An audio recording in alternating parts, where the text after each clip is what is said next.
This cut is our main. Because this month I've been living on air and bones, I went on livestream asking for donations. I'd do anything as long as there was money. Who knew I'd accidentally poke the wrong god? That god immediately donated $5 million to me and transported me through time and space. I was sent to a world overrun by demons. My mission now was to save the world. After 10 years of exhausting battles, I could finally return to Earth. But ironically, Earth had also been invaded by otherworldly creatures. There that god appeared again and gave me a task. Recruit 10,000 followers. In return, I'd keep the otherworldly invincible power. Without hesitation, I agreed and became the leader of a fanatical cult. Well, no more preamble, let's begin. Welcome to Meet 2's live stream. Siwoo wondered what kind of touching is this. Someone else said, I'm just talking. I've been so stressed lately. You too. Siwoo replied, yeah, life is tough, though my siblings probably see me as a role model. I really don't know how to manage, especially with unemployment right now. As the eldest, I have to be responsible for the family and take care of my siblings. My parents are gone, I live with my grandmother, there are 2 little siblings, rent is due tomorrow and I'm too embarrassed to ask my grandmother for money. You told me to use this time to work instead of touching myself. I was discharged 2 months ago and am job hunting. I desperately need money, but that's the reality. If you don't want to listen, just leave. I only do this because I'm bored. Hearing Siwoo, the woman fell silent. At that moment, Jen transferred 5 million guns to Siwoo. Siwoo was stunned, couldn't believe his eyes, and blurted, what? Jen, 5 million guns, are you crazy? Or did you mistype the amount? No way, this must be some stunt to get views for a bigger channel. Like giving a no-name streamer a pile of money and filming the reaction. Wait a minute, I don't have any money, I can't return this money. I still have to buy school supplies for my sibling and pay next month's rent. Seeing this, everyone in the stream went crazy. Oh my god, are you rich? Give me $20. Siwoo still couldn't believe it, sweating continuously, his face growing tense. After thinking for a moment, he said, then make your demand, just don't touch my family. I'll do whatever you want. Jen answered, so you'll save Eden for me. Siwoo asked, Eden, is this a game ad? Sure, I'll do it, no problem. She smiled and a light emanated from her hand. Then we have a pact. Kim Si-hoo was puzzled, he had just agreed to save Eden. When the scene shifted and a bloodstained hand appeared, Kim Si-hoo had become a different person, colder, no longer as innocent as before. He struck down the demon Lucifer and ripped out its heart. Goodbye, Lucifer. Lucifer was defeated, his eyes dazed, and he fell. Kim Si-woo wiped the blood off his face, thinking, damn it. My life was completely upended just because of one mistaken donation. It turned out that huge donation was Jen's scam. And I, summoned to Eden, had to fight for my life with only an umbrella in hand. Jen suddenly said she would give me power. All I had to do was defeat the enemy in front of me. Jen touched his shoulder from behind and said, the system will help you grow, Si-hoo. He thought to himself, all this crazy stuff. Hey, do you think you picked the wrong person? You should have chosen someone suitable for this job, right? Jen calmly answered, you're the only person who can save Eden. If you save Eden, I'll send you back to Earth. Siwoo replayed that phrase in his head and threw himself into the mission. Damn, that's it. Make sure my family lives well, find a job for myself when I return. If she keeps her word, I'll save Eden without hesitation. So I made a pact with the goddess from another world named Jen. She said they're the enemies, so what else can I do? A promise must be kept, that way she would keep her word too. Then I was summoned into an organization serving Jen, becoming the pontiff in the other world. But things didn't stop there. Eden was flooded with demons and enemies. I had to destroy each of the 7 great demon lords. That's the only way to save Eden. 10 years passed, such a long time. I wonder how my siblings have been living. When I return, will I be able to live a normal life? Jen suddenly spoke up, Siwoo, are you okay? Siwoo replied, yeah, what's up? It's nothing. Jen appeared beside him and said, I'm sorry, thank you. This is the end of the pact between us. Siwoo smiled, Jen, you said I'd have a job when I returned, so I'll trust you and move on. I'm exhausted. This damned world isn't worth living in. Jen said, Si-hoo, this is the world you saved. Siwoo looked around for a moment and replied, yeah, I guess I'll miss it a little. Then Jen vanished and Siwoo stood quietly waiting to go home.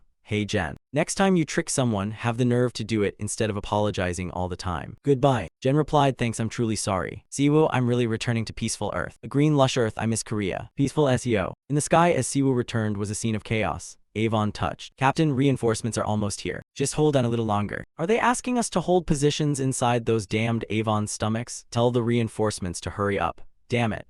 Siwoo looked at the scene in confusion, thinking how much he missed hearing Korean and that the first thing he heard was swearing. I've returned after 10 years. Is this my peaceful Earth? Earth is finished. Maybe I'm still dreaming in Eden, or I miss Korea so much that the Nightmare Queen is playing a trick on me. But it can't be, because I personally cut off her head, my proud pontiff. You looked really attractive doing that. Siwoo turned to her, Jen. Jen asked, you don't seem happy with sending you back pointless. Siwoo asked, didn't our pact end when I returned to Earth? She said sadly, I'm still the goddess you worshipped. You could at least show me some affection, some respect. Without me, wouldn't you have returned to Earth safely and intact? Siwoo replied, if you hadn't dragged me to that damned world, I wouldn't be struggling like this. Hearing that, Jin fell silent. After a moment she said, however, if you stay on Earth, you'll almost certainly die. Siwoo panicked, how do you know that? Jen raised her hand, emitting light, and answered, Siwoo, however you view me, I am still a goddess. A system appeared, warning, a god from another spatial dimension is interfering with the principles of Earth's spatial dimension. A powerful principle is being forced to comply. Due to temporal paradox error, your time will stop for 5 minutes. Siwoo watched the surroundings begin to vanish, utterly bewildered. Jen, what are you doing? She replied, these 5 minutes are likely because this is the spatial dimension where the main event occurs. It seems to be a limit of causality, even if I intervene as a spatial goddess. I'll be blunt, Siwoo. Do you want to make another pact with me? Siwoo angrily, are you talking about another exploitative slave contract? Jen calmly explained, no, this time if you don't agree, I won't force you. You must truly want this pact. If you make the pact, you'll be able to use divine power like in the other world. But I have no followers here, so there will be some conditions. Siwoo interrupted, wait, can't I continue using that holy power as is? Jen smiled, gently touched his nose and said, no, moving between dimensions isn't that simple. It interferes with causality, so losing power is inevitable. Siwoo frowned, thinking, she really makes me crazy. Siwoo thought to himself, I knew it. Asking for another pact is excessive. I've endured too much in Eden. Seeing Jen lost in thought, Siwoo asked, what are you doing? Jen replied blankly, huh. Siwoo urged her, sign the pact quickly. Deep down, he couldn't accept her idea. You want me to start over with divine power on this ruined Earth? Jen still couldn't believe it. Reality was far from what she imagined. Huh? Siwoo was defiant, thinking he didn't want to be an out-of-date protagonist. The system appeared, announcing, San Kasizer, pact complete. The goddess Jen of Eden's spatial dimension will support the human Kim Siwoo, as this is a pact for intervention by another spatial dimension.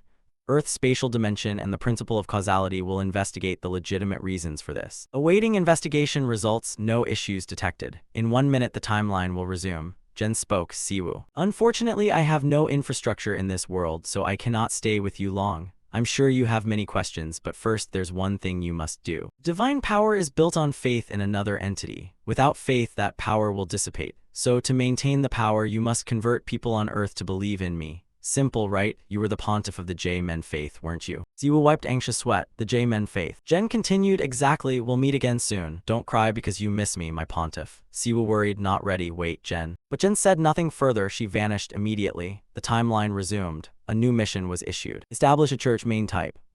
Description, there are currently no followers of the deity you serve in this world. To maintain your power, you must found and expand a church. There are no limits on methods. The system will link to the main event of the spatial dimension to automatically tally followers. Time limit, 90 days. If you fail to complete the mission within the allotted time, everything you own will be reset.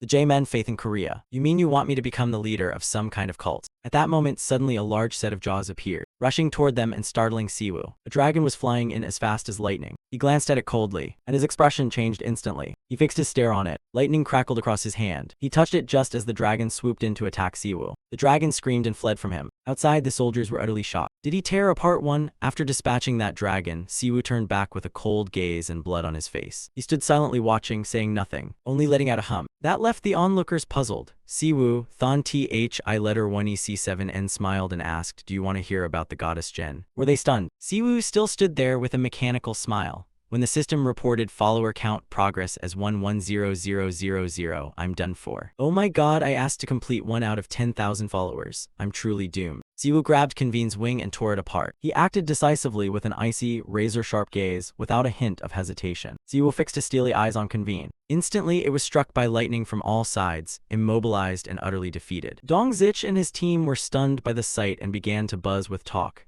Did you see that, boss? That Convene is terrified. It's falling from the sky, frozen in fear. Another soldier checked the readout on the device and blurted out, we detected no magical energy on the scanner. How can a returnee at normal rank be that strong? Normally, a returnee's rank is determined by the amount of magical energy the detector senses from them.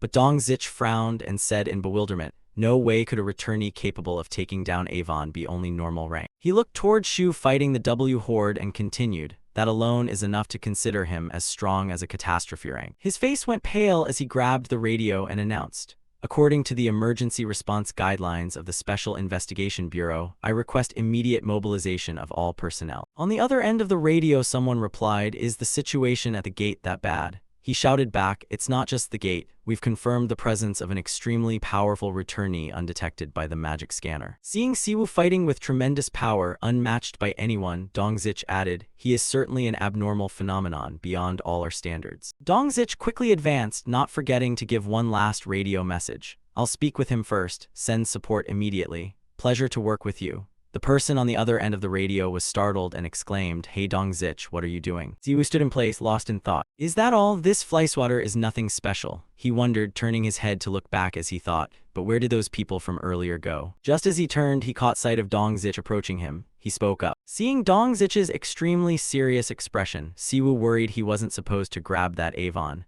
Meanwhile, Dongzich was baffled, thinking this guy might be the boss in plain sight. This looks troublesome. Suddenly, Dongzich's expression changed instantly. He smiled gently, clasped his hands, and greeted Siwoo. "Nice to meet you." He was very enthusiastic and continued, "Let me help you get familiar with the situation." But for Siwoo, the scene was extremely awkward. Siwoo's gaze was so stunned that he could only utter one word. "Ha." Cut to the apartment complex in Daeong Province, Wanong City. Siwoo stood motionless before a door, dazed. He silently recalled what had just been discussed with Dongzich. He had asked, "What about my family?" Sitting in the room, Dongzich replied to him, "We investigated. Both your younger brothers are safe. They're living in Daeong Province, and your grandmother is traveling in the US. We, the Ability Management Bureau, will support you, Kim Siwoo, in every way to help you settle at CEO. Trust us. Also, we have rehabilitation programs for returnees, although I doubt how effective they are for your abilities. If you have any other questions, contact me anytime during the day." Siwoo forced a bitter smile. He was secretly relieved. "Great, they seem to welcome me. Everything seems fine. I guess my brother can manage. No matter how the world changed, my grandmother was always a bit eccentric." He looked at his hands and did the math. "It's been 10 years. Stupid me must be 27 now." Dongzich, very excited, continued, "You may be surprised, but only 5 years have passed here. You said you lived 10 years in Eden, right? Then fine, the age shown here isn't 32 but 27.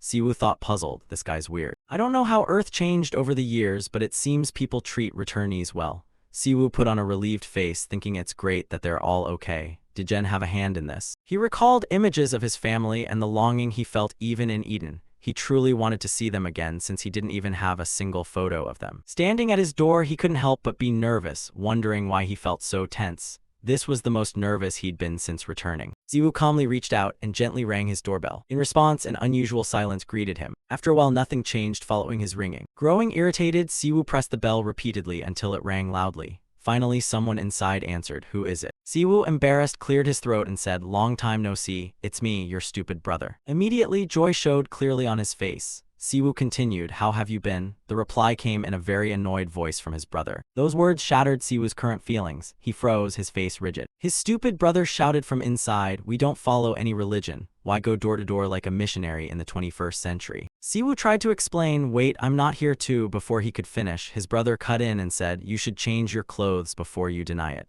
If you don't leave, I'll call the police. Got it?" He sighed in annoyance and continued, "I was sleeping peacefully when this hit me like a thunderbolt." Siwoo widened his eyes in surprise, a bit of anger on his face. Then Siwoo's anger reached its peak. He shouted loudly across the building as he opened the door, "You bastard." His stupid brother grabbed a baseball bat and rushed out, flung the door open, shouting, "You fanatic lunatic." He froze, eyes wide and mouth agape when he saw the person standing before him. Siwoo looked at him gently and said, "What, you planning to hit me with that?" His stupid brother was still stunned, frozen in place, stammering, "You." It wasn't exactly an emotional reunion. Siwoo kept speaking, "Make 3 more bowls, you idiot, but don't make them too watery. You know how I like them, right?" His stupid brother kept fussing over cooking for him. He sighed, "Come on." Siwoo ate the noodles along with the kimchi his brother had made, savoring it. But the food actually moved him. Looking at the full table ramen, kimchi, radish, he said, "My first bowl of noodles in 10 years, Korean food. Kimchi, I missed this addictive taste so much." His stupid brother couldn't believe it. He ruffled his hair in confusion and said, "Unbelievable." Siwoo calmly replied, "What?" His stupid brother said helplessly, "The person I thought was dead comes back after years and just eats packet after packet of instant noodles while dressing like some preacher." Siwoo stayed silent, chewing away, glancing at his still flustered younger brother. He watched his stupid brother sit down beside him and said, "Don't call your brother that. You're jealous because I ate without inviting you, right? Come eat with me, okay?" His brother responded, "I'm not like that." He handed his brother a glass of water and asked, "So you were in somewhere called Eden for 10 years? Siwoo replied that as long as he returned safely, that was enough. Why are you so curious? His stupid brother watched him in silence. Then he said everything. He remembered Siwoo's room and computer setup and asked, "What did you do in that other world all this time, and how did you manage to come back? That's the most important thing. Why won't you tell me about it?" Siwoo smiled and answered, "Eden, brother." He trailed off, reminded of the fierce, bloody battles he had fought before. He fell silent, eyes clouding, unable to say another word. Siwoo took a sip of water, regained his composure, then waved it off. "Forget it, that makes you idiot very uncomfortable." He said there are two things people hate most. One is when someone won't finish a story, and the second is. Siwoo cut in on his stupid brother's sentence, saying that it wasn't a pleasant topic. Images of defeating giant demons and holding their hearts in his hands flashed through his mind. Most stories like that are not pleasant. The world overrun by demons was truly horrific. The amount of blood he had to spill to save that world was monstrous. Siwoo rested his chin on his hand, face full of weariness. He thought, damn, I gave up everything to fight for Eden and now I've finally returned to Earth. A quest board suddenly appeared beside him, requiring completion. Followers 11000. Siwoo glanced at his stupid brother, still lost in thought. "So I'll lose all my power if I don't complete this quest? Are you kidding me? Do you know what I went through to develop my holy power?" His stupid brother chimed in, "Aren't you going to say anything? I'm going to work anyway, I'm already awake." He moved over to his workstation and sat down. Siwoo asked curiously, "What is it, you idiot?" He replied, "Oh, I do editing work for Met. Since you disappeared, I've been earning money this way. I'm really busy. I'm editing for a fairly famous YouTuber." Siwoo was quite surprised to hear this. He thought it was impressive. That kid liked editing videos since he was young and now he succeeded at it. He remarked, "The video looks really vivid." Looking at the game character images he was designing, his stupid brother said, "You probably haven't seen this.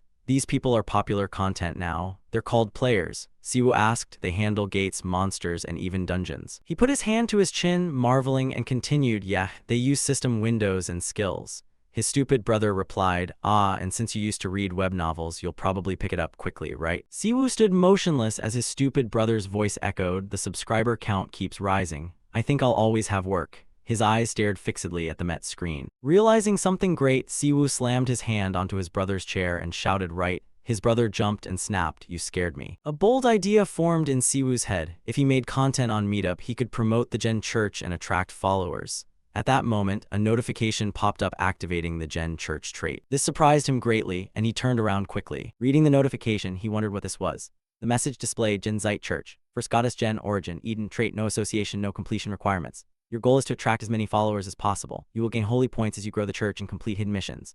Holy points can be used in the shop. Shop items diversify as you attract more followers. Currently available, charity. All church members receive bonus experience from the charity goddess's blessing.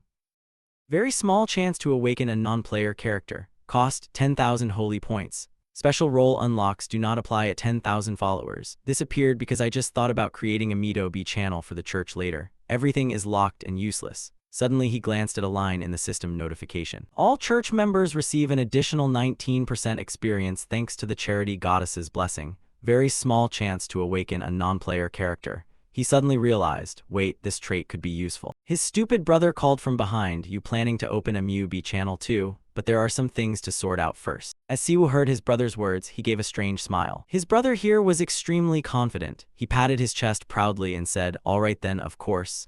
Since you just returned and don't know anything, let me support you. I'm earning pretty well." Siwoo cut him off, "Hey, thanks for your generosity, but don't talk nonsense." His words made his brother blink, looking a bit bewildered. He continued, "I still don't know how you managed to find everyone after 5 years missing." Hours earlier at Siwoo's apartment, Dongzich had said, "We visited your family's residence. Thank you for cooperating with the investigation last night." Siwoo replied, "No problem, anyway I had nowhere to sleep, thanks for bringing me here." Dongzich smiled and asked, "So what do you plan to do here?" Siwoo answered calmly, "I intend to expand my church." Dongzich asked curiously about his church. Korea is a free country and religious freedom is obvious. This faith doesn't go against common rules, does it? Siwoo replied, "J-Man is a benevolent deity if people just listen when I speak." Dongzich cut him off before he finished. "Wait, you're a pope?" Eden widened his eyes, pride on his face. "A pope, that's amazing." Siwoo helplessly thought to himself, just smile it off. Dongzich continued, "Just know this, you're now a VIP of the ability management. If you need anything, contact us first. Team 2 of the Bureau is always ready to assist." Looking up at the clear sky, he said, "Welcome back to Earth." Korea's first anormal, Kim Siwoo. Back in the present, his stupid brother was utterly panicked. He shouted, "You're an anormal." Siwoo stayed silent, smiling confidently. His stupid brother screamed in shock, "The guy who devoured 10 packs of noodles. It's you, my brother who returned from the dead." Siwoo snapped back, I'll kill you. His brother ran his hands through his hair, asking, why didn't you say so earlier? Because you're an anormal. Siwoo folded his arms and smiled. I didn't think I could tell you I'd lose my powers if I couldn't gather 10,000 followers. His stupid brother calmed somewhat and asked, so you're the Pope and you need more followers. You plan to open a MeTube channel to gain followers, right? He kept talking, leaving C stunned. Wearing clothes like that won't be easy, and nobody on Earth knows about Jen. He slowly spoke, listen to me. Thinking of his image and innate power, he said,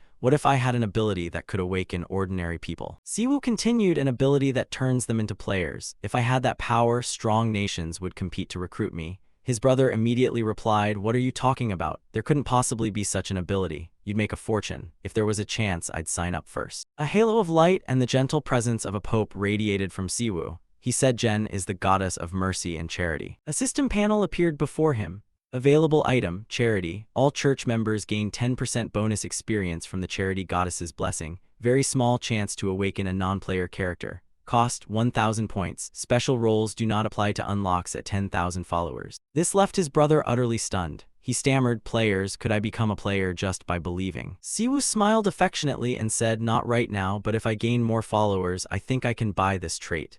Then becoming a player won't be random, it will be something anyone can achieve. Looking at the system panel showing followers completed 110000, he added, why don't we promote based on this? What do you think? After a moment, the system panel changed to followers completed 21000. Siwoo said, no one can refuse that. His brother clasped his hands together, face full of excitement and conviction. I'm ready, he said. His eyes shone as he continued. I'm fired up and ready to spread the good word. Siwoo was quite surprised by his brother's sudden change. He blurted, huh? His brother's voice rang loudly through the building. Goddess Jen, I believe in you. His brother beamed with delight, eyes glittering as he looked at him and said, lead me. Siwoo was a bit puzzled. I thought you said you were an atheist before. He thought to himself that his brother made the ideal disciple. He propped his chin on his hand thinking and said, for now my plan is to create an online service using Medu. I haven't worked out the specifics yet. His brother cut in, face full of confidence. He said, Siwoo, I have a plan, don't worry. Siwoo replied. Suddenly a sound started beeping repeatedly from somewhere. The beeping surprised Siwoo. He turned his head and looked back in confusion. His brother slapped his brother's shoulder and said, the time has finally come, you know, you're responsible, Siwoo. Siwoo still didn't understand and asked, what is it? Siwoo called after his brother as he ran off. Hey, wait. At that moment, a little girl was standing outside the door waiting. He glanced at the girl, astonished. He stammered, thank you. Seon widened her eyes in surprise. She too stammered. He felt deeply anxious. He stepped forward and said softly, Seon, you've become so beautiful. You remember me, don't you? He was extremely worried as he heard each trembling word from her. She thought he was dead. He dropped to his knees, put his hand on his sister's shoulder, and gently comforted her. Seon, I was wrong.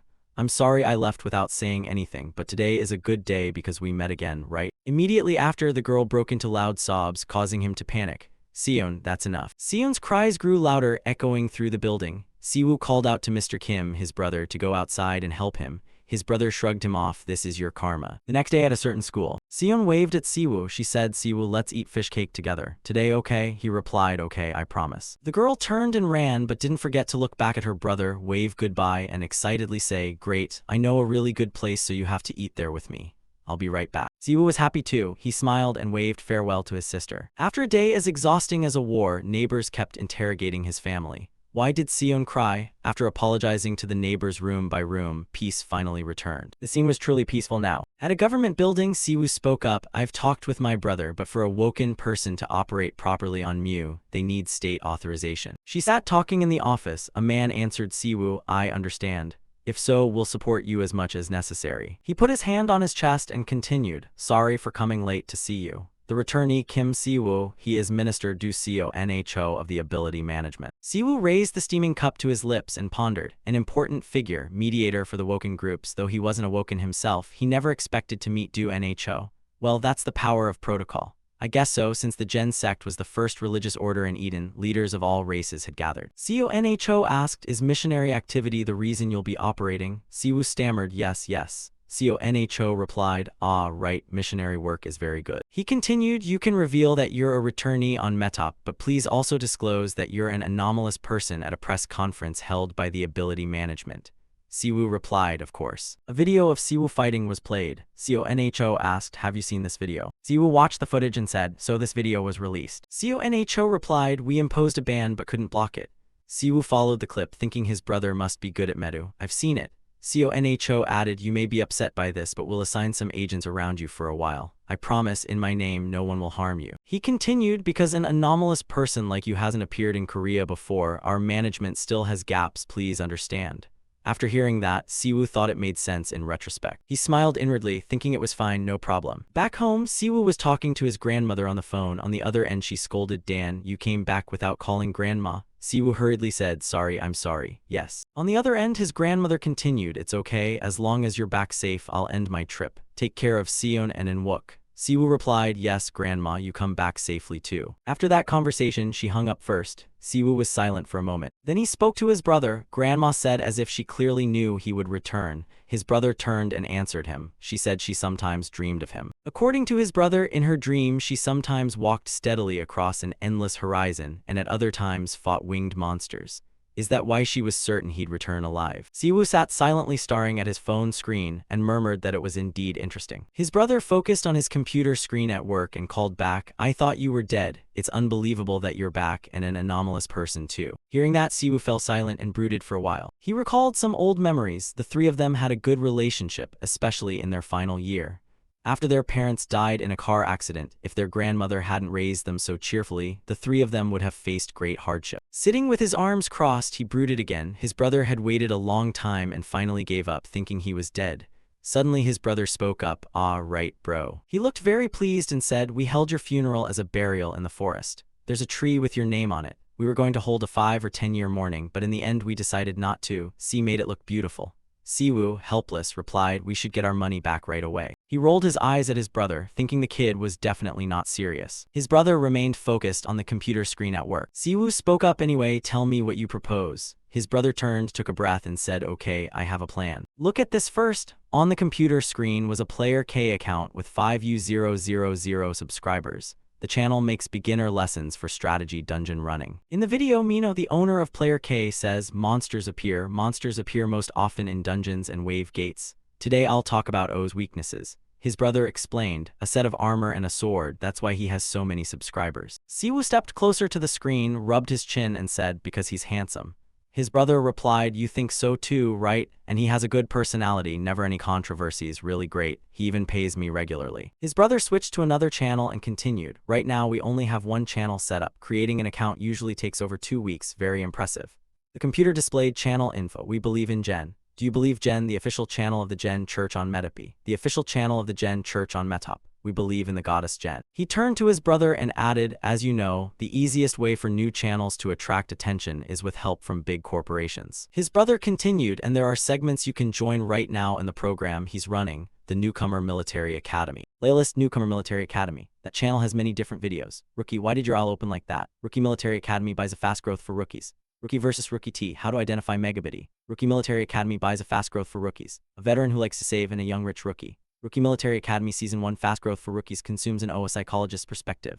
Rookie Military Academy Season 1 Fast Growth for Rookies. Delicious food and the rookie also enjoys it. Rookie Military Academy buys a fast growth for rookies. They draw attention very well. The appearance of Rookie NFP Rookie Military Academy Season 1 Fast Growth for Rookies. His brother said personal streams don't change much, so they're easier to understand. Miso makes content teaching newcomers. Siwoo pondered, lots of views. Staring at the video on the computer, his brother said, there's an opportunity because one of them was injured while hunting monsters. When I mentioned you, he said to have you go for an interview. Siwoo put his hands on his hips, smiled at his brother and said, do you think I'm a newcomer? I think he's the newcomer. A thought flashed through his head and his brother exclaimed, that's it Siwoo, the protagonist is hiding his power. This newcomer subtitle is actually a powerful anomalous. Plan, Kim my brother as director, Kim my brother scriptwriter. His brother was so excited he lunged forward and said. His brother leaned forward eagerly and said, we can go with this concept, the protagonist hiding his power, what do you think? Siwoo, my perfect channel plan. We can go with this concept. He finished speaking, sat down and began furiously tapping the keyboard and babbling nonstop. I haven't told Mino the details yet, but if I do this, I think he'll take it positively. Let's just do the interview. Mino likes concepts like this. Siwoo froze, standing silent and watching his brother, observing the enthusiasm clearly on his face. Siwoo thought to himself, have I awakened a capitalist monster? Cutscene, the two brothers moved to a prearranged location. His brother said the filming location is far, but we're almost there. We'll arrive in 30 minutes. Mount Magam. Wind gusts swept past the two brothers amid the silent mountain forest. Siwoo glanced around and said, this is the perfect atmosphere for smoking. Why, are you sure this is the place? Y was on the phone with someone and answered, yes, this is it, but the vibe is a bit strange. Y's phone screen showed he was calling Mino but couldn't reach him. He anxiously looked at his phone and said his phone is still off. Siwoo thought, poor signal, are there places like this in Korea? He narrowed his eyes cautiously. Staring into the gloomy space around him, he felt something was wrong. He called out to Y, let's go back, pause, the protagonist hiding his power project for now. Y jumped and turned back. What? Wait. Y tried to explain he must have been filming for a long time so he can't pick up. Let's go up and find him first. Siwoo closed his eyes to sense it, inwardly thanking him. From the endless battles in Eden and the highly developed senses bestowed by Jen's blessing. This was a monstrous energy, only monsters and demons could emit. He spoke up, is this Mino really a good person? Are there bad rumors about him, like sacrificing people or breathing a demon? Y immediately denied it, saying, no way, impossible, that's ridiculous. He's a famous Muo. Siwoo cut him off. He said seriously, if he were a normal returnee, we'd have been dead long ago, you understand. Y's face turned pale with worry. He stammered, no, that's not possible, Minso is a good person. Siwoo pointed straight at his brother and exclaimed, good person, don't talk nonsense. You're too trusting. If you keep that up, you'll get stabbed in the back sooner or later, got it? Y replied, why are you so angry? He sounded like a victim of a contract scam. Siwoo was struck to the core. He thought of Jen's image and said, no way, that kind of thing never happened. Y continued, 3 years ago when grandma was in the hospital, Minso came and paid all the medical bills without a word. I had no money then because I'd just paid rent. Hearing that, Siwoo replied, then he really is a very good person. Why didn't you say that sooner? He pondered, doubting that someone willing to help in financial hardship is not easily found. If it was 3 years ago, it was probably when I wasn't here. Maybe he truly is a good person. Siwoo stepped forward and told his brother, okay, first you need to get home by taxi right now. This place is too dangerous. Y asked in panic, what about you? He shrugged his shoulders and replied, since your plan didn't work, I need to try something else. Immediately, the Pope-like outfit appeared and equipped itself on Siwoo. He turned to Y in all his dignity and said, since online broadcasting failed, I have to try an offline method. Seeing this, Y was astonished, mouth agape, and blurted, are you some kind of female mage? Siwoo replied, I'm enlisted already, do I look like a girl? After his brother shoved him into the taxi, Y still complained, next time please film my transformation scene. Siwoo helplessly said, it's dangerous here, go home now. Y wouldn't give up and said, I need it for our MeTube channel intro, promise me. Watching the waiting car take his brother away, Siwoo thought to himself that Y hadn't been like this before. What happened? The kid must have suffered too much since childhood, it's all my fault. He slowly took step after step into the gloomy forest. A system notification appeared, you have entered an abyssal area. A related quest has been created, Salvation. Subtype, Abyssal Cave. Description, you have inadvertently stepped into a land filled with energy familiar to demons. With the sacred duty entrusted to you, you must purify this land of its defilement and reclaim it from evil forces. Reward, 50 divine points. Note, this is an optional quest, you may skip it if you wish. A heavy aura of demonic energy hung over the area. Standing before it, Siwoo thought at a glance that this looked like an ordinary mountain, but with this miasma, there was definitely an abyssal dungeon inside. He calmly took step after step deeper into the gloomy forest, thinking how quiet it was. The oppressive demonic aura thickened by the moment, enveloping the mountain and the woods around him. Suddenly, Siwoo realized something. He glanced over and said, the weather's nice too. He suddenly saw a group of people standing there. Siwoo asked, what are you doing here? The group came forward toward him. One of them said, sorry, we didn't mean to startle you. We're just filming a video for our MeTube channel. Sammy spoke up, but why are you here? Being near such a dangerous dungeon isn't a good idea. Siwoo replied, I'm here to meet Guman. He folded his arms and continued, my brother should have contacted you. You didn't get anything? Replied, oh, you're a returnee. I heard about you from Minso. If you'd called us first, we would have met you at the gate. Siwoo responded, my phone doesn't work. Mi-eung looked at his own phone and said, again, I can't believe there are places in Korea with no signal. In the gloomy mountain air, she added, anyway, it's lucky we ran into you. We'll take you to see Minso. A while later, as they moved together, Mi-eung turned to Shu and said, we've planned a big event. Gino's MeTube channel gets a lot of views, so I'm helping out a bit with Y. He looked at Siwoo's outfit and asked, is your priest costume part of your style? Siwoo replied helplessly, no. He kept babbling that it was unique and memorable, a clever tactic. Siwoo seemed slightly annoyed. This guy talked too much, yet Mi-eung enthusiastically said, this is my first time meeting a returnee. It's fascinating. Suddenly Siwoo turned to the people behind them and said, but those three in the back have been quiet. he asked. Those three standing at the back have been silent, right? The guy nonchalantly replied, huh, oh, those guys. Zimi-ung's gaze looked vacant as he continued, I don't get what you mean, they've been talking this whole time. Siwoo sensed something amiss and frowned suspicious. Siwoo gently took his hand and asked, by the way, what's your name? The youth replied, me, I'm Su X Mi-ung. Hearing that, he said, all right, Zimi-ung, listen carefully to what I'm about to say. A pair of black gloves appeared on Siwoo's hands. He spoke to Zimi-ung, saying he was a very lucky person. Some people possess a natural resistance to miasma even before awakening. He stepped forward and patted Zimi-ung on the shoulder, saying, remember to thank your parents for that. The boy, puzzled, asked, huh? Siwoo's index finger sparked with electricity. He continued speaking to Zimi-ung, though the boy's face was full of confusion. If you make it back alive today, give your parents a hug, okay? Zimi-ung still asked in confusion, what are you talking about? Before he could finish, the electric bolt from Siwoo's hand shot toward the back and sliced across the necks of the three men behind them. Zimi-ung's eyes filled with terror as he glanced back. Those three men had been decapitated, releasing an eerie black mist. He screamed in horror at the gruesome sight behind him. The bodies slowly collapsed to the ground. Zimi-ung stepped back to dodge and blurted, what the hell? Siwoo remained calm and said, you ran into trouble as soon as you arrived. He stepped forward and stomped on the hands of the corpses as black vapors surged out repeatedly. He said, the rest are probably deeper inside, so this spot should be safe. Rest here. Zimi-ung, holding the camera, trembled and looked utterly stunned. Who are you and why are you here? I don't understand what's happening. Siwoo smiled faintly and said, me. He placed a hand over his chest, wore an expression of utmost sincerity, and radiated a brilliant aura. I only came to spread the word of our goddess. Witnessing the recent events and hearing Siwoo's words froze Zimi-ung in place. He stared in astonishment, unable to speak. A dungeon gate opened right in the middle of the forest. A system notification appeared. You have entered a dungeon. Inside the dungeon is a long corridor. The system notifies that the current dungeon, the Dark Mage's laboratory, is undergoing abyssal transformation. Notifications continued appearing before Siwoo. The dungeon's name had been changed to Pride's Bridgehead. If you fail to defeat the dungeon's visible boss, the entire area within a 5 km radius will be consumed by the abyss.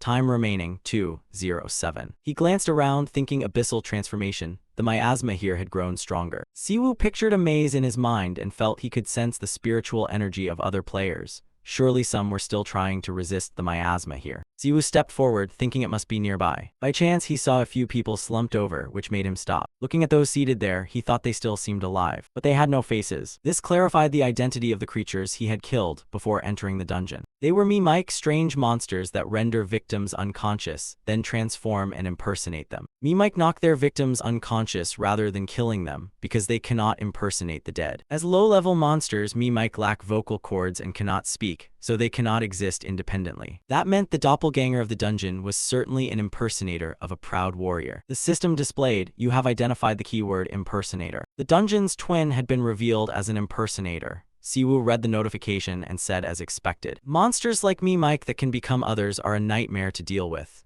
Even knowing it, if they turn into one of your teammates, it would be literal hell on earth. Suddenly, a loud shout rang out from somewhere, startling Siwoo. He turned toward the sound, thinking perhaps a survivor or a twin. Whatever it was didn't matter. With that thought, Siwoo dashed straight toward the source of the shout. A flash of light flared ahead. Siwoo thought there was light ahead, were monsters gathering around a plaza. He quickly sped forward, as spotlights around him shone into his face. Behind a distant camera, someone shouted, cut. The director stepped out, pointed at Siwoo, and scolded him. You can't just jump out like that. People around erupted, what the hell, we were filming just fine. Siwoo looked a bit bewildered and said, huh, he thought there might be a survivor, but it turned out to be this crowded. Everyone around panicked. Damn it, it's ruined, we have to start over. The director marched up to Siwoo and asked, did your people put you in here? We rented this dungeon to film, we can't have you just wandering in. Siwoo sighed, put his hands on his hips, and replied, I heard a scream and reacted instinctively. I'm sorry. He tilted his head gently and added, they let me in when I said I was here to see Jinso. I'm here to meet him. He looked at the director and continued, yes, I planned this. I wanted to speak with him directly. The director seemed a bit surprised. He said, that returnee, you're the returnee, right? I was wondering why your clothes are so strange. Siwoo suppressed his anger. His voice trembled as he said, yes, that's me. The director brightened and replied, you should have said so earlier. Then he turned to his assistant and asked, hey, is the walkie-talkie broken? He pulled his assistant aside and said, take him to Minso. He's that kid's older brother. The assistant cheerfully replied, oh really? Nice to meet you. Do you mind if I speak casually this way, please? Siwoo responded, thank you. As they walked, he glanced around at the chatter. So that's it. He thought to himself that it was lucky a few people hadn't been overtaken by the miasma. Looking to the side, he saw two people talking. Yeah, right, do you want to go home right now? Siwoo thought again. But his gaze darkened as he heard a murmured voice. Even I want to go home. An image formed of a sinewy hand with razor-sharp nails pulling strings from its fingers, controlling the people below, a collective hallucination created by the impersonator. It seemed the play, with the impersonator as the lead, was unfolding. Even players who hadn't been invaded by the miasma were being affected. If the impersonator was using a collective illusion, that meant it had grown significantly stronger. That might explain why the miasma was leaking out of the dungeon. The assistant guiding him suddenly spoke up, startling him. Don't worry. We're inside the dungeon. This place is completely under our control. Siwoo asked, under your control? The assistant replied, we've captured the dungeon's visible boss. Siwoo was stunned and asked again, you captured the dungeon's visible boss? What the hell? The assistant laughed cheerfully and said, we usually film inside dungeons like this. Recalling the image of many people surrounding the monster and stunning it, he continued, the dungeon would disappear if we killed the visible boss, but we can't let it roam free because it's too dangerous. So we weaken the visible boss and then stun it. At that point, the other monsters in the dungeon also weaken, making it easy to film. Siwoo was very surprised and said, so you push the visible boss to the brink of death but keep it alive. The assistant replied, yes, effective, right? Siwoo thought to himself that perhaps even Satan should learn human methods. So this is how they film inside dungeons? This time they were just unlucky enough to encounter an impersonator. Maybe it's karma, that idiot. This Gino guy doesn't understand what safety means. This is going to go badly. The assistant led him to a gate and told Siwoo, we're here. This is the room holding the visible boss. Mies is in there too. See you later, hope we can film together. Siwoo replied, yeah, I see you. Thanks for bringing me here. He watched silently as the assistant walked away. Inside the room people were meeting. Minso said, should we edit this part a bit differently? At that moment, Siwoo knocked lightly on the door and softly said, excuse me. Minso was still focused on his work. Yeah, you should have been there from the start, good. Suddenly he realized something and turned his head back. Seeing Siwoo, he said, I didn't recognize you. What are you doing here? Siwoo replied, why Ngu Jil Eder 1ed1c told me about this place. I'm the boy's older brother. Kim Siwoo Inso, a player from MUber. He smiled brightly and cheerfully said, Siwoo, I've heard about you. I wondered when you'd come. You're more handsome than he described. Seeing Mino's glittering aura, Siwoo hesitated slightly. He wondered if it was NFP aura, handsome and with a pleasant voice. Miso guided him with a hand and said, you must have had a hard trip getting here. Please sit here. Siwoo replied, thank you. Miso turned to his crew and said, hey everyone, can you edit this part like I asked? I'll talk with him for a bit. Thanks, they replied. Siwoo watched him and thought he must be a muber. They chatted together. Miss chuckled and said, my goodness, I should have something better to offer you after such a long trip, but I only have instant coffee. Siwoo replied, I like instant coffee. Mino added, that's good then. Was the trip here okay? Siwoo answered, a staff member guided me. There seemed to be quite a lot of people. The crew's voices carried from outside. Cut. Mino glanced toward the sound and said, authenticity is important for this project, so we invited any editors who could help. Siwoo continued, so those people are players. Miss winked and smiled, yes, they're the awakened but not skilled enough to be hunters. Not all players are the same, but I pay them well. Siwoo raised the cup and drank, thinking to himself that Wai Ngu Gok also wanted to become a player. He wondered if that was true. Minso asked, by the way, I heard Wai Ngu Gok would come too. Is he outside the dungeon? Siwoo gave a faint smile and replied, he's not well today, so I came alone. Hearing that, Mino said, is he always that weak? I'll send him something nourishing. He used to get sick when editing videos for me. Those words made Siwoo smile with relief. The most effective way to start a conversation with someone you don't know is to talk about what you both know. It was clear this guy was skilled at communication. Mino smiled sincerely and said, I'm not saying this just because you're Wai Ngu Gok's brother, but he really is a good person. Siwoo wondered whether he had always been like that or had changed after becoming influential. He gave a light laugh and said, he's truly an interesting boy. Mino flinched at that remark and immediately said, sorry. Siwoo smiled and explained, I was talking about Wai Ngu Gok. The boy is always frail. Mins enthusiastically responded, I think so too. Because you're very handsome and a player, may I ask you something? Siwoo calmly replied, sure, ask. I'm a cautious person, is it really safe to film here? The question delighted Minso. He led Siwoo to a large curtain, pointed inside and said, I get it, this is your first time entering a dungeon, right? Why don't you take a look at this? Siwoo answered, all right. The two pulled the curtain aside and stepped in. Siwoo's gaze stopped and his eyes widened in astonishment at the sight before him. In front of them was the dungeon's visible boss, the impersonator, restrained and blinded with chains. Minso said, as you can see, I always prioritize safety first. With a serious look he continued, there are many dangers at meetups, but we always ensure safety before filming anything. They stood by the barred door and crouched down on the floor in the room. Siwoo asked, I heard someone had to leave the project for some reason. Mino replied, they weren't injured during filming, they had pre-existing conditions and their health simply worsened. His eyes were full of tenderness as he added, if you're worried about safety, you can just observe a bit before deciding to join. You just returned recently, so I completely understand. Siwoo rolled his eyes at him with a hint of skepticism. Then he took a big sip from his cup and said, all right then. Mino waved his hand and said, I have no intention of forcing you to participate. Siwoo reached out to Mino, smiling, okay, let's do this. Let's shake hands since we're colleagues now, right? Miso stepped forward to shake his hand and smiled, all right, welcome to the team, Siwoo. When the two hands touched, a sudden, powerful electric surge appeared. Seeing that strange sight, Minzo exclaimed in surprise, what is this? Like a lightning strike, it immediately struck the impersonator Mino. It howled in agony. Siwoo wore an expression of pure satisfaction and smiled. The system displayed a notification that the passive skill, Sacred Flame, had been synchronized, and Siwoo's face brimmed with contentment.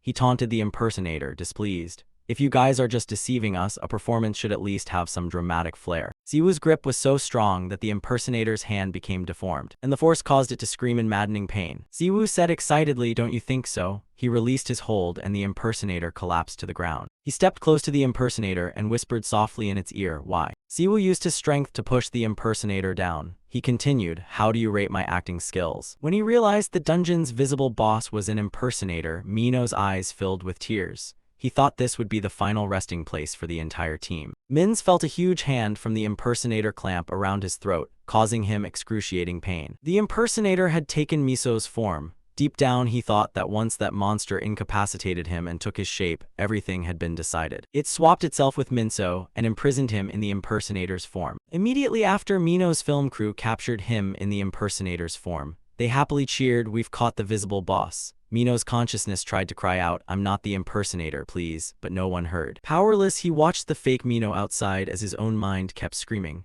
oh my god, I can't do anything. The fake Minzo outside looked at the real Minzo trapped in the impersonator's form and said, well done, everyone, you've done an excellent job. It stepped out of Minzo's containment area with a smug expression. It had taken Mino's shape and then proceeded to take on the forms of everyone in the crew. The impersonator used its consciousness to speak to the imprisoned Minzo. It said, how does it feel when those you trusted look at you like a monster? Watching each member of his crew be taken over one by one, Mino's consciousness kept screaming, why don't you kill me? End this suffering, sir, don't do that. Minzo, trapped in the impersonator's form, kept crying and pleading in despair. Don't let them die, please, I'm sorry. He knelt helplessly and said, someone please help me, please save them. Meanwhile, the fake Minso was being dealt with painfully by Siwoo. Siwoo's figure stood magnificently before the real Minso. He looked forward through the eyes of the impersonator, crying out for help. Immediately after that plea, Siwoo turned his head to look at him. Mies looked at the impersonator thrashing and screaming on the threshold and thought to himself, is this a dream? Seeing Siwoo approach, Mo thought inwardly, this flame is so warm, this dream feels like a mother's embrace. Siwoo stepped forward, a halo seeming to glow around him. He spoke, who Minso? Minso answered, you can see me. Siwoo said yes. Minso asked in puzzlement, what? Even my team doesn't recognize me. Siwoo looked at him with gentle eyes. He said, I have very good eyes. He stood opposite Minso and continued,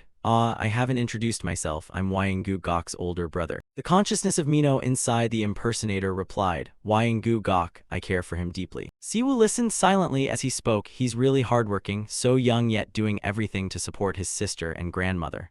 I heard his older brother went missing 5 years ago. Siwoo rolled his eyes with some worry and fell silent for a moment. Then he glanced at the impersonator gasping on the ground and said, I'll give you a choice. Who Mino, you have suffered the most in this dungeon. Siwoo grabbed the fake Minso by the collar and dragged him up. He said there were 2 options for him. The true consciousness of Mino within the impersonator replied solemnly, yes, I realized it the moment that monster stole my identity. Please, kill me. Hearing that, Siwoo was utterly astonished. Min, who continued in anguish, I'd rather die at human hands than like this. Siwoo immediately protested, no, no, no. He looked at Minso and continued, you're imagining things, you have to hear me out first. He put on an incredibly handsome, confident expression and said, now, option 1 is to smash his head, or option 2 is to burn him with this sacred flame.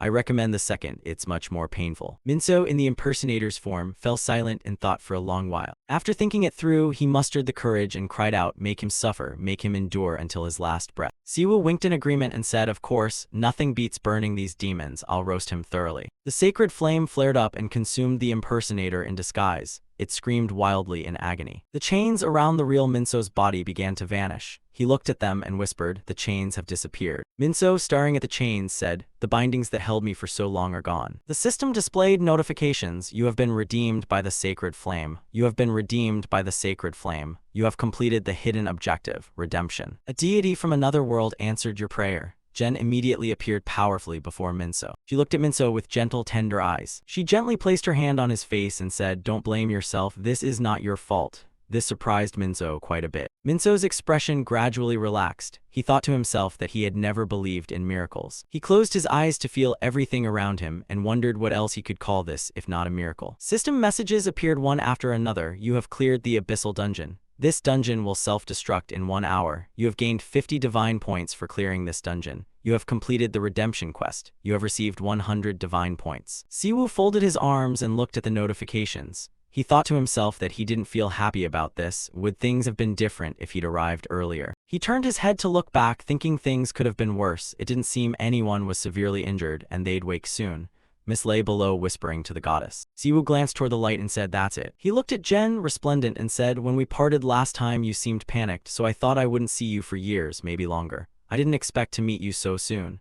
Jen clasped her hands and replied gently, "That's because you've been working hard. I told you we'd meet again soon." Siwoo replied, "I didn't expect soon to be 3 days." Siwoo sighed and said, "All right, how long will you be staying this time?" Jen replied, "About 5 days. That's all I can manage because this place is strange. There's a spatial gap here and I sensed your presence across it, so I came immediately." Siwoo sat down pensively and asked, "This place's spatial distortion is odd. Is it all related to this being an abyssal dungeon? I need to investigate further." Jen's eyes sparkled as she looked at him and said, "You act like you don't like seeing me, but you actually do, right? You're always like that. Siwoo, Siwoo." He immediately retorted, "Don't talk nonsense. You don't like healing people directly. How could you heal Minso when you hardly ever show yourself to everyone?" He fainted because he was directly affected by your divine power. Jen rolled her eyes toward Minso and said, "I think he's a good person." She moved to sit beside Minso and continued, "Someone who blames themselves for their teammates getting hurt can't be a bad person. Besides, he'll help you settle into the new world, right?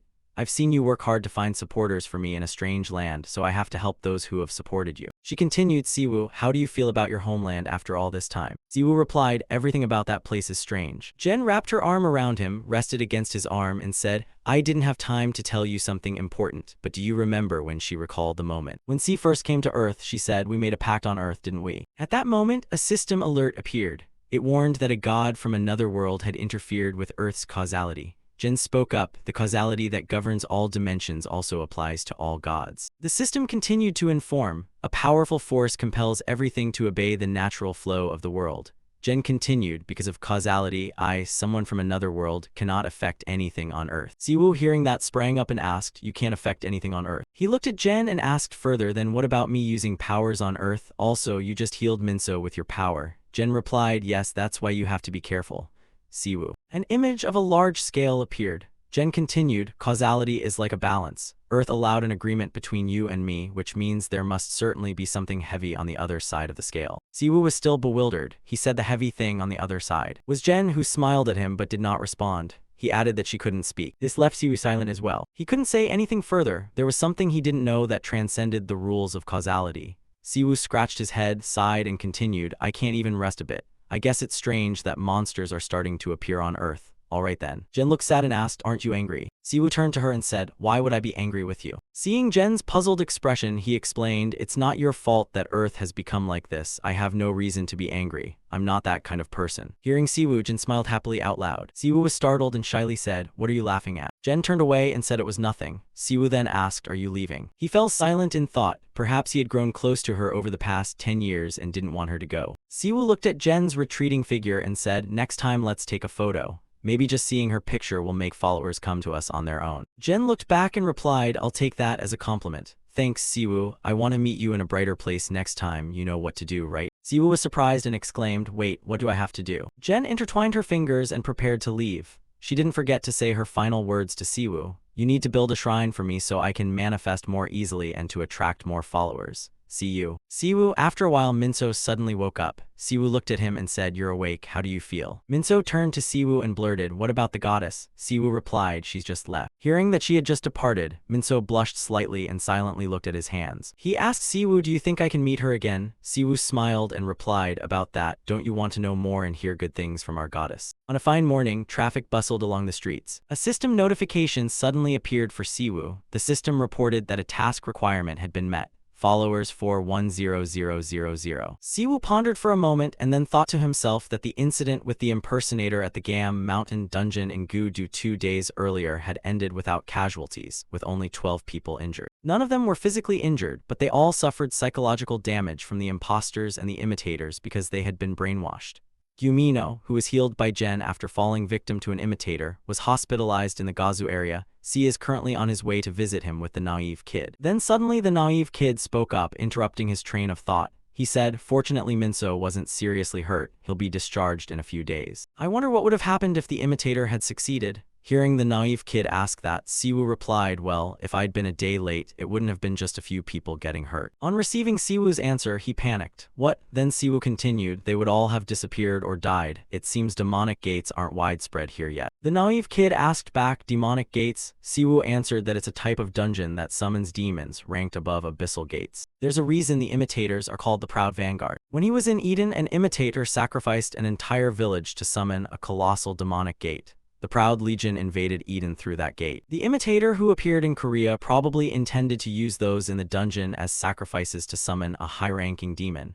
Fortunately, we stopped it before that could happen. Siwoo thought to himself, but one thing bothered him. Why did a demonic gate appear in front of me? Was it just a coincidence, or related to the causality Jen mentioned? It's hard to believe something like this would suddenly happen. I need to quickly gather enough followers. The plan to hide the powers of the protagonist and the naive kid was also ruined by the imitator incident. Besides, I need a debut with strong impact. Then the naive kid said, "By the way, how did you convince Minso and the others?" Before he could react, Siwoo asked back, "Huh, how do you mean?" He replied, "Mino is completely atheist, you know that, but look at this."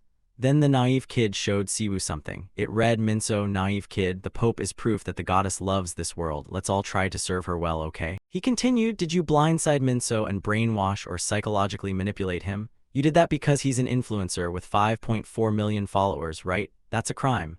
Seeing the naive kid suspect him like that, Siwoo was extremely alarmed. He retorted, "What do you take me for?" Then the naive kid replied to him with a strange look. He answered, "A cult leader." Hearing that, Siwoo was furious. No, he also didn't think Minso would put his faith in him in such a short time. Hearing that, the naive kid asked mockingly, "My god, he actually believed you." Then Siwoo gave him a sharp knock on the head. He yelped. He angrily replied, "Naive kid, Jen may be the goddess of mercy, but I'm not good at that stuff, and as for you, shut up in pain." Siwoo looked at him with a calm expression and thought to himself, "Even so, I understand Minso's expression when he first woke. Anyone meeting Jen for the first time would be shocked like that. I was the same. She's so beautiful that just seeing her is overwhelming, and she radiates a sacred energy that makes it clear she is a goddess. Not to mention Mino was directly healed by Jen. That made him experience her power firsthand. How many people could deny her existence after witnessing such a divine miracle?" Not long after, the naive kid happily exclaimed, "Minso is easily persuaded, and thinking the goddess is both beautiful and merciful is great. It'd be awesome if she appeared on our MewB channel." Hearing that, Siwoo asked back, "Supposing you think she's beautiful, but how are you sure she's merciful? I told you Jen kidnapped you." He smiled and then answered Siwoo that she remained responsible for him to the end. "I also want to meet her someday." While they were talking, a notification suddenly popped up on his computer. The naive kid said, Min just uploaded a new video. What's it about?" Reading the lines on the screen, I'm sorry, player Ka, 150,000 views at this moment. The naive kid was shocked and wondered, what is this?" In the video, Minso is shown wearing hospital clothes and saying, "Hello, I'm player Ka. I'm here to talk about what happened 2 days ago. I want to thank the person who saved me and the film crew, those who almost lost their lives before we started filming." Hearing what he said, the naive kid and Siwoo both gaped in astonishment. Cut to the university hospital. The naive kid, in a great hurry, flung open Minso's hospital room door with tremendous force. He called out to Minso and rushed toward him. Minso smiled brightly and asked after the naive kid, "How's your body?" He replied, "Minso, I'm fine." While the two of them chatted cheerfully inside the room, Siwoo stood outside, silently taking in the scene and thinking that despite being injured, he still cared for others, a truly admirable character. and even in hospital clothes he looked handsome. Then suddenly Minso spoke up, startling him for a moment. I don't know what to do with you coming here in person, Your Holiness. Siwoo asked awkwardly, where did you learn that term? He answered, I looked it up online. As for the naive kid, he understood and said, I'll be going now. Then Si suggested, feel free to call me Siwoo. If that's uncomfortable, you can call me Brother Siwoo. Hearing that, Minso protested, Pope, how could I? Please don't stop me from at least calling you Pope. In the end, he helplessly said, it's up to you. Not long after, the two sat down and talked. Siwoo asked, but why did you suddenly post that video? He replied, that video. Siwoo confirmed that the video titled I'm Sorry had exceeded 1 million views. Siwoo recalled that the 2-minute video consisted entirely of stories about me and JN. Although he didn't mention my name, he called me his savior and said that the goddess I serve personally healed him. Those unconditional praises filled the video. That was great, but not quite satisfying. I want a more dramatic production to introduce Jen's church to the public. Suddenly, Min interrupted his train of thought and asked, do you want to see people's reactions to that video? On the screen were comments like, I can't believe Minho posted an apology vid for clout, how disappointing. Is this the new content he's doing, something called the Bimyang Church? Min thought that this cult-like content was inappropriate, so all that the Mubrik guy said was nonsense. Hey, I'm fine with any idea you have, so post another video quickly. Stop this nonsense and upload something new. Don't forget Mubi cares about health. Something big is about to happen. What is he staging? After reading those comments, Siwoo was rather surprised. He thought to himself, is this the life of a 1M influencer? They all assume it's staged even though he's completely sincere. Seeing that, he asked Minso, was that video just scripted? Min immediately denied it. No way, I was completely sincere in that video. I just want the whole world to know about Jen's church, and I can't stand seeing weird cults running rampant. All glory belongs to the goddess. I'm ready to devote everything I have at any time. I can donate my entire fortune if it helps spread Jen's name. Hearing that, Siwoo was completely at a loss at his words. He looked at the young man Minso before him and wondered whether he was always this crazy or if Jen and I had made him this way. A notification popped up again, stating that the third follower of Jen's church, Gyu Minso, had expressed special faith, fanatic follower achievement unlocked. You received 20 divine points and as a reward for this achievement. Unlocking this achievement added the special profession investigator to the DLC shop. After reading it, Siwoo immediately frowned. He thought to himself, an investigator in modern-day Korea? Isn't that profession a bit outdated? The system continued with a notification. Investigator type, profession DLC, profession conditions, special achievement, fanatic follower, ability, representative judgment. When facing enemies of the church or demon keepers, all stats increase by up to 10%. The increase rate depends on the special faith stat and does not activate for regular players or civilians not belonging to any church. Cost 500 divine points. Note, you can transfer this profession to church followers after purchase. Siwoo sighed, he couldn't even buy it now because he was flat broke. Seeing that, Minso excitedly said, don't worry too much, I have some experience as an influencer. I think this will just be a reaction, it's fine. Those who witnessed your miracle won't doubt you. Do you remember the guy Suchi Myung? I prepared a video with him. Seeing him like that, Siwoo wondered why there were 4 followers. Then he seemed to realize something new. Siwoo slowly stood up and said, Minso, instead of doing that, try this. He replied, Then Siwoo continued, come closer so I can tell you. Hearing what Siwoo said, Minso skeptically wondered if he deserved such an important role. He smiled and affirmed, of course, Jen would be very pleased. At some cult, countless hooded figures sat in a circle as if performing a ritual. They spoke of accepting the will of the Great One. The leader stepped forward, placed his hand on another's head, and said, I appoint you as a warrior. You will give all your mind and soul to participate in my grand plan. For my exalted will, save us. Wait. Cut to a theme park on a beautiful afternoon. Siwoo asked the little sister, having fun? The polite girl replied, yes, I like the boat ride best. He asked, this reminds me of the old days, when we used to go together, do you remember those times? Siwoo answered, of course. Suddenly his phone rang. Siwoo thought, getting called on the weekend again. The girl asked, what's wrong? He picked up and said, sorry, hello. The voice on the other end said, Siwoo, this is Kim Dang-So-Hai, head of the capability management team. I have urgent matters to discuss and am on my way to your neighborhood. Are you home? At a high-rise in the city, a voice said, we've confirmed C has returned home safely. It turned out Siwoo and Captain Dong-Zich were sitting and talking. Dong-Zich opened, sorry for dropping by. Siwoo politely replied, no problem, thanks to the free pass you gave me, Captain Kim, I could spend time with C. Captain Kim answered, we want to thank you for what you did in the Abyssal Dungeon. Too many incidents have occurred at the Capability Management Office, putting us on red alert. Hearing that, Siwoo asked, is that why you need to talk to me? He confirmed, yes, since we don't have much time, I'll get straight to the point. This is a video that's been spreading on Metop. In the video Dong-Zich played were a few people dressed in white sitting in a circle. They said very strange things. Accept the will of our great leader. You have been chosen to become a warrior. For our great faith, for our noble mission. Save us. Seeing him watch thoughtfully, Dongzich asked Siwoo, what do you think about this? Siwoo fell silent and pondered. Then he answered. Hearing that, Dongzich asked, well, this is clearly an example of a cult. I knew it. You think so too, right? Siwoo replied, I guess they're colleagues in the field. Dongzich chuckled and said, I like your frankness, Siwoo. But then Siwoo said, I'm only kidding. He then asked, and what's the purpose of showing me this? To stop me from becoming a crazy cult leader like that? That's the aim, right? Dongzich denied it. No, that's not what I mean. Of course not, our government and country don't suppress religion. But that changes when we talk about the White Glory Church. Hearing this, Siwoo asked, the White Glory Church? Captain Kim replied that the organization in the video called itself the White Glory Church. They are the primary culprits behind all the incidents the Capability Management Office has had to handle. Then he handed Siwoo a map and continued, look at this map. The red areas indicate where outbreak gates appeared suddenly. I'm sure you already know what the purple areas are. Those are abyssal dungeons like the one you experienced. Outbreak gates and dungeon outbreaks don't appear very often in Korea. In fact, they're quite rare, but this phenomenon has happened 4 times in the past 2 days. In most cases, local guilds would support by activating reserve forces we can cooperate with when needed. But the White Glory Church handled them before we could do anything. That happened at all the gates except the one you handled. Hearing that, Siwoo wondered how that could be possible. Dongzich said the White Glory Church had only been formed in the past 6 months. They claim they can resolve gates thanks to powers granted by their god. Due to extreme secrecy, the Capability Management Office couldn't investigate them further, but they have grown large enough that we can't ignore them. This video is their first step exposing themselves to the public. Siwoo wondered a cult could grow this big in just 6 months, then he said something's off. Siwoo continued, I understand why you approached me. You want me to deal with the White Glory Church, right? Seems like you guessed correctly. Dongzich awkwardly answered, no, not to deal with them. We want your cooperation, Siwoo. They appear to have influence over both politics and the economy, making investigations difficult for the Capability Management Office. Getting help from someone like you, Siwoo, is extremely important to us. Hearing him, Siwoo thought to himself that seeing the White Glory Church using new media made it likely they'd try to encroach on their territory.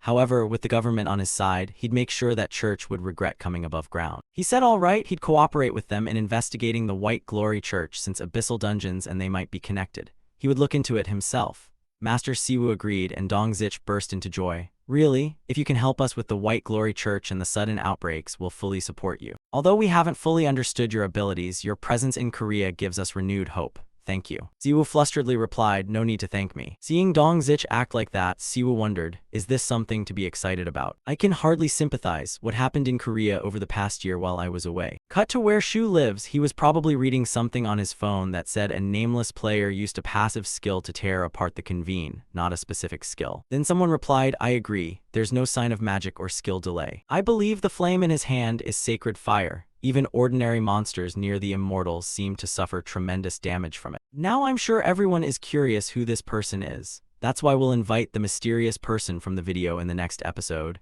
We'll announce the broadcast date on our channel. Once everything is set, we hope you'll patiently wait. Siwoo's phone kept filling up with messages, just nonsense. Because the player is losing popularity, the Capability Management Office can't find their identity. How can you play anonymously? They'll just invite a co-player and fake it. Aren't all MERS like that? He wouldn't do that. Then suddenly the system sent a notification. Thanks to the efforts of Guminso's followers, many people have started to pay attention to you. You have thus earned 10 divine points. Seeing that, Siwoo wondered, really? It seems a 1M Uber with 5.4 million followers is talking about this and has actually stirred up the community. He thought his plan was simple. After attracting attention to the anonymous player through Mino, I'd have the Capability Management Office hold a press conference about an unusually unmeasurable awakened being and push Jen's church into the public spotlight. By leveraging the traffic a 1M Uber with 5.4 million followers generates, I'd start expanding and attracting new believers. At some point, that idiot appeared behind Siwoo. He said, isn't that easier than the plan where the protagonist hides his powers? Siwoo just smiled wickedly. Seeing that, the idiot tried hard to stop him. Bro, do you really think this stupid plan will work? It's not perfect or clever at all. Then both their phones suddenly sent an alert at the same time. It was an emergency notification. It read, an outbreak gate at Guzo. Emergency notification. Capability Management Office, October 17, 9:32 p.m. A medium-scale outbreak gate with a 1.5 km radius has appeared near Guzo University Hospital, Korea. All residents in the area below please follow the instructions of nearby evacuation staff and move to the nearest shelter. The Capability Management Office is summoning players urgently. This notice has been sent to those who meet the necessary conditions. Only hunters of rank C or above can accept emergency summons. The monsters in the outbreak gate have been confirmed as immortals. After reading the notice, the idiot hurriedly ran off. Wake X up, we need to evacuate. We have a message from the Seung-hoa apartment management. Hearing that, Siwoo asked Gyuzo Hospital, wait, isn't that where Minso is? Then his phone continued to notify him of reports about a chaotic gate appearing nearby. All residents should evacuate to designated shelters. Siwoo's face drained of color. He thought, damn, isn't this coincidence just way too coincidental again? Not long after, the idiot came out with Seon. He reassured his sister, Seon, are you surprised? It's okay, our brothers are here, the girl replied to her eldest and youngest brothers. The idiot urged, hurry up, go to the shelter with Seon. But Siwoo refused, saying he never said he was going anywhere. The idiot continued, you helped a neighboring country deal with major outbreak gates. Shut up, even if I try to stop you, you'll go anyway. At that moment, suddenly forces from the Capability Management Office appeared outside. They said, Kim Siwoo, we are from the Capability Management Office. We will take your family to the nearest safe house of the Capability Management Office, Kim Siwoo.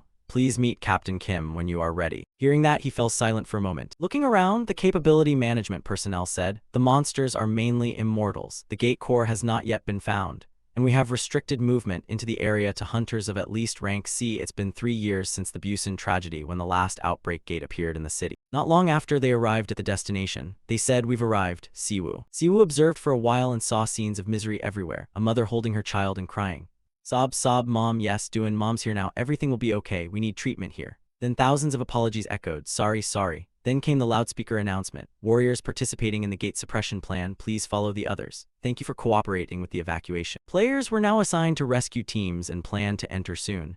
As soon as that was said, everyone became chaotic. Professor, help me with my father, where is my father? Seeing this, Siwoo thought to himself that this was the embodiment of chaos. Then the system sent another notification warning that dark energy had been detected near the gate. He then moved forward, his destination being a place where several groups of people were gathering. Here it seemed no longer chaotic like before. They saw each other and smiled cheerfully. One person said, you're here? Long time no see, I had to cancel my plans because of this outbreak gate. The other replied, oh, I hope this trip will be worth it. Seeing that, Siwoo thought to himself that this place was completely different from outside. People cried as soon as they stepped out of this area when suddenly a familiar voice rang out, apparently players affiliated with guilds. By reflex, Siwoo turned around and it turned out to be Dongzich. He said, Captain Kim, Dongzich explained that you may not be used to this, but that's how things operate here. We won't start the operation until area assignments are complete, especially in an emergency. Area assignments? Siwoo asked. Dongzich answered, for ordinary people, a chaotic gate is a disaster, but for players, it's their job. Right now, guild representatives should divide the suppression zone into subsectors.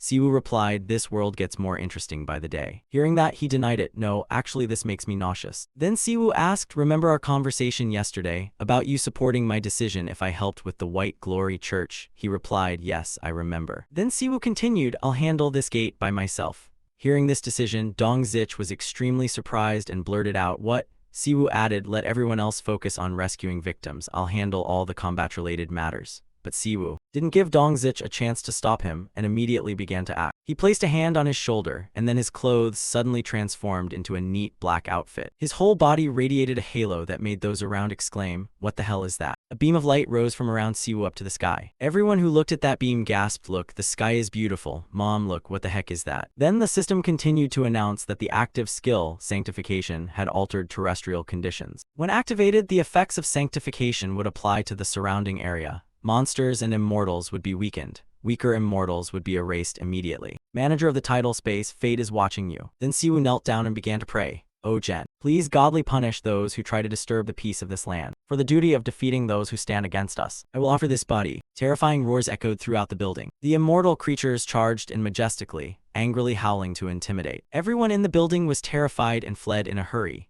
One person saw Minso still in a daze and shouted a warning, Minso, go now. Minso turned and swung hard at an immortal to block their advance. He turned and urgently asked, you still don't know where the dungeon boss is? The other replied, the youngest went to look for it, but he hasn't returned. Hearing that, Min understood and hurried after the other. We can't just sit here waiting, we have to find the boss ourselves. He couldn't help but feel tense, thinking that it's already hard enough. If the gate's difficulty increases, we won't be able to do anything. The other ran ahead alongside Mino, crying out anxiously, damn, is there no end? How much longer must we endure this? I bet the guilds are arguing over territory while the Capability Management Office lacks the competence to handle this. Isn't anyone going to save us from these immortals? Mino ran on, panting and exhausted, comforting him, just a little longer, we have to wait a bit more. I'm sure they'll come to rescue us. That person knew something useful, but who? Minso confirmed, I know someone, and the two ran fast toward the nearest escape hatch. Minho quickly opened the door into the neighboring room to take shelter. Before the two could catch their breath, someone hurried over and shouted, players, get onto the roof now, quickly. Minho obeyed him and hurried up to the rooftop. A horrifying scene unfolded before them, leaving them stunned for a moment. On the rooftop, a large number of immortals were waiting to attack them. Minso stood dazed for a long time at the sight. A nightmare was approaching. Liklakia, a disciple of pride, had appeared. You have found the core of the chaotic gates. Lick stared at the newcomers with keen interest. Minso helplessly looked at that powerful immortal, thinking that it was the highest grade immortal. Its very existence was a source of disaster. An A-rank hunter couldn't do anything to it. Those with him lamented as they faced the unimaginable enemy. It was over. Minso couldn't resist either and had nothing left to do but await his fate. However, if a miracle were to happen, he bowed his head, hands clasped in prayer, strange goddess, please have mercy on those here. As if hearing his prayer, a terrifying bolt of lightning descended from the sky. White smoke gradually dispersed, and a lone figure slowly stepped forward. Good Minso. Let me handle this. Siwoo's appearance surprised the crowd. They were overjoyed that he had come to rescue them. Siwoo glanced at Minso approvingly. You saved them. Then he frowned and faced the highest grade immortal there. Perfect.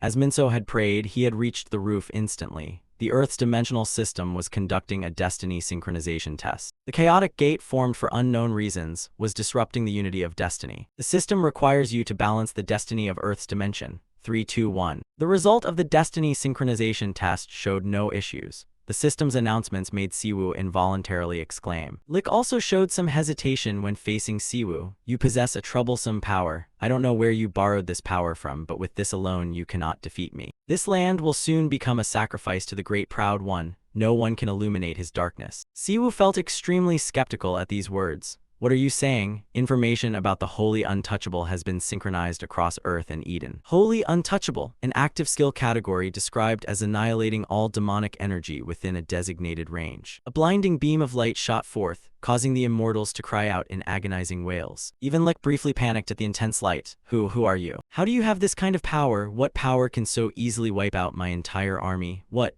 A servant of a god dares to insult me like this. He screamed in fury. I will not let anyone here survive. Narrabalizer is dangerous. This area has been infiltrated by Lick's curse. Cries of pain from the weak echoed everywhere. The area's destiny cohesion had been destroyed. Witnessing the tragic scene, Siwoo couldn't help but frown tensely. A high-level dark spell covered everything around with a curse, creating a space reserved for death. A curse within Siwoo's heart. A dark, gloomy aura surrounded Lick. It snarled fiercely, useless ones like Gu whom you serve cannot save you or anyone from death. This city will soon become a city of corpses. Those words enraged Siwoo. He waved his hand and summoned his powerful light. Useless, do you want to die? I kept you alive only because I was curious to hear what you'd say, but now I find that's unnecessary. Siwoo lunged to attack Lick. It merely sneered mockingly at him. You, a useless slave of a Gu. Siwoo lunged to attack Lick. It merely sneered mockingly at him. You, a useless slave of a Gu. After a while, white smoke gradually dissipated following the shockwave. Lick struggled in pain, unable to rise. It cried out in resentful fury, what? This is not my fate. Siwoo gritted his teeth and retorted, fate is for the living, not for corpses like you. Lick suddenly realized something and exclaimed in astonishment, I understand now, it was you. You are the one who killed the imitator and me, Mitch. How dare you sabotage the plan of the Most High? Impatient with the nonsense, Siwoo delivered a powerful kick to it. You've talked enough. The powerful kick caused Lick to shatter outright. But a dark white silhouette slowly coalesced, echoing Lick's enraged words. Yes, even if you kill me, my curse will continue to corrode this land. This place will soon become a city of death and spread despair among you humans. As it finished speaking, Siwoo punched the white shape, causing it to vanish in agony. You have defeated the Lick of the Chaotic Gate. You have met all conditions to resolve the Chaotic Gate. Siwoo reflected on what Lick had said. It was true, and that realization made him angry. A land polluted by Narrabalizer would become a dead city where nothing could grow or be created. In that state, the area would become a hell on Earth, continuously spawning immortals. There's a skill I can use in this situation, but it's the one skill I never want to use. It's too flashy and honestly quite tacky. The White Glory Church, right? With that thought, Siwoo declared resolutely, indeed, I warned you, wait and watch the show I'll put on. Information about the active skill, Purifying Wings Synchronized. Amid the night sky, a blazing red aura appeared by the system's command. The destiny cohesion of the dimension falls silent before your power. Purify the area tainted by Narrabalizer. The wings on Siwoo's back enlarged and enveloped the entire city, sunk in gloom. People felt the light and reached out to catch the feathers slowly falling down. Minso's group stood momentarily stunned at his radiant wings. Siwoo squeezed his eyes shut as the halo enveloped him. The sight made them gape in amazement, staring at him like a supreme god. Number of followers 13, number of followers 167, number of followers 674, number of followers 1807. Siwoo's wings spread wide, radiating the aura of the supreme god. People below looked up at him. Not long after, at a press conference attended by a crowd of reporters and spectators at Roman 20:11:00 p.m. the emergency briefing will begin. Standing confidently amid the crowd, he announced, "Good evening, I am the head of the Capacity Management Department for the second term. I will now begin the report." The gate containment was carried out as follows. A gate was reported to have appeared at Gyuzo University Hospital at 9:32 p.m., and indeed it did appear. At 9:47 p.m., a team from the Capacity Management Department arrived at the scene. The surrounding area was secured and civilians were evacuated. At 10:15 p.m., the awakened Kim Siwoo was on site and eliminated the lick host of the chaotic gate. The emergency disaster situation has now been fully resolved. The following is the official statement from the Republic of Korea government. Mr. Kim SH recently returned to Earth through the Han VBC-4Z gate. He is the figure appearing in the videos of the hidden player that have been trending on social media. Because Mr. Kim Siwoo's abilities have not been measured with magical measurement instruments, we cannot fully determine the extent of his power. However, I believe that through the incident at the Hangi VB Hospital Gate, military personnel awakens and civilians directly witnessed his abilities. After investigation, the Republic of Korea government has concluded that Mr. Kim Siwoo is a returnee with a rank of at least disaster. His statement caused the hall to buzz with speculation. If he is a returnee with a disaster rank, does that make him a monumental? A monumental has appeared in Korea. Contact the director immediately. Is he an abnormal whose abilities cannot be measured? Director Dong-sik continued, directing everyone's attention to Siwoo. From now on, the Republic of Korea declares that it possesses an abnormal returnee. Siwoo greeted the reporters. "Good evening. I am the leader of the Gen Church, Kim Siwoo." People were briefly surprised by his introduction. A church, he is religious. Siwoo proceeded to explain his church in detail. First, I will explain what the Gen Church organization is, starting with what happened when I arrived in Eden and how I returned to Earth. I spent 10 years pouring everything I could, my being and soul, into the Gen Church as its pope. Any questions? The reporters immediately clamored to ask questions. From S Daily New Dong to ZBC broadcasters, how do you feel about being Korea's first abnormal? Do you plan to continue running the organization on Earth? Siwoo responded slowly and briefly, yes. A reporter raised a hand and voiced suspicions loudly. Should we understand that Korea's sole abnormal is forcing people to join a church? Was the attack on the gate just a performance for your missionary work? What is the difference between an otherworldly religion and a church? Do the Korean government and the Capacity Management Department plan to officially support the Gen Church? Hearing the question, Siwoo exhaled, thinking to himself that he wondered why no one had asked these before. He may have lived in Eden 10 years, but as a Korean citizen, he also dislikes cults. With that in mind, he replied loudly, "Of course, I understand your skepticism. However, I will prove the strength of our faith through action. Whether you respect and believe in our doctrine is a personal decision. No one will be forced to join our church." Siwoo smiled brightly, thinking himself a noteworthy believer. But the brief silence and the skeptical gaze of director Dong-sik made him freeze for a moment. Shortly after, reporters began raising their hands to ask questions one after another. Lia Rang of the new S group for Bu On of H letter 1EA5P, Run Dai B letter 1EDD, Rao Ka S letter 1EDD, Tin DHG of the Genter T letter 1EA7N, M letter 1EBN. Siwoo noticed a man in the crowd and thought he could recognize him as a potential follower at a glance. Thinking this, he pointed to the man. The man in the second row wearing a brown jacket. "What is your question?" The man, pleased to be singled out, hurriedly spoke up. "Yes, thank you very much for the opportunity to ask a question. I am Stee Ho from Gel and God Daily News. I am very interested in the Gen Church. May I ask what the church's future activities will involve?" Siwoo quickly answered his question. To maximize reach and attract the public, the Gen Church will begin posting on Metop. We don't have a channel name yet, but I think it would be good if everyone suggested names for us. T Ho, satisfied with the answer, replied enthusiastically, "Thanks for the response, I'll definitely join." Siwoo wiped a bead of sweat, inwardly grateful. "Thank you, future follower." Immediately after, Siwoo loudly ended the press conference. "Then we will conclude this emergency briefing here." But questions kept coming. As Korea's first abnormal, how do you feel? You have attracted over 10,000 followers to the Gen Church. You have completed the main mission of founding a church. A new item is now available in the shop. New features, baptism, special roles, the missionary, new main missions, and church expansion have been added. Gen Church, primordial deity Gen Chiu, original Eden space attributes received from charity level 1. Affiliated organizations do not apply. Current divine points DP, 2,500. Your organization is rapidly gaining popularity, but you have not yet converted that popularity into religious worship. To foster continuous devotion from followers and effective missionary activities, you need to spread the gospel. The next morning dawned sunny, with cheerful birdsong heralding a new day. At a luxury apartment complex, Siwoo was leisurely stretched out on the sofa scrolling through the news. 20 comments are definitely fake. They're scamming, selling a disaster and an S-rank returnee hunter to Japan. And now they've brought in some dumb church name here. But if he closed the immortal gate, he should at least be S-rank, right? Clearly government agents secretly aided him. You can't judge from just one incident, but he doesn't seem like a cult leader. Reading the unkind comments, Siwoo pouted and asked loudly, "You dummy, do I look that evil?" The dummy, brushing his teeth, reluctantly answered, "You just look devout." Siwoo kept prodding, "But don't you think you look like a villain?" The dummy stepped forward and stared at him, assessing.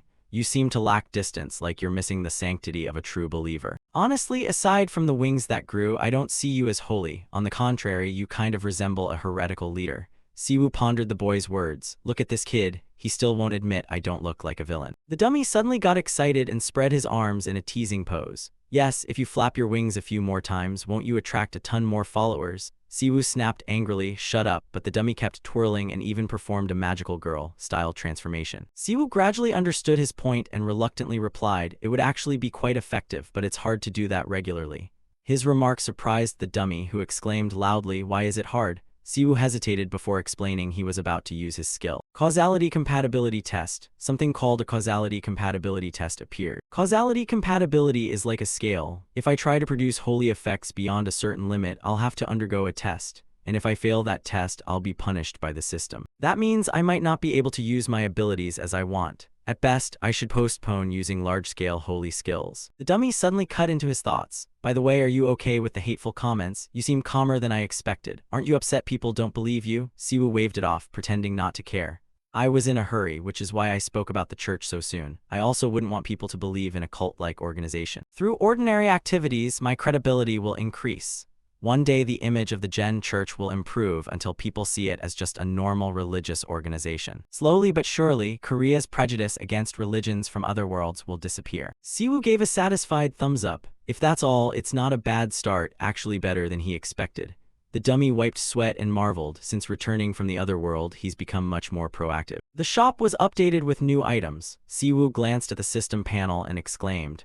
The dummy, looking at his expression, quickly realized a status window might have appeared. Missionary DLC role condition. Own at least read Bible level 10. Main trait sermon permanently increases followers' faith status points. Followers listen to sermons proportionally to the missionary's faith status points. Cost 1,500 divine points. Due to translation. This information shocked Siwoo, who exclaimed loudly, "The missionary." He happily clicked into the system to explore. Finally, the special role he'd been waiting for. The missionary role is far more important than the inspector updated last time. But what is this? Siwoo carefully checked the details. The requirement is to own at least read Bible level 10. Seeing that distant requirement, Siwoo seemed stunned and collapsed back onto the sofa.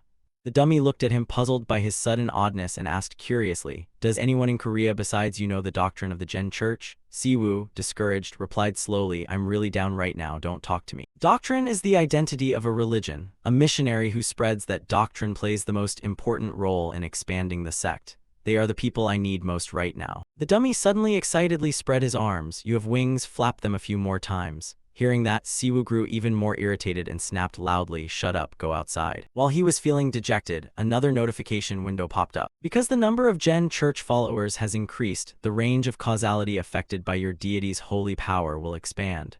Your god is pleased and grants you a prophecy. A bright object appeared along with a voice echoing from nowhere. "Ahem, can you hear me, Siwoo?" Siwoo quickly recognized the voice and cried out in alarm, but Jin paid no mind to his tone and replied calmly, "Oh Siwoo, so you can hear me now." The dummy also saw the shining messenger and astonished greeted Jen. "Is that a deity? Hello, thank you for looking after someone like my brother." Hearing that, Siwoo angrily demanded, "What are you saying?" Jen smiled and asked, "Is that your younger brother, Siwoo?" Elsewhere, she laughed loudly, delighted by their sibling closeness. "You really fit with your family, don't you?" Siwoo sighed in reply. She only said that because she didn't see how wide his eyes got when she teased him. "Anyway, what happened?" Jen explained, "The follower count increased and I can contact you. You've worked very hard. Now I can help you run the church on Earth too." "My Siwoo, you're such a busy pope that you don't even know my doctrine." That remark made Siwoo uneasy. He stared at the messenger in a panic. He hesitantly asked, "How did you know I was in trouble?" Jen replied softly, "I told you when you first came to Eden that I would always help you. I've come up with a way to help you this time as well." Receiving her concern made Siwoo feel pleased. He blurted praise, "You're still so cute." "Then tell me what your deity has prepared for me." Jen detailed her plan. "I've just made arrangements with the system and space. I passed the causality test, so the status window will soon appear before you. After purchasing the special missionary role, you can spend an additional 1,000 points to bring a missionary from Eden. The system announcement left Siwoo astonished. I can bring a missionary from Eden, he exclaimed, sweating helplessly. Do you want me to bring them to Korea like you kidnapped me to Eden? Jen frowned in rebuttal. You called it a kidnapping in your case, which is true, but this time it's not like that. Siwoo angrily accused her. Do you have a habit of kidnapping people? Jen hurriedly explained in detail. That's unfair. I chose them from a group of volunteers. Hearing that, Siwoo couldn't help but exclaim in surprise, huh? So the missionary coming to Earth has already been decided? Jen replied, of course, they'll come through the chaotic gate tomorrow. Siwoo clicked the purchase button in the system and sighed in wonder. How did same-day delivery work so fast? To bring a missionary through space so quickly? Good deal, I guess. I'll buy it now. You have spent 2,500 points to purchase the special role. The missionary, the first missionary, has received the Pope's call and will traverse space. Please confirm the coordinates of the designated chaotic gate. Siwoo exhaled. I didn't think the missionary issue would be resolved so quickly. Thank you, Jen. You've really helped me a lot. Jen replied, you're welcome. Siwoo, curious, asked, so who will be coming? Someone I know, right? Jen grinned slyly. It's a secret. Isn't surprise the most delightful gift? Siwoo raised an eyebrow and remarked, now that I think about it, who will come? Who will come to Earth? Well, whoever it is, it's truly worrying. At that moment in the large central building of the city, Dang So-hitch announced sternly, Siwoo, a C-51 gate has appeared in Anjiang. Siwoo responded understandingly, understood. Dang So-hitch continued awkwardly, it's been assigned already. I don't think we can intervene. The Ability Management Bureau may face backlash from awakened alliances nationwide. Siwoo was deeply troubled, thinking that when Jen sent a missionary things would go smoothly. He wiped sweat and forced a smile, asking, there's nothing you can do. Dang So-hitch coughed and hesitated. I could have negotiated if it were assigned to a smaller guild, but the C-51 gate has been taken by the Goblin Guild, he said. They're the fourth largest power in Korea's rankings. Since they're sponsored by Soy, it will be hard to persuade them with gate items or money. And because C-51 is only a grade C gate, it seems the guild decided to use it as a training site. He asked curiously, may I ask why it had to be C-51? Siwoo turned away in annoyance, biting his nails in frustration, thinking, damn, this is too complicated. Siwoo hesitated, trying to explain to Dang So-hitch. To carry out our missionary work, the goddess will send a missionary from Eden. Haha, they're planning to come through that gate. Dang So-hitch was stunned, standing up and shouting, one person, not a returnee but someone from the other side. Dang So-hitch frowned worriedly. Ah, this is complicated. Siwoo, there will be problems if an outsider encounters the guild. His words made Siwoo suspicious. What do you mean? Dang So-hitch pondered the monsters that had appeared in detail. So far, all humanoid monsters that appeared in Korea have been extremely strong and clearly hostile to humans, yielding huge rewards and experience. His ominous words left Siwoo more confused. What are you saying? Dang So-hitch hesitated. I mean, what if that outsider isn't a monster? Siwoo slowly realized what he was implying and repeated helplessly. You're saying if my colleagues encounter the Goblin Guild, there could be a war? Dang So-hitch wiped sweat and admitted yes. Understanding his point, Siwoo continued to discuss solutions. Ah, it seems we have no other choice. Captain Kim, can you notify my intention to visit the Goblin Guild? Dang So-hitch replied, I think I'll have to handle this myself. A high school in Anjiang City, Gate C-51. A gloomy atmosphere hung everywhere amid the chaotic scenes of the people around. When Siwoo arrived, he heard the commander's urgent announcement. There wasn't much time left, prepare to move, ensure armor is worn properly, and keep medicine within reach. He lounged in a corner, probing the situation. The sky was purple, the sign of a chaotic gate. It gave off an apocalyptic atmosphere. Suddenly, someone approached and greeted him. Thanks for waiting. I have to run after giving a few orders to our newcomers. The man smiled broadly, reaching out as he introduced himself. I'm Choi Sin, leader of the Goblin Guild. Siwoo cautiously sized him up. Astonishingly, he could feel the man's enormous mana. After considering, he reached out to shake Selen's hand and greeted, nice to meet you, I'm Kim Siwoo. Siwoo couldn't help but marvel at that incredible power. He was the strongest player he'd seen so far. Is this the level of S-rank hunters? He smiled politely and continued, thank you for agreeing to this meeting on short notice. Sin laughed and replied, it's an honor to meet an abnormal like you. Very pleased to meet you, Black Priest. Siwoo burst into a delighted laugh. He was truly pleased. Suddenly, a window appeared before him. The opponent's mana is pressing on you, but thanks to your high resistance, it has no effect. Siwoo blurted, I think this greeting is a bit over the top for me. Choi Sin stepped closer to probe, I'm quite interested in the Jen Church. Are you accepting new followers? I'm hoping to find someone to put my faith in. Siwoo maintained a proper smile and replied, we always welcome new followers, especially a famous new convert like you, Choi. Failing to get what he wanted, Sin relaxed his grip. He forced a smile and said, "Ha, you're pretty straightforward. I heard the story on the way here. It seems you're interested in this gate. All right, fine, I'll do whatever it takes to meet a commoner's request. After all, it's only a grade C gate. However, this gate must have something truly special if someone like you came here yourself. That's why I'm a bit annoyed to hear about this. Our guild may not look like much, but we are a third-tier guild. Do you really think we'd give it up just because you asked? Are you looking down on us? Do you think you can do whatever you want just because you're an abnormal?" Siwoo broke into a sweat, thinking to himself at his angry words, oh, so that's what he meant. He then recalled Dong Hitch's earlier warning. By the way, Choi Sin the leader is rather hot-headed. Be careful of sudden mood swings. I'll reveal a trick to deal with Choi Sin. You're the only one I'm telling. I've survived 5 years with him using this tactic. His eyes lit with pride, and Siwoo helplessly thought this was the trick of a seasoned official. After remembering, Siwoo suddenly clapped his hands in a friendly way. His voice softened considerably. He moved closer to Sin to curry favor. His demeanor made Sin flinch back in alarm. Not at all. I've heard all the stories about the Goblin Guild and their superb combat skills. I've never experienced Earthlings' fighting styles. Please allow me to witness your great guild's combat so I can learn. Please, I didn't expect this from a member of the church. At that spot not long before, a strange gate had appeared surrounded by dark, gloomy currents. 10 minutes before the chaotic gate appeared, Darkness Man had begun to blanket the area. After being lavishly flattered, Choi Sin happily slapped Siwoo on the shoulder in a friendly way. If I had the choice, I'd fight you right now. I like your attitude and you have talent. You seem ready to fight anyone you want. Siwoo forced a smile, inwardly thinking this guy really likes being praised. Thanks, Captain Kim. I don't care as long as I can get into the gates. After looting, things don't always go according to plan anyway. They prepared thoroughly for a grade C gate. This really means I can take advantage of the opportunity to understand how Earthlings handle gates. Excellent, however, I can tell who has experience and who doesn't. Choi Sin was ecstatic, proud of his subordinates. My kids have proven their skills. I'm sure they'll get used to everything soon. Suddenly, Siwoo frowned and asked tentatively, Choi Sin, don't you have any players assigned to heal others? Sin didn't hide it and answered bluntly, it seems you don't know healers aren't common. Most heal-capable hunters are ranked A, and even rogue medics are exorbitantly expensive. Hearing that, Siwoo pondered, it seems healers are scarce on Earth. Maybe this is a good opportunity for the Gen Church to find a foothold. At that moment, the strange gate in midair gradually expanded, putting everyone on alert. It was opening everyone to their positions. The chaotic gate appeared and a mission began.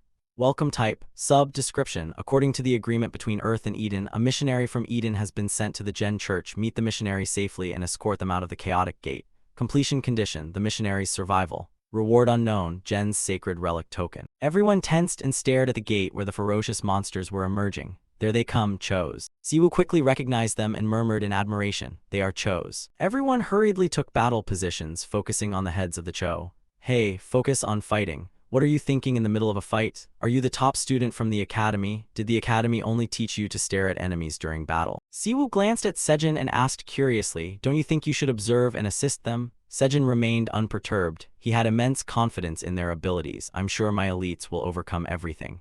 Are you worried about the newcomers? They joined because they trust us. We won't let them die by accident. Siwoo smiled inwardly at the man beside him. He seemed very loyal. He would be a perfect mercenary if born in Eden. I thought he was just a wealthy guild leader, but it seems I judged him by his appearance. On this side, tensions rose. The gate was widening, the chaotic gate expanding, and all forces shifted to Formation B, ready for combat. But as the Chos slowly emerged, they were shocked to see strange, dark red fluids smeared over their bodies.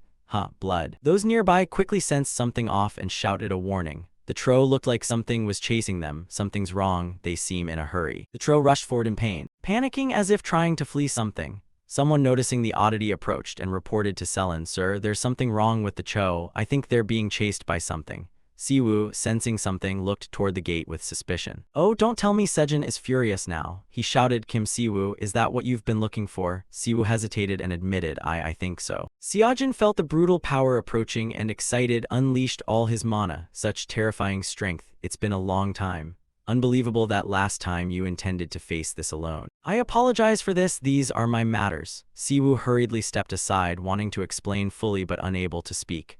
Wait, they're not the enemy, but it seemed he wasn't going to listen. Suddenly, he seemed to realize something and froze for a moment. At that moment, a pathetic Tro was dispatched by someone. Then the others met the same fate. Sejin suddenly shouted, newcomers, fall back. A strange person stepped out of that gate, Leo Dumen. He was the leader of the Gen Church's doctrinal research group and had become archbishop at 29. He was blunt to the extreme, but his most representative title was the church's mad dog. He imposed the rules he set. The church's mad dog, Leo recognized Siwoo and politely bowed to greet him. Siwoo froze as soon as he recognized him. Why him of all people? Seojin, thrilled at the powerful opponent, leapt forward like lightning to confront him. You're perfect, you're mine, I won't let anyone else have you. Excite me. Now Leo and Seojin faced off directly in midair. Leo slightly frowned as he was suddenly attacked. Leo's arms and Seojin's punching fist trembled briefly before the opponent's overwhelming strength. Suddenly Sejin sensed something unusual and paused momentarily. Leo threw him aside with full force. Sejin was unexpectedly countered and hurled onto the hard stone ground. Siwoo forced a smile facing the coming storm and murmured, "This is bad." On the other hand, the attack unintentionally terrified those present, who looked at him warily. After a moment, the crowd murmured again. He knocked Sane, an S-rank hunter, to the ground. This must be a dungeon boss. They also thought to themselves, no way, I swear. Leo heard someone shout orders. Group 2, go confirm the boss's condition, block that boss, or everything nearby will be ruined. Stay alert. He ignored them and walked up to Siwoo, feigning embarrassment as he said, brothers, stop this pointless fight. I don't want to fight you, Jen would be saddened. He put a hand to his forehead in an awkward gesture. Oh my, Leo, you really are shameless. He felled a renowned warrior just by appearing. I feel bad toward Captain Kim, how can I face him? After saying that, Siwoo watched Leo's manner. He tacitly understood his meaning. Leo lightly placed his hand on his left chest and bowed apologetically. Your Holiness, I, a devoted follower of Jen and head of doctrinal research, Leo, second bishop of the church. I respectfully greet the Pope, the first apostle and sole representative of Jen. Siwoo was completely surprised. Since when did he learn Korean? Leo deftly replied, this is a favor granted to me by the great Jen men. He told me to use this wonderful language to spread the good teachings. At that moment he recalled what Jen had told him earlier. Siwoo later to himself, figure it out on your own. He chuckled inwardly. She is pointlessly detailed. Immediately after, Jane suddenly scolded Leo. What are you doing as soon as you arrive? Don't you see what you've done? This is a ridiculous accident. He's far too dangerous. Sir, you should consider my situation living here. How can I face Captain Kim? Do you realize the danger ahead? As Jiang spoke suddenly in panic, Siwoo turned to look back. He saw Sane had sat up and thrown a very hard punch. Archbishops of the church must be loyal to doctrine, possess noble character, and sacrifice for others, a lofty station earned through this process and venerated by people. However, Leo was an exception among the two armed orders representing the church, the battle priests and the holy knights. Leo led the battle priests and was a hero who had secured victories in countless battles against demons. Knowing Sane might endanger Leo, Siwoo stepped in front of him to protect Leo. Yet he said, Your Holiness, step aside, no need to waste energy on such a thing. I will. Before Leo finished speaking, Siwoo interrupted. Leo, shut up, Sane, I'm truly sorry for not warning you about this. Sane refused to let Leo go. Siwoo, get out of the way. Everything's about to get interesting, don't stop me. With that, he ignored everyone and lunged at them. Siwoo shouted in panic, hold on, this is Leo, a bishop of our church. I think there's been a misunderstanding. But he wouldn't listen to Siwoo's explanation. Siwoo, I know that bastard-like monster isn't an enemy. However, a man's dream is fulfilled by facing the strong. Hearing that, Siwoo replied in astonishment, what? Sane spoke up, sometimes dreams are more precious than life itself. Siwoo thought anxiously to himself, is he crazy? Just then Leo spoke, dreams, what a wonderful word. Seeing warriors like you excites me about this world called Earth. If your holiness permits, let me show an Earth warrior the power of the great Jen. Seeing a fight about to erupt before him, he loudly tried to stop Leo. Sir, you're crazy too. Leo just replied, we're not children anymore. Why ask permission to fight? At that point, Siwoo stopped trying to restrain them. Instead, he felt excited. This was interesting. So Siwoo stood outside and watched them fight. Unable to stand it any longer, he grabbed Seojin by the collar, then suddenly seized Leo's shirt as well. While the two still didn't understand what was happening, Siwoo didn't hesitate. He twisted their arms and slammed both to the ground. He stood up straight, dusting off his clothes while mocking them. So how does your dream taste? A second later, the system notification board appeared. It announced, the chaotic gate has been completely destroyed, the greeting quest is complete, and you have received a reward from Leo. At that moment, Dongsich came to find Siwoo. Weren't you going to talk to Sane? Siwoo answered calmly, I tried, but Dongsich quickly recovered his composure and said, it's fine. Anyway, let's pretend what happened today never happened and everything from this gate will belong to the Goppin Guild. Do we have an agreement? Upon hearing this, Sane laughed loudly and replied, 2 men fighting a few times, what's the big deal? Meanwhile, you act tense, saying you could tear down an A-rank gate with just 2 blows. Not stopping there, he made a proposal. I, Sane, have something to propose to Kim Siwoo. He suggested an alliance between the Goppin Guild and the Jen Church. Surprised, Siwoo asked Sane, an alliance? We're not a guild but a church. He quickly explained, you are a church with 2 awakened. Together you could overwhelm an S-rank. Don't forget many eyes are watching you, Siwoo, and some of them have already begun to act. I haven't felt such a passionate fire for a long time because of you two. Take as long as you need to consider the alliance. I say and take my leave. Dongsich also spoke his mind to Siwoo. We'll start registering Leo as an awakened and verify his identity. Siwoo, you can go home now. However, he seemed uneasy. I always cause you trouble. He didn't dodge and replied, thanks for noticing. In Dong Sich's mind, he thought about buying Captain Kim some nutritious food once he earned money. That night at Siwoo's home, Siwoo and Leo ate together with Yi Nugok, and Si thanked them for the meal. Sticky, glossy rice with country-style soybean soup full of minced bean paste, beef, winter melon, and tofu. Dishes lightly fried by the woman in a pan. Soy sauce with thinly sliced chilies alongside crisp, refreshing white kimchi. Leo couldn't help but exclaim, impressive, thanks for the meal. You replied excitedly, yes, yes. Enjoy it. Then you leaned over and whispered to your brother, if we'd known this missionary would come straight to our house, we might have ordered chicken instead of foreign soup for the first meeting, and also the traditional Korean soybean soup. But Siwoo ate calmly and said it was a wonderful feast, and this time it was white kimchi. Leo hurriedly added, yes, it smells great. I've heard a lot about you from His Holiness. Even that you're a good cook. Suddenly praised by a stranger like him, Yi Nugok was flustered and replied, ah, thank you. Sion spoke kindly to him, Leo, eat. Yi Nugok cooks very well. I've heard a lot about you even though you've never met him. He was also quite open when talking with her. Of course, I've heard a lot about you. He often says he has a very cute little sister. Sion also complimented Leo. Leo, you're tall and look very cool. Hearing this, he politely thanked her for the compliment. I look forward to meeting you from now on. Sion, Siwoo's sister, and his brother were close to Leo, and she murmured inwardly, his physique exceeded expectations. Then he slowly brought a spoonful to his mouth to taste it. The moment he tasted its deliciousness, Leo's face showed surprise, and he urgently said, oh man, this has flavor. Seeing his reaction, Yi Nugok panicked and replied, what? The food doesn't suit your taste. Let's order chicken. However, Leo explained, sorry, it's just too delicious. Yi Nugok, your food is number one. Can I learn to cook from you someday? You were completely surprised by his offer. Really? Luckily, eat a lot, I'll teach you everything. I'm very good at Korean cooking. What do you like? Meat, fish, vegetables. I can teach you to season vegetables and make all kinds of soups.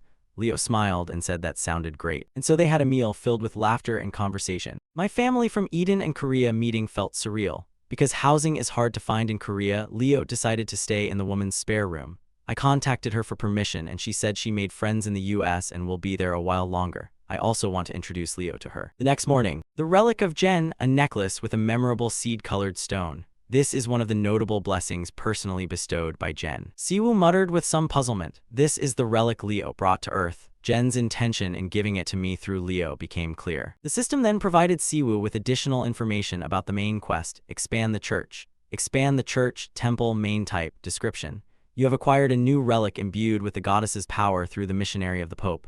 Please construct a temple for those who have become followers of the church. A temple is where the precious faith of believers is built together. Requirement, complete temple construction. Reward, 500D, baptism trait level 1. Though slightly hesitant, he was very excited. Build a temple, the time has finally come. To consolidate a society's position, the temple is crucial. It's where people pray to the deity, where believers gather to connect and deepen their understanding of the gospel. That this is a main quest shows the Jen Church is on the right path to taking root on Earth. While Siwoo held Jen's relic in contemplative thought, Leo was vacuuming. He said, Your Holiness Pope, could you lift your leg, please? Startled, he raised his leg and replied awkwardly, huh? Oh, okay, thank you. As he passed by, Siwoo suddenly had a thought and inwardly said, wait, something's not right. A second later, he asked Leo, how do you know how to use a vacuum? He quickly handed over a notebook and answered, Sie taught me before she left. She even gave me this notebook. Also, seeing the pile of clean laundry, Siwoo was startled and asked Leo, you even fold laundry? Yes. He answered very casually, Yi Nugok took the time to teach me. He also taught me how to use those machines called the washing machine and dryer. Because I serve His Holiness the Pope, this is the least I can do. Please don't worry. Although he could kill a bear and fight down an S-rank hunter, he was surprisingly serious about housework. That is the perfect butler. Thinking that, Siwoo quietly called Leo. Then he remembered something and thought to himself, although I intended Leo to live independently, Min thinks it's best to keep him nearby. After seeing the benefits of keeping Leo in his home, Siwoo clapped his shoulder and gently asked, you used to be my right hand in Eden, remember? Because he suddenly acted familiar, Leo felt a bit confused. I will carry out the role of assisting you, Your Holiness. He then happily ordered Leo, all right, finish cleaning and get ready to go. Yi Nugok should be back within 30 minutes with some clothes for you. He asked curiously, may I ask why we're going out? Siwoo replied, to counsel new believers. At an office building in Hunmapo. As soon as Shu arrived, Miso hurried out to meet him. I should have come to see you. I apologize for this. Not only did he not scold him, he replied cheerfully, I had no choice because I was busy. The one with more time should move, brother. However, Minnie still politely bowed to Siwoo and spoke respectfully. Even so, I think bringing the Pope all the way here was improper. He, as always, did not blame the other. It's okay, really. I'm glad to visit the areas of the church. Later, while touring the building, Siwoo murmured to himself with interest. But a 5-story building near Hongdae, I'd forgotten he's an YouTuber with 5 million subscribers. He praised him. Still, it must be said this building is impressive because we're recognized as a guild-backed company, so we get some financial support. Although it's our main source of income, we also take on dungeon conquest requests and gate subjugations. We actually make more money from guild consulting than from meetups. After that, Minso brewed a cup of coffee for him and Leo. Siwoo then turned to ask his impression of the coffee. So, how do you find the coffee? Leo replied calmly, it broadens my palate. I want to learn more about Earth cuisine. He felt satisfied inwardly that Leo liked Earth food. It seemed Leo was born to be here. Even a host like Minso smiled with pride because the guests enjoyed his drink. I'm glad you like it. Tell me if you want more. Leo quickly thanked Minso. Thank you. A moment later, Siwoo introduced him to Minso. This is the person I mentioned earlier, the missionary from Eden sent to spread the word of the goddess, Archbishop Leo. Hearing that, Minso was so excited he jumped up from his seat and shouted, "Oh, this person." He bowed and greeted him. To meet a brother on earth, praise be to the goddess Jen. Very pleased to meet you, brother Minho. I am Leo. The other introduced himself. I'm Minso. In an instant, he responded with a single word to show his agreement. It seems you've met Jen. I can see the mark around your heart. At that point, he could only go along with Leo. Yes, though I haven't met the goddess Jen directly, she healed my illness and blessed me with warm light. Siwoo also noticed an aura about Minso, but he only thought to himself that the man was on the verge of developing divine power. It seemed Minso's faith was more serious than he'd expected. But then Siwoo cut their conversation short. Alright Minso, now that everyone's met, why don't we get to the main point? As he said this, he reached inside his shirt to take something out. Quickly, Siwoo produced Jen's relic for him to see. According to the information, Jen's relic, an artifact of the Jen Church originating from Eden, is described as a necklace bearing Jen's power capable of creating a sanctuary, usable only on land the church legally owns on Earth. Its effect declares the surrounding land a sanctuary, and the church's temple must be built within that sanctuary. A warning per the law of causality, seizing land by force will not be permitted. Since this was the first time he'd seen it, Minso was extremely fascinated. Minso, we plan to build a temple for the Jen Church. The proposal was so sudden that he couldn't believe it at first and shouted out. But Minso quickly recovered and began planning. Then I'll start fundraising from the management support team, all for the first temple in the name of our Lord Jen. Hearing this, he declined. I have matters more important than money, although financial concerns were urgent. We still don't have a site. I have no idea how to make the first Jen Church temple easily accessible to the public. That's why I came here. Minso asked the other, do you have any suitable locations? Siwoo answered honestly no. Immediately he fell into thought to find a solution. Then Minso said, Your Holiness Leo, can you wait for me 10 minutes? Being business-minded, he was very sharp. Moreover, he projected it onto a wide network for them to see, the Jen Church Temple construction project. To the astonishment of the two, Minso said, allow me to start a short presentation on the temple project. Since Siwoo had many questions, he asked, Brother Minso, did you prepare this in just 10 minutes? He honestly admitted, actually, this is something I had prepared beforehand. After you saved me in that dungeon, the day the goddess Jen redeemed me, I began to see it as my responsibility to build a temple in the name of the goddess Jen. In disbelief, he began to tell himself that he had planned it all simply because we happened to heal him. However, Leo overreacted, crying as he said, this is truly a wonderful act. Surely the goddess Jen will be pleased. I can't help but cry at my brother's fate. Minso, in turn, went overboard as well. He rushed forward to hug Leo and said, I'm just doing what I should. I will always pray for you, my brother. Finally, helpless, he said, can we continue the presentation? Before the presentation, Minso cleared his throat. Please take a look at what our church will build. Community voting. Please vote for the first temple of the goddess Jen. Community voting is something users frequently use. It allows viewers to stay connected to our content. Moreover, anyone can vote from anywhere. It's incredible what we can do. Having the public decide the temple's location means we'll be ahead of other churches, and it will be easier to build the image of a religion that works with the public. He began asking for his opinion. Do you have any locations in mind? Minso clicked the controller and smiled with narrowed eyes as he replied, I agree that the first temple for our goddess should be in a special place. Please see the next slide. It is the hot zone, Gwanghwamun. Seeing the blue wall, Siwoo asked in surprise, what's that blue wall? Quickly he explained that since Siwoo had returned after many years, that wall must look very unfamiliar. This is what most people call the hot zone. 5 years ago, this place became the site of a spatial gate appearance, a phenomenon where a dimension opened and monsters began emerging from within. Photography inside was strictly prohibited, and these photos are from the past. Although we were able to defeat them, it came at countless sacrifices. In the process, those at the center of the gate could not escape the corruption of magic it caused. After that, many gates began to open rapidly. And although we requested help from allied foreign countries, the current government still couldn't solve the problem and left the area to fend for itself. He didn't expect this could happen here, so a look of astonishment appeared on his face. How could such a thing occur on the star? It didn't stop there. Minso revealed more unbelievable news. The wall has 5 layers in total, including a layer of Dieru Shrine Eyelid that can absorb magic. Only A-rank hunters or higher can withstand the contamination and enter the area inside the wall. The intense accumulation of magic, contrary to the principles of this world, causes contamination to destroy the status quo, and the inevitable result is destruction. Land polluted by magic can no longer sustain life, like a ravaged city. He also mentioned 2 other lands and 2 more centers in Desian and Busan. However, because this area is considered Korea's first center, it remains a painful chapter in history.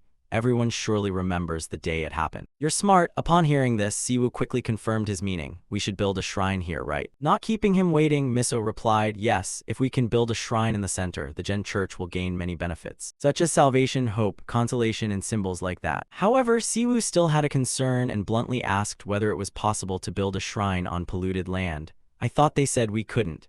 Then Min excitedly proposed a solution. We will need to purify it first. Like the way you purified Lick's curse in Google. Please pray to the goddess Jen for help and I'll prove to you that this is possible. At this, Leo excitedly responded, oh yes, I trust you, brother. Siwoo felt annoyed that he was being upstaged. Hey, why don't you just be the Pope? Realizing he was wrong, Leo quickly bowed and apologized. I'm sorry. He also agreed with this plan. However, he still had many reservations. Honestly, although I can do that, purification and magical contamination are completely different, and I agree that we have many more important matters. Jen's symbol has far more significant considerations. Suppose we begin building a shrine at the center, but you just said we'd vote on potential location. And yet we won't even vote for the center. Isn't that meaningless? Since Minso had anticipated this, he cheerfully said, no need to worry. I have a way to handle everything. Then murmurs echoed through the building. Hey everyone, do you remember that issue about the onion grain chocolate? According to the original plan, Mino posted it online to poll public opinion. Vote. The Player Ka channel is asking followers' opinions about the new site for the JMN Church Shrine. Share your thoughts. 1. Is it really better to enjoy everything and then leave? Gagang Nam or Gahongdi 3.6%. 2. This time I can't do anything but the center 96.4%. Very quickly, comments from netizens appeared under the post. How much longer will this go on? It seems the other world has changed their perception. Gagang Nam, no way, it must be the center. Guys, I predict they'll change the result within a week. Not even America can do anything about their center. What will we do? Seriously, I'll donate all my savings if they build a shrine at the center. By the way, I'm the owner of a 29-story building, just kidding. Minso, are you really joining a cult? I'm so disappointed I'm going to unsubscribe. Why can't I believe he's a real anomaly? High-rank people could beat Lick too. I heard the Powers Department is making up these stories. After reading these comments, Siwoo was startled. I really can't believe this country. The system then issued a mission to him. The clear condition for the main task to expand the shrine was changed, requiring the use of the Gen emblem Holy Relic and the development of a sanctuary at the center in Seoul. Warning, if the sanctuary is declared anywhere other than the designated area, you will be punished and lose credibility. Siwoo said sadly, revoke half the divine points. It didn't stop there. A series of sad events left him lost in thought as he looked toward his parents and quietly thought that it seemed the main mission had also been updated. Our mother passed away, but my siblings want to go looking for them. I hope the lockdown will be lifted soon. We can't even retrieve the bodies from that area for burial, and whenever I think they might still be there. Finally, with a worried expression, Siwoo simply said, I hope they'll soon find peace. A symbol of hope and salvation, this could be an issue. Then Siwoo went to see Dong-sik but was met with his objection. I don't want you going into the center, Siwoo. He didn't answer immediately, but stood there observing Dong-sik's attitude for a moment. A few seconds later, Siwoo cheerfully asked, were you planning to object strongly from the start? Besides, I feel like this is the first time I've seen team leader Kim like this. He replied nonchalantly, no, I wouldn't call it an objection. I'm not objecting because your plan has flaws. Siwoo, surprised, asked Dong-sik then why. He bowed his head sadly and said, oh, you know, inside the center, Siwoo has a high-grade magic stone mine. Hearing that, he was startled and thought to himself, magic stone. Magic stones, they are formed from crystallized magical energy minerals containing concentrated magical energy. They can be obtained from monsters, but high-grade magic stones are mainly found in magic stone mines. Siwoo didn't want to interrupt Dong-sik, so he let him finish. Magic stone mines were created along with high-density magical energy when the first spatial dimension opened at Siwoo's center. As a result, the surrounding area became contaminated. Siwoo knew this, but rather than tell him, he muttered inwardly. That's right, even in Eden, high-grade magic stones are found where high concentrations of magical energy accumulate. It didn't stop there. Dong-sik also told Siwoo what had happened before. A year ago, after a magic stone mine was discovered in the center, major guilds formed professional teams to mine magic stones. Very few people knew this truth. Of course, player Ka didn't know either. Recently, we realized that the large guilds have been fighting over the magic stone mine inside the center. Of course, we determined they were at least rank hunters. Siwoo showed interest and urgently said, shouldn't the government have taken control of the situation from the start? He also candidly described the current state of affairs. Most people capable of resisting magical contamination are affiliated with major guilds. All we can do is record logs. Hearing this, Siwoo worried inwardly, so it's not that they won't act, it's that they can't. So when he learned Siwoo wanted to go inside, Dong-sik immediately forbade it, saying, we are powerless. Once you enter the center, we won't be able to support you. You could get caught up in conflicts between major conglomerates and large guilds and be ostracized by awakened members of those guilds. Siwoo inwardly laughed at his foolishness. How stupid. Maybe he only opposed the plan out of concern for him. Well, the man is a government official after all. However, I can't give up the center just because big guilds are vying for power. The community poll results on Muber player Ka's channel, where new followers joined the cult with 5 million subscribers, were Gagang Nam or Gahong 3.6% and the center 96.4%.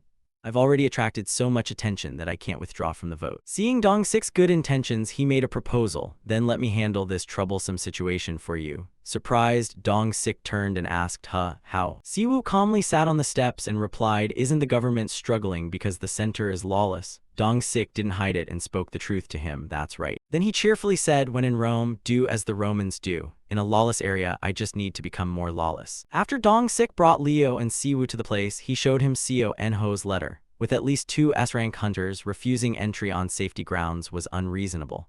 The Minister of Ability Management, Seo Nho. Reading those lines, Dong-sik's face tensed. Seeing that, he cheerfully said, you don't seem very pleased, team leader Kim. He sighed and said, yes, he'll have to accept it.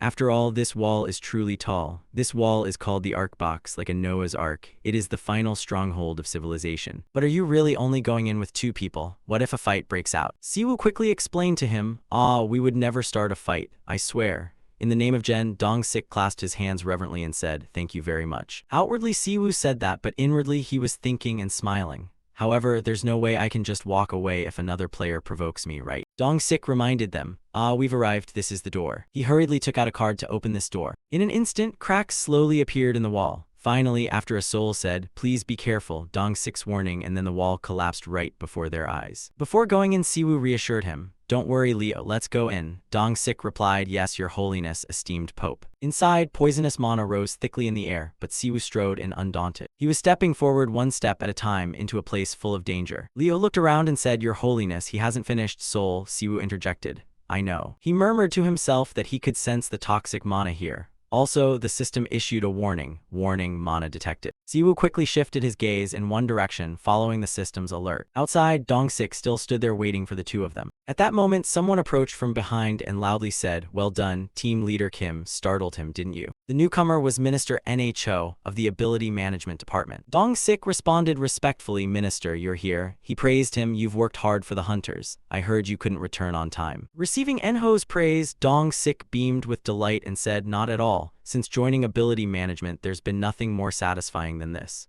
Knowing he was flattering him, Nho smiled and said, flattery gets you nowhere. I heard you opposed my decision. Hearing that, he accepted fault.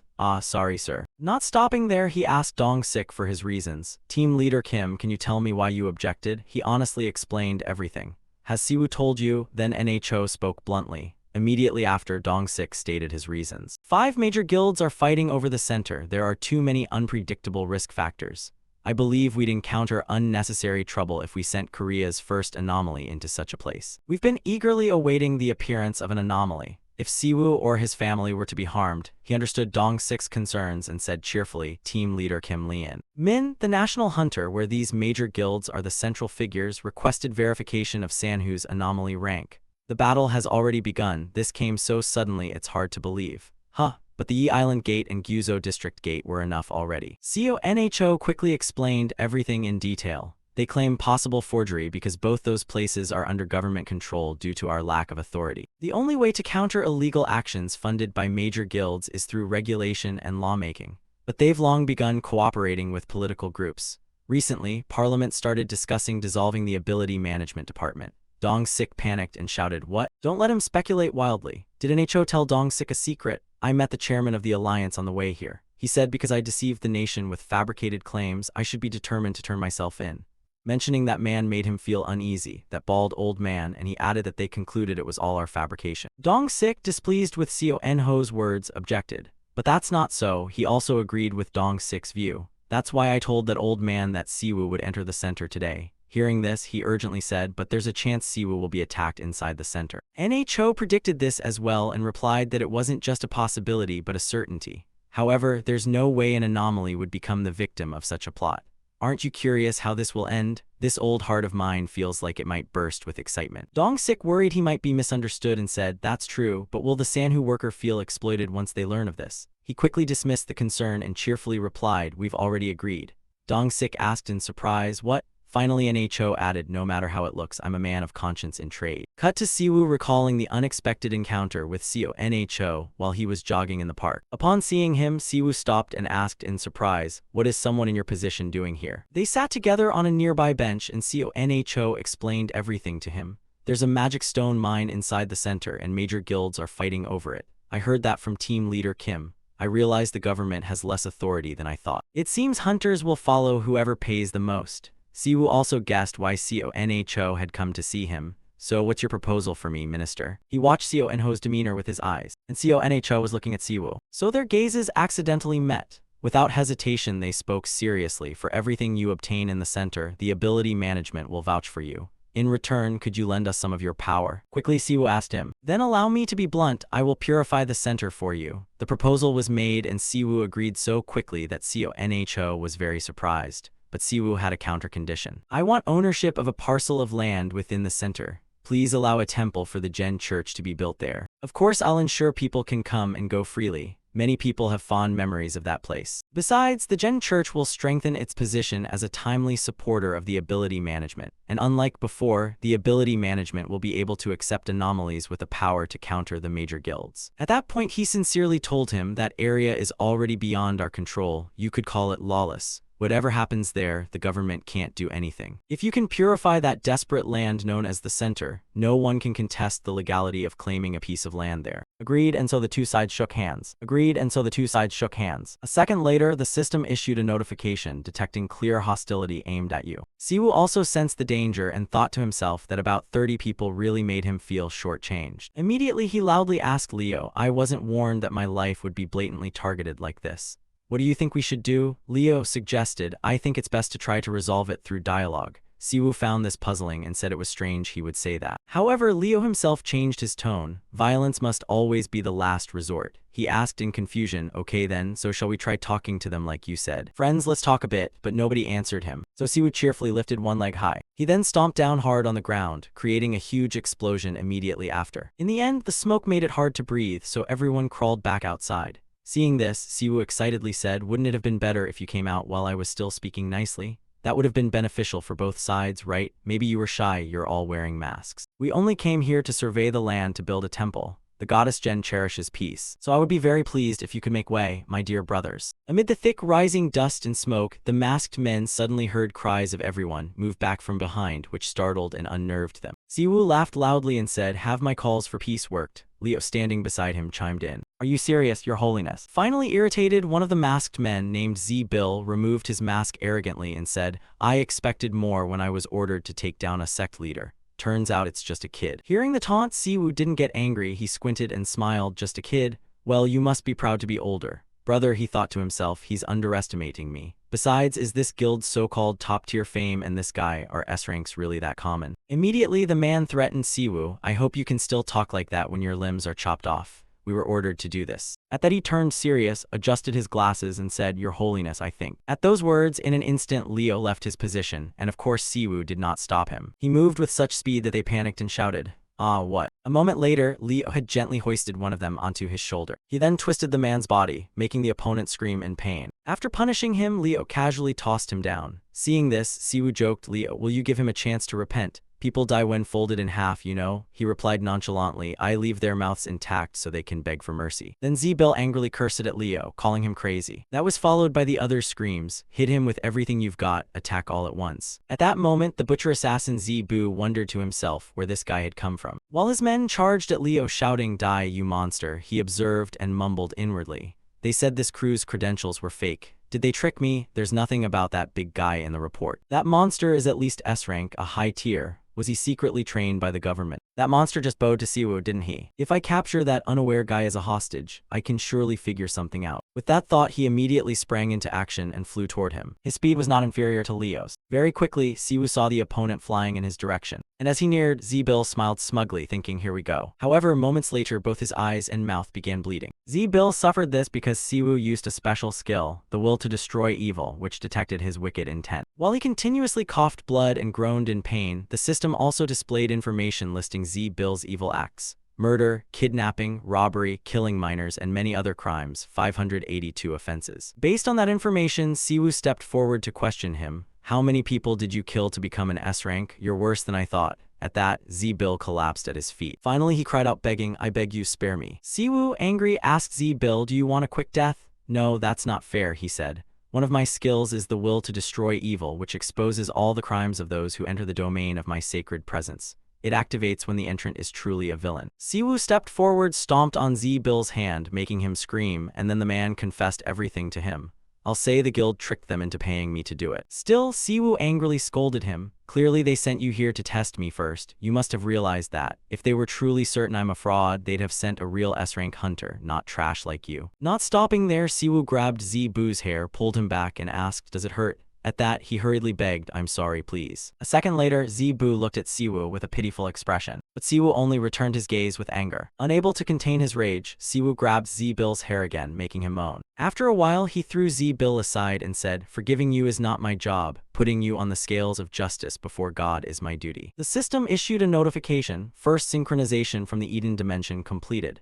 Using the user info command to check your stats, the Earth dimension has assigned your attribute as chaotic. Therefore, the Earth dimension has lifted the causality limit on you. The second update is beginning. Zihu belongs to the first goddess Jen. Attributes: chaotic, professions, public works, dark pontiff, and 32 others.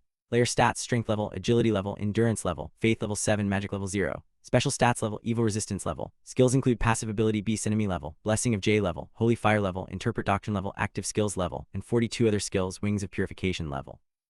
Sanctification level, a Y victory over evil level, and 92 other skills. This means current stats exceed system limits. Synchronization. The second sync will include the system. After scanning it over, Siwoo said puzzled, what is this? Nothing's changed. It just added a panel listing my traits. Perhaps lifting the causality restriction is a good thing. Saying this, he pointed to the words sanctification, victory over evil level, and 92 other skills. This means the current stats exceed system limits. The second synchronization will include them. Siwoo fell into thought. He was baffled by this second update. Seeing reinforcements approaching, Leo told him the weak have arrived. Siwoo teased him, you're so mean, you know, they don't look like they want to fight. And when asked, were you sent by the government? Why are you here? Siwoo turned around appearing surprised. He raised an eyebrow. The mineral mine is in this direction, so I don't have to search anymore. With magic this strong, there's probably about 7 tons buried down there. Leo added to Siwoo's thought. A magic tower uses about 700 kg of magic stone per year. 7 tons of high-quality magic stone would be a tremendous resource. He spoke his impression. I can sense both magic and makai from it. Magic stone is the crystallization of the purest mana. Magic stone is like pure water, so if combined with divine power, it will become godstone. Similarly, if combined with makai, it will become demon stone. He looked toward it and calculated silently. I sense makai like that of a lick from this mineral mine. This energy belongs to an arrogant demon king. Its decay won't be long. The 3 auras I sensed in the center are like this. Has anyone entered this mine recently? A few people answered, don't know. I'm not sure about that, but some elders urged us not to answer him. He quickly spotted Jun, who had stopped people from answering, and cheerfully said, you must be busy with power struggles, but that person is very dangerous.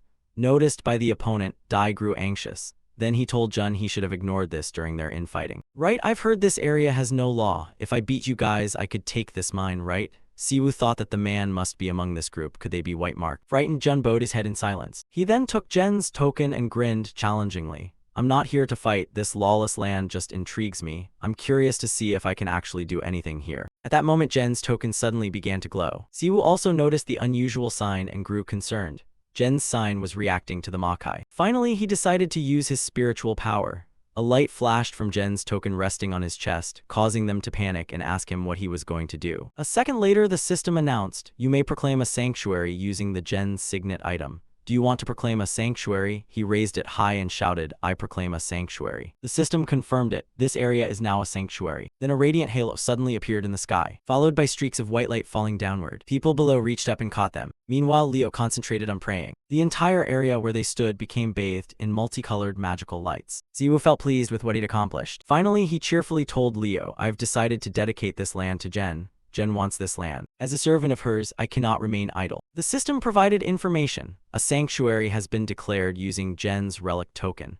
The Earth Dimension system accepted the relic from the Eden Dimension as a miracle. With the proclamation, this area has been cleansed of polluted Makai. Knowing this, Siwoo let out a relieved breath. As he walked, he thought, breathing is much easier now that the Makai has been cleared. A few seconds later, Jen reappeared and whispered to him, "This is such a sad place. I never thought a place like this could exist on Earth." He gently called her name Jen. Siwoo agreed with what Jen had just said. Yes, it is truly sad. He also watched Leo's calm face carefully, and thinking him so composed, Siwoo murmured inwardly that it seemed only he could see Jen. Then worried, she said sadly, "I can vaguely see the dreams that were buried in this land. Sagan, thank you for taking good care of the gift I sent via that brat BS." She was subtly referring to Leo to Siwoo, and he understood Jen's meaning.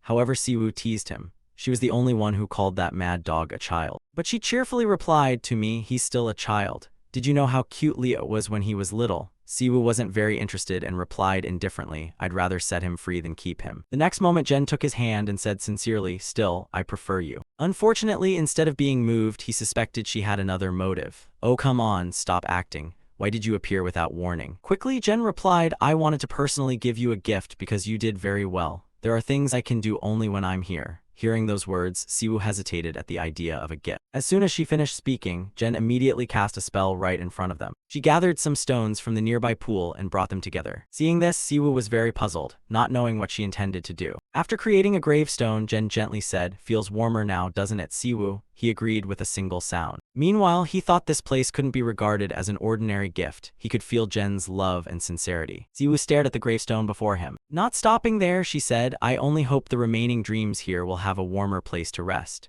Those who remember this place will surely see this event as a miracle." In his heart, he quietly compared it to Eden. Jen gave Siwoo another surprise that left him completely baffled. With a wondrous spell, she created a small temple within the sanctuary. While he felt incredulous and amazed, Jen beamed and asked Siwoo, "How is it? This is my real gift." "So what do you think?" He praised it at once. "It's wonderful. Everyone will surely like it." I can imagine Leo crying. Goddess Jen. After thinking things through, he said to her, "I have something to say, Jen," but she was perceptive enough from his expression to guess what he meant. "It seems you already know. Siwoo, listen carefully to what I'm going to say. The last demon king you defeated, Lucifer, transferred the soul fragments of the demon kings to the nearest dimension. The nearest dimension to Ian is Earth. The reason the Earth system accepted a pact with an outsider like you may be related to Lucifer." Hearing this, Siwoo fell into thoughtful silence. She was talking about causality. Meanwhile, Jen showed a worried expression and said, "Because Earth is not under my jurisdiction, I can't do much. You'll have to investigate the details yourself. Siwoo, I'm sorry for these difficult requests. Please take care of this world." Siwoo knew that after saying this she would leave, so he asked, "Are you going to go now?" Without another word, Jen left, and he could only tell himself, "Well, I suppose I should get used to that." Siwoo turned back to look at the temple and murmured that it was surprising. Yet it seemed he'd completed all urgent objectives. The temple looked so beautiful and splendid to him. Another thing made Siwoo very pleased. Leo was here to translate the scriptures for them.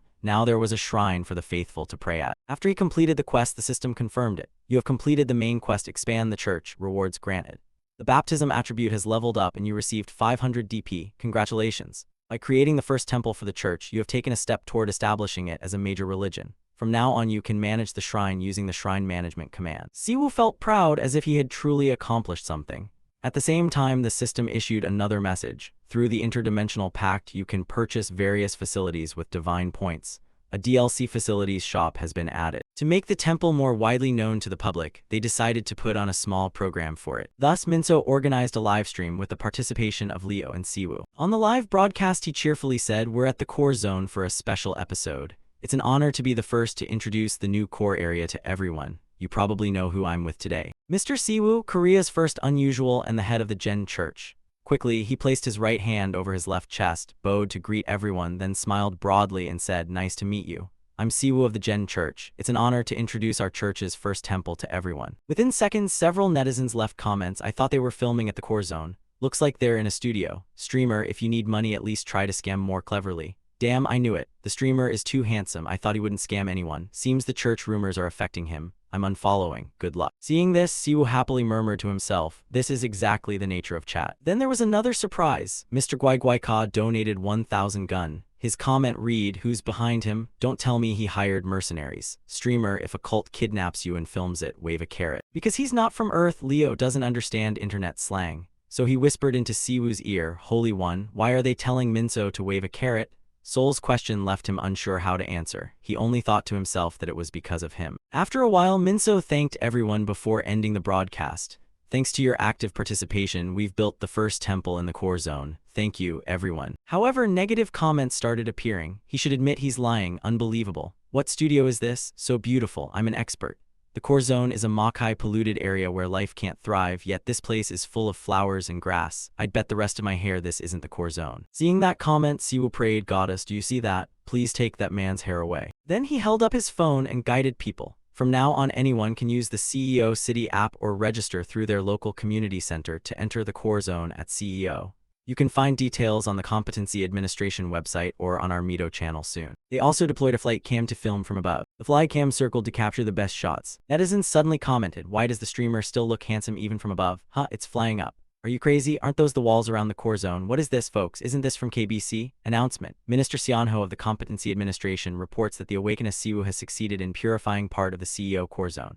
Link to article. This is real. Wait, is this really the core zone? Really? I'm coming here on a pilgrimage. If we want to go on a pilgrimage, do we really just need to register? Please grant me this. Please give me a girlfriend. Please let Daokai pass the Hunter Academy exam. Please let Daokai pass the Hunter Academy exam. Please let Daokai pass the Hunter Academy exam. Please let Daokai pass the Hunter Academy exam. Please help me get through this interview. Go to class, stop touching pants. After a while, someone approached Siwoo carrying a bouquet of flowers, and that person was Minister Seonho. Seeing him, Siwoo said, Minister, everyone has left. Is there anything else you need here? Seonho answered sincerely, I've always wanted to return here. I never thought I'd be able to come back. Even if I agreed with the idea, I still can't believe it. What is that small gravestone for? Siwoo bowed his head and said, it's to comfort those who rest here. He respectfully knelt, gently placed the bouquet on the gravestone, and asked, who did such a precious thing? Siwoo replied, it's the person responsible for everything here. I think it's a memorial to help dispel sorrow while not forgetting the past. The gravestone bore the inscription, where dreams rest. Seonho sincerely said, I think you fulfilled this old man's wish. Thank you. Even after being kidnapped to Eden, the main reason I couldn't hate her was. Thinking this, Siwoo suddenly glanced at him kneeling before the gravestone because of the compassion and hope she brought to those around her. Right now in the comments section of the Religious Exhibition fan page, there's a post reading, I am a sinner with 18,345 views, 345 shares, 1,572 comments, and 10 reactions.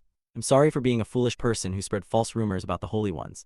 I'm sorry for doubting you, sorry for cursing you. I will do my best to spread Jen's reputation. Below are all the comments. Do you think it's him? Yes, it's the guy who always calls it a fake cult. It seems he deleted all his posts. Don't worry, I screenshotted everything and emailed it to the J-Man Church. Jen is watching. Please use polite language if possible. I created a new Jen exhibition room. Everyone come in and chat with the brothers and sisters. Has anyone seen the goddess? Is she pretty? I heard she looks like T-High. Oh, I heard a player has seen her.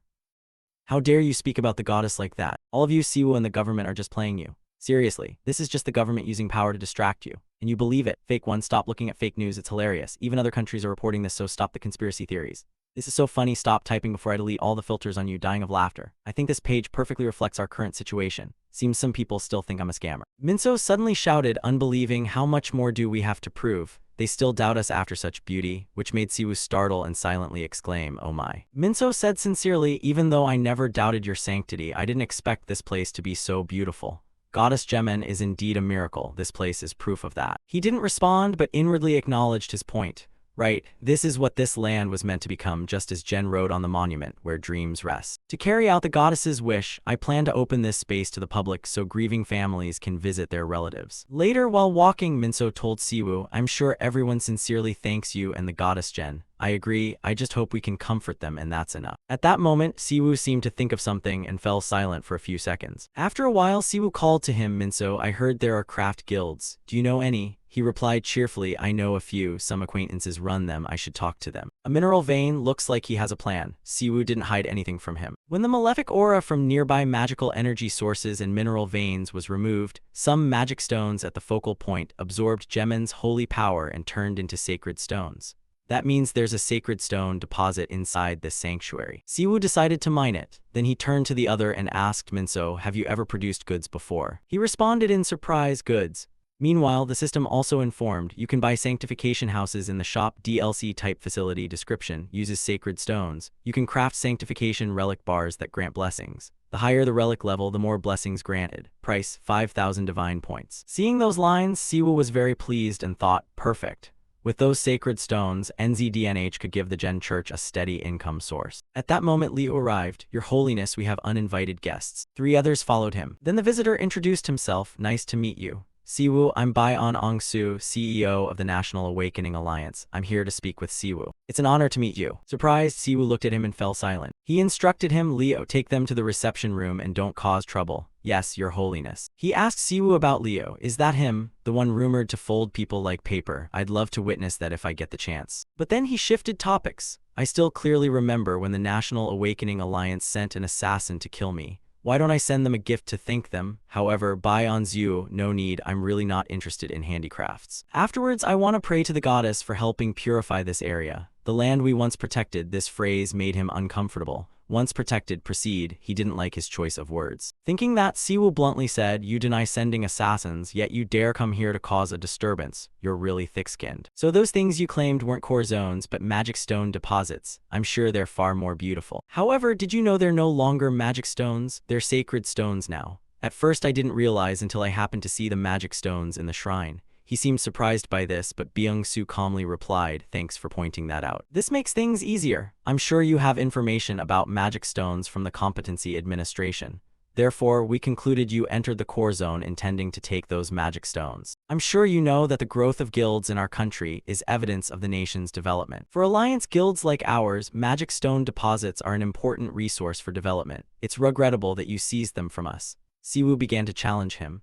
Are you trying to make this sound like I'm hindering the country's development? I work with the Competency Administration. Aren't they a government agency? Aren't you the ones obstructing the agency's work? You claim these deposits belong to everyone while you are the ones profiting. We can't believe that. I was going to have a serious talk if you started with a sincere apology, but you brought all this sabotage to the core zone. Hearing assassins, is that all you have to say? As things grew tense, Byung-soo took out a folder of documents and hesitated. Put everything aside for now. We're here to negotiate. We will guarantee the Gen Church half of the extracted yield from the deposits and allow you access to our entire extraction infrastructure.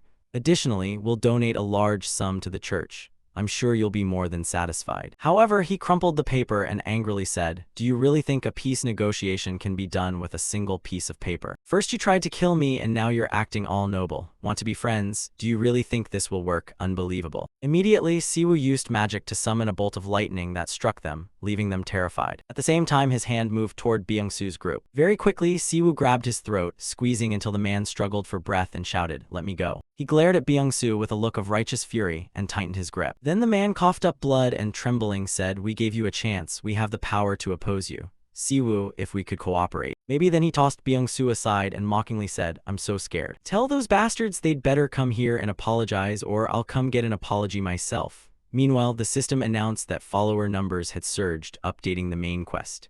Estimated time, 7:32. That night, as usual, SHU was watching TV and happened upon breaking news. The public-private joint investigation team had been formed and officially requested verification of the core zone site.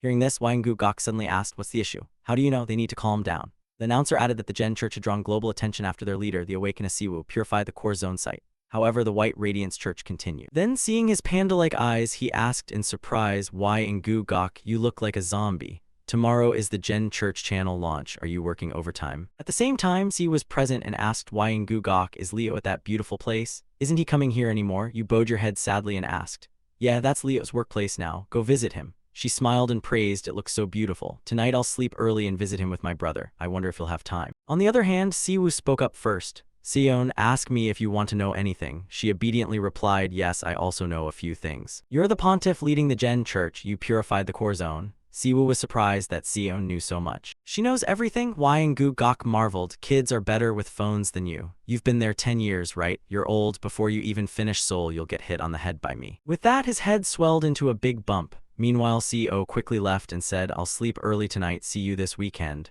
Siwoo replied cheerfully, yeah, good night. Then the two older brothers waved goodbye to her. At that point, he finally understood everything. So C was teasing him and Wang-gu-gok was praising her. C is a good child and very clever. She had no choice but to grow up early. Next, Siwoo comfortably admitted his mistake. Maybe it was his fault. Seeing his attitude was a bit odd, he watched the other silently. After a while, Wyangu Gok suddenly remembered something. I almost forgot. Grandma called us. She said they're preparing a private jet to pick her up here in 2 weeks. Siwoo startled. Huh? A private jet? Why? You quickly explained to him. She said something about being a family member of an anomalous person. Because she can't travel freely because of you, she said to brace yourself for a beating. Siwoo knew his grandmother's temper well, so he was extremely worried. She's coming soon, I'm so worried. He asked confusedly, why are you worried? We're just launching an official channel. Siwoo replied awkwardly, you don't know how much I've prepared for this. He also praised Wyangu Gok, you did great, don't worry. Finally, you finished designing the channel. The official Gen channel has 43K subscribers, one video in sections like subscriptions, playlists, short videos, and community. Muttering as he watched, the subscribers after 1 hour of the Mube channel launch were 43,000. Seconds later, he scrolled down and saw headlines, shorts, playlists, community, recommended core zone hoax 200K 1 hour ago. Along with that were 24,325 comments sorted by most recent. Please let me pass the exam. Pray I pass the test. The player looks handsome, but the pontiff is a bit, and the big guy standing behind too. Which is stronger, Jin Church or the White Radiance Church? Oh, my people still believe in these cults. They'll start asking for money and it'll be too late. Finally, I'm here on a pilgrimage. Right now, Siwoo was watching it in his study. Wyangu Gok explained to him, there are so many comments, lots of people making wish prayers, right? He gently replied, wish prayers are fine. Jin likes comments like that, doesn't she? Leo cheerfully answered, that's right. Jen will take care of those who yearn for their dreams. Siwoo agreed with Leo's thought. I think that's reasonable. Since we've resolved many recent incidents, I'm sure more people will believe in Jen once they understand. Wyangu Gok was surprised to see him so enthusiastic. This was the first time he looked like a church member. After a few seconds, the system gave Siwoo a new quest. A quest has appeared, expand the congregation, prepare the main DLC type description by creating a temple. You have previously created a home for faith. The temple will serve as a pivotal hub for the church's development. Thus, the system determined your church has completed the necessary preparations. Your holiness, Earth currently faces many dangers. To prepare for upcoming threats, you must grow your church. Requirements: achieve 150,000 official followers. Official followers are those who have applied to join. 2. Players of the Sino system choosing Gen as their faith must achieve a total of 15 levels across church traits and facilities. Reward: 10,000 divine points. Optional achievement: you must satisfy all 3 conditions to complete the quest. Sunlight streamed through the leaves. Not only he, others also received this information, including Minso. The system confirmed. The following announcement was sent to all players on the Earth dimension. Special conditions have been met, and restrictions on divine power have been lifted from the Earth dimension. The Earth dimension system is preparing to update for the class era. Players on Earth prepare for the following changes. The system confirmed that with Siwoo's choice, he accepted the quest to expand the church, preparing the main DLC type quest. Description: by constructing a temple, you have created a place of worship for believers. From now on, the temple will be the center of your religion. The system has confirmed that you have laid the necessary foundations for the religion, your holiness. Earth now faces many dangers. You need to grow your number of followers to prepare for the coming threats. Requirements: achieve 150,000 official followers. Official followers are those who have formally applied to join via the application form. 2. 500 players of the sacred alignment must choose Gen as their deity. 3. A total of 15 levels from church buildings and traits. Reward: 10,000 DP. The selectable achievement for the quest is only completed when all 3 requirements are met. Reading these lines, Siwoo muttered about those 500 sacred players needing to choose Gen as their deity. Hey, besides me, are there any other players using divine power? But Wyangu Gok didn't know this either. I haven't heard of anyone. Are you planning to get 500 more followers for Gen like Leo did? Siwoo rubbed his nose and bowed his head to ask. So what are these sacred players? Just then the system returned. The announcement was broadcast to all players in the Earth dimension, surprising anyone who saw it. Even Mino knew. Alongside it came system information. Because some conditions were met, restrictions on energy and divinity will be lifted from the dimension. Earth will prepare for the era of order. Players on Earth prepare for the era of order. Following that, fast updating news appeared on TV. The broadcast reported breaking news this morning. A major upheaval announced on Earth. 24-hour news covering religions and Buddhism. Many people have awakened divine power. To prepare for a changing world, we invited Professor S8 Nofather from CEA University. There are many players in religion. We awaken thanks to the blessings of the deity. With divine power now available, I'm sure you can see how important religion will become. If our country accepts the JN Church during this chaotic time, it would be reasonable for the government to recognize our religion as an official faith. A second later, Trang directly dialogued with the Bishop of the White Shade. How does the White Shade's awakening work? The Bishop of the White Shade quickly replied, our method is nothing special. Just faith in the deity will save humans from weakness. After watching, Siwoo sighed and thought inwardly, those divine-aligned players from the White Shade, so they don't use magical energy. I guess the Gyuzo Gate and the Abyss Gate in Rio Duan posted videos of them fighting demons and never declared themselves allied with them. And did I detect any demonic energy from the believers at Gyuo?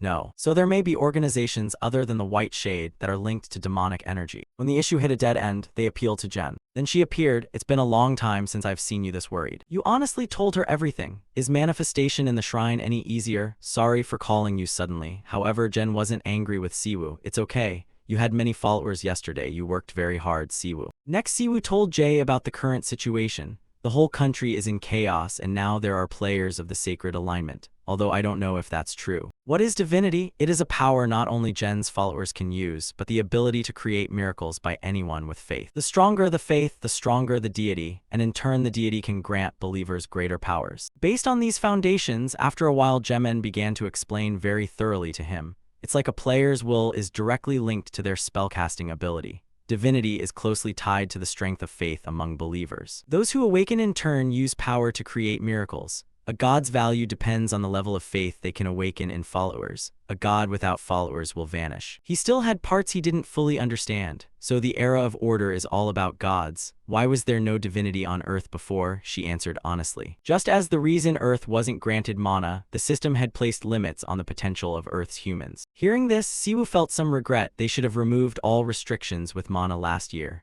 Jen could only smile and say awkwardly, I want to tell you everything, Siwoo. But just as she hadn't finished speaking, he cut her off. Karma won't allow it, right? Jen said nothing, only gazing at Shu with a fond look. Then she began to bless Siwoo. The system quickly confirmed it to him. The goddess has blessed you. All attributes have been increased by 1 level for 90 days. After completing the ritual, Jemen gently said, at least I can do this. However, he smiled brightly and cheered about it. Before leaving, Jen made one request, make me stronger. Siwoo, what will my little pontiff do for me now? He asked firmly. What do you think? I have to preach to gain more followers. Can Jen call more people from Eden here? The major guilds are trying to monopolize sacred players. She hesitated a bit, then replied, I don't think so, let me reconsider. Siwoo smiled with a dangerous expression and thought, then I have no choice but to work harder. Meanwhile, Jen looked worried at his face. Siwoo, why are you smiling like that? Siwoo ignored her worry and muttered to himself, it's okay, even if he's dead he'd still be asleep.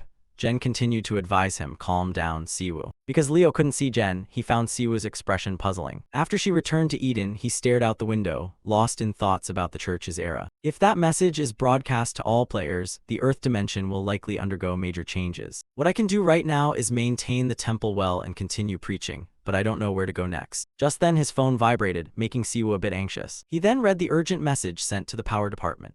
Day 0, May 28, Or tribes near Pyongyang began moving south. Alert level 2 in the old area. The power department detected a giant spacetime gate near Busan, projected at level A or higher. The mana flow analysis unit detected abnormal streams near Gwang City. Reading it, Siwoo recalled past events. Last year when I disappeared, North Korea essentially ceased to exist as a nation due to the emergence of spatial provinces. The northern part of the peninsula is now an unconquerable monster land, according to Y and Guga. After that he went to find Sane and joined a meeting with many others. Are those damned pigs all crazy? It's ridiculous, they're all converging. Right, Pontiff Kim. Meanwhile Siwoo grew anxious, thinking this guy is standing too close. While everyone remained silent, Sane laughed out loud as if it were natural. Siwoo whispered to him, see Jane, the Goblin Guild is quite large. Wouldn't it suit you better to sit next to the National Awakening Alliance? Dealing with thugs isn't my style. We're not part of the National Awakening Alliance, I've already said that. Immediately, Seozin made the pastry disappear right before Siwoo's eyes, leaving him open-mouthed and mentally shouting that the snack was gone. He laughed and said, hey Pontiff Kim, want to grab coffee after this meeting? I have many souls asking about divine power. That's what you used to subdue me before, right? I think you're the best at using it. The more Sane spoke, the more anxious Siwoo felt, but unable to show it, he could only scream inwardly. Wait, why did he call me Pontiff Kim? Can't stand it any longer. Then Bai Eung-soo pointed at him and shouted, hey Choi, there's more than just 2 people in this room. Lower your voice. Sane, unafraid, put his arm around Siwoo's shoulder and replied nonchalantly, I'm just talking to my friend, what's the problem? You're the one thinking about him. Bai Eung-soo continued to bother everyone here. Even after being struck, Bai Eung-soo wouldn't stop and loudly scolded him. That's your problem, Choi, you don't care about social norms. That's why your guild keeps having trouble with others. Sane turned to provoke him. Is that it? So what are you going to do? Immediately Bai Eung-soo clenched his teeth and stood up, and Siwoo tensed up, thinking to himself, it's freezing. After a moment, he stared straight into the man's eyes and called out his surname. The man responded angrily, Choi. However, as the tension rose, Sane teased him. Going on a date, those glasses look cool. It made Siwoo so startled he spat water from his mouth. Seeing no response, he taunted further, trying to look young. Looks good, I'll have the boss wrap this meeting up quickly. You have a friend waiting at the local market, right? Finally, Bai Eungsu had to shout, it seems you guys are having fun, huh? At that moment, the Minister of Power Management, Z Enhao, opened the door and stepped in. Has this old man disturbed you? Sane grinned widely and replied, sir, not at all. You look more lively. The minister, excited, replied, I've been drinking more soda lately. Want me to introduce you to some types? Hello. You are all busy people, so I'll get straight to the point. As soon as Conho appeared, Bai Eungsu finally sat down and fell silent. Conho spoke loudly, we have gathered here today to discuss plans to deal with the approaching O army, or nocturnal creatures that live in tribes. O are also hostile to one another if they belong to different tribes. But for some reason, 7 tribes have united. This is extremely unusual in O's history on Earth. While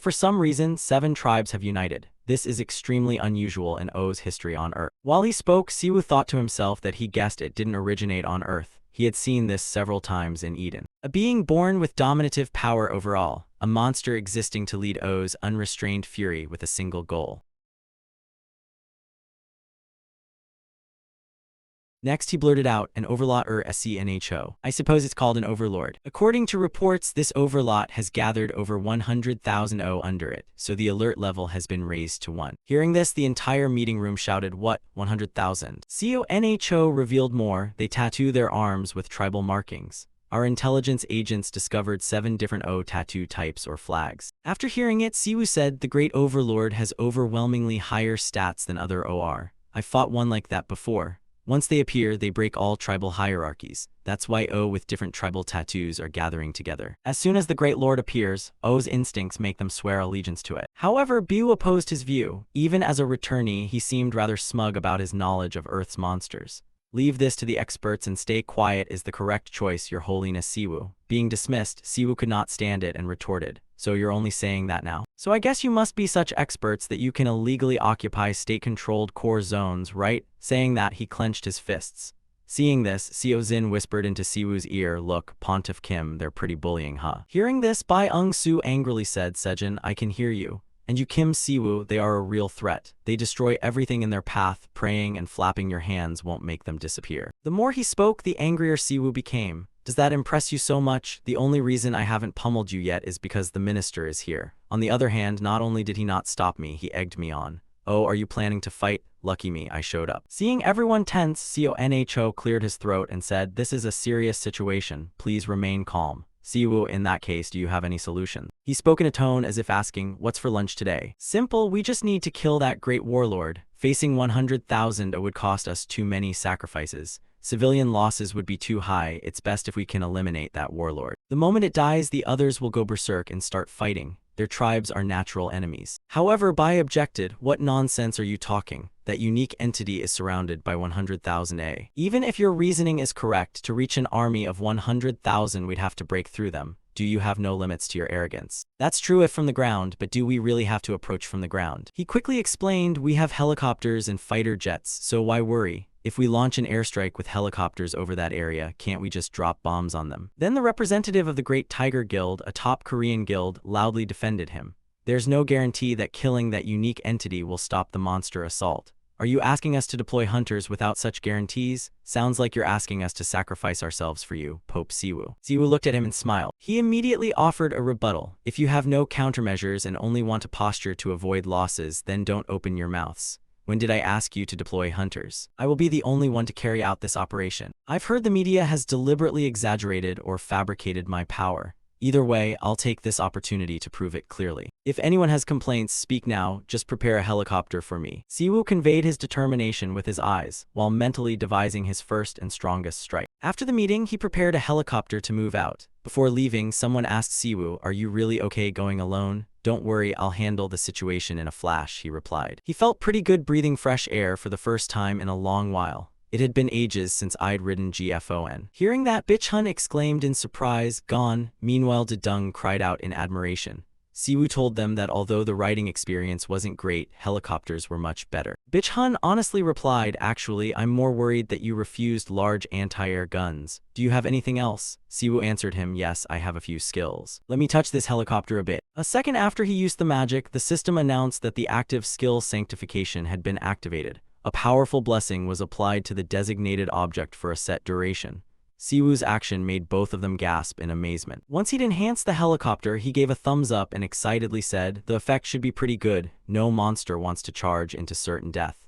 The two of them cheered in admiration. Next, Shu turned to Siam Mi-eung, the cameraman for Jen's fourth follower revival. "Are you ready?" He replied nervously, "Yes, yes, Your Holiness. I'll make sure to capture all your great deeds, Your Holiness. We can't film in the core zone because of magical energy contamination, but we can film well in the Lost Lands north of the ceasefire line, as long as we're careful with the monsters. Pulling in views via livestream as competition heats up is important, and I have no reason to refuse that. Also, I might fight 100,000 alone or ride a helicopter into the Lost Lands. I can't resist that soul view content." At that moment, Siwoo noticed the other man trembling from tension and asked, "Siam Mi-eung, why are you shaking? Don't worry, this will be over soon." The man honestly replied, "I know the safest place is beside you, Your Holiness. It's truly an honor to be given this mission. Thank you very much for the opportunity. I'm ready to give my life for Jen." Afterward, Siwoo silently judged him. "Siam Mi-eung, is he okay in this state? I'm wondering about Minso's comment, why are there so many fanatic followers?" A few seconds later, the helicopter took off. After flying for a while, Siwoo exclaimed in panic, "No way, could this really be happening? We've avoided all of them." Additionally, Siam Mi-eung contacted CONHO to report the situation.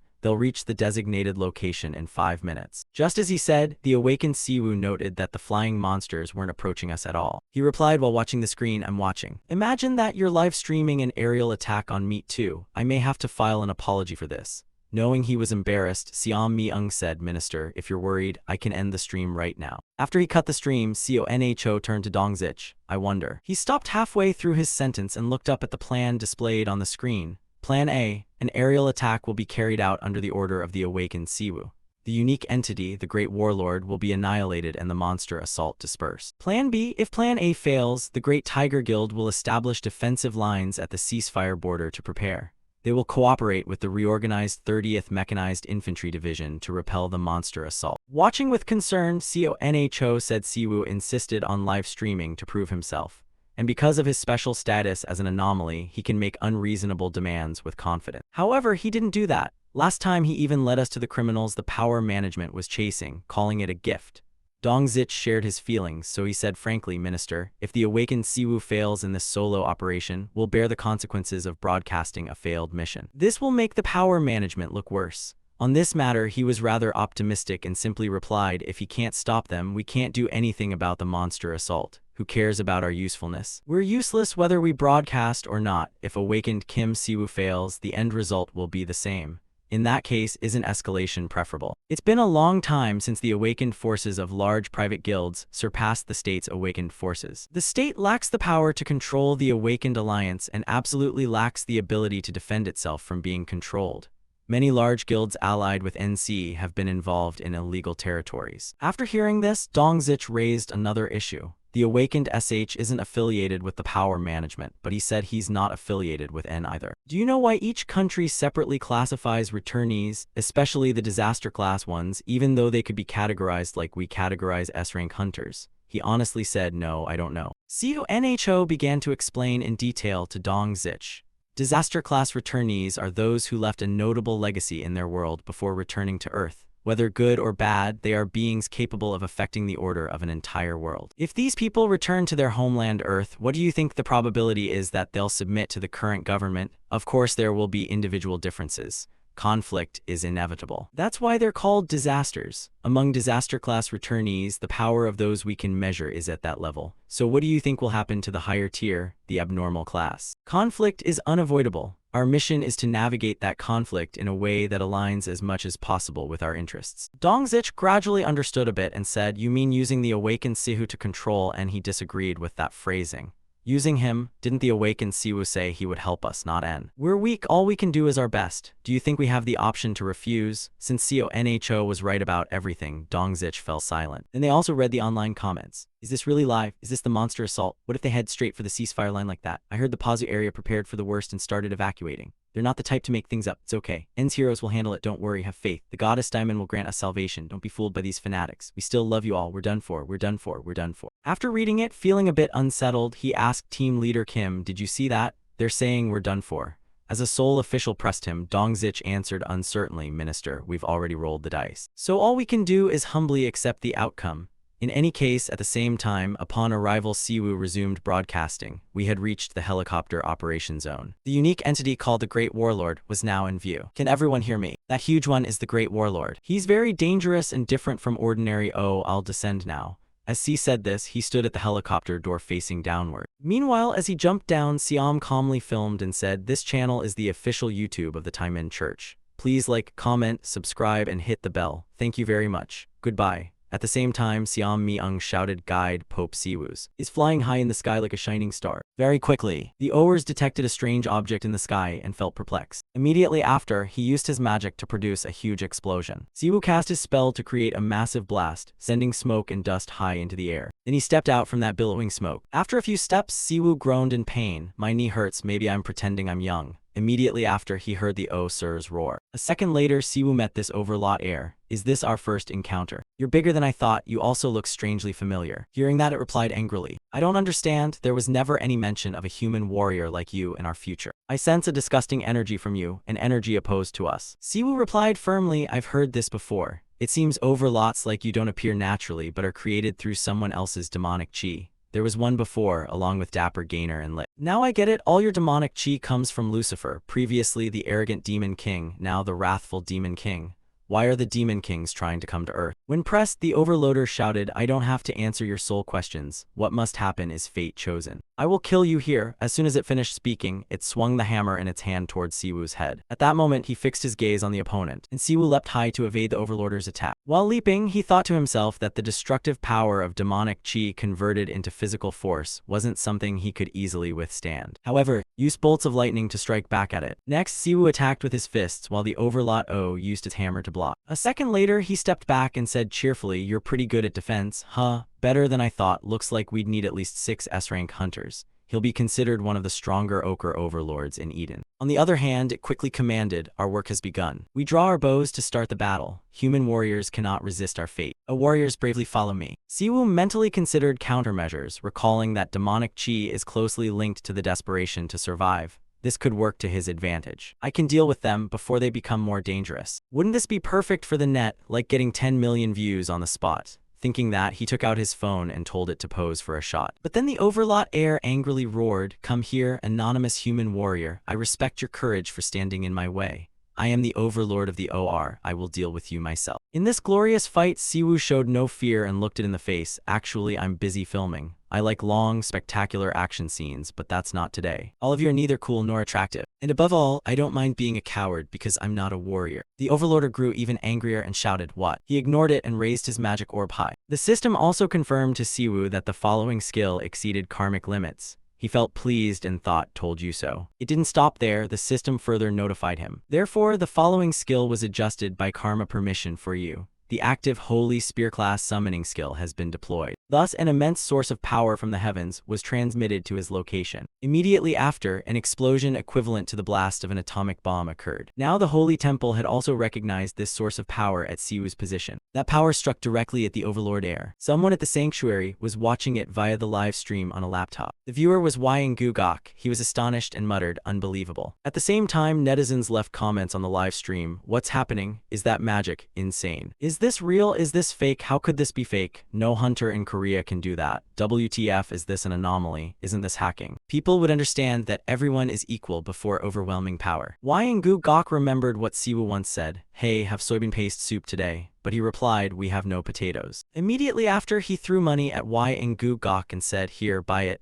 That made him annoyed and run off. Now Wang Gugok worried for Siwoo and mumbled to himself, "This morning he wanted soybean paste soup and threw money at me to buy ingredients. I forgot that he's an anomaly." I've never denied that he's an anomaly. My brother isn't the type to lie about such things. Still, even if you brought the strongest heroes in Korea, could they match him? A miracle. Why did that suddenly pop into my head? A few seconds later, he checked the netizens' comments again. Anyone who still thinks he's a fraud needs to get their head checked. Our country really has an anomaly now. What does an anomaly even mean? If we don't know the limits of their power, I'll join the Gen Church. Am I the only one who's scared? At that moment, everyone watching saw Overlord Or's arm move. Since people had assumed it was dead, the viewers immediately commented, "Huh, did it just move? That O-flag thing is still alive. It survived that hit." Wang Gugok screamed in astonishment, "Huh? Not only them, Siwoo was also surprised that Overlord Ochre was still moving. However, as it was getting up, he struck it on the head with a spell. Siwoo focused his mind and waited for the result. In the end, when Overlord Ochre finally collapsed and he stood there looking displeased, Wyangu Gok thought to himself, he's annoyed because it didn't die in one hit. I knew it. That's the brother I know. Back at the sanctuary, Siwoo angrily shouted, damn it. Who would have thought it could survive that blow? The ending is a bit disappointing. It's not cool at all. Not at all. However, Minso and Seung said in unison, no, Holy One, you showed an amazing scene. You even showed your human face. I don't think it could have been more perfect.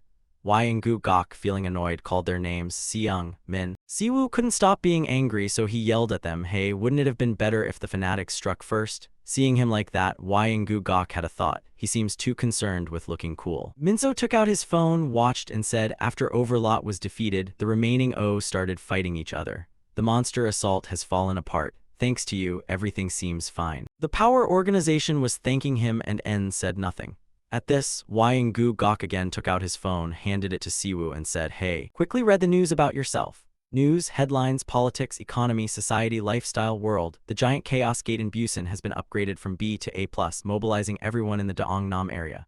Players of the giant guild in Pazu City, Musan, have begun to move. Korea's first anomaly Shu, why did he do nothing in this situation? A few seconds later, he said in astonishment, did you know you're even in the papers? Unbelievable. Also, the headline reads, Korea in danger, where is the leadership? Siwoo held his head and stared at the paper, thinking to himself, it's not that I didn't want to help. I wanted to go too. However, as he thought that, the system issued an alert. A dangerous warning. The alert read, due to reaching your karmic limit, the use of holy power has been restricted for the next 24 Earth hours. From the sky, a sudden surge of intense magic poured down, striking the ground and causing it to explode. Seeing the strange sight before them, everyone in the control room was so terrified they were speechless. Even Dong-suk stammered, unable to form a full sentence. What is that? Meanwhile, Conho stayed fairly calm and said, so this is what they meant by the power of an anomalous, like a nuclear weapon.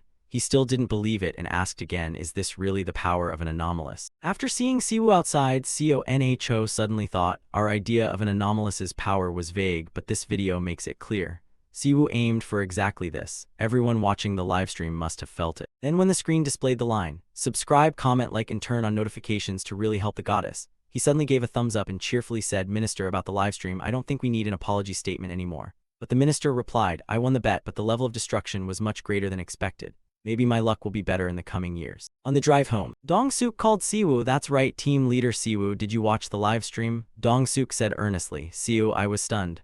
I watched every second from start to finish. We played it on the main screen and all 250 staff at headquarters watched together. A while later, Siwoo made a request. Since I've handled this, can I hand the rest over to you? I have some matters to attend to. Dong-suk happily agreed. Of course. Thanks to you, we were able to stop the monster attack. Thank you so much. Right now, I'm on my way to China to negotiate the northward movement of O. I'll get back to you after we handle the situation as best we can. Hearing that, Siwoo thought, he's really busy. He quickly replied, yes, great work, I'll take care of the rest. As soon as he hung up, Siwoo murmured to himself, he really is busy. Meanwhile, he checked online news, local updates, breaking news.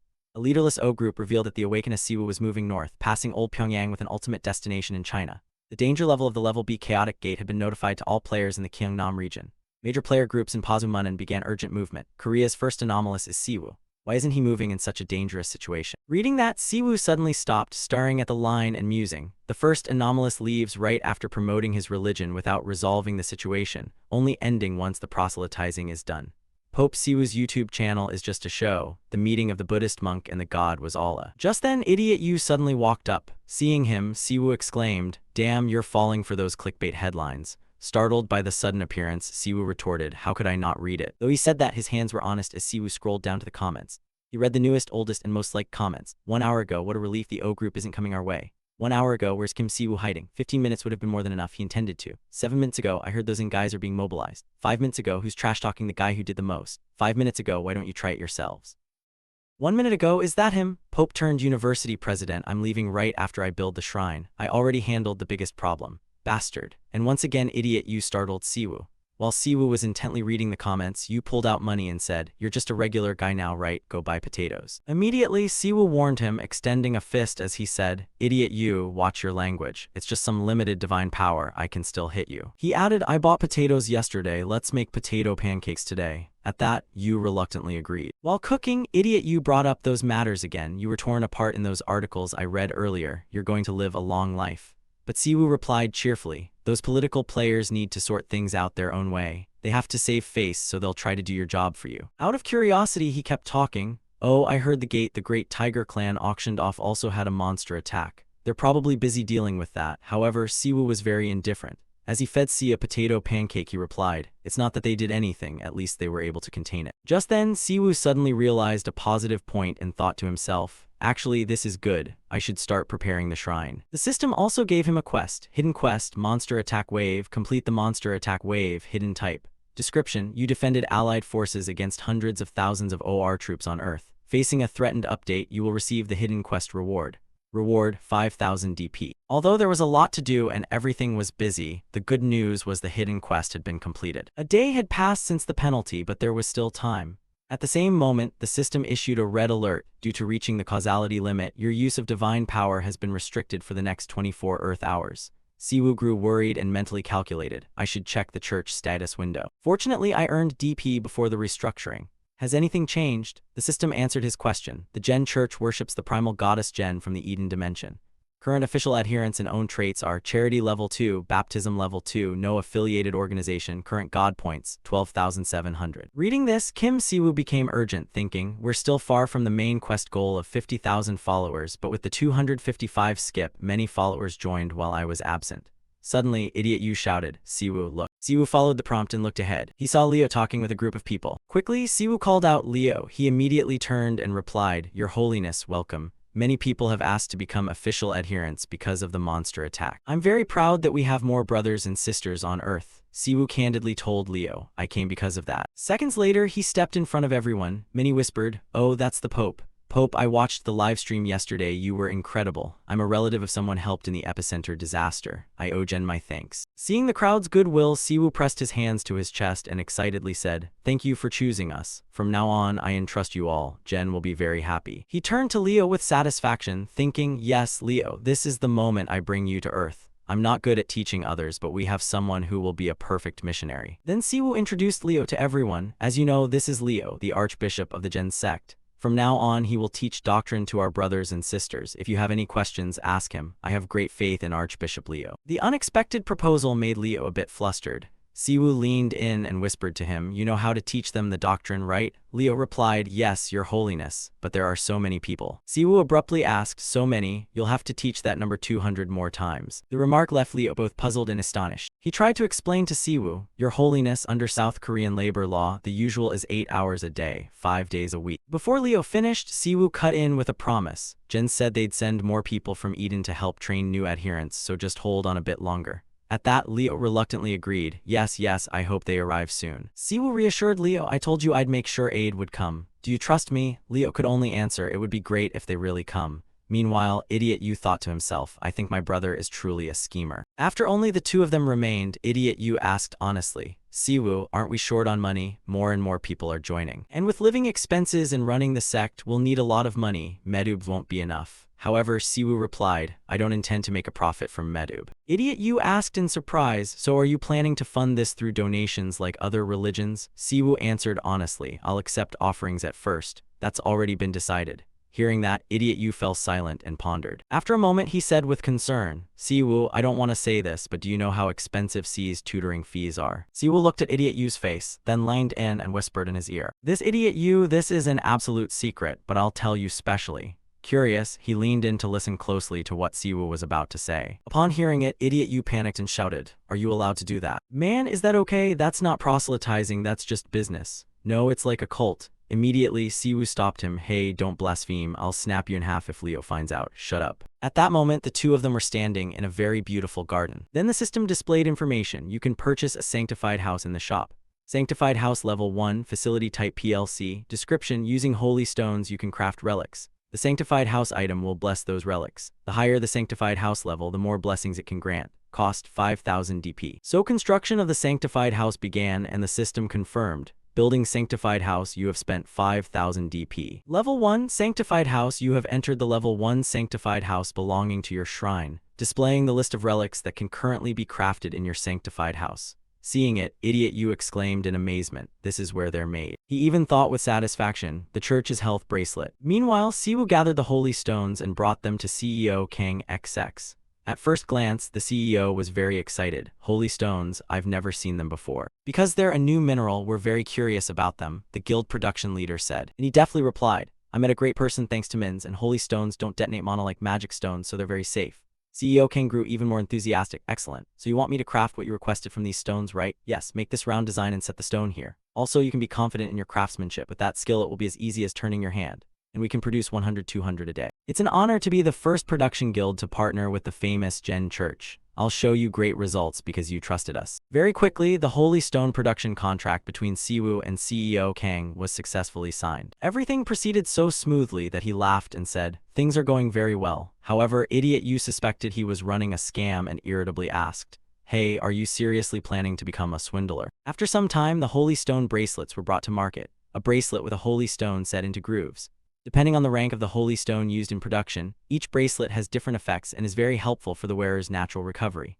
The number of relics that can be produced increases through purchases in the OLC shop or by upgrading the sanctified house. When the product sold well, Kim Si-woo said excitedly, the Gen Church's best-selling product is the Holy Stone bracelet. We won't have to worry about running the sect anymore, Idiot Yu. See, made as a bracelet beneficial to the wearer's health and affordably priced, this relic became beloved by many. Have you heard of the mysterious Holy Stone Health Bracelet? A filial gift for parents, a love gift for lovers, extremely popular across Ian. Feel the power of the Holy Stone yourself. Buy 2 get 1 free. The Holy Stone's effects help reduce fatigue, improve circulation, relieve pain, treat hair loss, and ease menstrual pain. Buy 2 get 1 free. Moreover, Siwoo explained to Idiot Yu, although it resembles the pseudo-scientific anion bracelets that were once trendy in Korea, this is a bestseller in Eden. Hearing that, Idiot Yu silently judged his brother. Siwoo has no marketing talent. He bluntly voiced his thought, a new religion and a health bracelet. Doesn't anyone find that odd? But Siwoo stubbornly replied, anion bracelets are unscientific, but ours are real. They carry blessings that reduce fatigue and more, although priests need to bless them. Siwoo still sent Sion to any tutoring academy she wanted. Unable to persuade him, Idiot Yu muttered in disappointment. The whole world is falling into chaos, and our Gen Church is turning into a cult. Not stopping there, he wondered aloud, but who will bless these items? Immediately, Siwoo fell into thought since he couldn't use divine power right now. Leo was the person he thought of, but Idiot Yu remained uneasy. His disappointment clear on his face. Goddess Jen, please do something about this trash. What can we do when Leo is our only priest? At that moment, the system issued a notification. Your principal deity has sent an oracle. Soon after, Jen appeared looking for Siwoo. Siwoo replied joyfully, hardly believing it. Jen, meanwhile, Idiot Yu was confused. Is this goddess trying to kill Leo? But Jen answered nonchalantly, oh my, looks like I arrived just in time, huh, Siwoo? What I prepared has been arranged. As I said, I'll send someone from the Holy Knights with the same method as Leo. Siwoo was surprised, someone like Leo. Jen quickly explained, yes, the method is that you buy through the system and I'll send them through a gate. You'll see them appear before your eyes. Immediately, a new item appeared along with system information. A new item is available for purchase in the shop. You can buy a Holy Knight Commander. Additionally, the system issued a red alert. Due to reaching the causality limit, your use of divine power has been restricted for the next 24 Earth hours. Time remaining, 1 hour 45 minutes 24 seconds. The store's inventory was updated. You can buy the special position, Holy Knight Commander. At that, Siwoo realized something was off, thinking, the Holy Knight Commander costs as much as a new facility. Luckily, I got points from the hidden quest. I can't let Leo burn out. I have no choice. I'll buy it. The system responded immediately. You have spent 5,000 DP to purchase the special position, Holy Knight Commander. Because you bought at a causality appropriate price, Jen's intervention from the Eden dimension will be bypassed. To verify, Siwoo asked Jen, will it work? She answered confidently, yes. Siwoo added another request. Will you tell me the date, time, and location of the gate like last time? Last time was a mess. Although it led me to Captain Choi, that was just luck. We need to prepare in advance. Jen was silent. After a moment she hesitated. I've already sent them. He panicked. What? Jen quickly apologized. I felt guilty for taking so long to send aid before, so this time I sent them right away since there was already a connection. Siwoo began to think and found her explanation reasonable. The world is in chaos because of strange gates and dungeons. Meanwhile, Idiot Yu urged him, wanting to know what they had said. Hey, what did the goddess say? Please tell me this has nothing to do with us. Next, Jen used the tablet screen to show Siwoo a hint clip. On the screen, a group of his people were surrounding Luna. Ajia said to Daeun, they look like members of the Gen Church. I think we're doomed. Then the footage showed Luna stepping on the corpse of a monster, then turning to glare at them with a hostile look. Immediately, Dahai Unun asked her, are you an enemy? Show yourself. Ajia quickly intervened. Isn't that a bit too blunt? However, they didn't wait for Luna to answer. After a loud shout, they began to attack her. Luna coldly scanned them all over, then immediately plunged into the fray. During the fight, the wind whipped Luna's long hair through the air. Next, Luna leapt high with quick feet. The people below stood frozen in place. Before counterattacking, she even smiled and said, "You attacked first, right? Then it's my turn." Those words turned the group below pale with fear. Then Luna launched an earth-shattering counterattack, dust and smoke filling the air everywhere. At that moment, comment lines popped up on the screen. "She's so pretty. Who is she? What's going on? I didn't think she belonged to the Diho Guild. Why did the attackers run away? Hey, where's the explainer guy? I don't know either. I think she just winked at me." Meanwhile, Siwoo cried out in shock. "Wait, forget the wink. Why is she chasing off all our guild members while winking at them?" No sooner had he finished than Siwoo angrily demanded, "Jen, what is this?" Jen hurriedly replied, "My mission is complete. I'm off. Too much to do. Goodbye." A second later, the system announced, "The prophecy has ended," which left him so irritated he was speechless. Worried, Siwoo muttered, "How are we supposed to handle this? Let's get out of here." Immediately after, the screen showed Luna introducing herself. "I am the third Holy Knight Commander of the Gen Church, leader of the Fan M Knight Corps, Luna. Dears, if you don't want to surrender, I suggest you." Hearing that, both Siwoo and Idiot Yu were left wide-eyed and open-mouthed, thinking only in despair, "We're done for." Luna is the leader of the third Holy Knight unit, the Fan M Knight Corps, and one of the church's strongest representatives. Just as Leo is nicknamed the Mad Dog, Luna has a similar title. The Blood-Soaked Saintess because she carries enemies' blood across the battlefield. It's an entirely fitting title whenever she swings her beloved umbrella. Although Luna is proficient with all kinds of weapons, she especially loves her umbrella, hence Siwoo's earlier curiosity. Quickly, he went to find her. Luna cheerfully said, "There's a certain joy in smashing skulls. Why don't you try it to understand the feeling? Are you free tonight? If so, maybe we could grab a drink or two." Hearing that, Siwoo reluctantly replied, "Ah, got it." Beyond her combat ability, she wields tremendous influence within the church. Not only a saintess and holy knight, Luna's striking looks make people do a double take, and her cool attitude makes many envious. Siwoo hurried to find Leo. Riding in the car and hearing this, Leo said casually, "In this world's terms, she's basically an idol. In an era dominated by medubs, someone like Luna showing up is great for us." Siwoo shouted. "But why would she pick a fight with another guild?" At this, Leo didn't know how to answer and could only say, "Yeah." Also, Siwoo reproached Leo, "You did the same. What the hell is that?" Leo quickly explained, "But they attacked first." Siwoo understood him but still scolded, "I know, but even so, couldn't you have dodged their attack gracefully? Why did you have to fight back?" He replied firmly, "Both Lifton and I are just following the rules we were taught." Siwoo intentionally asked Leo, which idiot taught the church members that, who did it? Leo didn't answer, he only smiled at the other person. Annoyed, Siwoo asked, "Why are you looking at me like that?" Leo quickly looked away and said, "It's nothing." At that moment, a holy stone at the Oleaden gate was glowing, and it showed signs of growing larger. At that moment, a holy stone at the Oleaden gate was glowing, and it showed signs of growing larger. Guards were keeping people back. Limit the press. An operation is underway in the area. Only authorized personnel may enter the scene. Meanwhile, many curious citizens asked, "Are you really fighting the Gen Church? Did Gen handle this gate and the monster wave from the old North Korea? Look, there's a Gen Church follower among the reporters.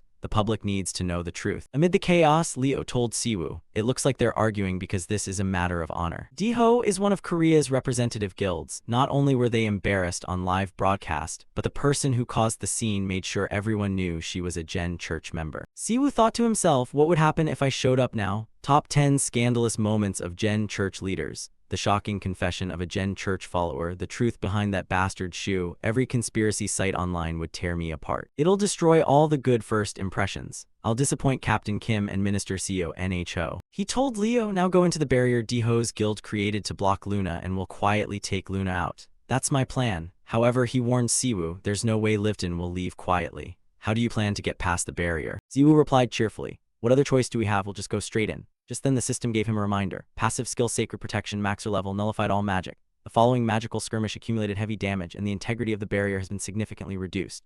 Accompanying this, Leo said sadly, "Your Holiness, I've heard there's such a thing as double standards." Siwoo, puzzled, asked, "What do you mean?" Leo replied, "Nothing, I was just saying." Cut to Luna's location. She has currently defeated all those who provoked her.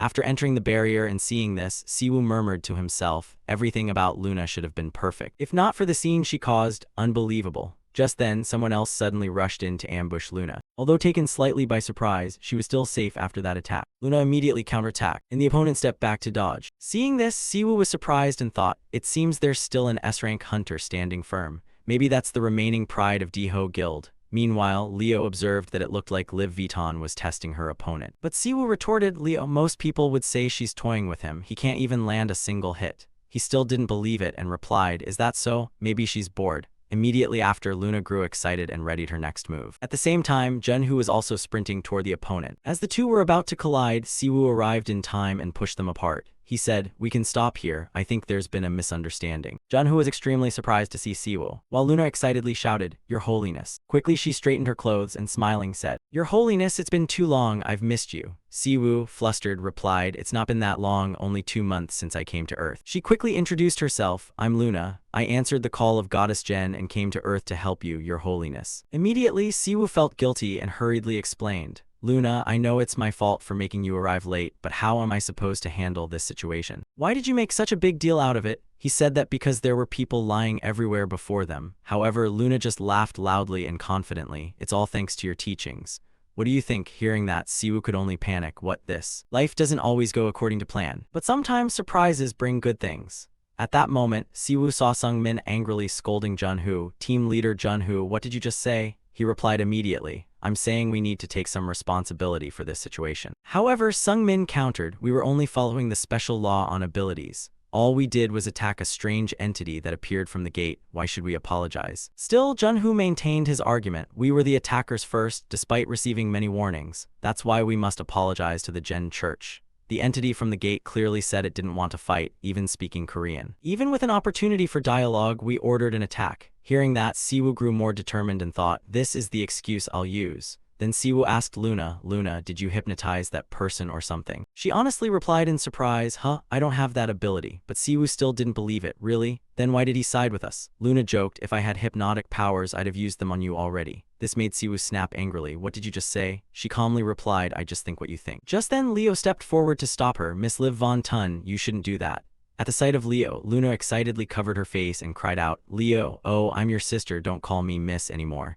"See, how are you? Do you miss your sister? Oh my god, what happened? You've lost so much weight." As Luna spoke, she reached out anxiously to touch Leo, but he brushed her hand off. "Please don't touch me anymore." Standing beside them, Siwoo, visibly annoyed, said, "You two aren't even blood siblings." Luna nonchalantly replied, "The saint and the saintess both serve under Goddess Jen, aren't we basically siblings?" Faced with that, Siwoo relented, "Do whatever you want." Not stopping there, Luna draped an arm over Leo's shoulder, making him scream in panic. "Ah, please stop, Miss Liv Von, Your Holiness." At the same time, Sungmin was still scolding Junhoo. "What's wrong with you? Team leader, even though you're the president's right-hand man, this is absurd." He bowed his head and accepted fault. "I'm not saying I'm right. I'll accept any punishment if I was wrong." But Luna interjected, "Then why?" Luna's words suddenly brought Junhoo to his senses. He calmly said, "Ah, your name is Luna, right?" Unfazed, Luna stepped forward, propped a hand on her hip, and answered, "That's right, why?" He replied softly, "Thank you, I feel like I've learned a lot. Could we meet again to talk more?" Luna, delighted, laughed, "You're better than I expected. If you fix a few bad sword habits, you'll improve a lot." He, embarrassed and blushing, asked, "Really?" Shy eyes fixed on Luna, his voice trembling. Seeing this, Siwoo got an idea and leaned close to Junhoo's ear. "If you're interested, drop by our temple. I'm sure Miss Liv Vuitton would be happy to teach you." Thinking Siwoo was serious, Junhoo asked, "Really?" He continued to sow hope. "Of course, I think you'll have a great time." Immediately, Junhoo promised, "I'll definitely visit the temple." Siwoo was pleased with the promise, thinking, "Perfect, if we play this right, we might even gain an S-rank follower." Luna agreed with Siwoo, "You haven't changed at all, Your Holiness." Meanwhile, Leo grumbled, "Your Holiness, you're worrying me." But Siwoo made up an excuse, "This all reminds me of the past." "Alright then, let's go home." Afterward, a wave of news about them appeared online. Conflict between the Jen Church and the Deho Guild. A battle occurred at Gate C57 in Incheon. Experts suggest Luna is an entity from another dimension. The Ministry of Abilities demands the Jen Church explain and apologize to the DH Guild. How much will the compensation be? S-rank Hunter Junhoo, who was attacked, announces he will visit the Jen Church. We are prepared for the arrival of friendly entities from other dimensions. According to the Special Abilities Management Agency's official report, Korea will lead the new generation. Although the Deho Guild's video was taken down, it still spread widely in a short time. The official MP channel flooded with comments asking when Luna will debut. Even the comment sections on news articles exploded with all kinds of viewer reactions. Soon after, more news about Luna appeared with the headline, "New member of the Jen Church, Luna." Accompanying it were scores of netizen comments. "Why is she so pretty? If she hit me, how far would I fly? Is she an entity from another dimension? If she stepped out of a gate, would she be like those A people?" Her undeniable beauty and ability to take on the strongest DH members made Luna once an idol in Eden. Even without much official contact on Earth, she's certain to grow even more famous. Kim Siwoo glanced subtly, thinking that Deho's livestream actually became an advantage for the Jen Church since Meetup is their main advertising platform. Someone as appealing as Luna is a big plus, though there's one drawback he had to consider. With that in mind, he walked to the living room and happened to see Luna scrolling her phone, smiling broadly. She cheerfully said, "Earth is fun. If I'd known, I would have come earlier." Siwoo quietly considered Luna's flaw, her carefree, pleasure-seeking nature. Would that affect the church? While he was still thinking, Luna suddenly said, "Maybe I should review my debut. I probably need to learn some new poses for next time." Luna's comment made Siwoo wonder, since when did she learn to say things like that? Did Jen teach her? Not stopping there, Luna continued, "Every time I'm rejected, I think people on Earth must have different beauty standards. But judging by everyone's reactions, that's not the case. Sister Jen, this is too funny." Siwoo showed his displeasure seeing Luna just playing on her phone, feeling like she was wasting time. He asked, "Since when did you learn to use a phone?" Luna jumped up from the sofa and said honestly, "It's all thanks to Jen's blessing of use." Siwoo was startled in surprise. "That works." Just then, the system announced, "Mobile skill blessing of use is exclusive to Luna. The blessed can use anything, tools, weapons, even mechanical devices with nearly limitless capability."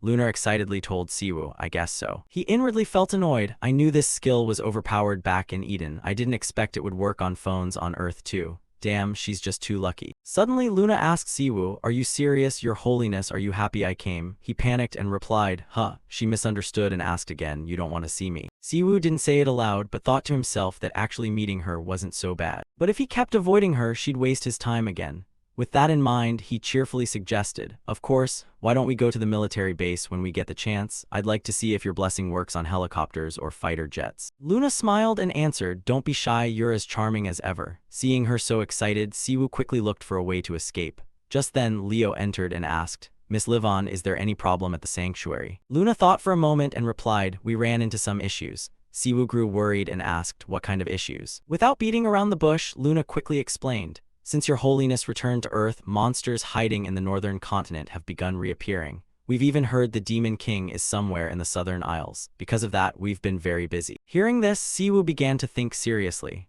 "I thought we had wiped out the monsters, but apparently there's still a reason Jen's been so occupied lately." He suggested to Luna, "In that case, shouldn't you stay in Eden?" Luna then stated her primary mission for coming to Earth. "Your Holiness, our mission is to help you. You are the one who saved Eden, so don't feel guilty." Siwoo thought carefully and smiled in thanks to everyone. However, being playful, Luna quickly looked for entertainment. "Come on, why don't we have a drink? I'm curious what alcohol on Earth tastes like." Concerned, Siwoo tried to stop her. "Luna, is it okay for you to drink? You're a saintess." But Luna was unfazed. Only those who truly understand alcohol can guide those who drink it. Siwoo then tried to stop Leo from leaving. "I know, Leo is the weakest of the 4 heavenly kings." That comment hurt Leo. He started crying and asked, "Your Holiness, what do you mean?" At the same time, Sion, Siwoo's sister, was also amazed to see Luna, such a beautiful older sister. Luna cheerfully greeted Sion, "Little sister, I'm so happy to meet you." Wyangyugi, Siwoo's younger brother, even scolded him. "Brother, why didn't you tell me sister Luna was coming?" He scratched his head and replied awkwardly, "Ah, I didn't know you wouldn't be home." Luna looked delighted to see him. "Oh, this cute guy is Your Holiness's younger brother. I've heard so much about you." Siwoo didn't like Luna praising his sibling and said, "The cute one is Sion, don't call Wyangyugi cute." Luna not only wasn't angry but smiled brightly. "Oh, it's so cute to see you jealous like that. But I don't want to cause conflict between siblings." After saying that, she stepped over to see, making Siwoo irritably shout, "That childish teasing is ridiculous." Wyangyugi then found it funny that Luna had provoked him. "Sister, Luna teasing you is hilarious." Luna joined in. "It's a pleasure to meet such lovely siblings. I'm Luna, call me sister if you like. I'd love to get to know all of you better." Wyangyugi was surprised by Luna's friendliness and asked again, "Are you sure? No hesitation?" Luna replied decisively, "Of course, Wyangyugi. You can call on me anytime you need. I've heard a lot about you in Eden, how good you are at video editing." Wyangyugi was even more astonished hearing about Eden, thinking to himself, "They have video editors in Eden too?" Then Luna asked her, "Can I stay here a bit?" X-Own politely asked, "Can I just call you sis from now on?" Luna answered excitedly, "Of course, see, call me sis whenever you want." Right then Leo spoke up, "But if there's a 20-year age gap, shouldn't it be aunt?" That remark angered Luna, who snapped, "Shut up, Leo." He still wasn't satisfied, wondering why he was being called uncle. Seeing everyone at home getting along, Siwoo felt content, watching them play while murmuring to himself, "I never expected the day my family on Earth would meet Leo and Luna to come. This is a wonderful moment. I wish this peace could last a little longer." At the same time, in a dark place, a monster appeared, roaring, "Accept me, obey me, submit to me." Immediately, its tentacles struck at everyone, causing people to panic and shout, "It's here, run." Seeing someone being grabbed, a heart-wrenching scream rang out, "Jock, damn you, this monster." At that moment, Sealzin appeared. Charging forward to drive the monster away, he frowned and shouted, "We have to retreat. I don't think any attack works on that thing. If this continues, our guild will be wiped out. I'll hold it off for a while. Go, get out of here." Once safe, Sealzin instructed his teammates, "Request help from Pope Siwu of the Gen Church." His teammates disagreed, saying he couldn't fight the monster alone. However, Sane barked, "Move. Bringing Pope Siwu here is the best help you can give me." A main script update has just appeared. Who would have thought divine power would be so terrifying? You think so too, Pope Kim. Currently, the main script on Earth has updated to the class era, based on the amount of mana people on Earth possess. Many believe the arrival of divine power is too late. However, major religions like Christianity and Buddhism and lesser-known faiths like the White Light Church are beginning to report players who can use divine power. Whether they actually use it or not, within the Gen Church we focused on recruiting players of divine temperament, those who have chosen Gen as their true god. At that moment, Leo led a group of people to Siwu and said, "Your Holiness, these are the players who have chosen the Gen Church. With Difton's joining, I think one of our worries is eased." He cheerfully turned to the group. "It seems we're beginning to form a social hierarchy." "Well done," Luna told the newcomers. "Though we haven't been on Earth long, I'm very grateful you've chosen to follow the Gen Church. I suppose I'll take responsibility for combat training." Siwu reluctantly agreed. "Of course, but how can you both heal and support with just a staff?" A moment later, he suddenly looked toward the crowd and recognized someone familiar, a child. Leo stepped forward to explain. "His name is Seung Hu. He just joined the church with his father. He expressed his gratitude to you for caring about the gate. Also, as you probably know, it seems he was born with a destiny to become a prophet." Siwu did not respond, thinking, although the Gen Church's history on Earth is short, I never expected someone with such pure faith could exist in our church. He doesn't look much older than C. This made me reconsider my priorities. Leo quickly added, "Pope, could you say a few words? The faithful are begging to meet you." Seung-hu, hearing the mention of the Pope, turned to Siwu with eager eyes. He gently walked over to Seung-hu and cheerfully said as he approached, "In the past, a man once said, instead of giving a hungry person a fish, teach them how to fish. We won't make empty promises like other churches, such as a fast track to riches." Pausing for a moment, Siwu reached out, casting a spell as he continued, "We will teach people the proper methods to use and develop divine power. I'm not here to perform miracles for everyone, but I'm here to create miracles myself. Gen is not a goddess who will let people down. Keep your faith and trust in yourselves." Seeing Siwu's serious expression now, Luna was surprised, thinking to herself, "I can't believe he can look this serious." At that moment, someone ran up in a panic and shouted, "Wait, you can't come in like this." The person bowed and continued, "I'm sorry, Your Holiness, it's Jock who's arrived." Hearing the commotion, Siwu turned and recognized the Goblin Guild insignia. Jock, his arm injured, knelt at Siwu's feet and pleaded, "Your Holiness, please help us this time. Guild leader Shin is currently in danger at the Mana node in Busan. He may already be dead. Please help us." There are 3 Mana nodes in Korea, the birthplace of our temple which has been purified, the Denode, and finally Busan. In the end, Siwu decided to fly there to rescue them. On the plane, Jock recounted the whole story. 3 years ago, everyone probably knew about the outbreak gate that appeared in Busan. The Mana node in Busan is a remnant of that gate's aftermath. Although the mana contamination there is less severe than at Node C, it's dangerous because it's located in a major city. At the main outbreak gate, the Goblin Guild contributed the most after discovering the node connected to dungeons from another dimension. A few other gates appeared in Busan as a bonus, and the Goblin Guild had the right to choose which gate to explore first. The outbreak gate incident brought us many benefits. Siwu recalled the sudden appearance of Captain So-hik. To reassure himself, he thought, resolving those gates will require a massive sum. But then Siwu remembered the main script. After the main script announcement, hadn't everyone realized gates were appearing all over the world? Likewise, another gate had just appeared in Busan. Being used to this, people didn't pay it much mind. Still, he frowned in thought. After arriving at the Busan node, problems began to arise for the Goblin Guild only about 2 days later. We received a message from Guildmaster Tel Zin sent from inside the dungeon of that gate, reporting issues that even S-rank hunters struggle to handle. Meanwhile, Luna was now fully dressed in Earth-style clothes. As soon as she got off the plane, she excitedly said, "Do Earthlings really ride those strange carriages? It's not like using magic. I want to try driving one." Seeing Luna dressed like that, Siwu asked in surprise, "Are you copying Earth fashion? You actually used your first allowance to buy clothes? Luna, are you sure you're a saintess? Why is everyone in the church so weird?" Luna retorted, "You're the strangest of us all, my Pope." Siwu sighed and reluctantly said, "Well,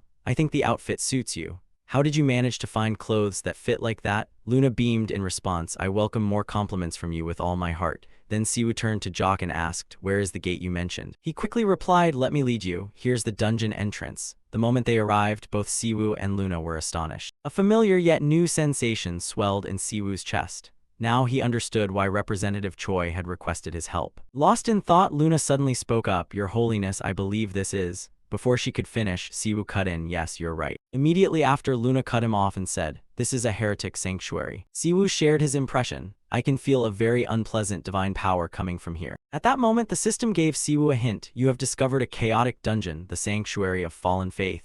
Time remaining before the dungeon goes berserk, 11 minutes 52 seconds. He was intrigued by this information and thought, looks like we have a long night ahead. Let's go. Before entering, the system issued a quest to Siwoo. Chaotic dungeon, sanctuary of fallen faith, and unfamiliar divine power is sensed from this dungeon. Eradicate the dungeon and prevent it from going berserk. Completion condition, destroy the dungeon core. Reward 3000 D. Do you accept? Without hesitation, he accepted the quest immediately. After all, he was going to do this anyway. Getting reward points couldn't hurt. System notice, you have accepted the side quest. You have entered the dungeon. Thus, the group smoothly proceeded inside into a space utterly void of light. Luna quietly followed close behind Siwoo. Along the way, she kept observing and thinking to herself that the environment here was nothing like she had imagined, neither Earth nor Eden. She told Siwoo, this place feels like a completely different world. It's fascinating. Siwoo agreed, yes, it's as if we've stepped into an entirely different dimension. Inwardly, he had another thought. I wonder what this world would be like if everyone only ever thought of destruction. Jock explained further, this is typical of dungeons owned by open guilds. Because it's a private space, the area here is much larger than you'd imagine. If you can detect divine power, can you sense where the people who need rescuing might be? Siwoo explained, the only divine power I can wield is the power born from faith in the supreme deity, Goddess Jen. Feeling quietly worried, Siwoo thought, if the divine power here is based on Goddess Jen, it won't be hard to find those we seek. But since this used to be the sanctuary of another sect, we'll have to search for ourselves. Luna watched for a moment and then remarked, this place is like the sects in Eden. Your Holiness, any ideas? Could this be a god from Earth? Siwoo honestly shook his head. I don't think so. No major religion on Earth would have a temple like this. Moreover, it's been less than a month since divine power appeared on Earth. That's not enough time for a god to be worshipped and then forgotten like this. I think it's possible this was once the sanctuary of a god from another dimension, a deity that has since lost its name. He added, divine power is a force born from the sincere faith that beings have toward someone or something. Divine power cannot exist without the faith of those beings, but why can divine power still be sensed here? There is some being here that still believes in the god from another dimension. No sooner had he finished than the group was startled by a loud noise. Turning to look, they found a crack nearby, and suddenly a monster appeared, causing everyone to cry out in alarm. Your Holiness, why are there monsters here? Immediately, Luna shifted into her warrior attire, laughing cheerfully as she said, I told you so. Siwoo was shocked to see Luna change clothes and shouted, what? They both looked toward the tower ahead where many monsters had gathered. Luna half-jokingly told Siwoo, you always create the worst worries for us. It's been 3 years since I set foot in Eden. Endless battles and homesickness began to weigh on me. That was when I hit rock bottom. At that time, when everything was hopeless for him, Siwoo once loudly asked whether an entity like a god could die. Right then, a sudden bolt of lightning appeared and struck down the flying dragon right before him. And the one who produced that lightning was Jen. After hearing Siwoo's words, Jen stared at him for quite a while in surprise. She gently placed her hand on his shoulder from behind and said, you wanted to kill me, Siwoo. The question left him so flustered he couldn't find the words. It seems you still resent me. Gods like us exist because people believe in us and we disappear when we're forgotten. Siwoo asked Jen bluntly, what happens when you're forgotten? She replied calmly, that's when we truly become hidden. One day you'll understand what I mean. Now, recalling Jen's words, Siwoo thought, 7 years have passed since then, yet I still can't fully grasp the meaning of a god's completion. However, as Jen said, I can tell these entities failed to achieve their completion. At that moment, all the monsters detected the illegal intrusion and began preparing to attack. Immediately, Luna donned her warrior garb and said, Your Holiness, in the name of Goddess Jen, I've never seen such suspicious entities on Eden.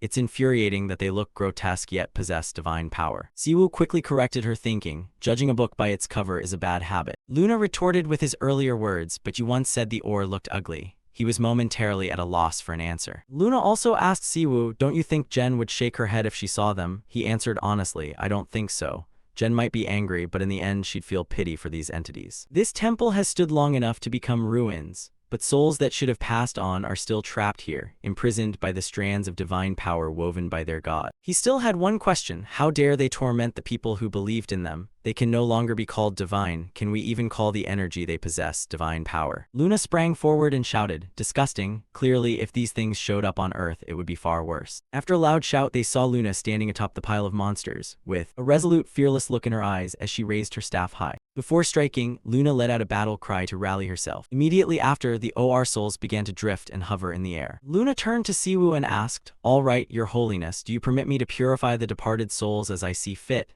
At first he hesitated, but then nodded in agreement. It seems you're already doing what you want. Fine, I'll leave this to you. I'll go look for Captain Choi. The others echoed in unison, we'll support you in battle. But Siwoo objected, you come with me. Luna disliked having someone interfere in her fight. Jock barked angrily, what? Just then he heard a loud explosion behind them and immediately changed his tone.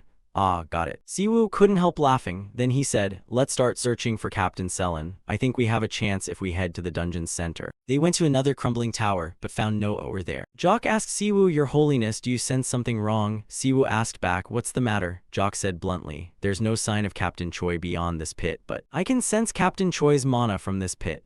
Hearing that, Siwoo pondered, the battle here must have been fierce enough to leave such a large pit, yet the trail stops here. He sat down to examine the pit, then used spiritual power to scan everything. After detecting something unusual, he announced loudly, I'll go alone from here. Jock asked in surprise, why do you want to fight alone when we're searching for the captain? We'll help you. But Siwoo shook his head, I appreciate it, but I think it's better if you stay here. Hunters often get brainwashed if they enter this area. As soon as he finished speaking, he quickly used magic on the mouth of the pit, pouring all his effort into locating Choi's inn. Immediately after, the system announced that the passive skill maxer had nullified the sacred seal. Those present noticed the change and said, there is a spatial barrier inside the gate. Siwoo immediately jumped in, not forgetting to reassure everyone, don't worry, I'll handle this and bring Captain Choi back. Even so, they still called out anxiously, Holy Pope. As he neared the bottom of the pit, he received the notification, you have entered the sacred seal. The space was both dim and filled with a gloomy haze. Your divine power is resisting distortion. At the same time, he discovered Jane, who was still alive there. Siwoo decided to jump into the center of the sacred seal. At the sight of him, Sane smiled and said, you're late, Pope Kim. I was worried you'd never show up. A hero's dramatic entrance. I knew you had a bit of romance in you. Really, there's reason for me to acknowledge you. Seeing Sane keep his optimism in such a situation, Siwoo couldn't help but praise, you're good at that, how can you smile in a situation like this? You could have died if I'd been a little later. Besides, it seems you haven't trained your members well. Those fools looked like they wanted to kill you. Sane replied casually, for some members this is their first time in a dungeon. How could I hurt them and make them heretics, follow some god I do know? Unless I'm dead. If you want to get hurt like me, I suggest you treat Luna and Leo well. Siwoo smiled and said, I always try to keep them under control. But inwardly he couldn't help worrying. He has an amazingly strong will. Everyone here is brainwashed, but he's completely normal. If he were alone, he would have easily escaped this dungeon. Thinking that, Siwoo asked, do you know who we're facing? Sane quickly answered, I heard his voice. He said things like, accept me, obey me, follow my orders. I ignored it because it was annoying, but others apparently couldn't. Siwoo also honestly stated his condition. So you want me to help you save them, but it will come at a high price. Sane didn't hesitate, answering firmly, I will give my entire life. Siwoo thought to himself, that's a steep price. Then Sane stepped closer and said, if you need a hunting hound, I'll be your hound. Siwoo put his hand up to stop him, hesitating, but I prefer cats. Still, Sane bowed 90 degrees and pleaded, please save my teammates. Hearing that, Siwoo sighed, thinking, personally, I don't dislike people like Captain Sane. With that, he set off to destroy O and said, Captain Choi, we can discuss compensation later. Hiding within this warped space and using it as a shield, you have lost your true name as a god and embraced evil instead of holiness. Then after a loud scream, Siwoo grabbed the monster's tentacles. And very quickly the system announced, the dungeon boss has been summoned by you. He shouted, master of this warped shrine. The monster immediately roared, obey me. Siwoo tightened his grip on its tentacles and struck straight into its mouth. Immediately after, the monster opened its huge maw and said, obey me. I am the one true god, the one you should pray to, the one who will save you. Obey me. It released a massive surge of dark energy. Seeing that, Siwoo angrily said, what the hell are you rambling about, damn heretic? The monster kept repeating, I am the true god, I am the one worthy of your prayers. Obey me. By now Siwoo was even more annoyed, shouting, what the hell are you babbling? This fanatic, how dare you brainwash people into believing you?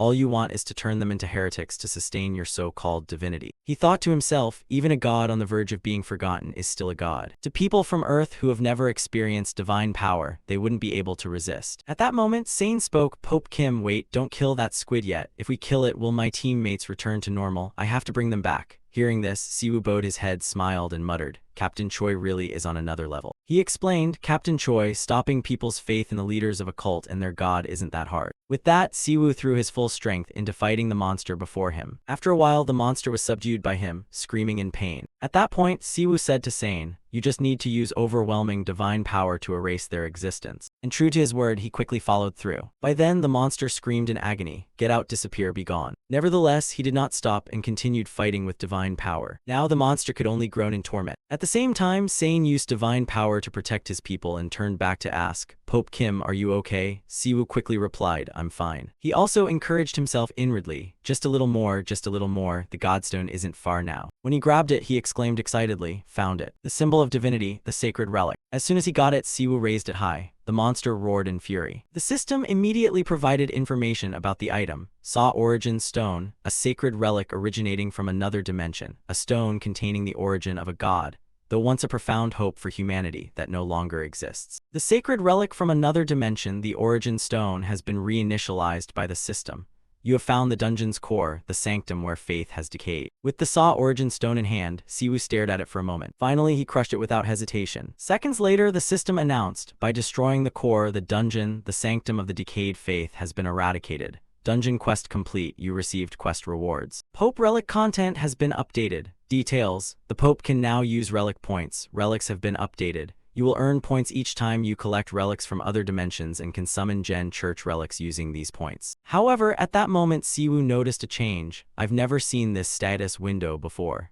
Does that mean I can trade relics from other dimensions for Gen Church relics? Next, Sejin reunited with his teammates who were being controlled. He shouted anxiously, "Wake up." Even Siwoo watched him to see if Sejin's power was strong enough to do this. Finally, the darkness here began to lift and light started to appear. Cut to a scene where a little girl in tattered clothes stands before a pile of stones. After a moment, the girl placed a stone on top with her own hands and prayed, "May everyone be happy." The girl stood there watching the stones for a moment, then turned and ran off. But strangely, the stone she had just placed suddenly began to glow. At the same time, back where Siwoo was, the system announced, "You have identified the legend hidden within the origin stone. After absorbing the legend from this relic, you have gained 1 relic point.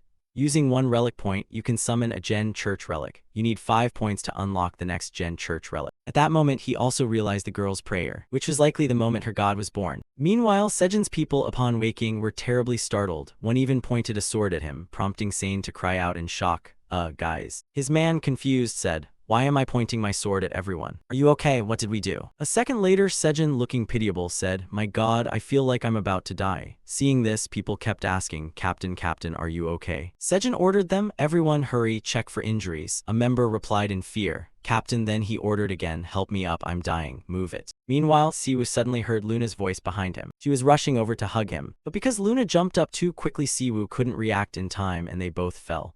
She anxiously asked, "Are you okay? Do you remember me?" Still lying on the ground, he said painfully, "Luna, I think you hurt me more than fighting that god. I'm just a bit excited after the battle." "Have you dealt with that fallen god yet?" Siwoo sat up and replied, "Of course." However, the system issued a danger alert. Warning, the dungeon will disappear in 1 hour. Evacuate quickly.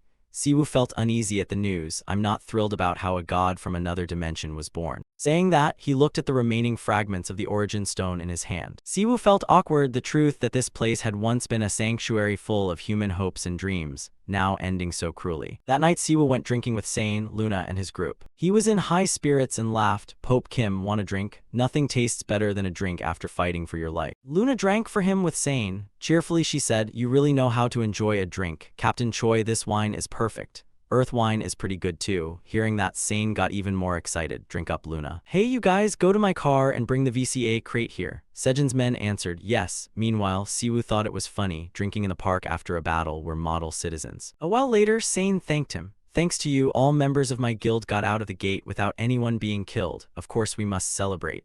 Siwoo replied nonchalantly, "I'm just doing my job, freeing people from that fanatic god's clutches, but you were the only one who nearly died." Hearing those words, Sane asked confused, "Nearly died? Who?" Siwoo replied decisively, "You, Captain Choi. The truth is you can still drink after all that. Most others would have been dead if they drank while injured like you." Still, Sane explained, "Alcohol is perfect for disinfecting battlefield wounds. Do you know how much it hurt me to see my guys in that state? Consider this medicine to heal my mental wounds." Finally, he grabbed his head in annoyance and shouted, "For heaven's sake." Luna teased, "Disinfecting emotional wounds, huh?" "I agree with him. Many people drink when they're emotionally exhausted. You're not wrong." Siwoo snapped at her angrily. "Why are you siding with him?" They ignored him, clinked glasses, and cheerfully said to each other, "First, Luna, you should have a drink too." Sane added excitedly, "You should drink as well." Luna was quick to comply while Siwoo calmed down, watching the two cheerfully and thinking, Both Leo and Luna seem to have everyone from Eden getting along with Captain Choi. Honestly, I can't believe them. This isn't the time to be drinking. At the same time, the system announced, a main quest has appeared, the Age of Order has come. Main quest type, the Age of Order has come, countless gods will appear on Earth, while some will favor humanity, not all will. The mythic powers they possess will play a key role in strengthening your cult. Absorb those powers and expand your influence. Completion condition, absorb 3 relics from other dimensions. Reward special skill myth detection, 10,000 DP. An evil god can be summed up as a deity that harms humans. The main difference between them and demon lords is that even evil gods possess holy power. Holy power and demonic power cannot be combined. I was already shocked to hear a demon lord had appeared on Earth, but I couldn't believe other gods would soon follow. I'm genuinely worried about what could happen to this planet. At that moment, a figure rushed in shouting, "Sir." It was a member of the Goblin Guild. He reported in a panic, "I think you should see this. The White Light Church's people have arrived." At the same time, a group outside the base was arguing. The Goblin Guild demanded, "First, explain why you invaded another guild's dungeon area without prior notice." The White Light Church quickly replied, "We'll explain when we meet your leader. Please let us speak with leader Choi Sane. Although we don't know how you cleared the dungeon, if you try to attack us, we'll be forced to retaliate." Hearing the threat, a Goblin member shouted angrily, "How dare you?" At the tense moment, Sane approached from a distance. "Why have you come to this area at this time?" The leader of the White Light Church immediately stepped forward to greet him. "Pleasure to meet you, leader Choi Sane." He took off his hood and introduced himself. "I'm Sim Jingle, a deputy of the White Light Church from the Busan Parish. Sorry for the disturbance, but we've come to prevent a disaster. Please reduce your hostility." Hearing him, Sane looked displeased, cracked his knuckles, and replied, "First, you trespassed into our operating area, and now you ask us to tone down our hostility. I don't think that's reasonable." Then he glanced at Siwoo and asked, "What do you think, Pope Kim?" Sim Jingle was momentarily startled to realize there was someone else. He hadn't sensed his presence. He immediately put his hand to his chest and said, "I understand. It seems the Gen Church's leader has assisted you. Good to see that." As soon as he finished, someone interjected, "Don't come any closer. This man isn't an ordinary leader. He's the Pope." Luna, her face full of killing intent, warned, "Mind your words, heretic. He's not someone you can speak to like that." Siwoo calmly signaled to hold her back. Luna stepped back. He looked at the White Light Church delegation and thought to himself that he could feel holy power from them, and not a small amount. Each one of them possessed a large reserve of holy power. Given that holy power was only recently dispersed into the world, it's clear they all have deep faith in their sect. So which god stands behind them? While he was pondering, Jingle bowed and saluted. "One of our prophets sensed that a god of unclear origin tried to attack Earth. That's why our diocese ordered us to come here." As always, he spoke while sensing the oppressive atmosphere around him, this overwhelming holy power. Just then, Seo Zin beside him spoke up. He predicted where the gate would appear, and he saw that strange god. "It seems the prophets of the White Light Church really are impressive." Taunted, he stood up irritably and countered, "That's not luck, it's holy power. Leader Choi Sane, our god does not want innocent humanity to suffer. That's why he granted us the ability to foresee." Although he received an answer, Sane still wouldn't accept it. "Even so, I don't think it's proper to bring so many of your sect members here. Why do you keep meddling with us and then vanish?" Jingle refused to back down, smiling slightly. "Looking at you now, I can predict you'd have suffered an unimaginable fate if the Gen Church's Pope hadn't arrived in time.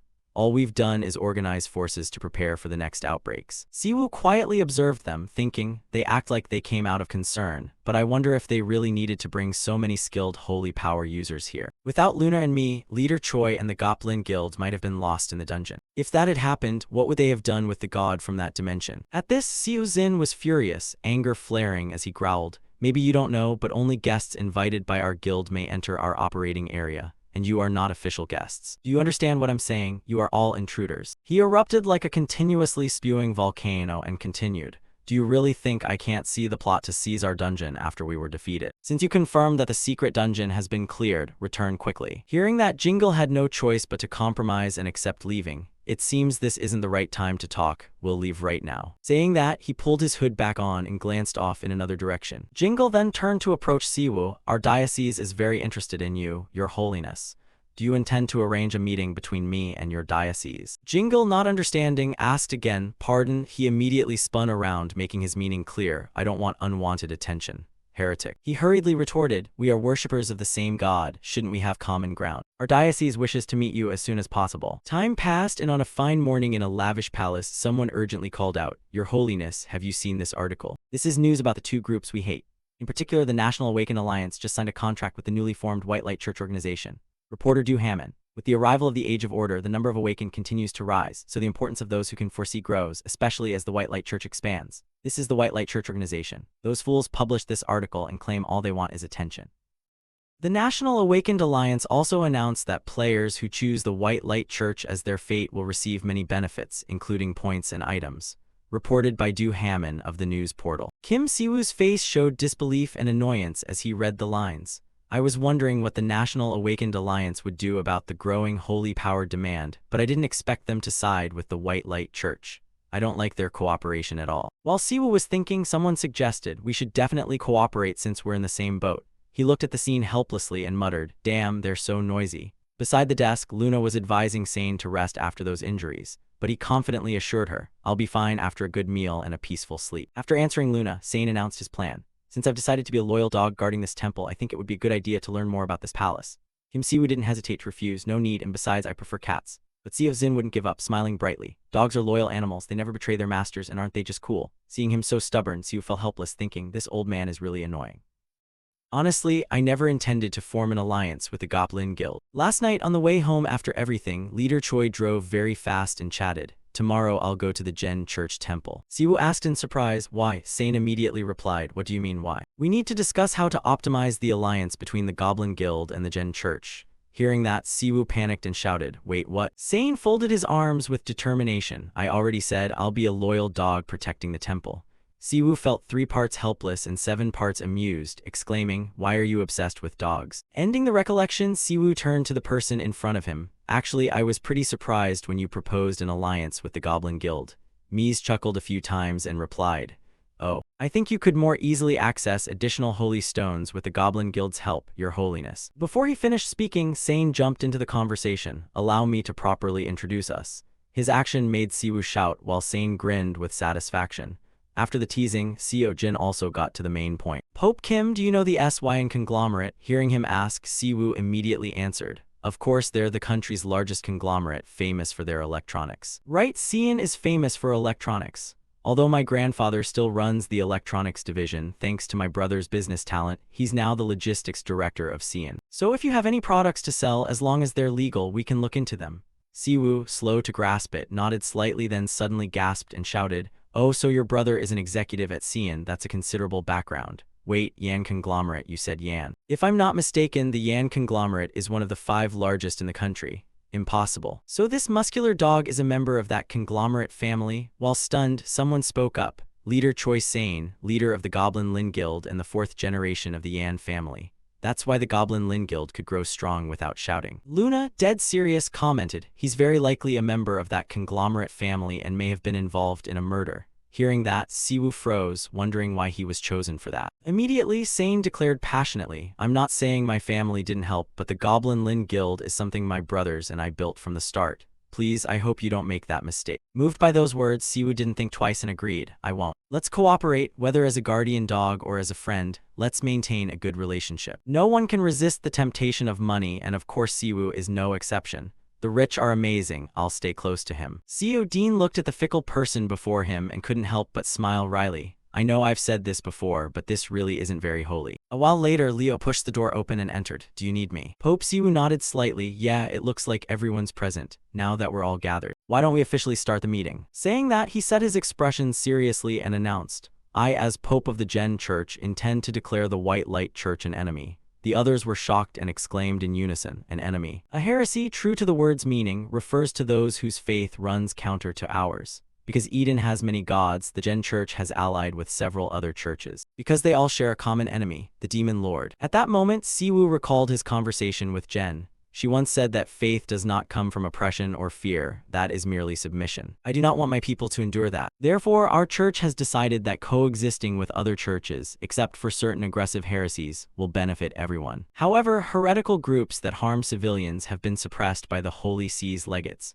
Even so, there is a reason I bring this up again. Back in the small meeting, Luna demanded angrily, why didn't you tell me their cult's headquarters is here? Leo and I could wipe them out ourselves. Leo calmly intervened. Luna Lifton, those words go against our doctrine. Jen teaches that if we want respect, we must first respect others. So in the name of Jen, he hadn't finished before Luna cut him off. You can still say that after those bastards from the White Light Church tried to kill the Pope and Leader Choi. Her words made Leo angry as well. Those devils, Your Holiness, please declare a holy war. I, Archbishop Leo Duman, vow to devote my all to wiping out the heretics on the battlefield.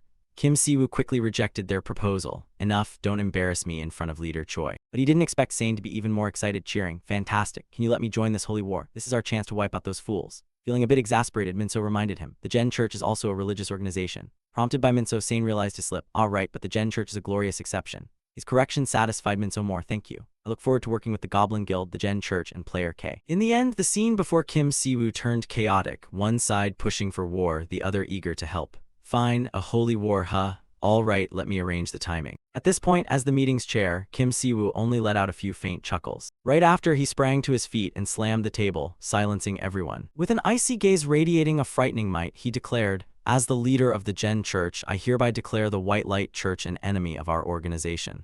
Does anyone object? Cut to a few minutes later. Once everyone had calmed down, Minso asked curiously, do you think you're moving too fast? We might be misunderstanding the White Light Church. Siwoo answered immediately, I understand your concerns. The White Light Church's actions are simple but highly suspicious. We don't have clear proof of their crimes. However, if Luna and I hadn't been at the Busing Gate incident, what do you think would have happened? Do you think the White Light Church would have just left like that? I believe that to achieve their goal, they would have been willing to wipe out every member of the Goblin Guild. I don't know the White Light Church's true nature, but once I learned they knew about gods from other dimensions, my suspicions only deepened. What if the god the White Light Church worships is connected to a hostile god from another realm? Luna spoke up, following Siwoo's lead. Even if we lack hard evidence, if the Pope deems them a threat, we will follow his word.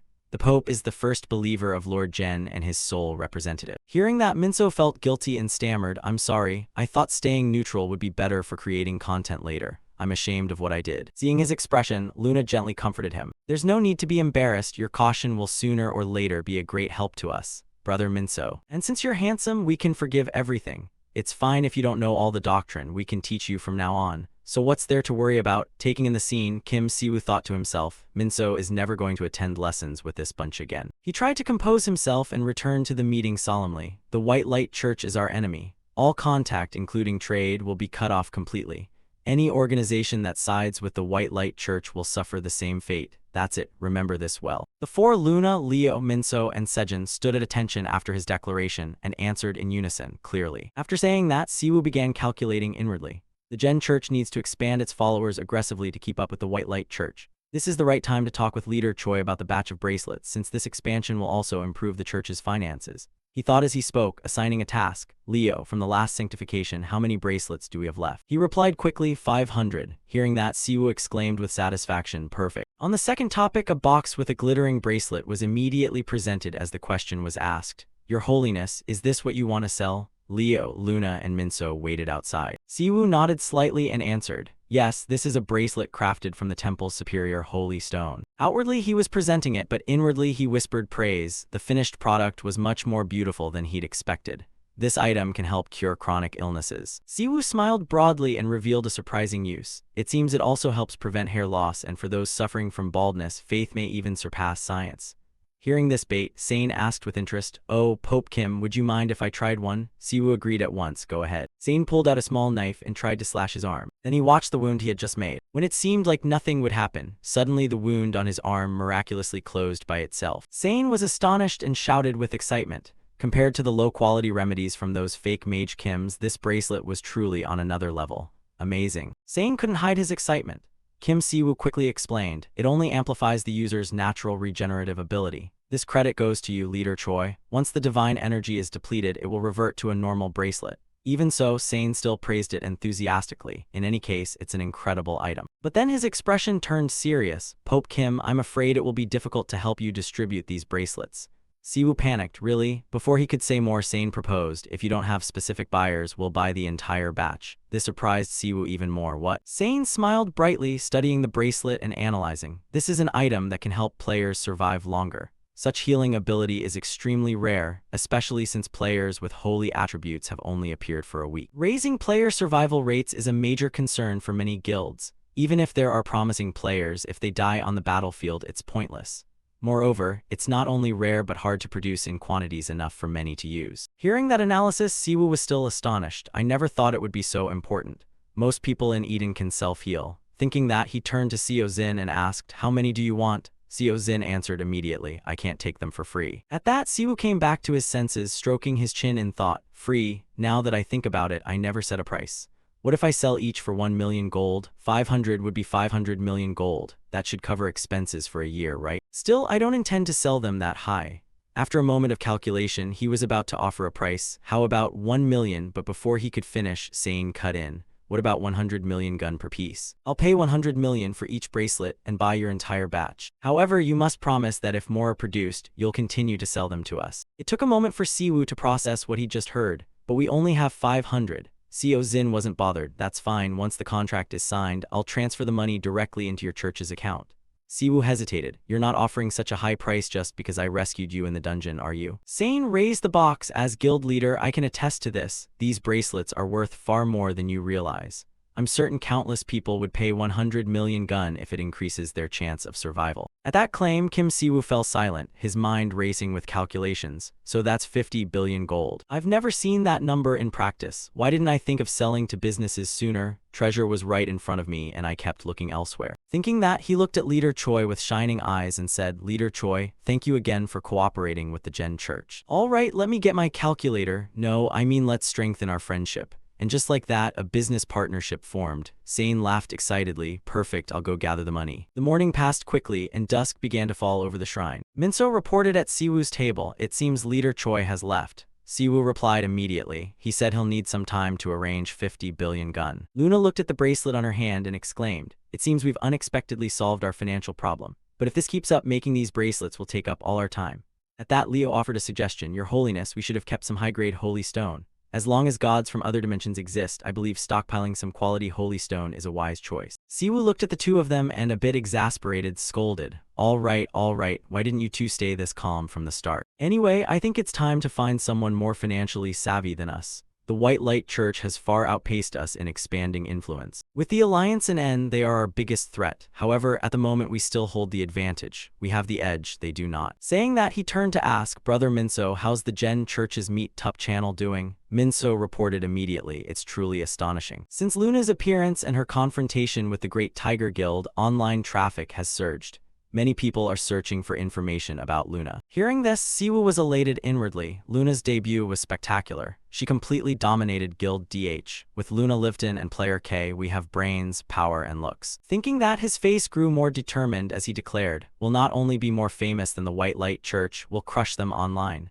Minso agreed. The only thing left is to turn this attention into recruiting new members. Then Siwoo returned to his usual demeanor and outlined a plan. I intend to hold a live stream on the Gen Church's official channel and use the opportunity to introduce Leo and Luna. We can also post training videos showcasing our divine power and combat skills. That could attract even more interest. Minso nodded in agreement. Good idea, I'll call team leader Kim right away. Siwoo urged excitedly, Jen, we have to keep going while the momentum's still there. While the three of them were still discussing, in Dongsan Cow District, the second building of the Ability Bureau, a huge explosion suddenly occurred. Seeing this, all three, Siwoo, Luna, and Leo, were stunned, mouths agape, speechless. Luna immediately asked cautiously, that looked like magic. Do you think that was an attack? One of the two boys with them replied, are they really setting off a massive bonfire in the middle of the city? Of course it's an attack. Luna ran after Kim Siwoo as she spoke, smiling and praising, I never get bored being with you. Though meant as a compliment, Siwoo didn't feel pleased and replied, I can't believe my luck. This is clearly a terrorist attack. Below the blast site, people were shouting in chaos, there are people inside, someone save them. The scene cut to the rooftop of a building where someone had just run up to report to a man standing there, you called for me? The mysterious man smiled faintly and replied, yes. It seems the situation in Busan has been dealt with.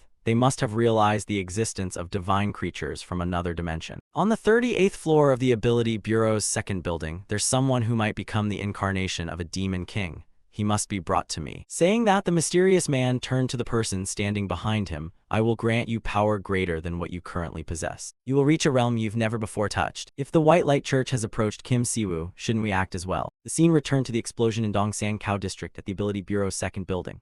At this time on forums, people were buzzing. I just logged on, what's happening? Is this a show? Isn't that the Ability Bureau's second building in Bongsan? I'm in Dongsan, I just got a government alert. An unidentified terrorist organization attacked the area. All citizens evacuate to designated shelters immediately. Is this for real? Damn, looks like it. Check the news, they're live streaming the scene. It's only been 5 minutes since the stream started. Did they know this would happen? Kim Si-woo looked up at the building, forcing a smile and scolding himself inwardly. Damn, I seem to have accidentally live-streamed a terrorist attack even before the broadcast started. If this isn't a coincidence, is it some cruel joke by fate? He turned and asked Minso. Does this happen often? Has the Ability Bureau ever been attacked? Minso, who was visibly shocked, replied with his mouth open, of course not, nothing like this has ever happened. Seeing Minso's expression, Si-woo silently confirmed that even Minso was shocked by the situation. He pulled out his phone, which was ringing non-stop, and smiled wryly. I just wanted to be sure. As soon as he picked up, the person on the other end reported, Kim Si-woo, the second building is currently under attack by an unidentified organization. Continuing the livestream will be very difficult. Not caring much about the stream, he immediately asked, forget the shoot. Captain Kim, are you okay? The person on the line was Captain Dong Seohik, who answered hesitantly, I'm fine. He was in the building where the explosion occurred and tried to analyze the situation for Si-woo. It seems several high-level mages are involved in this attack. Si-woo, if you can, please help evacuate nearby civilians. But Si-woo didn't agree immediately and asked, Captain Kim, where are you? Are you all right? Just as he was answering, suddenly a hand reached out and grabbed his head. Don't worry about me. Dong Seohik's phone fell to the ground. On the other end came a panicked voice, Captain. At that moment, Kim Si-woo grew even more tense when he heard a strange noise from the phone. Saying last words to your wife, didn't expect a romantic one here, what a shame. No sooner had the other person finished speaking than the phone screen showed the call had ended. Captain Dong Seohik. Si-woo looked toward the building and saw another explosion, then said, Minso, I think Captain Kim was attacked by a woman. According to him, Minso assessed the second explosion. A high-tier awakener using blue fire. Could it be Lee Sehai of Tsinghua? She became an S-rank monster 3 years ago. Rumor has it she wiped out an entire guild and fled to another country. Looks like the rumors weren't entirely accurate. Hearing the analysis, Luna eagerly summoned her armor. In other words, this is an extremely powerful villain. While she was pumped up, Kim Si-woo wondered anxiously, am I misunderstanding something? Why do I sense magical power from the Ability Bureau's second building? It's very faint, but there is mana. He bowed his head, thinking about the group he'd met before. I originally thought the White Light Church was behind this, but those earlier ones clearly had divine power, and there were even ads about them hunting demons. What's really going on? Could another organization be involved? At that point, Luna got into position and suggested, either way, Leo, shouldn't we clear a path for the saint? Hearing her, Leo agreed, sounds good, Luna Lifton, I'll go ahead. Without waiting for orders, the two of them dashed toward the building. It's been a long time since we've charged in together. I know coming to Earth was the right call. Kim Si-woo watched their backs and smiled faintly. With Luna and Leo here, it brings back memories of the early days of Jen's congregation. Then he turned and delegated to his trusted aide, Minso, I'll be back soon. Help evacuate everyone and take care. Orders received. Minso complied at once. Understood, Saint. We'll finish the live stream after you return. Inside the building, the floor was now littered with bodies from the blast. Lee Sehai, the perpetrator of the explosion, hummed cheerfully as she drifted past the corpses. She approached where Dong Seohik was bound and complained, I'm bored to death. None of this is fun at all. This is excruciatingly dull for me. If I'd known it was only going to be dealing with ordinary people, I wouldn't have bothered coming. The ringleader of the operation quickly added, the second building has more ordinary people than awakeners, and even among the government's awakeners, few can stand against you. Our mission is to get the container out of the cell on the top floor. If anything goes wrong, he won't forgive you. Despite his warning, Si-hai still wanted to toy with them, directing her men, but that didn't change the fact she was bored to death. Maybe I'll kill one of your people for fun, or find someone interesting to fight me like you. Seeing her like that, the ringleader snapped irritably, are you crazy? Si-hai sneered, checking Dong Seohik's ID card and taunting, crazy? Better than being weak, right, old man? All of this happened because you're too weak. She read the staff info on his badge and queried, Kim Dong Seohik, is that your name? If you're with the Special Investigation Bureau, shouldn't you be at the main building? Isn't the Special Investigation Bureau the center of the Ability Management Agency? Perfect, you must know where Kang-chi is then. Hearing Si-hai's question, Dong Seohik was a bit surprised, thinking to himself, Kang-chi, one of the last S-rank hunters still under government command. She seems to feel inferior compared to Kang-chi, He immediately lied, no, how would a regular government employee know where an S-rank hunter lives? When she heard this, Si-hai gripped his lanyard tighter and declared, that's a shame, then I'll have to kill you. I've heard being burned alive is the worst pain a creature can endure. Tell me where Kang-chi is, and I'll give you a painless death. But Dong Seohik remained steadfast, replying coldly and irritating her. Sorry, but most government staff know nothing beyond their own departments. Seeing Dong Seohik so stubborn, Si-hai laughed loudly and unleashed blue flames. Interesting, then I'll kill you. He felt the heat of the blue flames surrounding him, gritting his teeth to endure it. It's so hot, is this the end? Just as she was madly stoking the fire, suddenly Dong Seohik could no longer feel the heat. I feel like a roasted sweet potato. Seeing his calm expression, Si-hai angrily grabbed his collar and demanded, "Wait, how can an ordinary person not even at A rank block my fire?" Dong Seohik replied dazed, "I don't know either." She immediately turned to the ringleader and demanded, "Hey, I'll take this old man with me to find out more. We've already attacked the Ability Management Agency. What's one more government employee to capture?" He seemed displeased and warned Lai Si-hai, "We don't have time." But in the end he agreed, "Get the container off the 39th floor now. Bring him along." Then he revealed information. "We just received word that Kim Siwoo is in front of the building. We must finish the mission before he arrives." Hearing the familiar name, Dong Seohik murmured, "Siwoo." Si-hai, excited, immediately made plans. "Oh, the one who stopped the monster wave. Isn't that even better? We can take advantage of the opportunity." At that moment, a loud crash cut in. A henchman carrying Dong Seohik was slammed into the wall with a mocking, "Oh, sorry about that." Luna was the one who had delivered the blow. She cheerfully explained, "The saint said to kill anyone who resists. We're in a hurry to rescue our friend, Dong Seohik. So just assume you resisted." Leo stood beside her calmly and advised, "Luna Lifton, I think we should give them a chance to surrender." She quickly retorted, "Leo, you just crushed the surrenderers like paper." He feigned innocence. "I didn't hear them say anything." Hearing their conversation, Si-hai, incredulous, asked, "Our people were supposed to be on other floors. Did you get past all of them? How interesting." The ringleader realized her intent and warned, Lai Si-hai, "Stop, don't forget our mission. Those two are friends of Kim Siwoo. They're not ordinary, don't waste time on them." But she ignored him and laughed louder, growing more excited. "Interesting. Do you think I'll lose to these fanatics? This is the perfect chance to test my new power." A fierce flame erupted, hot enough to melt steel. As Si-hai hurled the fire forward, she exclaimed, "I love hearing the screams of those burned alive. Satisfy me with your screams." Luna and Leo remained calm and still, watching her flames rush toward them. Si-hai looked at the flames engulfing them and jeeringly taunted with arrogance, "Don't tell me you can't even scream. How disappointing. I expected more from you." But immediately after that, a hand gently reached out from within the flames. From that hand, a beam of mystical light flared, dazzlingly bright. With her light power, Luna gently split Si-hai's flames in two. She looked at her opponent with interest and smiled brightly. Seeing her opponent unharmed and even able to split her fire, Si-hai couldn't believe it and shouted, "How is this possible?" Before she could react, Luna immediately fired a beam of light that struck Si-hai hard, sending her flying into the wall. Si-hai slammed into the wall behind her and slid down in pain. Luna stepped forward and echoed the opponent's earlier words, "I'm truly disappointed. You're a mage when facing a knight. Isn't it common sense to keep your opponent within your effective range?" Saying that, she reached out and firmly grabbed Si-hai by the throat. Luna watched Si-hai struggle in her grip and continued her lecture. "Also, the one who granted you dark power, didn't they warn you about using it alongside divine power?" Seeing how foolish she was, Luna answered while demonstrating, "Right, magic and divine power are fundamentally incompatible." Luna's force struck Si-hai's body. The burning flames made her scream in pain. Luna smiled broadly and praised, "I like hearing others' screams, but I like it even more when beautiful people like you do it." Elsewhere, the sound of rapid footsteps grew louder. The ringleader of the assault led his henchmen in flight, muttering as he ran, "Damn it. Lai Si-hai with her blessing should have been stronger than most S-rank hunters. It's hard to believe someone with her abilities was taken down so easily." At that moment, agonized groans rose up behind him, making him flinch. The ringleader remembered Leo and tried to run faster, telling himself, "Not to mention that big guy in the cleric's robe chasing us, my men can at least slow him down for now." After fleeing for a while, he reached a dim place, the special detention cells on the 38th floor of the 2nd Ability Management Building. Before Awakeners are moved to the private prison, the Ability Management Division temporarily detains them here for investigation. A warning on the cell door stated that only authorized personnel may enter. But as an illegal intruder, the ringleader didn't hesitate to draw his sword and force the door open. "In this situation, I must make sure to secure the container." After that, they just used the teleport gate prepared on the roof to escape. After several swift slashes, the door was destroyed. The henchman who saw him enter shouted, "Captain, you're here." He looked at them carrying someone else and barked, "Idiots, if you've got the container you should be retreating. What are you still doing here?" One henchman hurriedly bowed and explained, "Sorry, the emergency cutoff system was activated." The ringleader, unconcerned, asked, "What about the container?" Another man carrying Soho on his back immediately stepped forward and reported, "The moment we released him, he tried to kill the whole group, so we had to knock him out. 2 members died in the process." The ringleader listened, slowly approached to assess Soho, thinking, "No wonder he's the container. I can feel a terrible evil and malice from him." He decided at once, he's the container.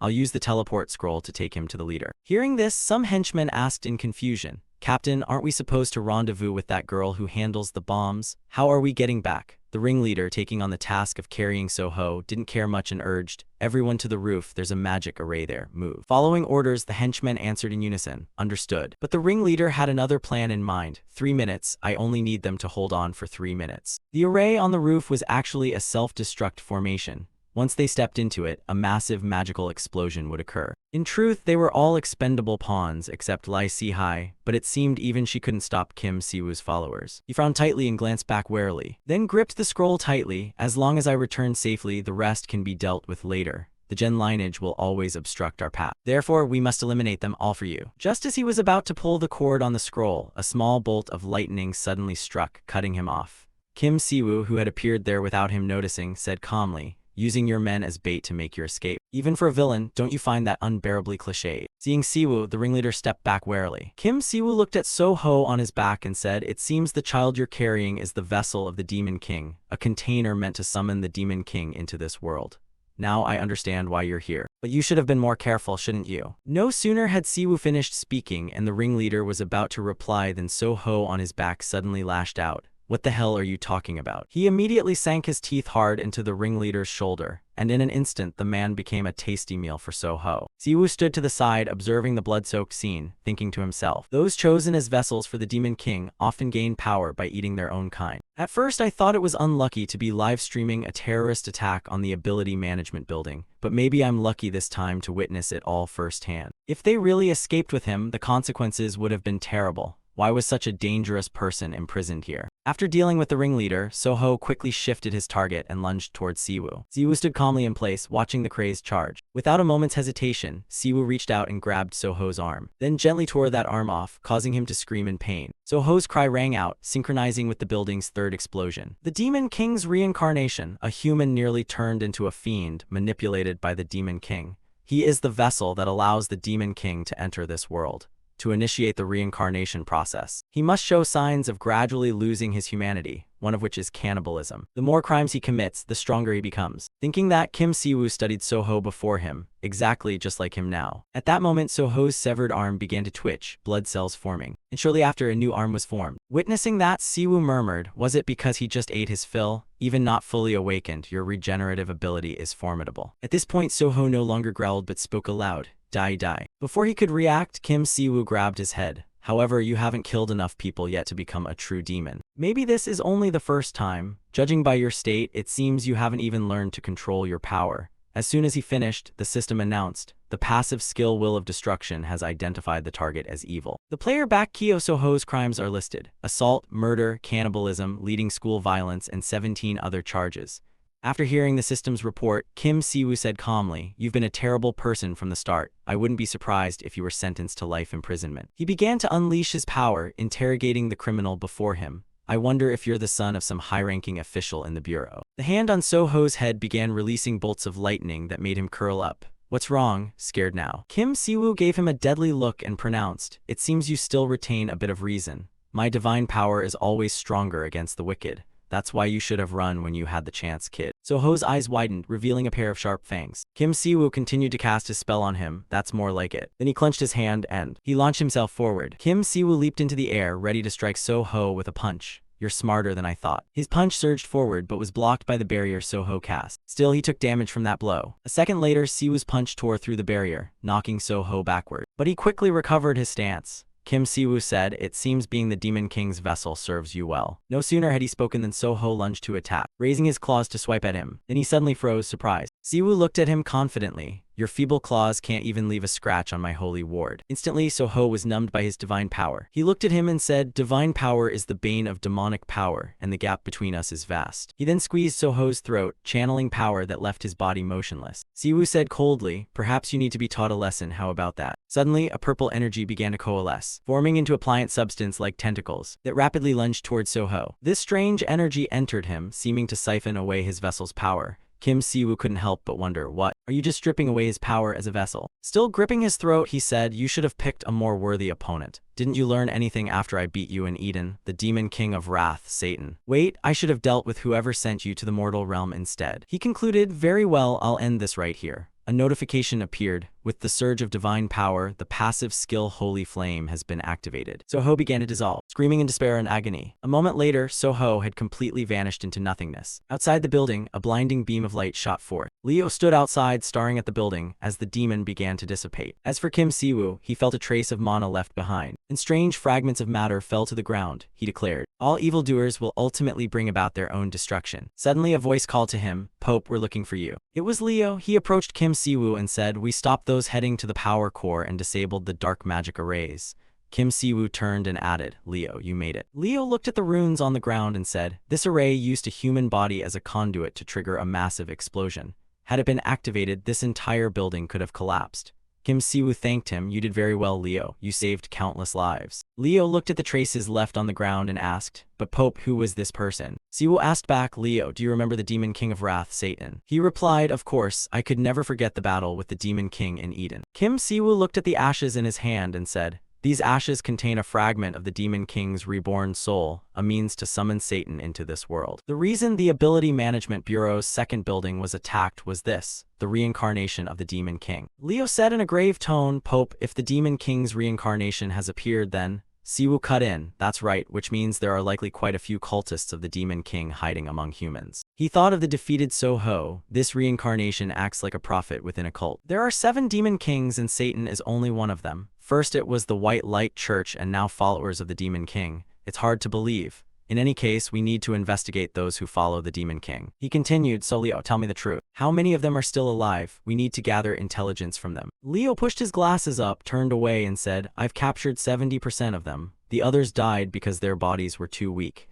Kim Siwoo shouted, "Did you snap them in half again?" Leo hurriedly defended himself. "What do you mean? They sold their souls to demons. They're just paying the price." Siwoo was speechless. "Fine, at least some are still alive. Hopefully Luna also captured a few who are still breathing. I wonder where she is now." No sooner had he finished than a voice cut in. "Pope." Luna barreled up carrying a girl over her shoulder, cheerfully shouting, "I'm back." Then she tossed the person she was carrying onto the ground. "A gift for you. Is this what you were looking for?" Siwoo looked at her and warned Luna, "Don't throw people around like objects." He scratched his chin and stared at the woman on the floor. "Anyway, is this the person we were looking for? Is she Lai Zihai? She seems to be a mage." Surprising that Luna didn't kill her. He thought to himself that since Luna lost her parents to mages, if Luna were mediocre in combat, she probably would have already finished her off. Luna stuck out her tongue and looked down at the woman dangerously. "I'm sparing her because she's pretty." He shouted, "Luna, you're a saintess. Retract your tongue." "Anyway, nice job. Are you hurt?" Siwoo looked at her and thought, a saintess who likes booze and women. Luna replied excitedly, "Oh my, you're worried about me? Pope, I'm glad to hear that.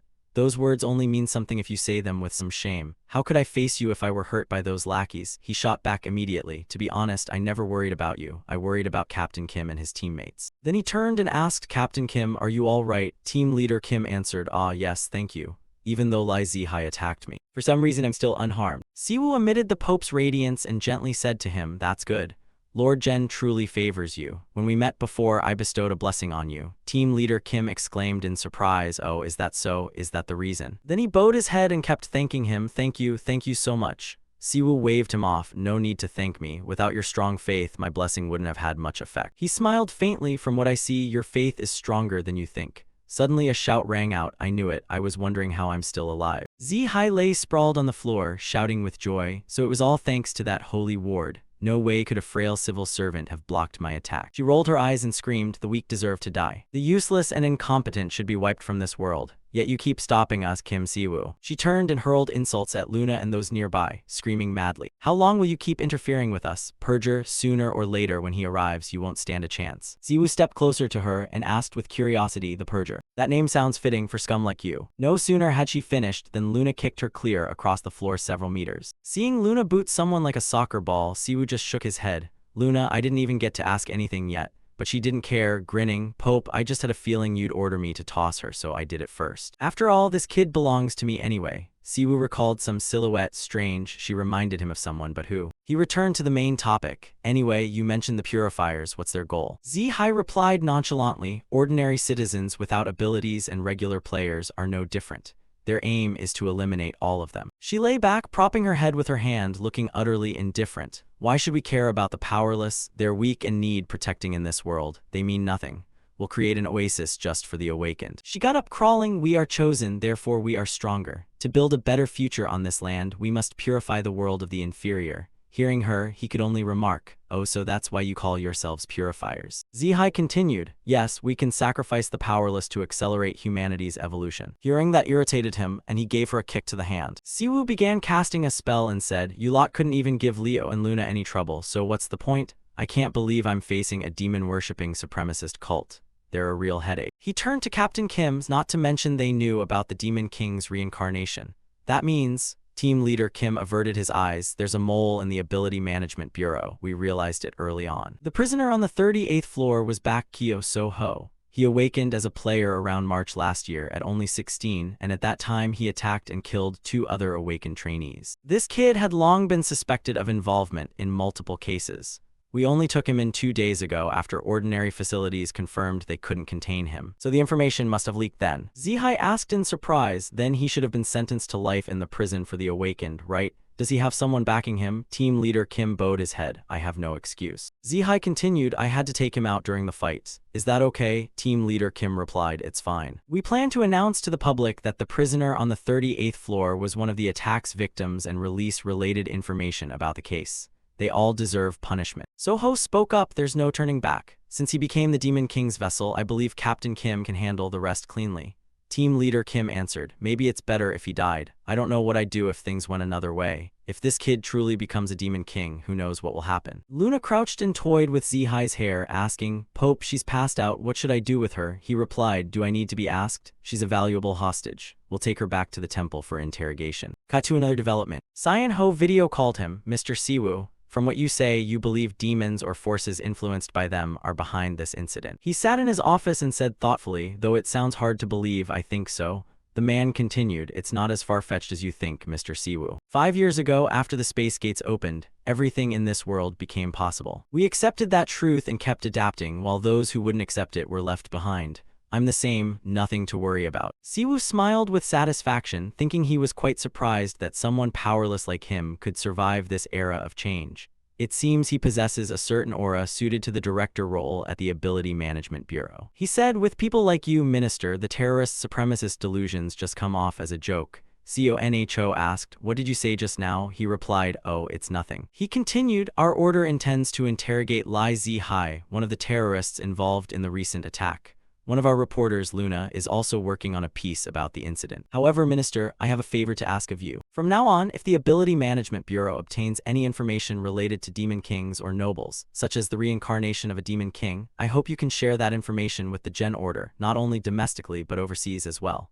He agreed, "Of course. However, other countries may request information about you in exchange." Siwoo scratched his chin and said, "Then do this. If anyone holds information about Demon King reincarnations, let them know that the Gen Order will be ready to assist them when needed." Hearing that, CONHO suddenly grinned. He wondered to himself that the man seemed very interested in the offer. What was he thinking? The man replied, "All right, I'll do that. Once again, our government is deeply grateful for the Gen Order's help. However, because problems could arise if we openly accept assistance, we plan to find another method to handle this. I will contact you again through Captain Kim." Siwoo quickly responded, "Yes, thank you." He mentally considered an alternative plan, then pushed himself up with his hands and stood. "One thing done, now I should go see Luna." He opened his phone, media outlets flashed headlines. Breaking, Ability Management Bureau attacked. Surveillance camera at Building 2 captures the splitting in half. Hyundai, the terrorist split in two. High-quality 4K video of fur excites netizens. Breaking, Ability Management Bureau attack. On the Awakening forum, people debated, "All we need is to fold them in half, guide people like fur, one snap then another."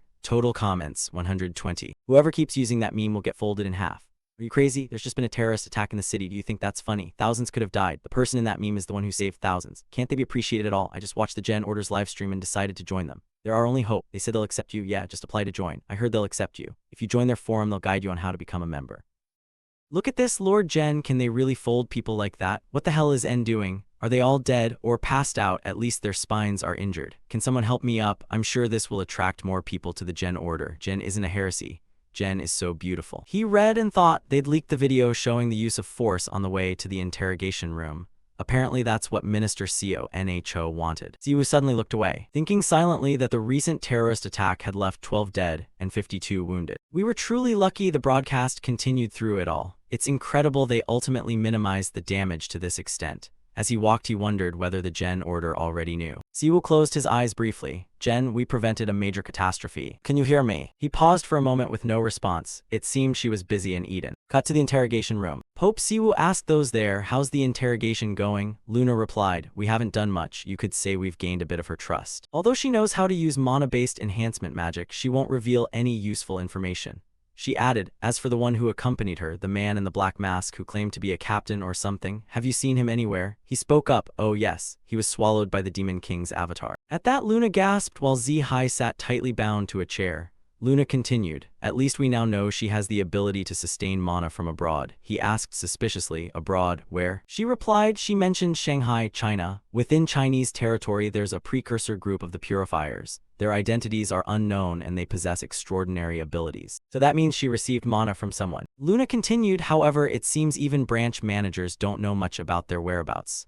I heard China is fairly close to Korea. Should we go there to deal with them? Siwoo asked her, have you ever seen anyone be kind to strangers in Eden? Have you ever tried crossing the border while armed? Luna answered innocently, no. He added, the 3 East Asian countries are always wary of one another. We can't go not for lack of will, but because we can't. She replied casually, then it's the same either way. Siwoo said seriously, as long as they don't request it, we have no reason to act. Do you realize that abnormalities are treated like nuclear weapons? Crossing the border would be a war. Also, if we destroy their stronghold, our image as peacekeepers would collapse, right? Luna rubbed her head and wondered, why can't we just flatten everything? Live night, maybe we need to have a talk. Leo pushed up his glasses and said seriously, a physical conversation. Then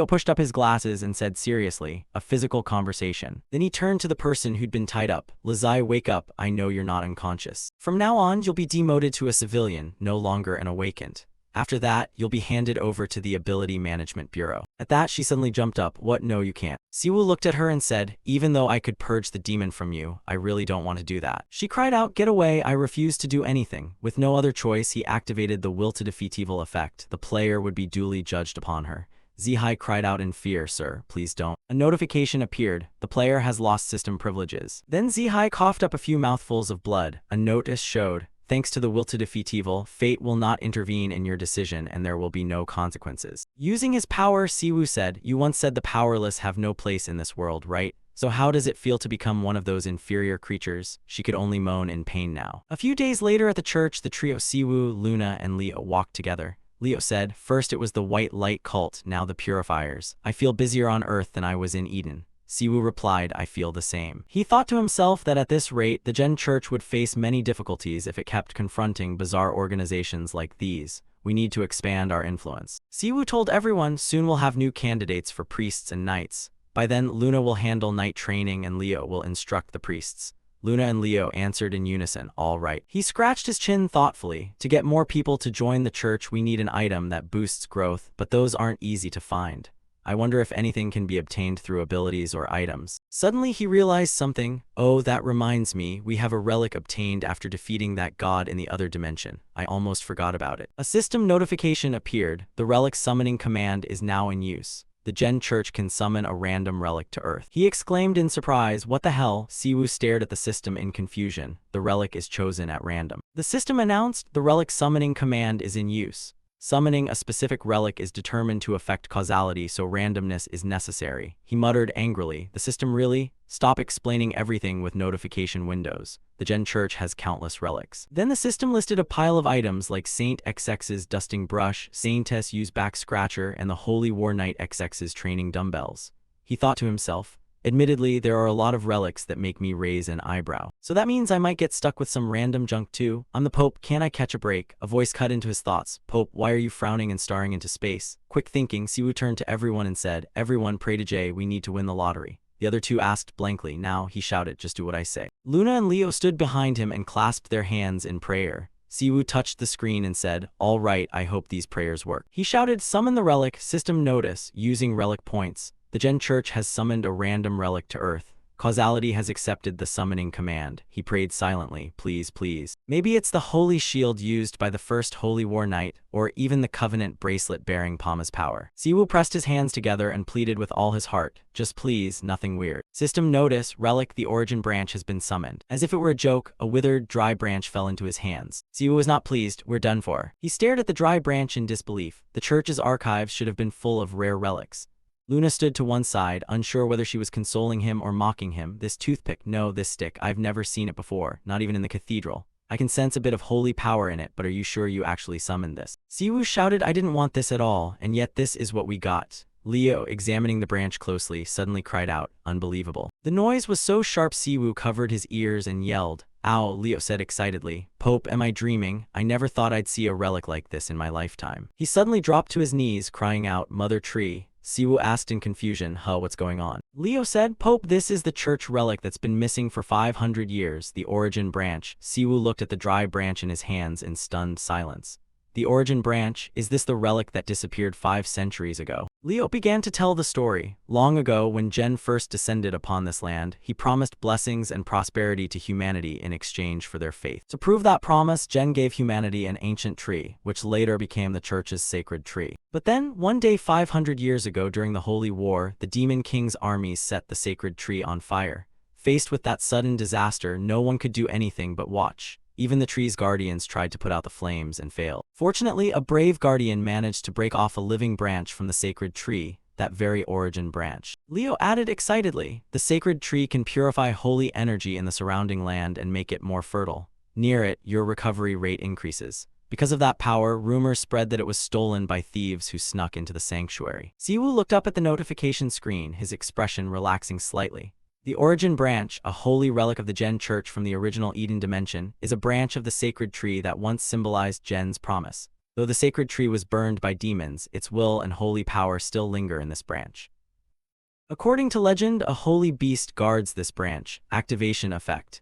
If the branch is planted on land saturated with holy power, it will grow into a seedling of the sacred tree. He exclaimed happily, wonderful, let's plant it in the garden. The three of them prepared together.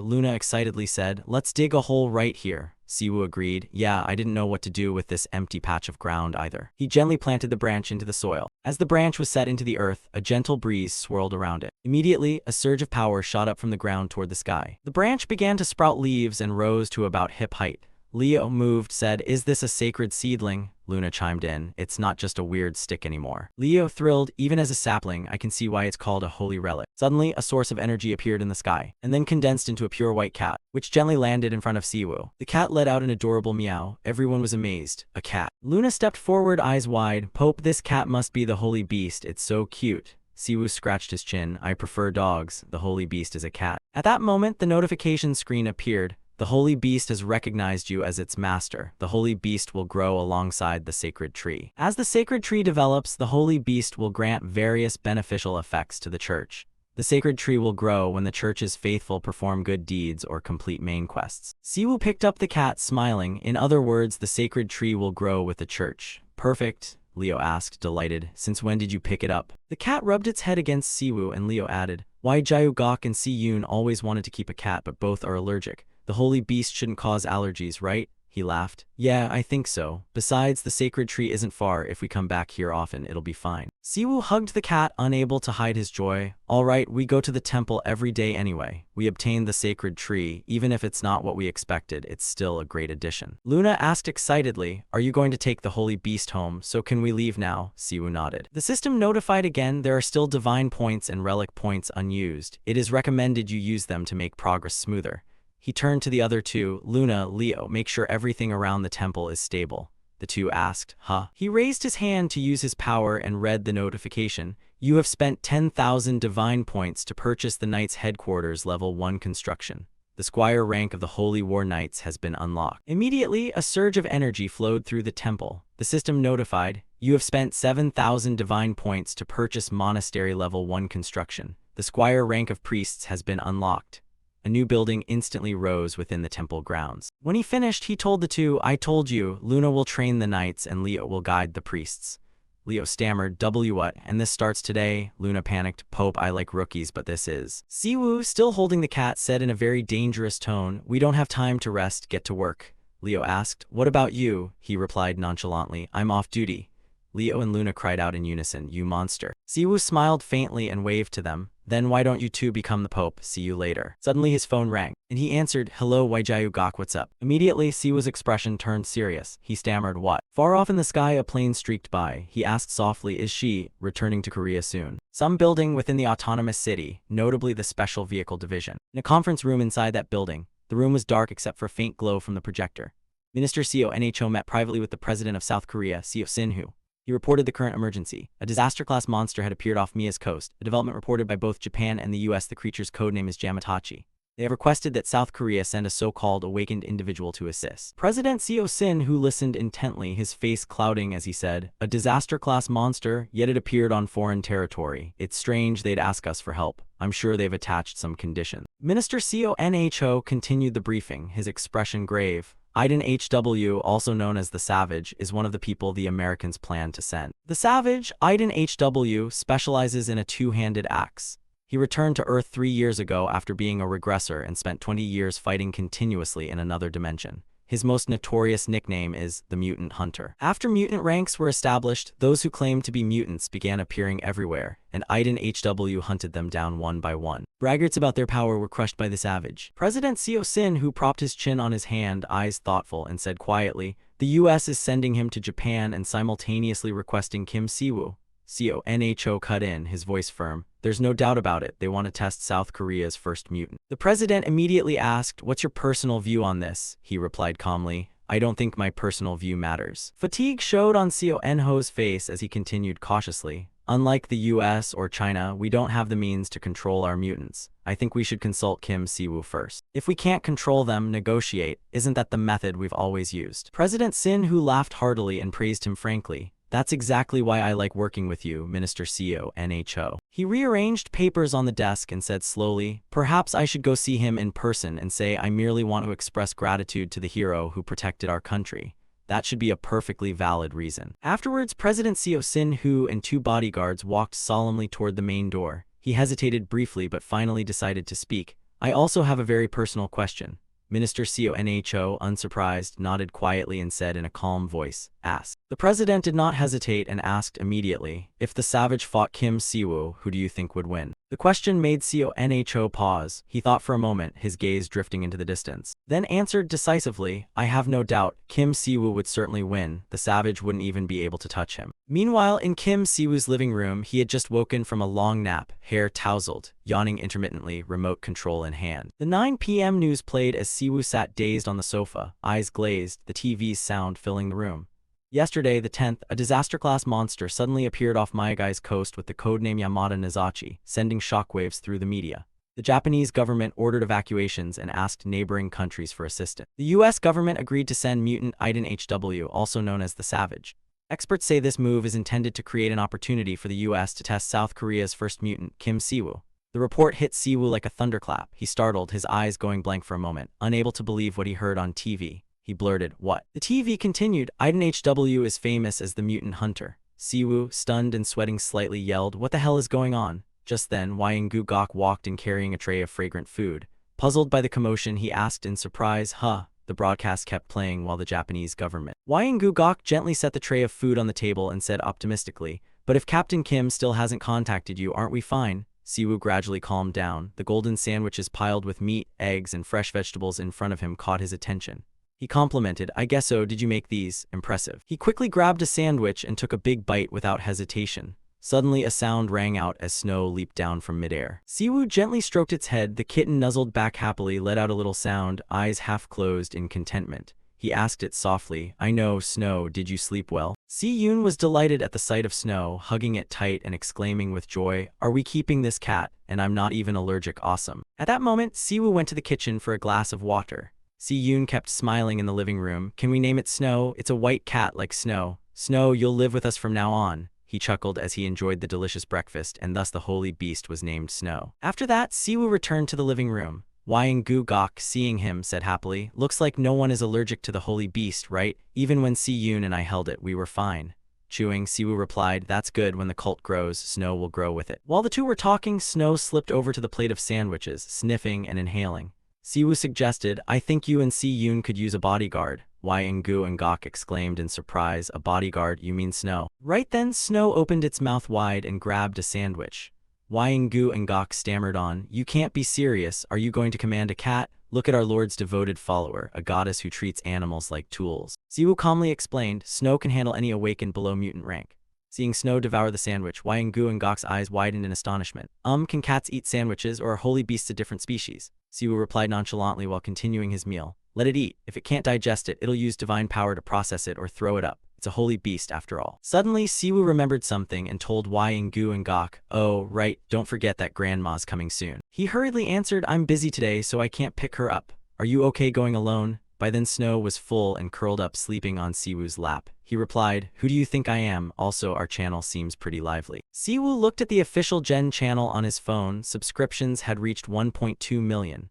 Gu and Gok said excitedly, just keep this momentum. I'm happy the viewership is growing. You know, we even have viewers from abroad. Then he waved goodbye to his brother and reminded him, all right, I have to get back to work. Be careful out there. After Gu and Gok left, Siwoo was pensive for a moment. It could be said that Gu and Gok has seemed much happier since returning to Earth. His eyes have regained light. He gently stroked Snow, thinking to himself, caring for Si-yoon and Grandma alone must have been hard, but when she comes back this place will be too cramped. I should get ready to move soon. Snow stirred slightly, flicked its tail, and let out a small sound. Siwoo instructed it, now Snow, watch over Gu and Gok while I'm away. If he seems tired, play with him a bit, okay? The next day the sky was clear, clouds drifted lazily and sunlight filtered between buildings, creating a calm, gentle atmosphere. Siwoo exclaimed with pleasure, today's weather is perfect for flying back home. As soon as he stepped downstairs, he sensed something was off. There were many bodyguards stationed around the building, and he wondered, what's going on? Is something wrong? Who's here? Suddenly, a loud shout rang out. Siwoo! Captain Kim emerged from the building, startling Siwoo into exclaiming, ah, you scared me. Escorted by bodyguards, he approached enthusiastically and offered, if you're heading out to pick up your grandmother, let us help. Siwoo clenched his hand and refused, saying, no need, that's too much trouble, I can just grab a taxi. Sohik immediately cut him off, giving no chance to refuse. No, sorry for the abruptness, this way please. Siwoo exclaimed in surprise, wait, you're escorting me, where am I being taken? He was led another way. Seeing the scene before him, he grew even more anxious, eyes full of caution. In front of Siwoo sat a sleek black car with privacy glass all around. 4 bodyguards stood watch around it. He thought to himself, this car looks suspicious. Siwoo stepped closer and muttered, it'd be hilarious if the president were in there or something. The man inside, dressed formally, asked in surprise, how did you know? I personally asked Captain Kim to reduce my security to a minimum. The one speaking was the president of South Korea, Sin-hoo. He greeted politely, nice to meet you, awakened Siwoo. I'm Sin-hoo, the current president of this country. Siwoo was stunned into silence, eyes wide, mouth agape, his mind racing with countless thoughts. What is a president? It's the title for the person holding central authority in a nation, the highest office an elected official can attain, someone most ordinary citizens only dream of meeting. So why is that person here? He quickly got into the car and sat opposite the president, hands clenched, body tense. Siwoo trembled, I'm on my way to the airport to pick up my grandmother. President Sin-hoo, a seasoned fox, quickly grasped his thought and replied politely, what a coincidence, I also need to go to the airport. Consider it a shared ride. Siwoo thought, ride with the president? Is this real? He must have an ulterior motive. Then he hesitantly asked, is it okay for the president to be doing this? The car sped along the main road, merging into heavy traffic. President Sin-hoo explained, most of a leader's work is carried out in secrecy like this. The official events are just for show. As a pontiff from a world like Eden, you surely understand that. Siwoo narrowed his eyes at him, a clear thought echoing in his mind. I know, he's not here just to chat. Without an air of arrogance or domineering presence, Sin-hoo won broad voter support thanks to his unique sense of humor. Suddenly the president spoke, breaking the awkwardness. Did you see the news this morning? Siwoo quickly answered, yes. A monster appeared in Japan and their government requested assistance from us. The president looked at him with a hint of satisfaction and went straight to the point. Exactly. Since you're already aware, I'll be frank. The United States has asked us to send you, awakened Kim Siwoo, as part of the relief force. Siwoo froze for a few seconds and asked in surprise, is that why you came to see me? Couldn't you just order me to go? President Sin-hoo replied calmly, the Special Ability Act, Section B, Article 12 states that an awakened's operational scope is limited to the country that manages them, in this case, South Korea. He pressed his fingers into the seat and hesitated. So you are under no obligation to help Japan. However, Siwoo detected the implication behind President Sin-hoo's words. Before he finished, Siwoo interrupted. So you want me to go to Japan, don't you, Mr. President? Siwoo stroked his chin thoughtfully. The awakened the U.S. plans to send Eden H. Ward is known by the title, the Mutant Judge. If you could defeat him in combat, it would prove you're one of the strongest awakened in the world, an awakened recognized by the U.S. government and the leader of a cult. That would surely draw attention from around the globe. He recalled what Yngu and Gok had said. Did you know we even have viewers from other countries? Siwoo squinted and asked cheerfully, was the monster's appearance part of your plan? Sin, whose eyes narrowed and his lips curved into a faint smile. Why worry about one monster when there are two awakened on the scene? I'm more concerned about what comes after. Then his face turned serious as he made the request. Kim Siwoo, for the sake of our country, I want you to eliminate the savage. He looked at him calmly and said, you speak as if you're proposing a deal. Sin, who glanced out the window, eyes fixed on the distance. He spoke as if confiding, religion and politics have always gone hand in hand. Both draw power from popular support. This is the relationship I want to build, a cooperation where we can support one another. Unfortunately, the South Korean government doesn't have that kind of clout. The Gen cult, however, is growing stronger. But if the gap between us keeps widening, it will no longer be a partnership, but a one-sided relationship. Siwoo fell silent, lips pressed together, mulling over what the president had just said. After a moment, Sin-Hoo broke the silence. I may have said too much, especially on such a beautiful day. Take some time to think about your decision. Before long, they arrived at the airport and quickly stepped out of the car. Before parting, he said, whatever you decide, we will fully support you, awakened Kim Siwoo. I plan to arrange an official visit to the temple soon. We can continue this conversation then. It was a pleasure meeting you, Kim Siwoo. Siwoo stood watching the car drive away, thinking to himself, Sin-Hoo is an interesting man. Then he looked up at the blue sky, the clouds like cotton candy drifting in warm sunlight. He thought of his beloved grandmother and murmured as if speaking to her, the weather today is really beautiful. Perfect for a reunion. After grandfather passed, she traveled abroad often. When she heard their parents had died, she immediately returned to Korea to take care of the two brothers. She is a very kind woman. Here are some details about her. Her name is Go-Yoon Rang, born November 11, 196X, hometown CEO. One thing she often says is, our family always ends up in drama. She once pointed her finger at him and shouted, Siwoo, whatever you do from now on, remember to look out for each other, okay? She's quite a character. Even if the world was falling apart, she'd still insist on traveling to the US. He instinctively smiled, eyes soft with memories. Since she was young, she had cared for grandfather and later for them. After their father's accident, her life was always busy. At that moment, the door opened quietly, footsteps echoed, and the person he'd been waiting for appeared in the doorway. Yoon Rang was fashionably dressed in a warm, oversized coat that covered almost her whole body. A small scarf wrapped her neck and large glasses added to her presence. She dragged a suitcase and stepped out slowly. Scanning the crowd for a familiar face, Siwoo called out Grandma. He looked her over from head to toe and gave an awkward smile. Yoon Rang cheerfully said, my grandson. The two of them looked at each other and laughed loudly, the atmosphere warm and slightly awkward. Then she took off her glasses, eyes still fixed on Siwoo, letting out a few indistinct sounds. He looked straight at her, quirked his lips, and made a teasing noise. Yoon Rang immediately ran over, jumped up, and slapped his back hard in a familiar tone. You look so different. Used to see me and you'd run off. Now you look all grown up. My grandson, I'm so proud of you. Siwoo cried out in mock alarm, scolding affectionately. Grandma, isn't it customary to give each other a hug when we haven't seen one another so long? Yoon Rang replied cheerfully, who do you take me for? I knew you'd survive and come back. I only need you to have your arms and legs. Ungrateful boy. Siwoo rubbed the spot she just hit and thought she's still as tough as ever. He watched her retreating figure and exhaled in relief. She talked as if she were the one who'd been traveling, which, going to another dimension, was pretty much like taking a distant trip. Although why stupid and old Ma Dai had already returned from Drift, I should have anticipated this. Then he helped her pull the suitcase and the two of them walked out side by side. They chatted cheerfully as Yoon Rang asked tenderly, how was the trip to the other dimension? Siwoo replied softly, it was okay. I even joined a religion. She asked happily, so you finally found faith? Siwoo replied quickly, I even built a temple before you arrived. You can go see it if you want. Yoon Rang turned to face him, voice full of pride. It seems that trip helped you grow up. I heard you were behind the purification at the focal area, right? She gently touched Siwoo's hair and stroked his head. He didn't react, just stood there silently. Yoon Rang looked at Kim Siwoo with affectionate eyes and said proudly, you've really grown into a wonderful person. Then she hugged Siwoo tightly as if to release all the worries of the past years. Yoon Rang murmured softly, let's call it even. You vanished and worried me for a whole year.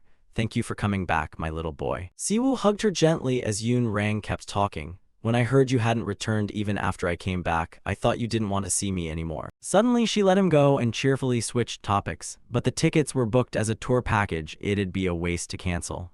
Siwoo asked helplessly, are you serious? Then he asked about her trip. You flew on a private jet, right? How was it? Comfortable? Yoon Rang answered happily. If I have a top-notch flight like that, they'd even send a plane to pick me up. I came with a friend from the US, but a moment ago some people in black seemed to take her away. Siwoo was surprised, frowning and thinking, a friend? Yoon Rang put her hands in her coat pockets and walked pensively, continuing to talk to Siwoo. She said she wanted to meet you. She isn't a bad person, so don't worry. He awkwardly asked, what do you mean by not a bad person? Recalling President Sin Hu's words, Siwoo added, by the way, I'm heading to the airport too, might as well ride together. He broke out in a sweat, puzzled inside. Wait a minute, Grandma, who exactly did you bring along? After that, the two of them went to Common, a luxurious white temple with distinctive architecture and intricate carvings. Yoon Rang's voice echoed through the temple. I've heard you were looked after by everyone while you were in the other dimension. Thank you all so much. Leo placed his hand on his chest and replied humbly, no, sir, we are the ones who received your grace. We're just returning a bit of it. Luna shouted excitedly, oh my god, I thought she might be his aunt. She's so youthful. Siwoo, stunned, gaped and muttered, Yoon Rang beamed and asked delightedly, Aunt, this pretty little girl sure knows how to talk. Luna launched into chatter with a smile. I'm Luna Lifton, I can't believe it. We're his closest advisors. You can treat us however you like since you're like a grandmother to us too. Yoon Rang gently took her hand and laughed with pleasure. Is that so? Looks like I have another grandson and a granddaughter to rely on. Siwoo, exasperated, cleared his throat and steered the conversation elsewhere. Grandma, about that friend who wanted to meet me, you said she'd come straight to Common. Isn't she tired? Yoon Rang glanced at Siwoo and replied, I arranged with my friend to come here. I want to take the chance to meet the people you trust. She gazed at the goddess statue inside the temple and continued, and the deity you've placed your faith in. She looked at the statue and then asked in surprise, this statue, it has no face, Siwoo explained. Sometimes what can't be seen holds more meaning. For some, it might be the face of a praying mother, for others, the image of a father. Because each person pictures their loved one differently, we leave the statue faceless as a way to encompass them all. Thinking of this, he felt a deep sorrow. It's a pity he couldn't contact Jen anymore and didn't even have a single statue with her likeness. Suddenly Yoon Rang asked him, should I pray? Siwoo quickly replied, of course, Jen loves everyone and I'm sure she'll love you even more. Yoon Rang clasped her hands and closed her eyes, ready to pray. She laughed aloud. Remember how you hated going to church back then? Who would have thought it'd turn out like this? She knelt before the goddess and prayed reverently. Thank you for watching over my grandson and bringing him back safely. Though he still has much to learn to overcome the trials this troubled world sets before him, please guide him and lead him onto the right path. Siwoo stood silently watching her, his thoughts in turmoil. Leo stepped forward, bowed respectfully and reminded, a representative cleric should give her a blessing.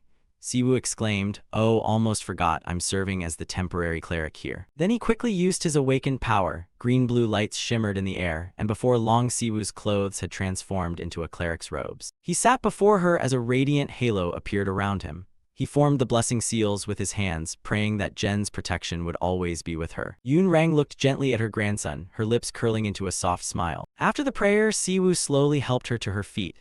Yoon Rang asked softly, the garden near the entrance is beautiful. May this old woman take a little walk? Siwoo agreed at once. Of course, let me lead you around. Yoon Rang gently declined, saying she wanted to stroll with Luna and Leo. There are so many things I want to ask those two. Siwoo asked, puzzled, could I not? Before he finished, she turned and teased him. A good leader should give subordinates some time to gossip behind his back. Siwoo was left speechless, thinking, she's taking them away to badmouth me. Before leaving, Yoon Rang reminded him, my friend really wants to meet you, do a good deed, talk with her a bit, you might learn something useful. Then she, Leo and Luna quickly walked toward the garden. Siwoo watched their retreating figures in a daze. He thought about it, but she was already gone, and he had no idea when her friend would arrive. Suddenly, Siwoo sensed something unusual, and widened his eyes in astonishment. He turned his head and scanned the area, thinking to himself, wait, I just felt a source of mana far off, an extremely pure and gentle aura. He suddenly recalled his earlier conversation with Captain Kim. Siwoo, I don't know if you heard, but my grandmother is with a very important figure who has come to our country. He smiled softly, finally solving the mystery in his heart. The friend his grandmother brought along was the guest President Se, who personally came to receive. Soft footsteps echoed through the temple, slowly approaching him step by step. Siwoo looked at the woman before him and became more convinced of his deduction. His grandmother really had been hiding something from him. The woman was called a prophetess, famed for seeing the near future. And she was also an important, awakened individual greatly valued by the United States. The president had personally requested that awakened Kim Siwoo be assigned to care for Emma Miller. Siwoo's gaze swept gently over the woman. She greeted him politely. It's a pleasure to meet you, Siwoo. You resemble your grandmother a lot. No wonder Yoon Rang kept talking about you on the flight. He replied politely as well. It's a pleasure to meet you, Mrs. Emma Miller. Emma warmly greeted him. It's a pleasure to meet you, Siwoo. You really look a lot like your grandmother. He replied, Mrs. Emma, I didn't expect you to speak Korean so fluently. She smiled brightly. I learned from Yoon Rang, though I must admit I cheated a little. At that moment, Dong Si had told Siwoo, I don't know if you've heard, but right now your grandmother is traveling with a very important figure who came to our country. That person is called a prophetess, famed for seeing the near future. Siwoo, you must be very careful. If Mrs. Emma gets even a scratch, it could become an international political issue. He asked, puzzled, and what does that have to do with me protecting an internationally important person? He immediately answered, Mrs. Emma is a close friend of your grandmother. Perhaps your grandmother has told her a lot about you. We were informed that she wanted to meet you. Siwoo couldn't imagine that an S-rank awakened from the US would be his grandmother's friend. I wonder what it's like to possess S-rank prophetic power. She looked at his expression and half-guessed, it seems you're curious about my secret. Honestly, there's nothing special. I came here simply as Yoon Rang's friend. Siwoo blurted, are you reading my mind? Just from looking at my face, Mrs. Emma understands. Not exactly reading, just the intuition of an old woman or something like that. Questions kept popping into his head. How do they know each other? First, the president. He couldn't guess anyone's true intentions today. They really are on another level. Now he remembered, I heard she wanted to meet me. Did she approach your grandmother for that reason? Did she use her prophetic power to arrange this meeting? She explained calmly, don't misunderstand the relationship I built with Yoon Rang. I became her friend simply because the opportunity allowed it. Still, some might call that fate. Siwoo suddenly realized he might have guessed that Mrs. Emma's ability was related to the system from those words. He heard her words clearly. Just as you are a representative of Gen, I am a representative for the Earth's surveillance system. My prophetic ability was granted by the system when I was chosen as its representative. This power is limited to those who belong to the system. Outsiders won't be able to use it, including the unawakened or those with different standards like you. Siwoo immediately understood. She was referring to exceptions like himself, which is why those warnings didn't appear at all. She explained while gazing into the distance. Although they've returned to Earth and operate under the same rules, the origin of their power comes from other dimensions. So even if I reveal my power, there's nothing I can share with you. To be honest, calling me an observer is more accurate than prophet. I merely represent the system in observing the flow of this world and share what I see within the endless intertwined events of this world. The deity you serve and the entity I represent are connected in some way. That's why I wanted to meet you, to see what kind of person you really are. Siwoo asked earnestly, so after meeting me, what do you think? She seemed very pleased. The shrine you've built is beautiful. After meeting you in person, I've come to my own decision. At the very least, I can affirm that you still love this world. A stream of power spread and then faded. He'd gotten answers to his questions. Now he understood. She may not look on him with favor, but that doesn't mean she's hostile toward him. Siwoo chatted comfortably. Of all the awakened people I've met on Earth, you're the most interesting. Did you really come all this way just to see me? She smiled gently. Consider it a little pleasure for this old woman. He then asked with interest, now that we've met, are you going back to America? Emma still had plenty of plans. Not yet. I want to travel around Korea a bit more. I've already promised Yoon Rang I'll eat bibimbap with liver, even fried chicken with beer by the Han River. After I discovered how much I like Korean food, I thought I might stay a little longer. Siwoo couldn't believe it. You came just to eat. No way. If you do that, a war between the US and Korea might actually break out. Finally, she said her goodbyes. Thank you for your time. Siwoo, I'll be leaving soon. If Yoon Rang gets mad, she's terrifying. She might scold me for spending too much time with you. He wondered, ma'am, what did you do with an S-class awakened from America? Did she really leave? I thought she came to give us some warning. Emma's footsteps suddenly halted. She turned and said to him, beings from beyond the boundary will bring darkness. Siwoo, the light you and your God bring. I hope it's enough to pierce that deep night. Siwoo filed it away in his mind. Deep darkness, another thing to ask Jen about. There were countless questions he still hadn't answered. He wondered silently, what is our goddess doing right now? That evening in Siwoo's building there was chatter. Were you happy to meet her? His sister asked. He answered yes, she said she'll come by again tomorrow. Siwoo told his sister that the woman also wanted to invite her friend from America to eat and he'd given her his credit card. The little girl, folding clothes, cheerfully greeted, welcome home. He felt puzzled. Why are you playing with her but you don't want to go visit her? She just kept on with her task. There was no other way. Adults and kids alike want to spend time with friends, like how she had to fold clothes even if she didn't like it. But it's fine because she promised she'd spend time with me, right? When she was done, she'll go up to play with So now. Let's go Snow. This truly amazed him. Has Si-eun really grown up? Where did she learn all that? As soon as Siwoo entered the office, he asked dummy Yn, do you know who her friend is? His brother, busy folding clothes, didn't care. How would I know? He asked again, do you know who America's prophet is? Dummy Yn remembered at once. Who doesn't know? America's great prophet, Emma, right? She often appears on the cover of Wicker magazine. Siwoo announced something important. Don't be surprised, it's her. The close friend visiting from abroad. He even seemed to doubt it. Dummy Yn scolded, come on, at least make the joke convincing. Do you know America is 43 times the size of Korea? Do you know we're not awakened? Surely you know the prophet is one of the most important people in America. Even the richest people in the world begged to meet her once and were refused. I thought I knew how to keep my mouth shut better than becoming Pope. Siwoo was angry that his brother didn't believe him. Wait, I'm serious. You think this is extraordinary? We're actually friends with Emma. Unbelievable. Still, he tried to explain, dummy Yn, I even rode in the same car as the president. He personally asked me to go to Japan to help. So I'm planning a short trip to Japan. What do you think? That made his brother even more contemptuous. I can already see tomorrow's headline. Pope of the Gen sect turns out to be a professional liar. A bump formed on dummyYn's head. They sent you to deal with Yamatachi? The news has been all about that lately. Siwoo grew more confident, you know that, so what do you think I should do? His brother voiced his thoughts. If a national-level monster appears, assisting Japan is obvious. But a mutated being with nuke-level power might not be the wisest choice. But South Korea's international influence has weakened after recent Gate-related incidents. If you step forward, our country has a chance to regain prestige. Did you think only a few people felt national pride because you play soccer? Siwoo crossed his arms and reminded him, you're exaggerating, I'm not that important. Dummy Yn was a bit surprised, suddenly modest, huh? That morning at the company, even though she had already told Captain Kim the news, she still intended to join the support team in Japan. After agreeing, the government immediately issued an official statement, as if it had all been planned in advance. Minister CNHO formed a support team, and among the members assigned to go were some of the most powerful awakened figures in the government. The plane was ready for departure. Siwoo departed that very day, at 7:00 p.m. The top news outlet carried breaking reports. The president held a press conference announcing the official relief roster for Japan. Japan expressed gratitude for South Korea's concentrated support. Korea-Japan relations are tightening. The decision to send reinforcements was praised, and the meeting between the Savage and the Black Pope rocked the media. The Gen Church forum posted, just thinking about it makes my blood boil. But if it's the Black Pope, does he stand a chance against that Savage? The number of mutants defeated by that Savage is countless. Below, people kept arguing their opinions. All the news was being hotly debated. Siwoo sat on the plane calmly reading the comments. He was on a flight provided by Japan, and every news channel was fixated on whether he'd fight that Savage. Isn't the outcome obvious, or is it just me who thinks so? The announcer on the plane announced, we are beginning our descent into Narita International Airport.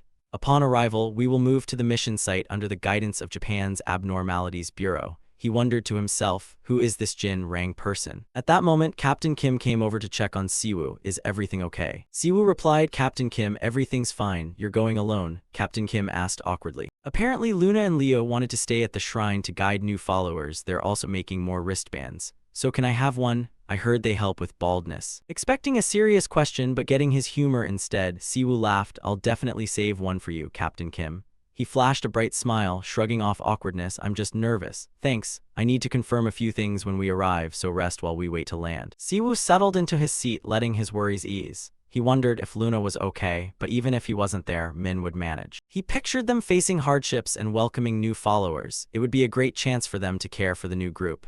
The moment Luna mentioned it, Leo kept complaining, Pope, am I the only one reinforcing the shrine? She was absolutely thrilled about it. There will be plenty of chances to go to Japan, but there's only one chance to train the very first group of followers, right? Even Leo had to concede. Just imagining it made Siwoo feel horrified. If they stirred up trouble overseas, it would be hard for him to take care of them. Lost in thought, he heard a voice call out to him, awakened Siwoo. He looked up, and a young woman stood before him, formally introducing herself. It's a pleasure to meet you. I'm Chi, a member of the Special Task Force under the Ministry of National Defense and the captain of this relief team. I wanted to meet and greet you before the mission begins. Hearing that, Siwoo understood she was one of the few S-rank awakened still working for the government. He bowed politely as well. Hello, I'm Siwoo, leader of the Gen sect. At the same time, he realized the terrorist's feelings toward Chi weren't competitive, but inferiority. He sensed a powerful flow of mana, now distant from that terrorist. Chi suddenly raised her hand in salute. Thank you for apprehending the terrorists, including Lai Si-hee, and for protecting our country. Siwoo looked at her differently. Despite being one of the nation's strongest awakened, she still humbly offered thanks for what he'd done. She truly understood humility, yet radiated confidence. Thanks to her, the Bureau of Supernatural Management had managed to keep going over the past year. She didn't stop at words either. For this mission, I'll give you my full support when you enter the fight. That made him even more intrigued, because Chi had the aura of a warrior rather than a typical ability user. Yes, thank you. I've been to another dimension before, but I've never been abroad. Chi asked in surprise, really. It's an honor to accompany you on your first overseas assignment. 3 hours later at Narita International Airport, Japan. The crowd shouted in unison, we don't need your help. Siwoo and Chi were both baffled. What's going on? An aide stepped forward to announce, reinforcements from Korea have arrived, please make way.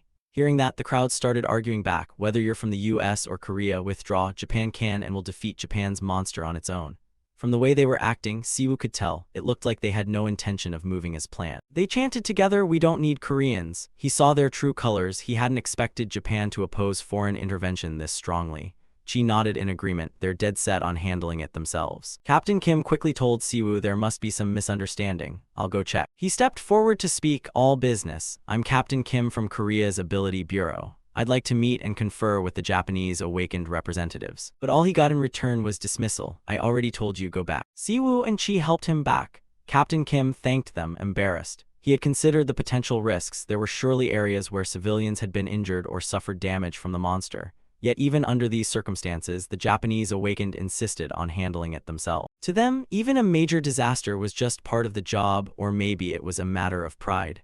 I recall something similar happening at Uo University Hospital, but I didn't expect people like this to be everywhere. Electricity crackled in Siwoo's eyes as he thought, you'd use a skill on someone who has no intent to fight? Now things are fair. This is a skill I usually reserve for cultists or people who refuse to heed my warning. Active deterrence skill tier level has been activated. Your divine power is overwhelming the target. They brought this on themselves by provoking his anger. I'll use power to show you why we're here. Suddenly someone shouted, wait. Captain Kim was holding Siwoo back. I apologize for our discourtesy. Awakened Siwoo, this is our fault. I believe excessive nationalism kept us from seeing the true purpose of your visit. I sincerely apologize. He introduced himself. I'm Jin Jiang from Japan's Ability Bureau. Captain Kim, are you injured anywhere? I'll make sure whoever caused this is punished appropriately.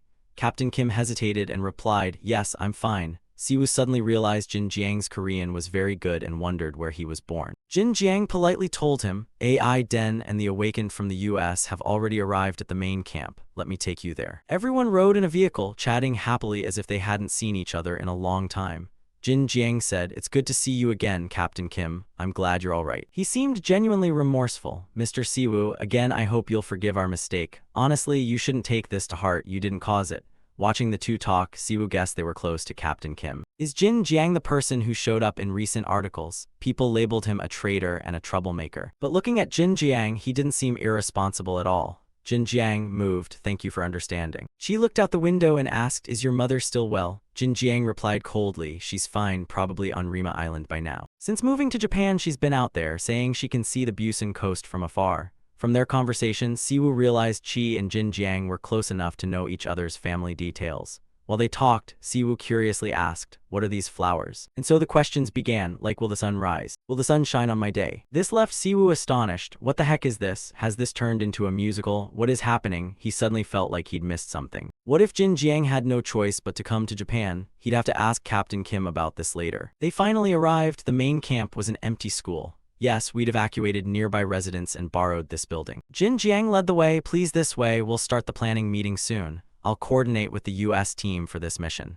Siwoo immediately agreed. Roger, understood. Jin Jiang added, since the meeting is mainly for the reinforcements, I'll wait outside in case you need anything. Siwoo replied gently, thank you. He stepped inside, and as soon as they saw him, someone called out, you're finally here, awakened Siwoo, awakened Chi. Everyone was already in position around the conference table. Upon entering, he immediately felt the atmosphere here was extremely quiet. I could instantly tell who the savage was. The system displayed a message. An unnamed source of power is exerting pressure on you. Siwoo sensed clearly that it wasn't magic, nor mana or divine power. It was a pure force born of will, like the power of an anomaly representing the Earth. AI Den slammed the table hard. The assistant wanted to interpret, but he refused. No need. The passive skill blessing of tongues had been activated, and Siwoo quickly introduced himself. I'm Siwoo. Hearing that he answered, AI Den, interesting, you speak Korean, but it sounds like English to me. Siwoo replied warmly, that's one of the blessings my god granted me. Sounds like something out of a medieval movie, doesn't it? AI Den moved closer and added, it seems your god is very generous. Siwoo's eyes burned with passion. I wonder about that too, because the stranger, she isn't always gentle. A powerful aura radiated from him. Is that so? I always thought the gods in your world were trash, so I wiped them all out. A sudden explosion rang out, making everyone cover their ears. He watched this and had to wonder, how can both of them remain calm under such overwhelming pressure? Is this the power of the slain? Siwoo felt intensely intrigued by this place. How fascinating. Is this some kind of trial? He seemed very pleased with what he had done. I believe Siwoo has awakened, and with just him and me, we can carry out the mission to eliminate the code. As for that, he would never accept it.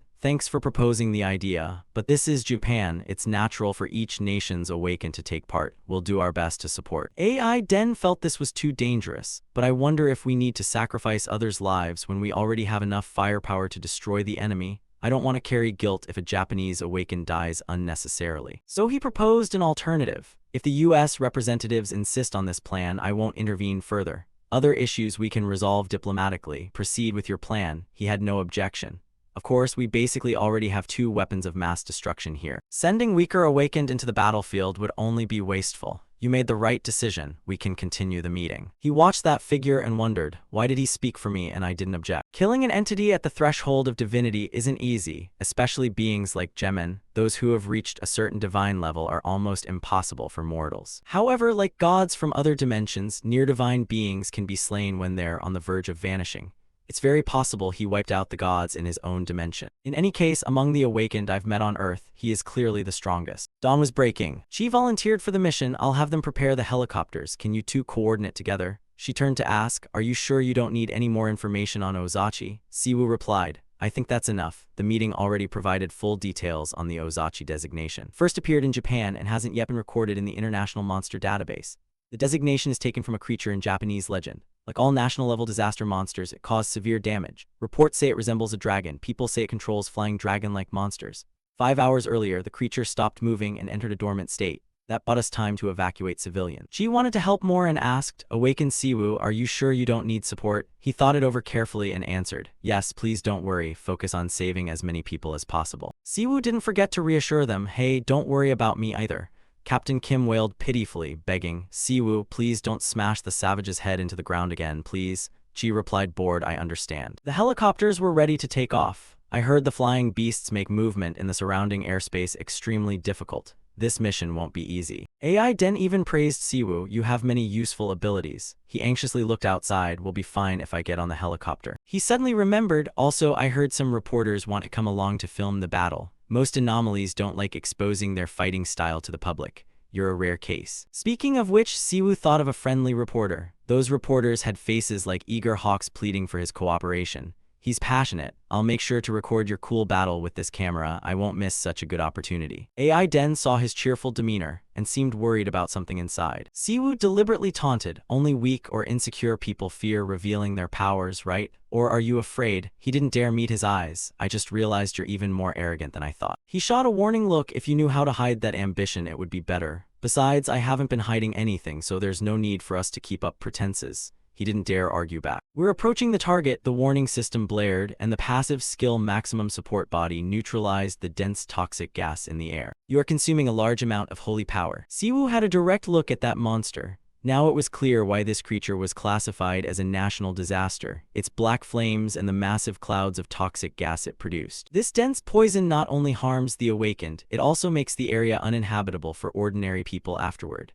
It's extremely difficult to purify with conventional divine power, especially on Earth, where divine power has only recently begun to emerge. He took in everything directly. If we hadn't come, it would have been a catastrophe. Since the helicopters are reinforced, the pilots should be fine for a short time. AI Den recounted his past. Once I fell into a trap set by a hostile tribe. A tribe that specialized in using poison as a weapon. I was once locked inside a cauldron filled with deadly venom. That happened 20 years ago. Since then, most poisons have had little effect on me. This poison is like fresh air to me. Siwoo immediately shattered that fanciful thought. Most others would call that psychological trauma. Your old-fashioned thinking does have its uses. An anomaly is an anomaly anyway. It seems this toxin doesn't affect him at all. How fortunate. Sitting in the helicopter from afar, they could clearly see it's awake. The monster had become enraged at being roused, and the other monsters began converging. AI Den quickly opened the helicopter door. I'm disappointed my world doesn't have dragons. Are there dragons in your world? How do they compare? Siwoo replied calmly, I don't think it's worth comparing. If a black smoke-spitting lizard like this were stronger than the demon dragon king, I wouldn't need Eden Black at all.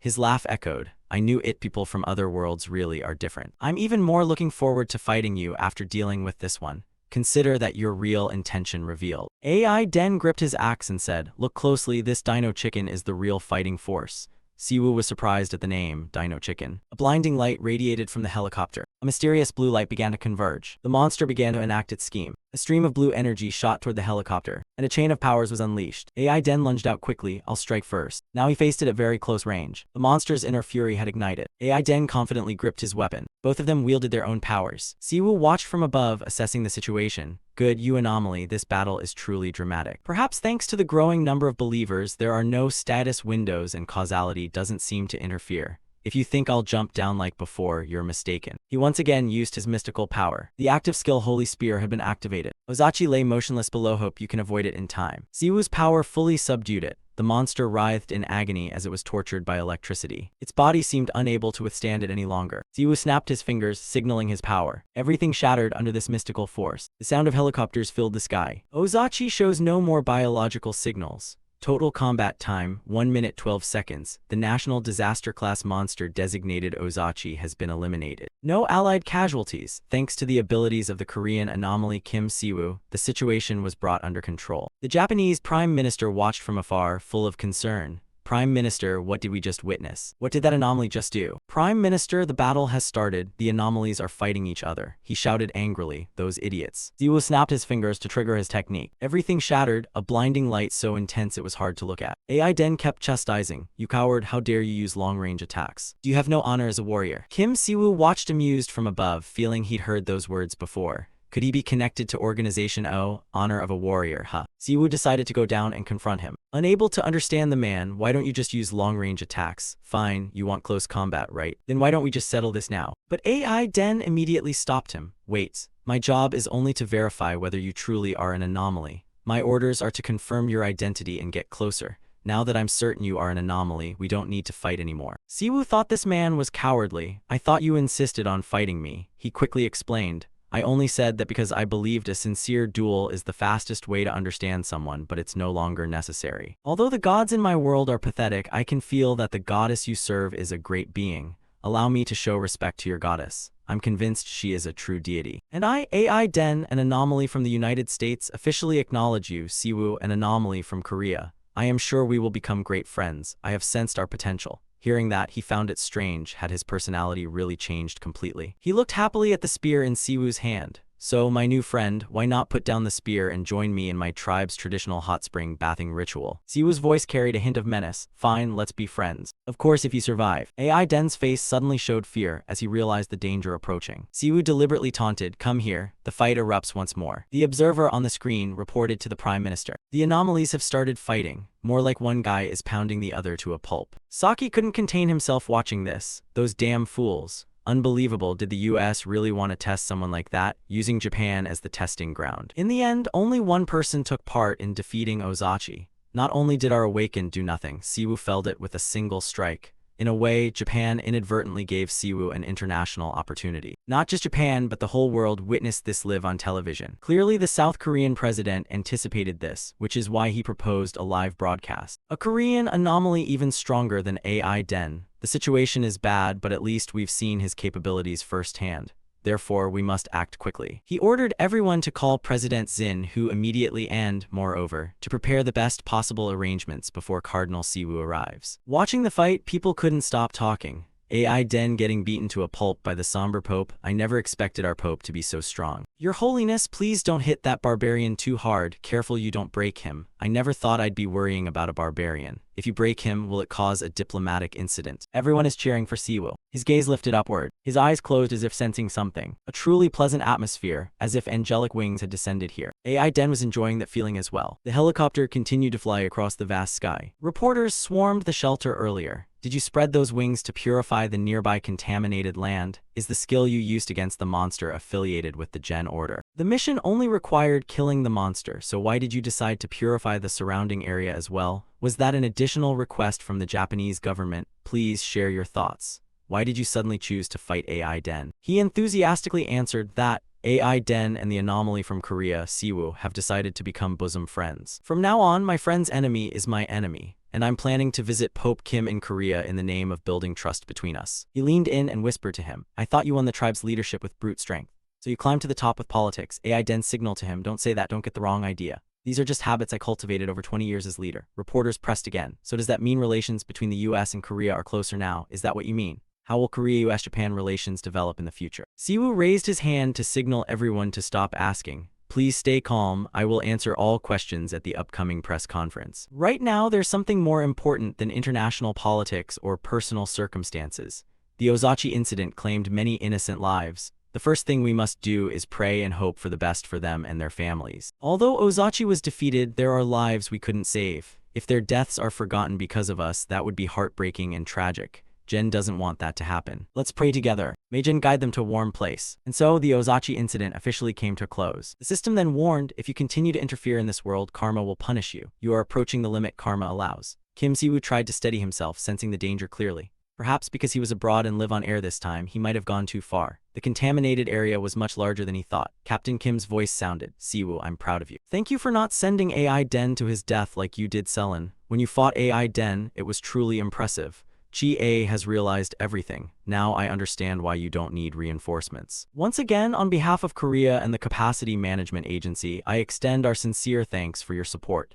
After this event, Korea's influence on the international stage has risen significantly. You must be exhausted. Get some rest. I'll be in the room. If you need anything, find me. Siwoo nodded lightly and replied, thank you. I'll rest for a bit. Talking with Chi-A always made him feel like he was dealing with a real soldier. Captain Kim suddenly remembered, right, I just got word. Jin Rang and another guest will come to see you in 30 minutes. While you wait, would you like some coffee? He answered quickly, yes, and the more sugar the better. As Chi-A mentioned, the weakening of Korea's Capacity Management Agency, Jin Rang's move to Japan, and the relationship between Chi-A and Jin Rang. Now that I think about it, Jin Rang used to be a member of the agency, right? Why is he working for Japan now? I remember news of him vowing to protect Korea to the end, and yet he abandoned us.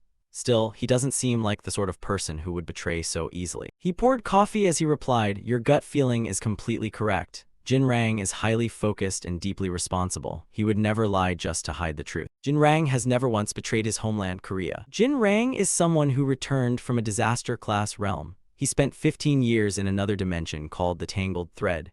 As a high official of a magical tower, with his master's help, he researched magic to find a way back to Earth. After returning, in an interview, Jin Rang said that to get back to his family and friends in Korea, he underwent countless experiments. Hearing that, Siwoo felt even more that Jin Rang was extraordinary. Interdimensional travel isn't something ordinary people can do. That also meant his master must have been in existence who'd reached a godlike level in that world. Come to think of it, it was thanks to Jen that I was able to return too. Captain Kim continued. After returning, Jin Rang began working as a government-affiliated awakened. He even trained other mages like Chi-A. Even compared to people like Sane or Chi-A, Jin Rang was an outstanding, superior mage. Because of him, many awakened joined the government forces. At that time, Jin Rang was regarded as a hero. Whenever gates opened in Korea, the awakened united under one belief, help Jin Rang. That was the golden era for government-aligned awakened. Jin Rang's move to Japan was actually not his choice. On June 12, a massive chaotic gate opened in Busan. The government decided to concentrate all resources, including Jin Rang, to seal the Busan gate. However, just 2 hours after all forces were sent to Busan, an even larger chaotic gate appeared in Daesan, a space-opening phenomenon. A horrific gate equivalent to the first 2 chaotic gates opened simultaneously. The ruins in Daesan and Busan today are evidence of that terrifying event. Siwoo listened intently to every word, thinking, the country nearly collapsed while I was still in Eden. Because the government had devoted all its key forces, including Jin Rang, to Busan, they were forced to negotiate with N to deal with the Daesan Gate.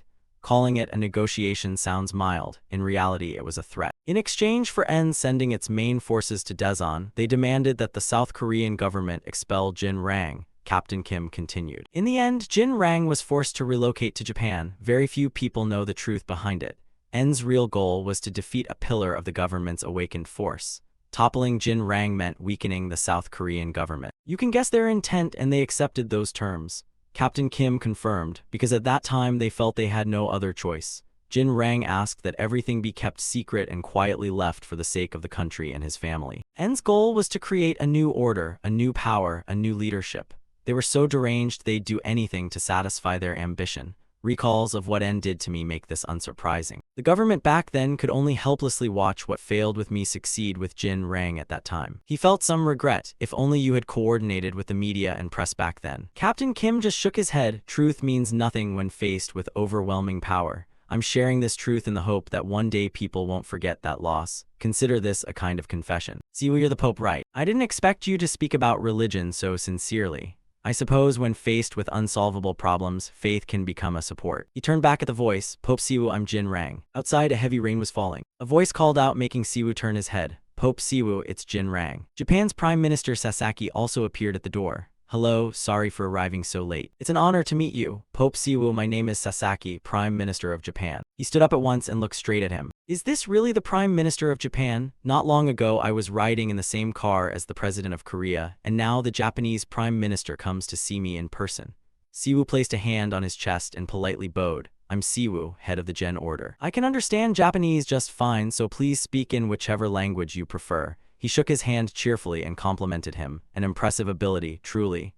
Actually, I'm here to personally thank you for what you've done. I brought Jin Rang along to assist with the conversation, but I'm sure he has many things he wants to add. Jin Rang interjected. Prime Minister, it's fine when it's just the two of us, but right now. From afar, he turned back toward him. Isn't this supposed to be a private occasion? From what you see, Jin Rang seems closer to Prime Minister Sasaki than I thought. It even feels like the Prime Minister regards him as a son. Still, it's good to see the Prime Minister hold such affection for Jin Rang. He turned back warmly. Sorry, it seems we got carried away into personal matters. Allow us to speak with you here.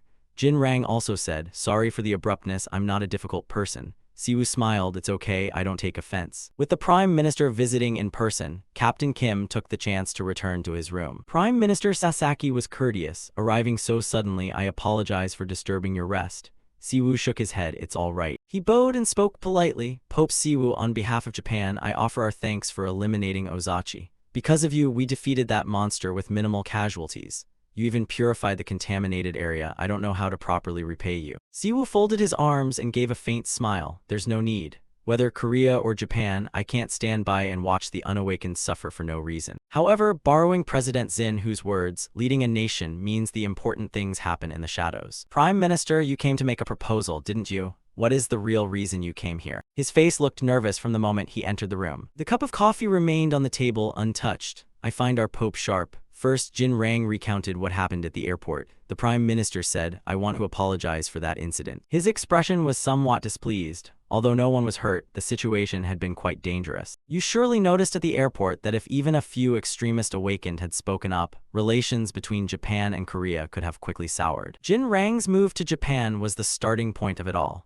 While I believe it was fate between the neighboring countries, I have always hoped to maintain good relations with Korea. Pope Siwoo, what do you think about establishing a temple for the Gen Order in Japan? Hearing this, Siwoo was somewhat surprised. Religion is a faith that transcends national borders. The Prime Minister continued. I believe that if the Gen Order had a temple in Japan, the chilly relations between Japan and Korea could warm like the spring breeze.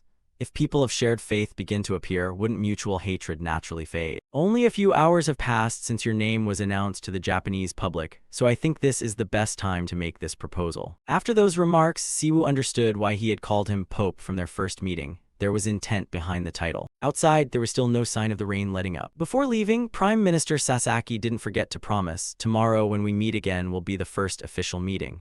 For now, please talk with Jin Rang and rest comfortably. He politely replied, thank you, Prime Minister. Siwoo had that intention firmly in his hand. He wanted him to act as if this meeting had never happened. The room door was now closed. Jin Rang, standing behind, spoke up. I knew it. Politicians are all sly foxes, don't you believe the Prime Minister? Siwoo looked down at him and shook his head. Of course not. Jin Rang seemed curious. Mind if I ask why? He didn't hesitate to explain. While I'm considering expanding the order into Japan, I'm not naive enough to believe a religion alone can resolve all the tensions between the two countries. But that's not a problem I have to solve. I'll do whatever is necessary. I think you know what I mean. Jin Rang pondered, then offered his view. Using the order to address conflict is entirely feasible. With the appearance of the first anomaly in East Asia, your presence, and Japan receiving direct support during a national catastrophe. Additionally, the Japanese government no longer has to rely on extremist awakened.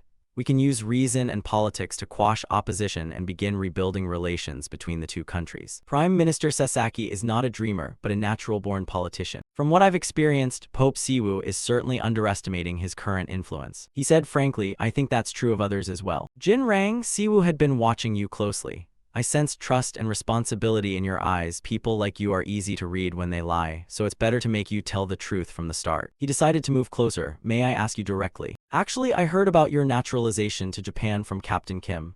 Things between me and Organization N haven't been smooth either. So if I can take care of everyone on N's side, have you ever thought about returning to Korea? The public might easily forgive it if we provide a satisfactory explanation. Jin Rang lowered his head, looking genuinely sorrowful. He decided to tell this story. Even though 2 years had passed, every Monday a little Japanese girl still sent me a letter. She always thanked me for saving her family and said she wanted to grow up to be like me. At first I couldn't understand what she wrote, but over time I gradually did. I even have the Prime Minister who sees me as a son. Here, I have people who would try to keep me from leaving. And now in Korea I have you, Siwoo. Just knowing you understand the truth about me is enough. Hearing this, Siwoo felt even more reassured. He had a clear stance. Luna would likely like him a lot. Siwoo grew curious about one thing. How old are you? He hesitated and answered, on Earth I'm 31. As for the other world, that's not something I want to think about. Earth age will do. I'm 27. How about we be friends? Jin Rang was surprised by the offer. Friends, of course. Siwoo was happy to make a new friend. If so, why don't we go grab a drink? That made him even more bashful. The latest paper had also reported news about relations between Korea and Japan.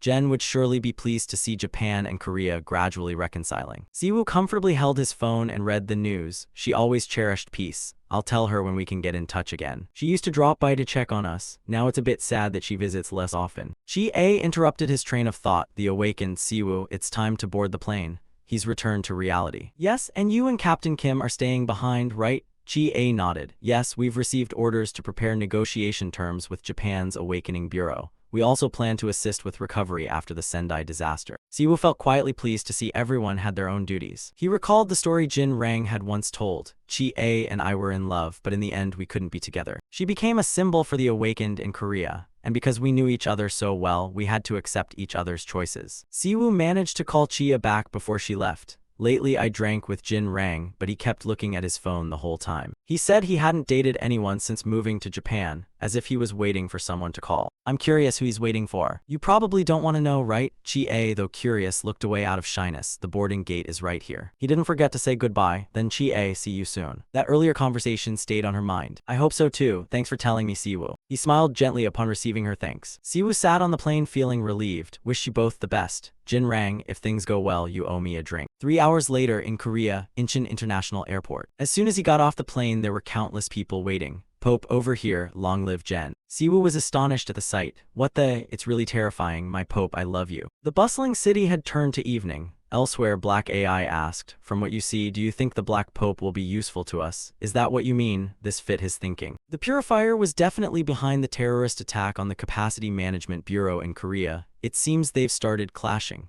Black AI casually held a glass, malignant energy. Siwoo had already known about malignant energy. That damn kid is the real deal. I'm serious. I heard China deployed a large number of troops near the Yalu River. Because the Forgotten Lands may contain resources from other dimensions, including Mana Stone, it's likely the Korean government will consider expanding the northern border. Now Korea has an anomaly. Their government won't let those lands go to waste. He sat in the bathtub, annoyed. So what's my role? Black AI go to Korea. Hearing that, he objected. Are you kidding? Until further orders, I want you to keep building a positive relationship with Siwoo.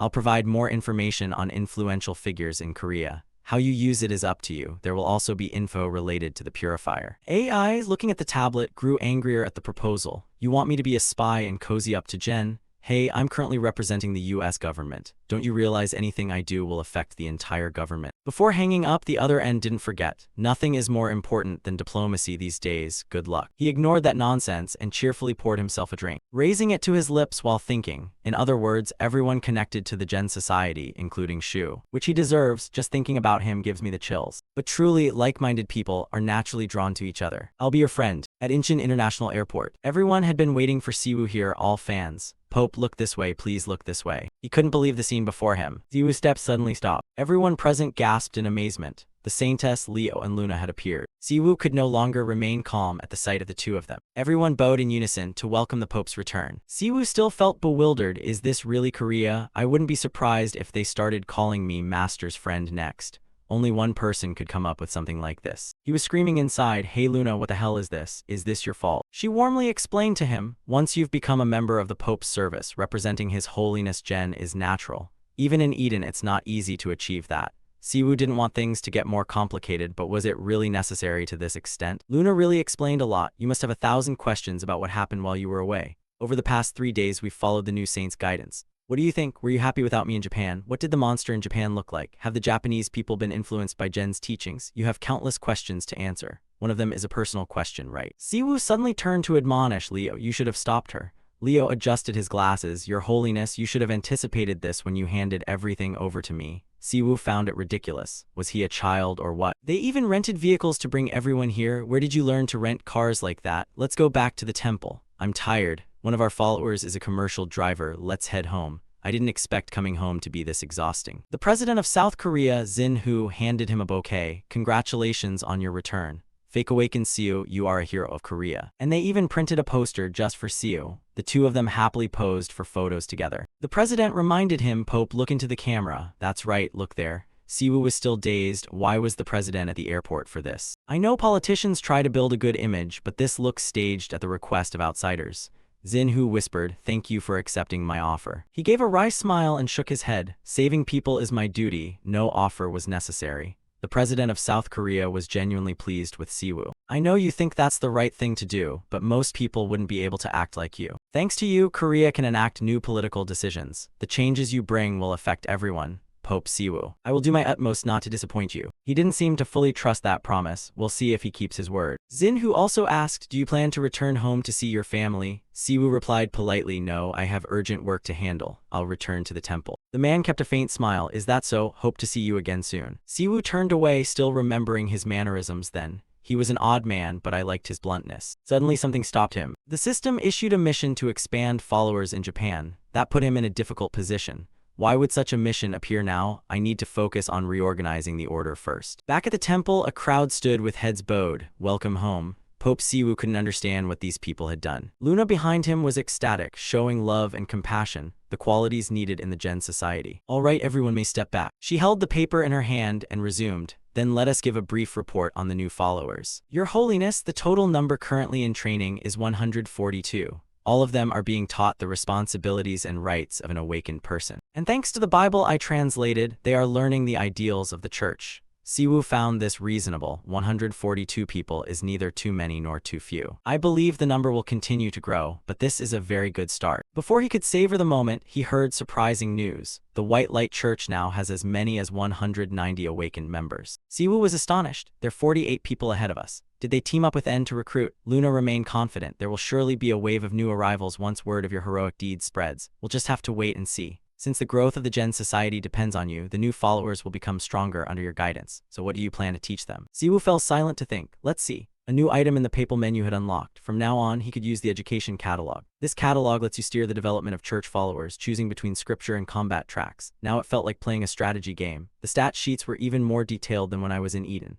Siwoo chose without hesitation, without thinking. I choose combat. Choosing scripture makes sense if this world were peaceful, but clearly it is not. Wait, will the whole church become nothing but holy knights? Leo reassured him, Your Holiness, don't worry about that. Even clerics can learn a lot from combat like I do. His thoughts cleared. On second thought, that was true. Luna added, still they're all bookworms. Leo retorted angrily with sarcasm. Better than those stupid shield huggers who can't even remember Gen's commandments. Both sides launched into a heated argument again. Want a taste of my shield? She should remember that the Pope is also a cleric. He even holds the titles of Commander of the Holy Cavalry and Crusader Knight. Siwoo suddenly recalled something. Alright, the Archbishop and the Knight Commander have always disliked each other, haven't they? I forgot because Leo and Luna are both seen as prophets, so I didn't notice. Their voices pulled him out of his thoughts. Your Holiness. Both of them turned their eyes towards Siwoo. He really wanted to run away from here. I don't know, I want to go home. She grabbed his sleeve. Where do you think you're going? You still have work to do. Your Holiness, our church is short on funds. Even though you negotiated with Leader Sane, we still have to cover training costs for 140 people. And with the number of followers increasing, finances will be a major issue. Siwoo said nervously, that issue, we've already signed a contract with the Japanese side. Luna's face grew even more fearsome when serious. Nothing cleanses malignant energy and monster toxins better than the holy stones, right? They've agreed to buy our entire inventory. And Representative Choi has already started thinking about making more bracelets. He'll probably call us soon. Siwoo turned to Leo. How are the low-grade bracelets coming along? He quickly reported. We've started producing them with the recruits. See, our finances are fine. You must be tired after everything in Japan. Everyone should rest. I'd like to rest a bit too. No sooner had he finished speaking than someone announced, Your Holiness, we have visitors. They claim to be important people. He turned, puzzled. Who could that be? I don't think anyone I forgot would dare call themselves important. It turned out to be that black AI, the friend I met outside. I came bearing gifts. Siwoo was completely surprised. Why was he here? His eyes had become bright. Who would have expected a beauty to be here? You should have warned me. If I'd known, I wouldn't be dressed like this. Luna snapped, annoyed. Your Holiness, who is this rude, muscle-bound pig? Black AI was captivated by her beauty and kept praising her. A beautiful rose always has sharp thorns, and a hero would never leave a beauty alone. I've found the meaning of my life here in Korea. Luna snapped into a murderous stance. What did you just say? Siwoo joked. Luna, he won't die. Go ahead and hit him as much as you want. She didn't hesitate and immediately attacked him. Black AI hadn't even had time to react. Wait, hold on. Sounds of a scuffle echoed through the temple. He writhed in pain on the ground. Do members of the Gen Church have a habit of beating people on first meeting? Leo had to calm her down. Please calm down. 5 hits are enough. After that fight, he thought highly of the man. He's okay after taking 5 hits from Luna. That's not abnormal at all. His body is solid. Black AI struggled to get up. Wait, Pope Siwoo, I said I brought gifts. I come here as a representative of the United States. Siwoo whispered into Luna's ear, hear him out, but if the gift is lousy, you can beat him more. He snapped back, can't you speak more quietly? He ordered immediately, you two step outside for a moment, I'll talk to him. What kind of American representative brags so much? Tell us about your gift. Black AI said in a dangerous tone, is the Gen Church really a criminal organization? A voice from outside warned, be careful, the gifts might be useless junk. Hearing that, he became terrified. These are things you actually need, I swear. Information about the Purifier, the one responsible for the terrorist attack at the Korean Abilities Bureau, was revealed. The space gate opened. Since the space gate opened on Earth, gods and demons from other dimensions have begun to come here. But you probably already know that, right? Since then, Earth entered an unprecedented era. The US has been closely monitoring all major changes, including organizations with shady activities or those that seem to be hiding something. Among them, the organizations we are monitoring include the White Light Church, the Purifier, and the Gen Church. Siwoo was very puzzled. Why us? He seriously explained the situation. Because of you, Siwoo, you are an anomaly. You saved another world called Eden from demons and returned with absurd power. You are the strongest awakened in Asia, and since supernatural powers began appearing on Earth, your Gen Church has been expanding followers explosively. Initially, the US was very worried because having an anomaly involved would be troublesome. But it seems the Gen Church is restraining suspicious organizations, and you are the most warlike pope I've ever seen. I guarantee that. This guy really bores you. Are there any other popes on Earth? Black AI proudly placed his hand on his chest. I've completed the report on the Gen Church. Now the US won't suspect you anymore. Siwoo said politely, thanks. He took out an item. The US assesses that Korea cannot control other suspicious organizations.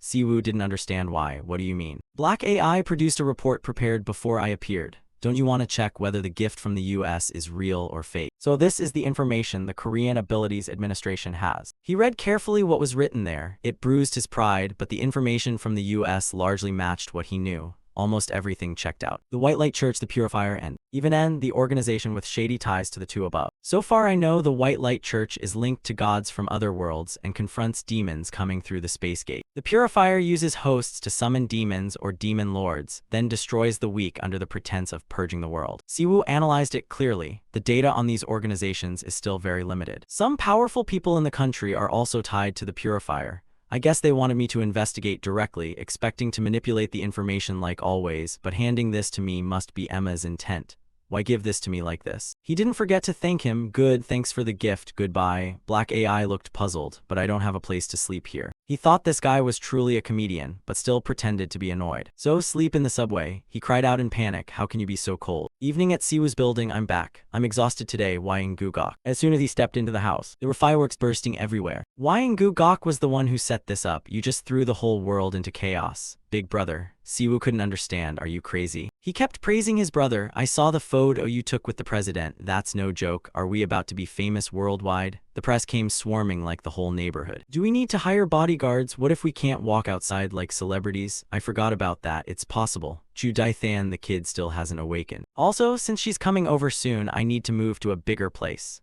The residents in this building will probably be annoyed. I need to move, find somewhere safer for the kid. Suddenly a loud voice rang out, Siwoo. Si-yoon, seeing her brother return, rushed out to ask, how was Japan? Siwoo cheerfully held out a box, it was amazing. Si-yoon, I bought some souvenirs for snow too. Gugok jumped in, what, where's my gift? He playfully teased. Gugok, you're old now, what do you need gifts for? Just check your account. He took out his phone to check, and saw the allowance had been transferred into the account. Gugok was so happy his eyes lit up. What do you want for dinner tonight? Please choose between sky, land, and sea. Siwoo, seeing that attitude and expression, got goosebumps. Consider it a reward for increasing the subscriber count. I want Korean beef. He immediately obeyed and Si-yoon happily followed. Brother Siwoo, Snow loves this dish. He could finally feel more at ease. The whole family being happy like this was wonderful. After a lavish evening meal while watching TV, around 4 in the afternoon when kids should be running and playing, there were children playing in the yard of the Hope Orphanage. The orphanage director, Mr. Da, had taken in children who lost their parents after the Spacegate incident 5 years ago. Since the Busengate incident, government support has been steadily decreasing. I know a lot of people are struggling, I just want to care for these kids as long as I can, I believe it's my mission.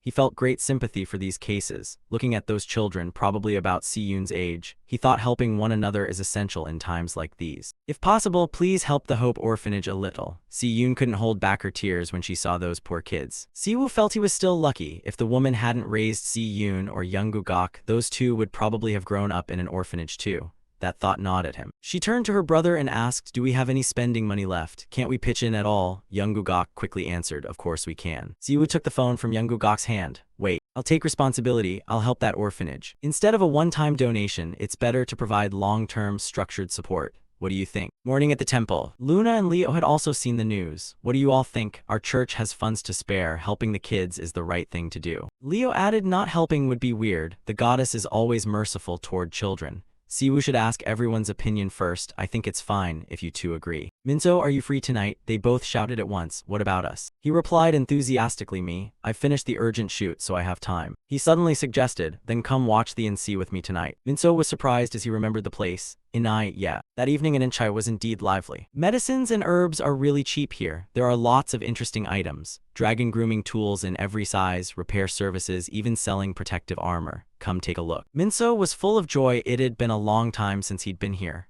Siwoo was excited too. It was nothing like the night market he had imagined. An old woman stepped forward to greet them. Hey young man, need anything? I'll give you a good price. Siwoo was startled to be called young man. This place wasn't like the black market I imagined at all, crowded, well lit, and seeming safer than I thought. Minso explained, calling it a black market is a thing of the past. Now it's one of the main places players buy gear. Mainly because the prices are low. Look over there. Glancing that way, it really was cheap. He even suggested if you're interested, try buying something. Those players wearing wristbands are members of the support guild. They're responsible for the market's security. This kind of support model is essential whenever there's an attack on a space gate.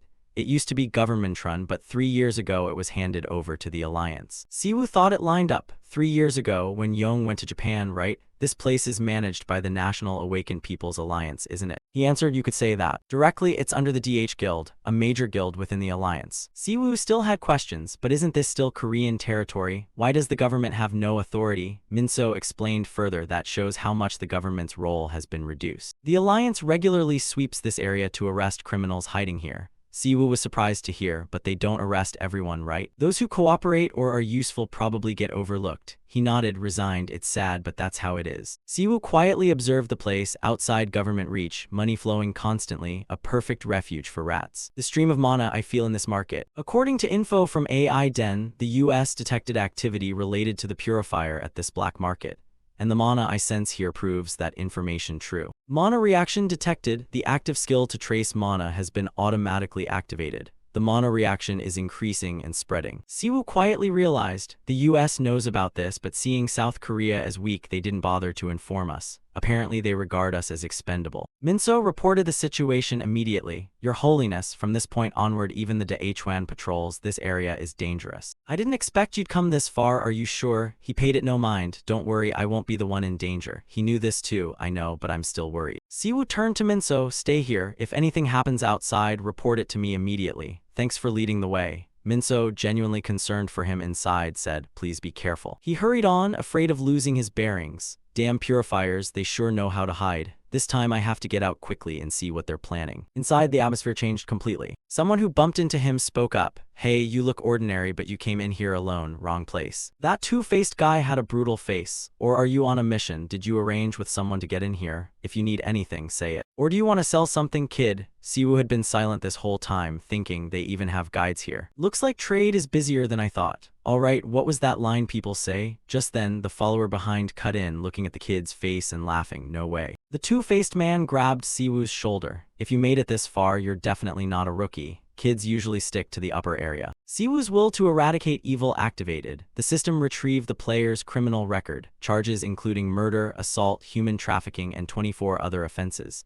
Just speak up, I can tell your type by your face. Want a good time? I'll set you up for one amazing night. He slowly pulled down his mask. One amazing night sounds tempting. At the sight of him, the guy felt that face was somewhat familiar, and then the whole group recognized him. The odd one, the Black Pope Siwoo. I didn't expect to have this much influence. Looks like I'm famous after all. The Black Pope, huh? Alright then, who wants an amazing night with me? The two-faced men lunged angrily, shouting, get lost. But defeating Siwoo wasn't going to be easy. He quickly grabbed the 3 arrows in his hand. Siwoo's hand clenched, then he struck like a hero. First time meeting and already so hasty. I'm even looking forward to it. He panicked and signaled to stop. Wait, it was too late. A chaotic fight broke out. Siwoo beat the two-faced man until he was ruined. Two-faced, huh? Ridiculous name. I should split your face in 2 to match that name. He was so terrified he begged, spare me, I'll do anything you want. Please don't kill me, I don't mean any harm. Rest assured, I'm a follower of the Gen sect, we don't kill so easily. Is there a shop around here that sells the best stuff? Take me there. This place is truly dark. The two-faced men led him to a spot where a girl ran the shop. The strange girl saw Siwoo and asked, I've never met you before. Two-faced, is he your customer? The two-faced man, restrained by him, had to answer. Yes, he's a regular customer. Good, anything special? He got straight to the point, the best you have. She kept a smile on her lips. Lucky you, we just received fresh stock. Healthy children, no illnesses, no parents. The orphanage director brought out a little boy. Seeing this, Siwoo couldn't help but become furious. You bastards, have you lost all sense of humanity? Only then did those people realize he possessed divine power. That one widened her eyes in fear and charged forward aggressively. The Black Pope Siwoo taunted them on purpose, can't fight back, planning to hug each other to death. At a glance he knew she was using dark magic while pumping in corrupt energy, exactly like Sehai's style. It seemed Siwoo had noticed something. He lunged in to stop her, throwing her far away. She screamed in pain from taking a lethal blow, and could no longer get back on her feet. Siwoo prepared to land a few more punches. The 3 others standing outside couldn't help but be frightened. He said crisply to all of them, you think forcing corrupt energy into yourself makes you stronger? That's laughable. Are all you purifiers a bunch of idiots? Now it's your turn, you there, director. Stay here with the child and keep him safe until I'm done.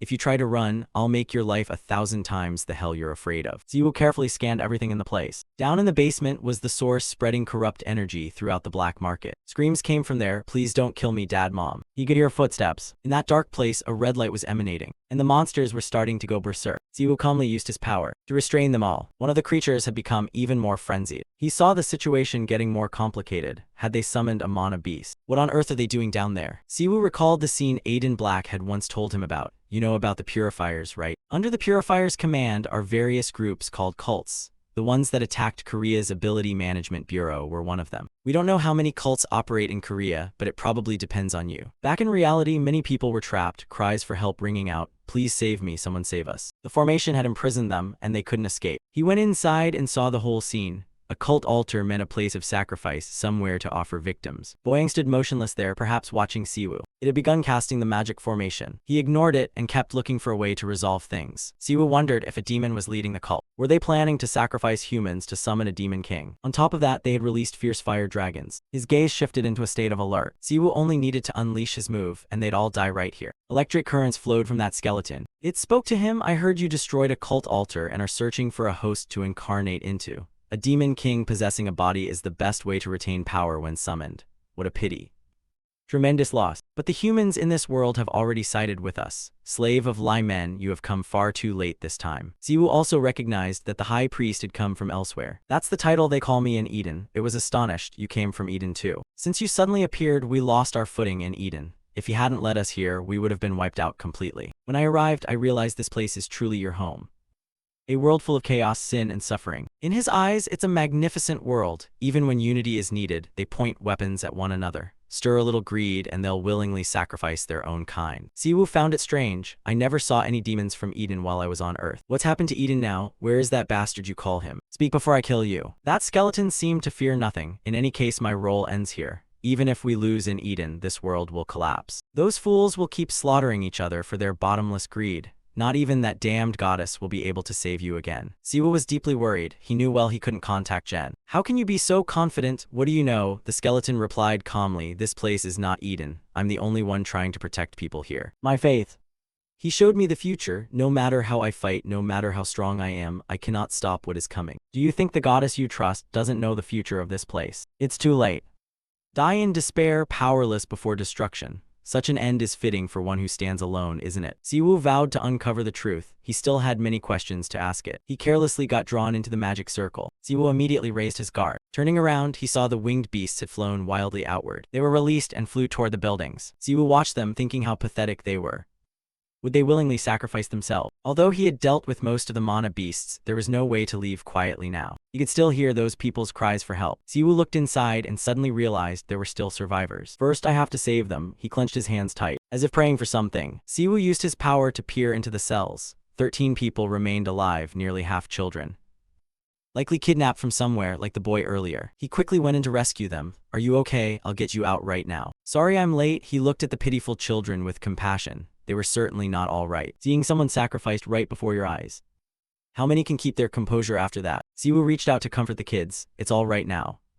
You can feel safe. Those who had been rescued earlier were now fast asleep. Sudden hurried footsteps came from outside. Those people rushed in urgently, aggressively asking his identity. Who are you? State your name, Siwoo replied coldly. Who knows who you think I am? He sneered. You guys are quick to arrive. What about 10 minutes? Are you with the Crimson Lotus? They shouted in unison. Yes, you have trespassed into an area under Crimson Lotus jurisdiction without permission. Don't expect to leave easily. Siwoo looked down on them. Oh really? Quite a big deal. Then Crimson Lotus will have to shoulder a heavy responsibility. Ranyu ordered everyone to lower their swords. Stand back. Everyone was left confused about what was happening. Moreover, he adopted a polite tone. Sorry, I think my team was a bit tense because of the yellow code. Please accept our apologies for the inappropriate reaction, Pope Siwoo. At the sound of that name, people began to fear. Pope Siwoo, why has that odd name appeared here? He took none of this to heart. At least someone understands the situation we've been through, right? I thought you'd visit the temple sometime. I'm a little disappointed you didn't come. The masked man was Junyu. He felt deeply ashamed. I'm sorry, because of the yellow code, members of my team were a bit on edge. We apologize for our earlier reaction, Pope Siwoo. Siwoo recognized Junyu. We've met before, haven't we? I always thought you'd drop by the temple at least once. Honestly, I'm a bit disappointed you didn't. Runyu bowed his head, still carrying guilt. You remember me, Pope Siwoo? How could you not recall? I still remember. I escaped then thanks to your help. Junyu, an S-rank hunter of the DH Guild, whom I met at the Gunmi Gate when Luna crossed to Earth. Back then he looked dazed, as if Luna had mesmerized him at first sight. But now he's different. Perhaps that's the mark of an S-rank hunter. Someone behind nervously reminded Runyu, Chief, it's a yellow code situation. By orders from above, we must eliminate all survivors. No sooner had he spoken than he was struck and knocked sprawling to the ground. He offered a sincere apology. I'm sorry, Pope Siwoo. A new member of our team lacks experience. We ask for your understanding. With your mercy. Siwoo looked at the man who had been struck and couldn't get up. Runyu, unexpectedly stern for someone with his appearance. He spoke up. I was just helping that person. He replied cheerfully, Indeed, Runyu, I like your style. However, you will have to explain the order to shoot all survivors. Junyu no longer dared meet his gaze, and deftly offered an explanation. The yellow code applies only in cases of severe contamination.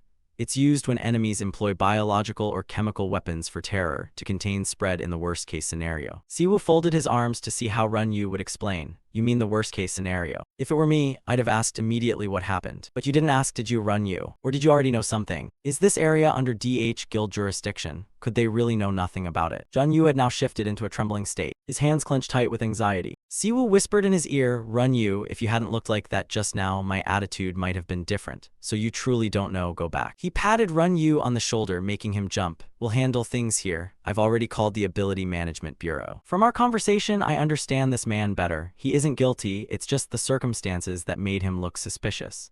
If he were truly a villain, the will to destroy evil would have already been activated. The reason Luna took a liking to Jun Yu is probably because she instinctively sensed his kindness.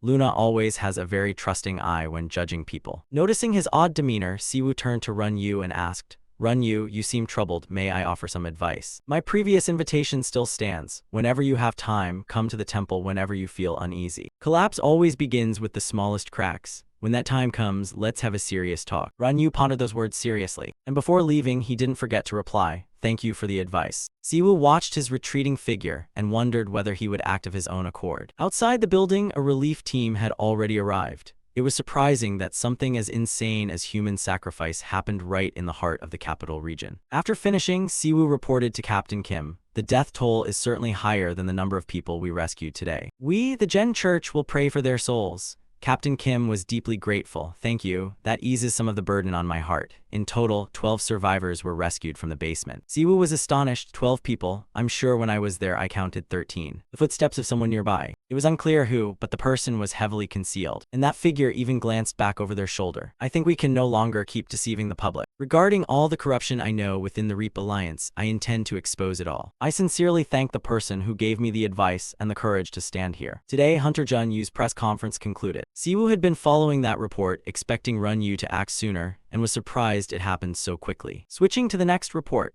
it was just revealed that the director of an orphanage in Sea sold orphan children after the space incident to the black market in Incheon. The case is expected to spark a major public outcry in South Korea. President Jin, who has just announced he will propose special legislation for atypicals related to this incident. Luna was also surprised. "I'm not sure about that special law, but this is becoming a really big issue." Siwoo agreed. From the start, it was a serious matter. The DH organization has turned a blind eye to what goes on deep in the black market. Jun Yu's decision to blow the whistle on DH's internal affairs, one of the pillars of the Reap Alliance and an S-rank hunter, has amplified the impact.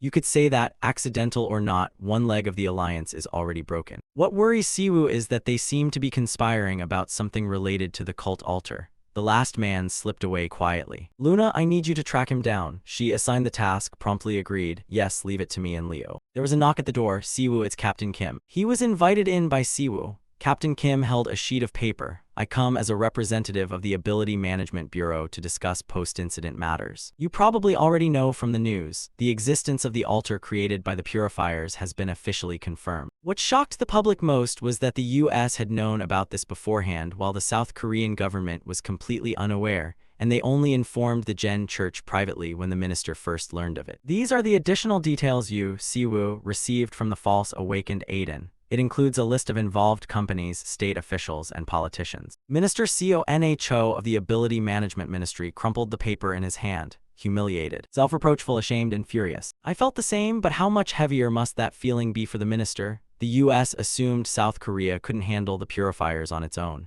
Conho conveyed, "Tell them we are truly grateful for America's assistance." Captain Kim now looked very serious, but in truth it was thanks to your help, Siwoo. "It's all come to this because of our weakness." Siwoo quickly offered comfort as he saw him collapse. "Don't say that, Captain Kim. What matters is what lies ahead. Actually, yesterday we let one purifier escape, and Luna is pursuing him." Captain Kim, who always wanted to complete the mission well, said, "Yes, we'll do our best to assist." Siwoo further explained, "The church will provide the government with relics capable of detecting magical energy. Please cooperate in tracking the purifiers and sharing information." Just the Ability Management Bureau taking over the black market is enough to significantly change the situation. From now on, things will be different. He also noticed positive shifts. The balance of power in South Korea had clearly changed. Because of this incident, public opinion will strongly demand special legislation for atypicals, and many will argue that you, Siwoo, should take on more roles. He suddenly realized, "It seems the president is determined to grant me more authority. If the special law is proposed, my scope of action will certainly expand. Society will also diversify the ways the Gen Church can contribute. However, disputes over fairness with other religions will inevitably arise. Siwoo asked Captain Kim, has the government prepared for the ripple effects of granting power to the Gen Church? He suddenly remembered he hadn't mentioned this. Of course they have. The president has allocated additional budget to expand the functions of the Ability Management Bureau. This surprised Siwoo even more. Additional funding? As far as I know, South Korea's budget isn't that plentiful right now. He of course sensed this. That's right, South Korea's finances are quite tight. So if it's not enough, they plan to issue government bonds. Before he could recover, another surprise came. Government bonds. He uttered a line that was hard to argue with because it was so true. Now South Korea is a nation with atypicals, truly crafty politicians. The official said he had deliberately softened his words so Siwoo wouldn't be shocked, but that this was truly a serious matter. Siwoo only silently agreed. The official continued, philosophizing that some things only change once people gain power, and that's how the current world operates. Siwoo asked whether issuing bonds meant the president was planning something that would require large funding soon. He hadn't expected he'd one day have to deal with state bonds. The official confirmed that a report would be sent soon, indicating the president certainly had plans in mind. Siwoo reflected that since Ryu Jinyoung left the Special Abilities Bureau, the government had struggled to manage the Awakened. If the Bureau were granted more power, that wouldn't be bad for his Lyman society. A series of images flashed through Siwoo's mind, revealing a large plan underway. Purging internal corruption in Korea, eradicating alliances, all part of resetting the order. Siwoo told himself with a determined expression that he had to expose the Purifier's identity and unmask the White Light Society. He thought about the demons of Eden collaborating with the enemy and felt certain they were connected to him. Siwoo's eyes gleamed a brilliant gold. He knew a spatial rift had opened and it was time to act. The scene shifted to a high-rise apartment at night, the sky studded with stars. Outside the building, a girl was walking toward the entrance while numerous bodyguards and men in suits stood guard, indicating tight security. Inside the apartment, Siwoo lay sprawled on the couch, utterly exhausted. A voice called out, asking, "Hey, are you still alive?" Siwoo's older brother In-wook looked at his motionless younger brother and said he looked like a special person who died from overwork. He warned Siwoo not to be complacent. Siwoo sluggishly sat up, complaining that this damned world wouldn't give him a peaceful day. He repeated the incidents at the black market and the orphanage. It was all too much to bear. Holding a glass of water, In-wook said Seon seemed deeply hurt because the children at the orphanage were around her age or even younger. In the bedroom, Seon was sound asleep. In-wook had told her to stop watching the news and go to bed. Siwoo lay on the sofa with a resolute gaze. He was determined to quickly find and eliminate those people. He felt some concern about confronting the alliance, but at least Snow White was here. In-wook informed Siwoo that many reporters and bodyguards were surrounding the apartment complex after the president's incident. Siwoo admitted he'd seen them and that perhaps it was time for them to prepare to move. In-wook anxiously asked whether Siwoo had spoken with Seon and their grandmother. He thought Seon would be sad to leave the friends she'd made here. Siwoo remained silent. Contrary to the two brothers' worry, Seon was unusually composed. Hearing the news while reading a book, she calmly said moving at this age was good for emotional growth, and the longer they waited the harder it would be to make new friends. In-wook recounted Seon's exact words to Siwoo. He spoke while looking at his brother in disbelief, then blurted out whether Seon was living a second life because she was too wise for her age. In-wook went on to say that Seon really liked the idea of changing schools and that maybe she was like their grandmother. Siwoo laughed in agreement. In-wook suddenly revealed that their grandmother had gone with Emma back to her hometown in Yeoju. Siwoo immediately worried that them traveling separately was too risky, but In-wook reassured him it wasn't. To prove it, In-wook handed his phone to Siwoo to show him. On the screen was a tempting image of a pot of doenjang stew. It was a message from Iden boasting that the doenjang soup Mrs. Kim cooked was delicious and telling them not to worry about her and to enjoy their vacation. Siwoo laughed and asked if Iden had used Google Translate and the guy replied naively. Then Iden sent a video. Watching the video, In-wook couldn't help but gape in amazement when he saw Iden chopping wood. He shouted, asking if Iden was some kind of savage. Siwoo explained that Emma had known Iden beforehand. In the video, Iden's blonde hair streamed as he swung an axe powerfully to split logs while the grandmother and Emma sat nearby watching. In-wook could only exclaim how burly the guy looked. Siwoo assured him that Iden would personally protect Grandma Emma until she returned to the US, so there was no need to worry about her safety.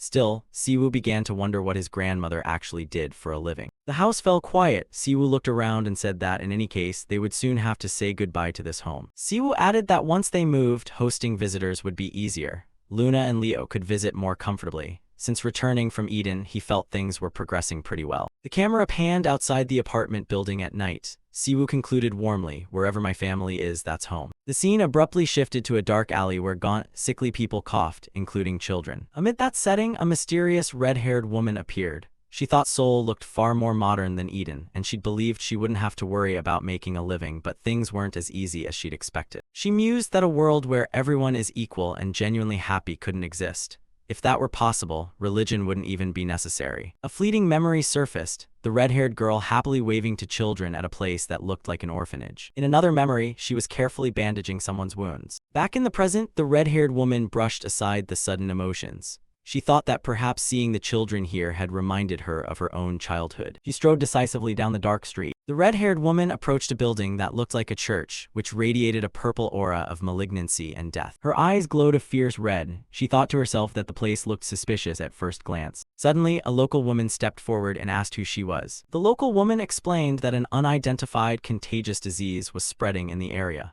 She advised the red-haired woman to leave because it was very dangerous there. A loud noise erupted from the temporary tent camp, said to be the center of the outbreak. Contrary to the local woman's fear, the red-haired woman remained unfazed. She simply stood there with a calm expression and uttered, "Oh dear," as if nothing were wrong. The red-haired woman's eyes flashed with a sharp, dangerous glint. Instantly, a massive wave of dark energy in the form of a flock of bats or shadows poured out from the church, blanketing the sky. She smirked. It had taken 3 days to get here, yet they'd caused such a catastrophe in such a short time. Meanwhile, in a high-rise government office building, an emergency meeting was underway. Screams rang out from a video being played. The video showed a man with bloodshot red eyes and a distorted face, frantically howling and violently shaking the bars like an animal. An official standing before the large screen explained that the footage was recorded at a temporary quarantine center in North Daejeon. A mysterious disease had broken out at a refugee facility there. Those present recoiled in horror, wondering how perfectly healthy people could become like that and whether it was a result of the barrier era.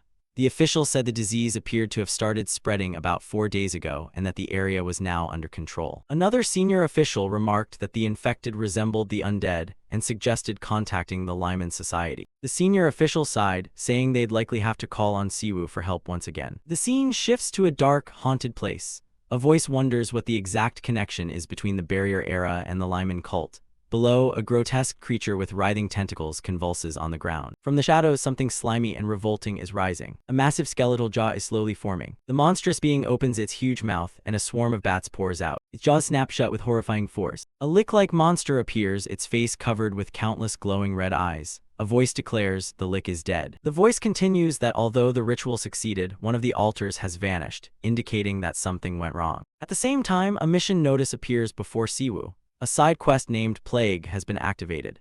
The mission tasks him as the pontiff with driving out the plague that has overtaken this land and saving the suffering. The objective is to eliminate the source of the contagion with a reward of 10,000 holy points. Night falls as the vehicle speeds along the highway. The team is heading north toward the Ground Zero area in Daejeon, a place full of unforeseen dangers. Inside the car, Chief Kim, who is driving, reports that a strange disease is spreading there. Hearing this, Siwoo in the back seat asks with a puzzled expression. He explains further, at first it resembles flu-like symptoms, but as it worsens it destroys both mind and body. Patients develop bloodshot red eyes, their skin turns blue, and burn-like lesions appear. Siwoo falls into thought. He understands this is a phenomenon beyond conventional medicine, and that's precisely why this mission has been issued. A mission notice pops up before Siwoo. This quest, called Plague, aims to eradicate its source. The reward is 10,000 sanctity points, a substantial amount. Luna turns to thank Siwoo for finding the purifier, even ahead of the government. She is modest, saying it wasn't a big deal. However, she shows a hint of worry, feeling she should have found him sooner. Outside the window, a desolate area comes into view, shrouded in an eerie purple haze. Chief Kim says this place isn't like Seoul. Adults and children are emaciated, struggling to survive, and if the plague spreads here, the consequences will be catastrophic. He confirms that what Luna saw is the road leading to Ground Zero in Daejeon, and they're heading straight there. This is actually a refugee settlement formed after the Spatial Rift event in Daejeon. Medical and living conditions here are dire. Luna looks out the window, silently understanding why the town carries such a mournful air. Chief Kim admits that as a government official, he has no excuse for the damage and the delays in rebuilding and compensating the people here. He turns to ask Siwoo how he knew the disease was related to holy power. Siwoo explains that the pastor of the Pioneer Church, who cares for refugees and children, is a holy power user. He had appealed to the government after seeing that holy power had an effect on patients. At that moment, the accompanying priest suddenly speaks up. he reveals a horrifying fact. Your Grace, this plague is caused by a single demon, the Gluttony Demon King. He explains further that this is a cursed contagion spread through the demon's influence. Those afflicted lose their minds, attack others, and crave flesh, the very embodiment of gluttony. Luna reacts in shock. The priest continues that the infection rate is extremely high. If corruption deepens, they will transform into small plague demons that specialize in spreading the disease. Luna suddenly realizes the plague demon may be marking sacrifices for a ritual to summon the Demon King, an event similar to what they faced in Eden. Chief Kim is alarmed at the mention of a Demon King summoning. Siwoo confirms Luna's hypothesis. He says it's a way to mark chosen offerings, and the same thing happened to them in Eden. He recalled the horrific past when they tried to stop the plague by sealing off a city, and all its citizens turned into the undead. They had to fight desperately against the Demon King of Gluttony, and the only thing that helped even a little was holy power. Back in the present, Luna suggested that first they needed to find the plague demon leaving these marks. Siwoo agreed, adding that it could be hiding very cleverly, disguised as a human. Luna smiled knowingly and gave a thumbs up as if to say, see. Siwoo laughed, teasing that she was very good at pretending not to know. Luna shot back, and who do you think I learned that from? Chief Kim just looked bewildered, not understanding what the two of them were talking about. Finally, the vehicle arrived. A church loomed before them, standing tall in the silent night. Siwoo stepped out of the car and instructed Chief Kim to wait at the entrance. He said they were the vanguard and would scout the situation first. After warning everyone to be careful, Siwoo's team moved in. As they entered the church grounds, Siwoo noticed an uncanny stillness. No sound, no people. This silence signaled bad omens, but the approaching danger revealed itself in a way none of them could have anticipated. Just inside, Siwoo was confronted by a little girl holding an iron rod. He turned to Luna and asked, "Are you sure you saw someone?" Without warning, the girl swung the rod at Siwoo and shouted, "Stay away, you damn bastards." Siwoo could only raise his hands and dodge the blow in surprise. Immediately, the accompanying priest sprang into action, grabbing the girl's collar from behind to stop her aggressive attack. He easily lifted the struggling girl and said to Siwoo, "Your Grace, she's just a little girl." Despite being held, the girl kept screaming, "Demons in disguise, you came here to infect us, didn't you?" Both Siwoo and Luna were stunned by the girl's accusation. Siwoo remained calm and said, "Demons, harsh words for a priest." Luna laughed, suggesting it might be because the two of them wore black while she had red hair, making her look suspicious. At that moment, a man came running up in a panic, calling the girl's name, Heeman. The group quickly explained they were there to help. The man was wary and asked who they were to appear in such an isolated place. Siwoo recognized him at once and said, "You're the pastor caring for the victims of the plague here, aren't you?" The pastor sternly demanded they release the girl. The priest accompanying Siwoo apologized and gently set Heeman down. Freed, Heeman rushed over and clung to the pastor, seeking shelter. The girl sobbed an apology, saying she thought they were bad people. The pastor's hand on her back emitted a faint, warm light. Siwoo watched closely. He realized the reason the girl had remained unharmed amid the demonic plague was that she carried a seed of holy power within her. However, he also sensed something odd, that holy seed did not originate from their faction. Their conversation was interrupted by another group arriving. They introduced themselves as members of the Lyman order there to assist against the plague. The pastor introduced himself as Pastor Seo and said he had been serving here for 3 years. Pastor Seo explained that this morning several infected people had broken in and nearly harmed the children. That's why Heeman was wary of strangers. Thanks to her, everyone had remained safe. After hearing the explanation, Siwoo expressed his desire to go inside the church to assess the situation. Pastor Seo hesitated. Finally, he agreed and led the group inside. Pastor Seo led them into a room where rows of children lay strewn across the beds. A black, deadly miasma enveloped the kids. He sadly explained that these were children who had lost their parents to the plague. Due to quarantine orders, moving them to better facilities was extremely difficult. The children's condition looked dire. One baby's fingertips had turned black. They had almost nothing to eat. Looking at the pitiful children, Siwoo clearly felt a malignant spiritual energy corroding their bodies from within. That was the source of their suffering. His gaze showed respect and pity as he looked at Pastor Seo. Seeing the burden the man carried alone, Siwoo asked in a low, compassionate voice, "All of these sick people, are you caring for them by yourself?" Pastor Seo replied that volunteers did drop by occasionally, but at this refugee camp the only ones staying long-term were him and one assistant. He added that the assistant, like Heeman, seemed immune to the illness. He said desperately that sometimes he wondered whether God had a reason for giving them these trials and he wished he could do more. Siwoo stood silently listening, his whole being radiating a holy aura. Siwoo stood watching the child doze on the bed. The air in the room grew still and heavy. He turned to comfort the pastor, saying that he had surely done everything possible. This was not something he could handle alone. Siwoo began to investigate, asking if anyone new had come to the church recently or if any child had gone outside. Pastor Seo answered that a volunteer had come for a time, but that person had not had contact with the children. Without hesitation, Siwoo decided to act. He placed his hand on a child's forehead and a healing magic circle appeared, emitting a gentle blue light. A stream of blue holy power flowed from Siwoo's hand into the child's body, purifying the dark energy. A system notification popped up. The curse, mark of gluttony, has been removed. The black miasma surrounding the child dissipated and was replaced by sacred light. The child's face gradually regained color and their breathing steadied. Witnessing the unbelievable sight, Pastor Seo shouted in astonishment, "What, the boy? The boy has been healed." Overcome with emotion, Pastor Seo collapsed to his knees. He couldn't believe the child had been healed so easily. Tears streamed down his face as he choked out his thanks to Siwoo. Siwoo and Luna stood silently, sharing a quiet moment as they took in what they'd accomplished. Suddenly, the room's door swung open and a voice called, "I'm back." A woman entered. Pastor Seo cried out joyfully, "Assistant, you're back." She asked about the situation and said she had brought the last fever medicine from home. The assistant smiled kindly and said she hoped it would help. When the assistant and Luna met, Luna seemed to recognize her from a previous encounter. She greeted her politely. Pastor Seo happily told the assistant that the children's condition had improved greatly. He pointed to Siwoo's group and said these people had helped them. The assistant expressed joy, saying that was wonderful. She suggested changing the children's clothes since they had probably been sweating a lot. Saying that, she stepped forward and moved closer to the children's beds. She reached out to touch the child who had just been healed. At that moment, Luna was as quick as lightning and grabbed the assistant's wrist, stopping her. Startled at being restrained, the assistant turned and looked at Luna with a panicked expression. The air snapped taut. Luna's eyes flared a deadly red, a dangerous smile playing on her lips.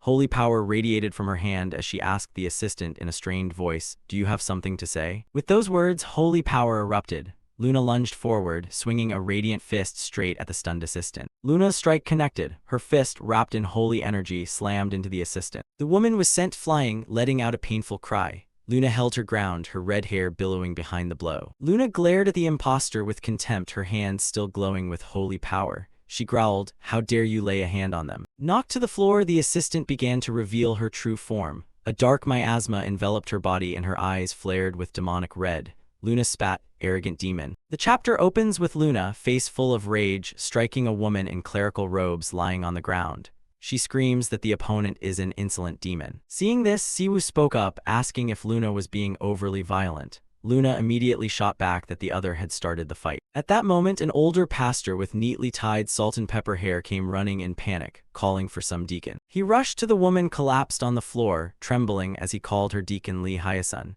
He shouted that she needed to be taken to a major hospital immediately. The pastor was horrified at the sight of his colleague's condition. His face showed sheer terror. Suddenly, a burst of force flung the pastor aside, letting out only a single shout. He was knocked back and sprawled on the ground, bewildered at what had just happened. From Lee Hyasun rose a black, corrupt miasma. Her body warped grotesquely as spider-like legs sprouted from her back. The pastor called her name in panic. Luna coldly told the pastor he was a fool. The person before him was no longer the woman he once knew. The pastor, desperate, could not believe his eyes. He insisted that Deacon Lee Hyasun had served with him here for 3 years. How could this be happening? Lee Hyasun, now fully transformed into a demon, curled a malicious smile. She declared that her body was now a hybrid of human and plague demon. Her terrifying red eyes continued, saying that the savior she once believed in was not who she thought, and soon Siwoo would realize it too. Facing the taunt, Siwoo simply crossed his arms and replied calmly, mocking that abandoning one's faith so easily was no different from being a philanderer. The demon's hand, now a razor-sharp claw, dug into the ground, poised to strike. The demon lunged forward in fury, roaring that they had ruined everything, all the offerings she intended for her god. To counter, Luna raised her staff, summoning divine power. A glittering halo radiated around her. She tightened her grip on the staff as the pure energy grew stronger. In an instant, Luna transformed. She donned gleaming paladin armor, ready for the purifying battle. Luna shot into the air, swinging her holy mace toward the demon Lee Hyasun and her minions. Luna's gaze was filled with determination, no hint of hesitation as she faced the enemy. Luna's attack struck the demon. The sacred power made her body begin to disintegrate. Luna delivered a powerful mace swing, creating a sweeping beam of light that finished off whatever remained of the demon. After the battle, Luna stood proudly in her armor, the mace still echoing with power. Siwoo stood behind her, watching silently. Before she fully vanished, Lee Hyasun's final words were an apology for failing to gather the offerings. Witnessing the enemy's delusion even unto death, Luna could only grit her teeth in anger at the stubbornness of a soul that had fully fallen. The demon's blood splattered everywhere, marking the end of a fallen being. Siwoo gently reminded Luna that the children were sleeping and she shouldn't make too much noise. Luna laughed loudly and cheerfully apologized for being a bit loud. Meanwhile, the pastor was still in shock, trembling as he looked at the remnants of what had once been his colleague. Siwoo explained the plague demon's method. They spread spores to infect humans, and among the infected they mark the purest souls to be used as offerings. Siwoo concluded that their plan was likely to use the children here as sacrificial offerings. Hearing that, the pastor collapsed into despair. He questioned God, wondering whether this was a trial sent to the faithful, and berated himself as miserable. He turned to Luna and said that, at the very least, the way she healed the children with holy power showed the God she believed in was still aiding her. Luna bluntly interrupted, saying that if he had time to blame God, he should use it to finish treating the children. Siwoo smiled and defended Luna, explaining that although she spoke bluntly, she actually had a very kind heart. Siwoo added that they had been able to find this place thanks to the effect of the holy power the pastor had been radiating. The pastor was deeply moved. He said that without Siwoo and a man named Heeman, this village would have become a living hell. He believed Siwoo's 2 years of solitary effort and service had finally reached God. A tear rolled down the pastor's cheek as he felt salvation. He turned away and muttered that Siwoo's group was generous, even to those of different faiths. The pastor admitted Siwoo had been right. He recognized the man before him as Pope Kim Siwoo and felt ashamed for complaining. A holy aura radiated from Siwoo, affirming his identity. Standing before the altar, the pastor suddenly realized that his God had always watched over him, and perhaps had sent Siwoo here for that reason. Siwoo smiled and asked the pastor if he had recognized him from the start. The pastor replied with a kind smile, saying how could any Korean not know Pope Kim Siwoo. He went on to speak of Siwoo's absolute power and compassion for the weak, things no one could forget. He only wondered whether the man was truly the Pope. The pastor's words enlightened Siwoo. He realized that regardless of which god it was, the power within faith would always produce miracles. The scene shifted outside the church, under a night sky washed in ominous purple. Siwoo pinpointed a powerful remaining source of dark energy behind the church. He entrusted the children's protection to the pastor and a man named Leo. After delegating, Siwoo stepped out alone, heading toward the origin of the evil energy. As soon as he stepped out, he faced a massive army of the undead, far more than he expected. Siwoo froze as he stepped out. A sickening asterisk splat rang out as the head of a corpse was smashed against the wall right beside him. The culprit was none other than Luna. Her body was drenched in enemy blood, but a bright, excited smile lit her face. She turned, swung her holy mace, and teased, "Father, you're late." At Luna's tease, Siwoo merely smiled warmly, as if he was very used to her personality. Luna nonchalantly took a swig, saying the water tasted great. Siwoo quipped that she looked more like a thug than a paladin now, and asked bluntly whether she was enjoying the fight. Luna grinned brightly, blood still smearing her face, and replied, "Father, how can you say something so obvious?" Siwoo just sighed, telling her to wipe the blood off her face before speaking. Siwoo complained, wondering why his kids ended up like this. Luna, wearing a mischievous look, sang out teasingly that of course he knew whose fault it was. Hit to the nerve, Siwoo startled and retorted, "Don't blame me. From the first time we met, you..." His words were cut off as a memory suddenly surged back. He froze, eyes widening as the recollection of his first meeting with Luna materialized vividly. The scene flashed back. A very different Luna, timid and shy, bowed her head and softly greeted Apostle Siwoo. She introduced herself as Luna Leventon, a holy maiden of the order. With a face flushed from embarrassment, the past Luna said she was eager to work with him and would do her utmost to support the apostle. Siwoo recalled that this was before he became pope. Back then, Luna was an extremely shy girl, her cheeks always reddening when she greeted him. He fell silent, realizing that Luna had only changed into who she was now after she began accompanying him. Back in the present, Siwoo awkwardly wondered, could it really be my fault? Seeing this, Luna teased, asking if the father had blown away his conscience along with the demons' heads. Luna boasted of her deeds, saying that anyway it looked like she had handled most of the plague demons before Siwoo stepped out. Suddenly the ground shook violently. A massive, grotesque eye ringed by countless tentacles rose from the earth. This was the true source of the corruption. The monster's pupil contracted, and vile tentacles began to spill out from it. Facing the giant shadow of the creature, Luna confirmed, "That's definitely it." Luna clenched her fists, eyes burning with hatred. She told Siwoo she had faced that bastard back in Eden. Luna's eyes flared with the fire of vengeance, revealing a deep-seated grudge against the monster. A horrific memory surfaced, the creature using its tentacles to devour innocent victims. In that memory, Luna had screamed helplessly as she tried and failed to pull a boy free from the demon's clutches. Luna said she hadn't expected to encounter a minion of gluttony here. She had avenged the past, but she would not let them run rampant any longer. A blue holy power flared around Luna. She turned to Siwoo, resolute, and asked, "Father, this time, Can I lead? The real battle is about to begin. Continuing from the previous chapter, Siwoo and Luna faced a grotesque entity, a giant eye with disgusting tentacles. Siwoo asked Luna if she'd seen this in Eden, and she confirmed she had. Luna explained that this was a low-tier Bale entity, a kind of spore cluster. It served as an infection organ, releasing spore clouds saturated with demonic energy into the wind to spread the plague. Before it could fully swallow humans, Bale produced these spore clusters to rapidly disseminate the source of the magical plague.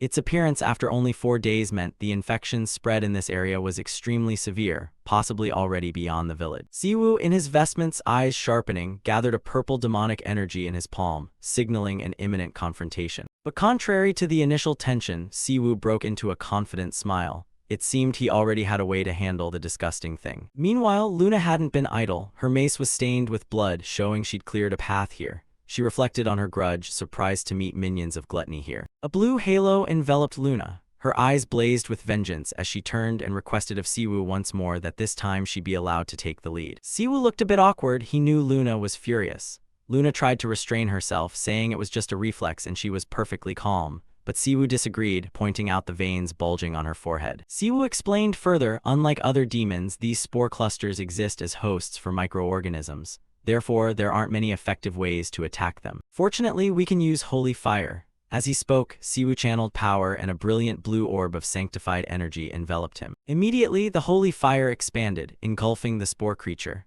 The monster managed one shrill cry before the sacred flames overwhelmed it. Talismans imbued with holy power tightened around the creature. Siwoo mocked it, asking if it even had a mouth to scream with. But Luna suddenly intervened. She told Siwoo he didn't need to help and urged him to leave the rest to her. With that, Luna funneled power into her mace, shattering Siwoo's ring of holy fire and driving straight at the creature. She let out a powerful cry and swung her weapon with all the hatred she had. A devastating strike fell. Luna's sanctified power collided head-on with the demonic entity. Luna's blow ripped through the outer shell of the spore cluster, revealing the grotesque things inside. After the strike, Luna was slightly taken aback. She admitted she'd been mistaken. She had thought this was the real Bale. Luna stared down at the writhing monster and taunted, "Why won't you show your true filthy form?" In response to the challenge, the creature began to transform. Its tentacles convulsed as a new form rose from within. The spore cluster shattered, revealing a disgustingly deformed monster with many legs, long hair, and rows of glowing red eyes. It roared, recognizing Siwoo and Luna as the ones who killed Drino. Its blood-red eyes flashed with hatred. It proclaimed itself the Pope of Gluttony, Bale. Siwoo simply stared coldly at the creature, not the least bit fazed. Siwoo turned to ask Luna, but she had never seen it either. Luna bluntly remarked it was just an amateur trying to imitate Bale. Thanks to the demon's words, Siwoo learned that the lick he'd faced in the black market was named Drino. That detail gave him an idea to respond to the creature's arrogance. Siwoo looked at the monster with contempt and said he'd rather face that lick again. At least it knew its place. He continued to taunt it, calling it a nameless demon of low origin, even asking if in Eden it had only been a lackey for Bale. Provoked by Siwoo's words, the creature roared in fury. It declared it would offer Siwoo's corpse to its master, and then claim the name Bale for itself. Spectral hands seemed to reach out from the darkness, poised to tear Siwoo apart, demonstrating the threat the creature posed. But Luna stepped forward to shield Siwoo. She coldly announced to the monster that its opponent was her. Luna's eyes flared with fighting spirit. Sanctified power surged from her body once more. She lunged straight at the roaring creature without hesitation. A magic circle blazed to life before it. Luna swung her mace, sanctified energy forming razor-like arcs that struck directly at the demon. Caught by surprise, the demon could only roar once in pain and rage. Luna's attack seemed to trigger a memory within the demon. It froze and whispered, "I remember now," the red-haired woman. The demon began to recount Luna's past, that Bale had devoured her kin to capture her, the one born with the holy power of lemon. A flashback unfolded, a young Luna sobbing, clutching a child amid desolation. The demon mocked her, saying she had been nothing then. In that painful past, Luna had screamed in despair, desperately trying to shield a boy from Bale's massive tentacles. That was the root of her hatred. Back in the present, that anguished memory turned into power. Luna raised her weapon, summoned a vast amount of holy energy, and formed a brilliant orb of light. Luna's eyes glinted with resolve and fury. All her pain and loss were poured into the coming strike. The sphere exploded, sanctified power radiated outward. The demon seemed unable to comprehend Luna's strength, managing only, "I don't remember." before being overwhelmed. The demon began to recall its own origins. In Eden, it had been an anonymous, mediocre demon drifting among countless peers. Until one day it discovered a spatial fissure, a gateway to another dimension. A mysterious voice echoed from the rift, calling to it to this nameless one. The voice asked if it wanted to borrow that power, and the voice promised that if it obeyed, it could even become the demon king of gluttony. So it received a name, Baal, a given name, a borrowed power. Luna looked at the demon with pity. She said it was neither human nor an incarnation, just a nameless demon who wanted to be demon king but ultimately was nothing. Then Luna revealed the final, more terrible truth. She asked the impostor if it remembered how Seongha, Siwoo's former name, had slain the real gluttony demon king Baal, binding him in a holy seal and burning him alive for 4 straight days. The sacred flames had been so fierce they nearly incinerated the entire elven forest. That was true power, a level this fake could never reach. Then Luna delivered the finishing blow. She smirked, saying the weak thing didn't even have the greed to be called Baal. A surge of supreme holy power obliterated the demon. Immediately, a series of system notifications appeared before Siwoo. He had successfully destroyed the source of the plague, completed the quest, and received 10,000 holy points. With the demonic threat handled, authorities and ambulances quickly moved into the village to begin recovery operations. An inspector came to report the situation to Siwoo. He confirmed that only fully dead corpses had turned into zombies. He said about 500 living corpses had been found. Worse, many patients were still on the verge of zombification. However, they could recover quickly if treated with holy power. Aid from other religions would arrive in 2 days. Until then, the Leman Order would need to provide support. Siwoo agreed, saying they would continue to help and care for patients needing observation after purification. A man led his little daughter forward as a representative of the villagers to thank Siwoo and the others.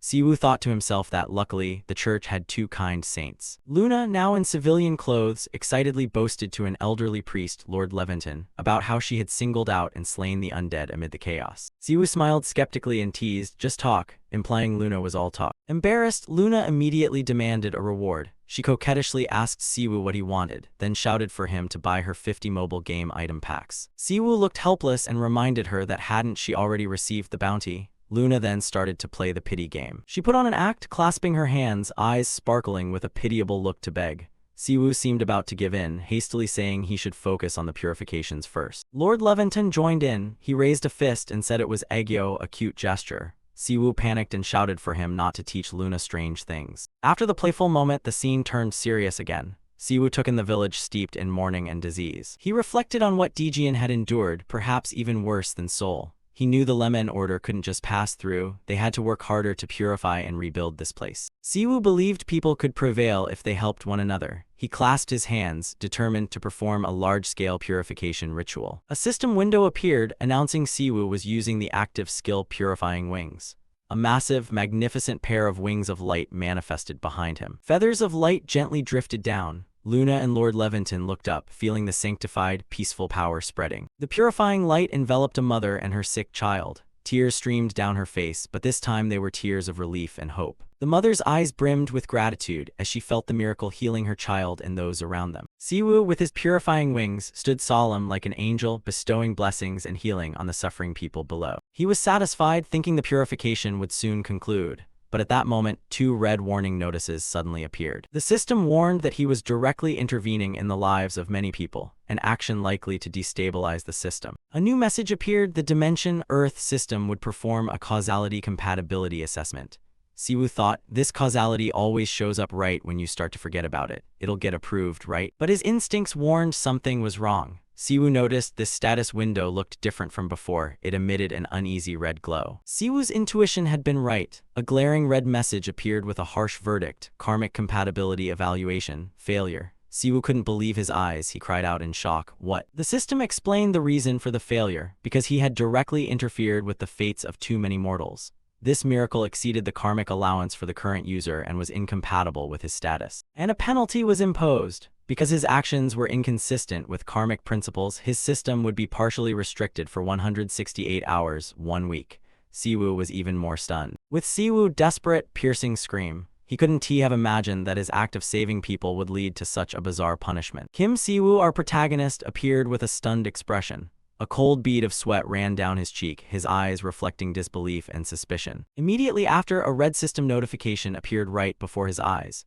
Result of karmic suitability assessment, failure. Siwoo only managed to exclaim, "What?" when another message appeared explaining that the miracle he had just performed had directly interfered with the fates of countless mortals, exceeding the karmic limits. The system continued with its verdict, determining the user's action to be incompatible with karma. Siwoo was stunned once more. Then the punishment was announced. You will be penalized. Your system will be partially restricted for 168 hours. Kim Siwoo's whole body felt the impact of an invisible force, causing him to panic and shout, "No, wait," in despair. Bolts of electricity surrounded his body as Siwoo felt his power gradually draining away. He screamed in helplessness and anger, "No, what the hell is this?" He couldn't understand why he was being punished. Siwoo angrily questioned the system. "I already performed purifications in Japan, didn't I? On what basis did I fail?" Siwoo bitterly realized this penalty was harsher than previous karmic limits. He had become an ordinary person. At that moment, Lord Levinton approached to report, "Seongha, things seem to have stabilized a bit, so I'm reporting in." The view widened to reveal Luna beside Siwoo and Levinton. Levinton continued to report that the guild's new recruits were helping greatly with transporting and treating patients. Siwoo replied indifferently, "I understand. It's good to see they're all doing their jobs well." Luna noticed Siwoo's pale expression and asked worriedly, "Seongha, you don't look well. Is something wrong? And why did you change your clothes?" Siwoo responded wearily, "Well, a few things happened." Then Siwoo suddenly straightened his chest, smiled, and declared dramatically, "As you can see, I'm just a normal person now, Kim Siwoo." Siwoo's declaration left both Lord Levinton and Luna speechless. They were stunned, unable to believe what they had just heard. This was followed by a brief explanation of Siwoo's current situation to his two teammates. Levinton and Luna were still in shock. Levinton muttered, "Working in other dimensions is truly difficult." Luna seemed to grasp the issue, "So it means Seongha can be nullified." Luna appeared to be calculating something. Levinton wondered if this was their only chance. Luna asked back, "You mean Seongha is now weaker than me or Lord Levinton?" Hearing that, Siwoo coldly warned, "All of you will be dead in 168 hours. Luna smiled enigmatically as if she had hatched a plan. She asked Siwoo, "Is that what you mean?" Suddenly, Luna blurted an odd phrase, clarity after satisfaction. Levinton looked puzzled and asked her about it. Seeing that, Siwoo angrily snapped, "Have you lost your mind?" The scene shifted to a UBS radio news report, showing an image of the station building. The report was airing on the highway, covering the event in Daejeon. Kim Siwoo, the Awakener, performed a purification at Ground Zero in Daejeon. Several reporters at the scene witnessed this. At that moment, Siwoo was sitting in the car driven by team leader Kim.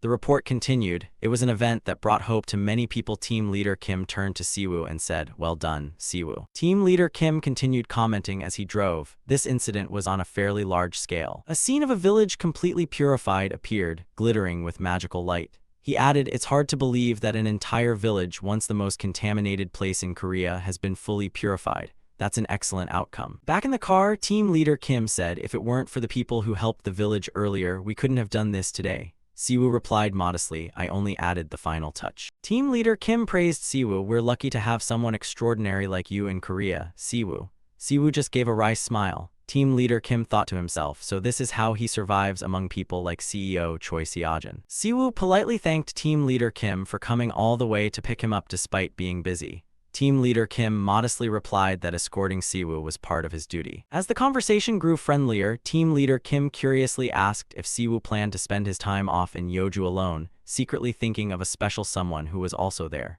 Siwoo confirmed the trip and said he had a few questions that needed answers. Siwoo smiled knowingly and continued, confirming team leader Kim's suspicion. And by chance, there was someone in Yeoju who could answer them. He looked out at the clear blue sky and thought with relief, "Thank goodness I don't have to go all the way to America." Before long, the car stopped in front of a traditional tiled roof house, peacefully situated behind a familiar stone fence. Siwoo stepped out of the car and stood looking at the house with a nostalgic gaze. He muttered, "It's been a long time, this place too." Childhood memories flooded Siwoo's mind. When he was young, he used to come here during school breaks with In-wook and Seon. Since returning, he hadn't once thought of coming back. The car drove away, leaving Siwoo alone with the tranquil rural scene. He looked around and realized this place hasn't changed at all. As Siwoo approached the gate, two men in black suits and sunglasses were already waiting. They bowed in greeting. Siwoo nodded in return, "Thanks for coming." Suddenly, a loud boom rang out from behind the gate as an axe came down hard onto a log. Splinters flew everywhere, narrowly missing the stunned Siwoo standing by the gate.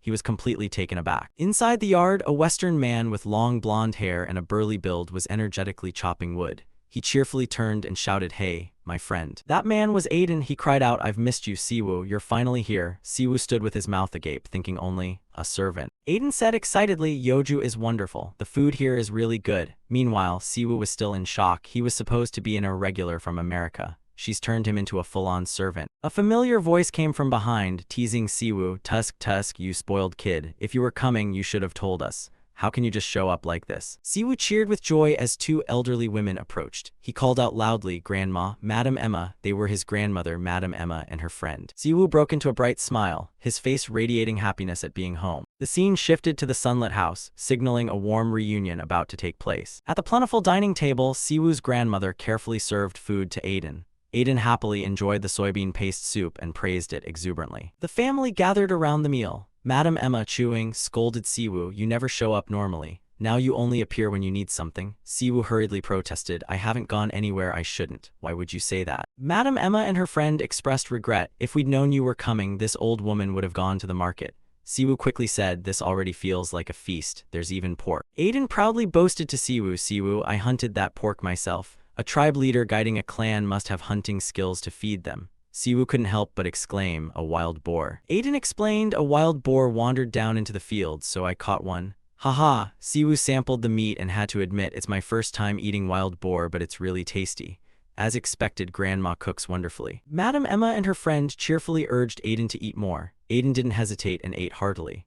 Watching them, Siwoo felt annoyed and thought to himself, by the way, why does that guy act so at home eating in someone else's house? Madam Emma explained, Aiden helps me chase off wild boars and chop wood. The boy helps me with a lot of things. Siwoo was left speechless, thinking she might be the only person in the world who could call Aiden so affectionately. Madam Emma turned to tease her grandson. My grandson just sits there jealous. Tusk, such a useless one. Her remark left Siwoo stunned and speechless. At her teasing, Aiden just laughed heartily and cheerfully declared, haha, your grandma is my grandma too, treating Siwoo's family as his own. Aiden enthusiastically pledged to protect Siwoo's family. Madam Emma added that Aiden was far better than a grandson who never shows his face, leaving Siwoo dumbfounded. Siwoo suddenly wondered whether she was training Aiden. Madam Emma only smiled mysteriously, which made him even more suspicious. Siwoo thought to himself that an extraordinary servant who had strength and could do housework was the perfect combination. Aiden suddenly asked about the magical plague in Daejeon.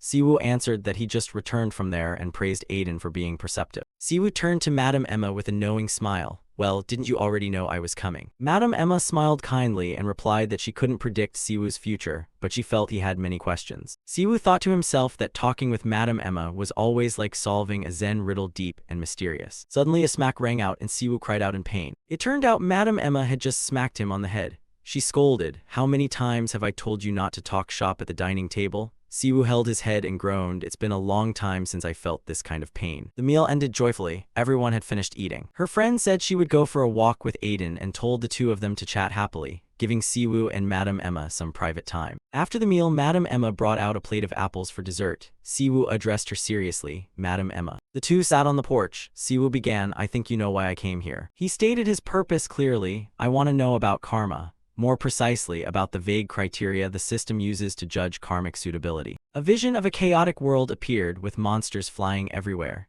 Siwoo reminded himself that he still couldn't use his full power on Earth. He recalled, karma didn't punish me when I used purification at Gyuro University Hospital and in Japan. An image of Siwoo casting a large-scale purification technique flashed in his mind. He compared, in scale, the purifying wings I used against Yamada no Orochi were even larger. From that, Siwoo concluded, being punished this time means the system's karma has some specific standard. Back in the present, Madam Emma began to explain. She said, I want you to understand one thing first. That she could not perfectly explain the system's judgments. As she spoke, she raised her hand and a stream of magical light began to gather. Madam Emma used her power to create a virtual space around them, preparing for her explanation. A giant scale of justice, glowing brilliantly, appeared in the air between them, a symbol of karmic judgment. Madam Emma began to explain why Siwoo had been punished this time. She started her explanation with an answer that struck at the core. The reason you were punished this time is because you directly interfered with the fates of countless lives. This explanation only made Siwoo more confused, as it seemed to contradict his prior experiences. He immediately raised an example to object. But in Japan, I used purification power even more than in Daejeon, didn't I? Madam Emma looked straight into Siwoo's eyes, her voice echoing in the illusory space as she revealed an important truth, intervening before an event occurs. and intervening after an event has occurred are two completely different matters. Siwoo lost his patience and demanded that Madame Emma get straight to the point instead of speaking in circles. Contrasting with Siwoo's tense expression, Madame Emma only smiled kindly and enigmatically. She suggested they review the people Siwoo had saved this time. Immediately, a glowing scale of justice appeared before him, startling him. Madame Emma explained that without Siwoo, most of those people would have died. Their fates had been sealed when they fell ill, but Siwoo had changed all of those destinies. By directly saving countless lives, Siwoo had interfered with the flow of fate. Using the skill Purifying Wings, he performed a miracle that even a godlike being would find hard to accomplish. And of course, the law of karma cannot ignore such an absolute external force, because its purpose is to maintain the world's balance. Madame Emma added that if those people had placed their faith in Lemon by their own will and Siwoo had only been the instrument of the miracle, then it might not have violated the law of karma. She likened it to divine power placing a mortal's faith on one side of a scale and the god's miracle that answers that faith on the other. When there is enough faith, the scale is balanced. But this time, Siwoo altered the fates of too many people, making the weight on the scale far too great. Siwoo understood that the system would not turn a blind eye to indiscriminate life-saving. Still, he felt the system seemed to be paying excessive attention to him. Madame Emma asserted that this meant the system was aware of Siwoo's existence, because his nature was, in itself, that kind of special existence. Siwoo sighed. The matter of the purifiers remained unresolved, and now the law of karma was out to get him. He turned to Madame Emma to ask for information about the purifiers. She revealed that they seemed connected to creatures from Eden, and their actions since the multiverse opened had been highly suspicious. Madame Emma admitted she knew little beyond that they were a group that specialized in evil deeds, but one thing she was certain of: the system was not on their side. Siwoo immediately pointed out that that still didn't mean the purifiers were the system's enemy. Madame Emma smiled and said that as the influence of the Lemon Church expanded, the threshold of the law of karma would become more forgiving. And when that time came, she would be able to tell Siwoo much more, leaving him silently attentive. She also worried that the punishment might make Siwoo a target, but he confidently replied that he had a relic that could withstand attacks from beings like Aiden for about 50 hours. Moreover, a powerful figure like Aiden, someone even Luna couldn't handle, would have no reason to attack. Siwoo also trusted that if anyone did attack, Madame would warn him in advance. Madame Emma laughed, remarking that Siwoo seemed to live as if there were no tomorrow. She added that she did not fear the coming future. She smiled enigmatically, implying perhaps that this was why Siwoo had been chosen. Then she revealed a staggering truth. For now, Siwoo was hearing the system's will through her, but before long he would meet it directly, which left Siwoo astonished. She explained that becoming an abnormal meant having to face a destiny like that. Madame Emma emphasized that among all the abnormals, this destiny was aimed particularly at him. Her profound words left Siwoo silent and contemplative. The conversation ended. Siwoo admitted he didn't understand everything but thanked Madame Emma for her advice. She replied that she would continue to expect great things from him. Before Siwoo left, Madame Emma said she would stay here for a while, and he could come find her if he had any questions. After Siwoo left, Madame Emma stood alone in the garden, her gaze fixed on the distance, lost in her own thoughts. She remembered the kindred spirit she had met by chance, Go Eunyoung. Drawn by that friend's keen intuition, she had come to Korea. Then she met her friend's grandson, Kim Siwoo, an abnormal with absolute power. She wondered whether this improbable coincidence would have happened without the system's intervention. Countless coincidences and connections intertwined, composing a complex tapestry of destiny. In the endless flow of the world, the weaving of those coincidences is what we call fate, and the god Siwoo serves and the god she serves are also connected. Her train of thought was interrupted by a voice calling her name. She turned and smiled. A broad-shouldered man with long blonde hair, Aiden, had returned. Emma asked where Eunyoung was, and Aiden replied that she had gone ahead to prepare some side dishes for Siwoo. Aiden watched Emma's retreating figure and suddenly said, "What a warm family, huh? I'm almost jealous." Emma noted that Aiden, an abnormal repatriate under close government surveillance, and a potential top-tier villain, could say things like that. She said Aiden had changed a great deal, and it seemed he genuinely cared for Siwoo, to the point that someone once like an uncontrollable time bomb now followed him. Aiden just smiled and replied that it was only natural. To Aiden, Siwoo was a supreme being with compassion, and that alone was reason enough for him to cherish the boy. Emma was pleased by this positive change in Aiden. She thought perhaps she should stay a little longer for the sake of the two young people. Aiden suddenly called Emma's name with a serious expression. He said he didn't think a prophet like her would stay here without reason. If her home government had approved it, that meant she had seen something in this place's future. Emma looked into the divination orb in her hand, her eyes distant. She said what she had seen was exactly the future. But despair, variables from another world, sprouting from seeds sown by the system administrator. And that must be why the abnormals are necessary. The scene shifted to a large building with classical architecture, likely the headquarters of the Lemon Church. Breaking news updated the Church of Lemon's activities. Luna Levinton leading members to treat patients, while Kim Si-woo was hailed as the savior of Korea. Pastor Seo Seongshin was also mentioned as the saint of Daejeon. At the same time, Si-woo waved when he saw two familiar faces, Luna and Pastor Seo, who had just returned from Daejeon. Luna cheerfully reported that they had done an excellent job with the patient's post-treatment care. On behalf of Pastor Seo, Si-woo thanked them again and praised everyone's hard work. Immediately after, he asked whether they had found any concrete evidence of the purifiers when they finished. Luna suddenly remembered and said that during treatment she had heard something very troubling from a child who had regained consciousness. The child said a young man had visited the church right before the magical plague spread. The information left Si-woo stunned. Luna continued that the person came and left so quickly that only one child witnessed it. The child's account led into a chilling recollection. The scene shifted to a churchyard under a dull orange sky. A woman was hanging laundry while children played nearby, a peaceful air before the storm. Suddenly, the woman paused mid-hang as black dust began to fall around her, signaling ill omen. A mysterious young man in a red hoodie appeared and approached the woman. He stepped closer and the woman seemed uneasy, unaware of the deadly danger drawing near. In an instant, the woman's eyes went blank, an empty sign that the magical plague had taken hold of her. From afar, a boy clutching a soccer ball, the sole witness, had seen the entire horrific scene. The young man in the hoodie turned and called the boy over. With a chilling smile, he asked the boy to deliver a message to someone named Seongha. He said that thanks to Seongha's mercy in driving the Demon King and the demons out of Eden, he had been able to gather power with ease. The young man pressed his hands together in a fake, satisfied gesture, concluding that all this was due to the favor Seongha had granted him, revealing a dark truth about the disaster's origins. At a magnificent citadel, apparently the headquarters of some organization, Kim Si-woo's thoughts surfaced. There had to be someone pulling the strings behind the purifiers. Kim Si-woo looked displeased. He didn't like the way that man spoke. Luna, a beautiful girl with red hair, agreed. She thought he was the type who would sacrifice children to summon Eden's demon king, someone plainly not normal. Aiden, the man with glasses and a ponytail, concurred. Thinking it over, Kim Si-woo recalled that thanks to the information Aiden provided, they had prevented the purifiers from fully summoning the demon king. Still, he felt this was a major incident. He was worried because there were still many karmic penalties. His power had been blocked, yet incidents kept occurring.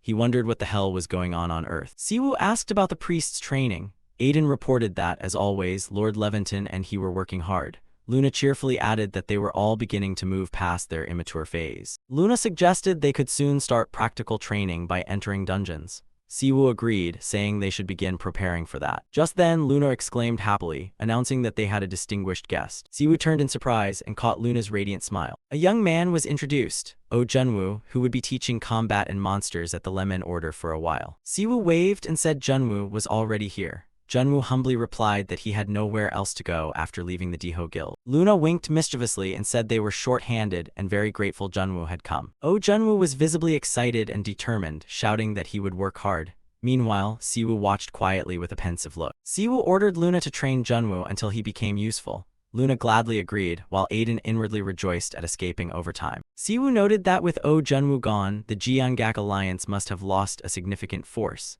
He asked Junwoo if the guild had strongly opposed his departure. Junwoo smiled calmly, answering that he'd been considering this since Ryu Jinyoung went to Japan. He even felt relieved. He felt as if he had finally returned to the path he wanted to follow. Meanwhile, elsewhere, an angry man slammed his fist onto the table, creating an eerie purple surge of energy. In the meeting room, that man, a high-ranking official of the Jeongak Alliance, vented his fury on his subordinates, screaming the name Kim Si-woo with loathing. He roared, calling his subordinates useless for failing to recruit a single person. A trembling subordinate explained that recruitment or negotiation was impossible because the anomaly Kim Si-woo and his close associates had nearly reached S rank. They couldn't even find a weakness to exploit like they had with Ryu Jinyoung. The official slammed the table in desperation, yelling that they were about to lose everything because of a single anomaly who fell from the sky. Not just the Deho Guild, but the entire Jeongak Alliance. If they lost more power here, recovery would be impossible. Just as he wondered how to close this overwhelming power gap, a mysterious voice spoke from behind. A stranger praised his situational awareness. The mysterious man curled his lip in a smile, his tone both mocking and menacing. He said Kim Si-woo had nearly reached the limits of a mortal. He went on to belittle the official, asserting that even awakened Americans couldn't match a fraction of Si-woo's power, while the official was nothing more than an insect. The stranger grabbed the official's face and continued, "Unless you receive my power." He tightened his grip and asked whether the official would agree to carry out his command. Under the stranger's pressure, the official was forced to kneel in submission. The mysterious man produced a small, pitch-black pill and ordered the official to swallow it. Without hesitation, he clamped the official's mouth and shoved the pill straight in. The official gagged and coughed, screaming in terror and demanding to know what had been forced on him. Immediately, he screamed in excruciating pain as a surge of black chi began to coil around his body. The black chi thickened, emanating violently. After a struggle, the official rose to his feet, exuding malice. The mysterious man said with satisfaction, "Very good." He warned coldly that this would be the last chance he granted. At the same time, a system notification popped up. The player's system would be partially restricted for 4 hours. The scene shifted to a morning. Si-woo's phone vibrated non-stop with calls from his younger brother, urging him to wake up quickly. His brother Si-yeon flipped Si-woo's blanket off and scolded him for oversleeping when they had plans to have lunch together. Si-woo groggily opened his eyes, grumbling that how dare his little brother disturb his sweet sleep. Si-yeon paid him no mind, kicked him out of bed, and told him to stop talking nonsense and get moving. Si-woo stretched luxuriously, savoring his week-long vacation. He suddenly froze with a puzzled look, sensing that something was off. Si-yeon reminded him, asking if he'd forgotten they moved house yesterday. The scene cut to a new, luxurious, modern living room. Their little sister Si-yeon, with cute twin braids, came running out to ask why Big Brother was up so late. Si-woo cheerfully greeted Si-yeon good morning, but she quickly corrected him that it was already afternoon. She was holding a white cat. Si-yeon asked if he slept well in the new house. She beamed, saying the new place was big and beautiful, and now Leo and sister Luna could come stay over. She affectionately asked whether Beexial the cat liked the new house. Meanwhile, Si-woo noticed that Beexial seemed a bit different in size. Si-yeon mused that if their parents saw this, they'd be thrilled that their children bought a house in Seoul. He joked they might be disappointed it didn't have a Han River view. Si-woo agreed that even without a Han River view, their parents would surely like it because it was a standalone house. Meanwhile, Si-yeon excitedly squealed as a long-necked bird flew past the window. Si-woo smiled warmly, watching his siblings enjoy the new home. He felt relieved that everyone liked the family's new sanctuary, a peaceful place apart from the battles outside. On TV, a news report announced that the National Assembly had unanimously passed a special act for anomalies.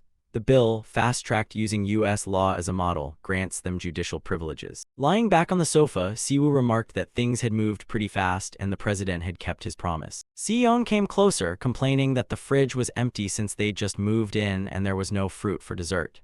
Si-woo replied absent-mindedly that he was resting. Si-yeon teased that his brother was becoming useless and he was no longer afraid of him. He held up 2 50,000 won bills and urged him to buy fruit. A smack sound rang out, as if Si-yeon had thrown something at his brother. Si-woo rubbed his head and cried out in pain. He muttered about a national secret being leaked, wondering how the rumor of his weakening had spread everywhere and suspecting Luna might be behind it. At last, Si-woo gave in. He said he'd go out and ask to borrow Beexial from Si-yeon. She happily handed the cat over. The sky was clear blue, signaling a beautiful day. Si-woo took Beexial for a walk around the new neighborhood. He thought to himself that this area looked livable and much safer than before, and figured Captain Kim must have worked hard to deploy security staff in the apartment complex. A woman recognized him and greeted him as Seong-ha. He returned the greeting. She cheerfully boasted that her hair had become thicker since attending the ceremony. The woman added that she had also received a lot of help. Si-woo replied that he was happy for her. Suddenly, a burly man in sunglasses approached, calling him Pope Seong-ha, and asked if he had a moment to talk. The man said he wanted to discuss the teachings of the Lemon Order and his church. Si-woo inwardly panicked, wondering why security couldn't filter out cult members. He made an excuse that he was a bit busy. Si-woo tried to brush him off by saying he was also a member of a sect and was busy. But the man persisted, insisting that a believer's role was to guide the lost. The devotee dropped his polite demeanor. A dagger radiating purple chi appeared in his hand. He smiled wickedly and said, "Don't be like that, let's have a little chat." The devotee called out his real name, Kim Si-woo. Hearing that, Si-woo's expression immediately grew serious. He realized his identity had been exposed. The devotee's knife shattered into pieces the moment he struck. A powerful wave of energy burst from Si-woo, stopping the assailant's surprise attack. Si-woo's face now shone with determination and coldness, completely different from his usual demeanor. Si-woo's eyes flashed with a purple light, signaling that an unavoidable battle was about to begin. Continuing from the previous chapter, Kim Si-woo is caught in a sudden ambush as a volley of razor-sharp knives hurtles toward him in an instant. At the perilous moment, moment, Kim Siwoo's eyes take on a strange gleam, his pupils contracting into vertical slits like a cat's. At the same time, a white cat's paw lightly touches the ground, heralding the arrival of a reliable and formidable ally. Kim Siwoo clutches Bixial tightly. Immediately, the cat releases a blue surge of energy, forming a solid shield that intercepts the incoming knives. All of the daggers are fully stopped by Bixial's shield and rain down, stuck blade first into the pavement, completely nullifying the surprise attack. The attacker, the guildmaster of the Diho faction, reveals himself with a stunned expression. He can't believe his lethal strike was so easily blocked. Kim Siwoo stands firm behind Bixial while the cat braces in a combat-ready stance, its bright blue eyes flashing defiantly. Contrary to the tense situation, Kim Siwoo looks openly pleased. He clasps his hands and praises Bixial. "I didn't expect you to be this useful." The Diho guildmaster is furious and bewildered. He never imagined Kim Siwoo could summon a spirit beast, and he's even angrier because he received no report about it. He eyes Kim Siwoo from afar with regret, thinking that had he had the chance to get closer, he could have delivered a finishing blow and claimed victory. Bitterly, he admits this was his last opportunity to land a killing blow on an anomaly like Kim Siwoo, even going so far as to borrow power from that guy. Meanwhile, Bixial appears utterly triumphant, seeming to mock the Diho guildmaster's impotence that he can't even defeat a cat. Unable to contain himself, the Diho guildmaster screams in rage, dumping all the blame on Kim Siwoo. "Kim Siwoo, because of you we lost everything." He continues his bitter monologue, claiming that ever since Kim Siwoo appeared, their power, honor, and everything else have slipped away like sand through their fingers. Kim Siwoo listens silently to the enemy's accusations that he alone is to blame for their collapse simply because he is a suddenly appearing anomaly. Kim Siwoo thinks to himself that the situation had indeed been dangerous and that without Bixial he'd be in serious trouble. He also realizes the opponent didn't know he was weakened and chose the right moment to strike. After a moment of silence, Kim Siwoo calmly faces the enemy and asks bluntly, "From the way you talk, are you the guildmaster of Diho?" Their confrontation draws the attention of nearby onlookers. Some recognize Kim Siwoo and call him the Pontiff, while the attacker is identified as the head of the Jeongak Alliance. Kim Siwoo begins exposing the Jeongak Alliance's crimes, from sending Ryu Jinyoung to Japan and threatening the Bureau of Ability Management to building power through exploiting the black market and ground zero. Struck to the core, the Diho guildmaster flies into a rage, roaring, "What do you know?" and lunges at Kim Siwoo in a final attempt to attack. Kim Siwoo responds with a cold glare and a steely declaration. "If you cared about honor, you never should have allied with those wicked scoundrels to begin with." Immediately after that statement, without hesitation, Kim Siwoo raises his hand, points forward, and orders Bixial to attack. Obedient to its master, Bixial streaks forward like a flash, using its tail pulsing with gathered energy to deliver a devastating blow to the Diho guildmaster. The guildmaster takes the full hit and collapses to the ground in pain, utterly defeated by Bixial's power. The battle ends swiftly, the attacker now lying helpless on the ground. Bixial approaches and stomps on the vanquished as a statement of victory. Kim Siwoo looks down and thinks to himself, "You're far worse than Oh Junwoo."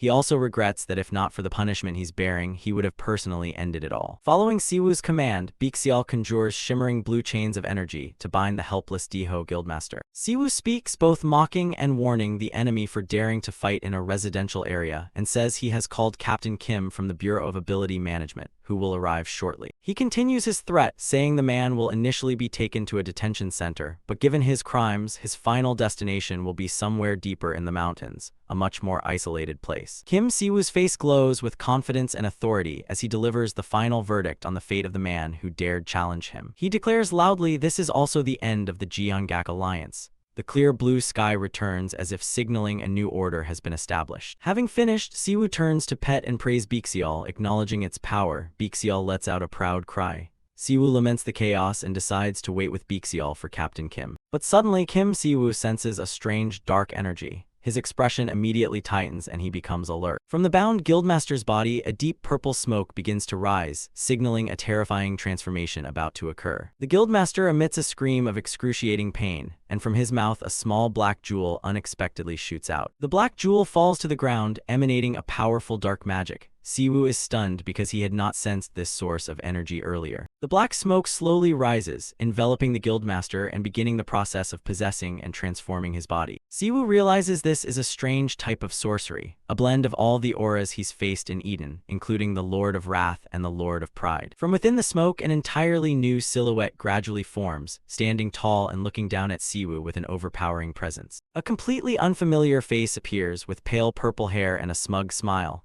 He greets him, calling Siwoo by his real name. A pleasure to meet you, Seongha. For a moment, Siwoo recalls the message that a mysterious hooded entity, a messenger, had sent him before. The voice has changed entirely from the guildmasters. Siwoo immediately senses the abnormality and warily asks, "Who are you?" The stranger calmly introduces himself. "I am Nameless of the Purifiers based in Beijing. It's an honor to speak with the pontiff like this." He reveals that he had to exert great effort and wait a long time just to secure this private moment to speak with the pontiff. He continues, saying he came to pay respect and to thank Seongha, because thanks to Seongha he was able to easily gather the power of the demon lords. Angered by the arrogant words and what is happening, Siwoo grabs the possessed guildmaster by the collar. Siwoo growls, "So you stand behind the purifiers? If you've made a pact with the demon lords, you're nothing but a lackey. How dare you speak as if you're above them?" The one calling himself Nameless only smiles and explains that would be true if the demon lord's powers were still intact as before. He reveals the horrifying truth. "Because of you, Seongha, you shattered their souls, so I was able to collect and consume those fragments with ease." Siwoo is stunned by this earth-shattering revelation that the being before him may be as strong as, or even stronger than, a demon lord.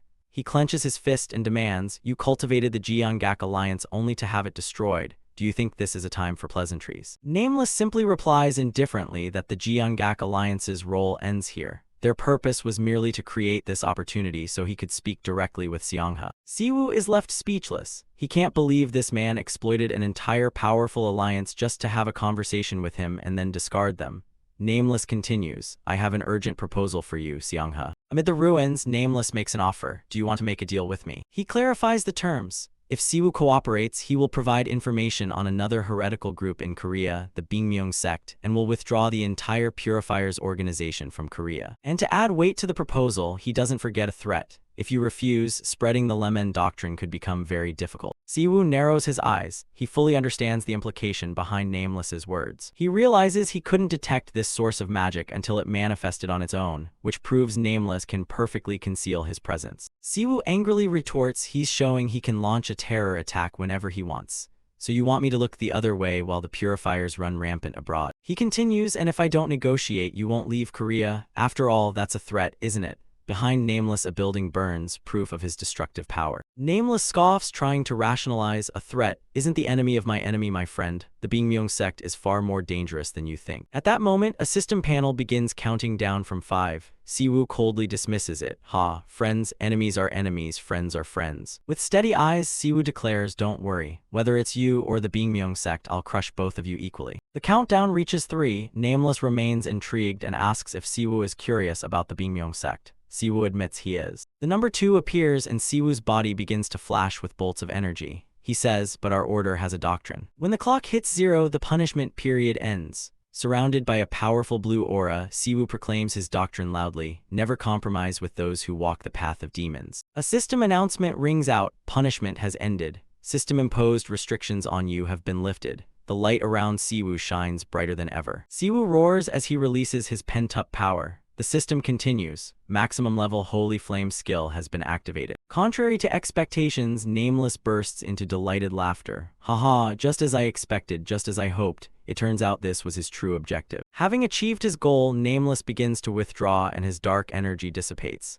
He leaves a message, "Pontiff Seongha, I'll visit you again soon." Siwoo can only watch the last remnants of the dark energy fade into the sky. He shouts in frustration, "Ah, he escaped, that annoying bastard." At that moment, the system pings again. A large notification window appears before him with a surprising message. A hidden quest has appeared. Siwoo looked at the mission window and read the question awaiting his decision. Do you want to proceed with the mission, The Door That Cannot Close? A new quest titled The Door That Cannot Be Closed appears, opening an entirely new chapter and new challenges for Siwoo. As Siwoo's punishment ends, a familiar system notification appears again. A new hidden quest has surfaced. Standing before the quest gate, Siwoo receives an invitation to undertake a special quest called The Door That Cannot Be Closed. Having hardly had time to rest, Siwoo is immediately faced with a new mission. He can't help but feel tired and a bit annoyed. The invitation to take on the door that cannot be closed reappears, but this time it materializes within a mystical cosmic space. Gazing into the whirl of causality, Siwoo wonders what this entity wants to tell him. He feels as if he's being toyed with. The scene shifts to a quiet neighborhood at dusk. Siwoo and the white cat Bixial stand watching a dark shadow slowly dissolve on the ground, the remains of a plague demon just defeated. Immediately afterward, police sirens blared. the Bureau of Ability Management had arrived on scene to handle the situation. Bureau personnel sprang into action, carrying stretchers and sealing off the area to clear the debris. On a large news ticker, a scrolling headline announced a special parliamentary session on the special law for the unusual and the disturbance caused by Guildmaster Diho. A TV news segment covered the incident, noting that thanks to Kim Si-woo's swift response, a member of the Lemon Order who awakened, civilian casualties had been minimized. Kim Si-woo reviewed the coverage on his tablet.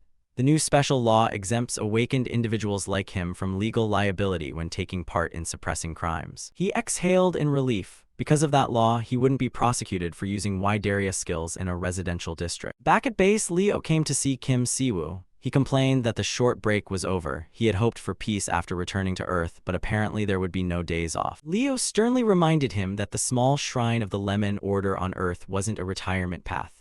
Si-woo thought to himself that with Leo and the others around, his retirement plans were definitely ruined. Leo asked about the dungeon Si-woo had mentioned earlier, whether there was a special reason he wanted to bid on it. Si-woo insisted it was a must-have dungeon, partly to train newcomers. Si-woo said he'd consulted team lead Kim Dong-sik about it. Just then, there was a knock at the door. Leo turned toward the door and announced that it seemed team lead Kim had arrived. The office door opened, signaling the guest's arrival. Team lead Kim Dong-sik entered and reported that the guildmaster of Guild Diho was currently in custody. Sitting across from Si-woo, Kim Dong-sik continued his report. Regarding Dungeon D254 that Si-woo had asked about, someone else had already won the bid. Hearing the bad news, Kim Si-woo froze. He could only think silently, we're screwed. Kim Si-woo asked if there was any way to reclaim the dungeon. Meanwhile, Kim Dong-sik asked if someone else was about to arrive, but Si-woo said no. Kim Dong-sik proposed an option. If Si-woo really wanted it, they could repurchase the bidding rights at a higher price. However, there was a problem. The issue was that the bidder was Guild Seolhwa, a mid-sized guild affiliated with the Jeongak Alliance.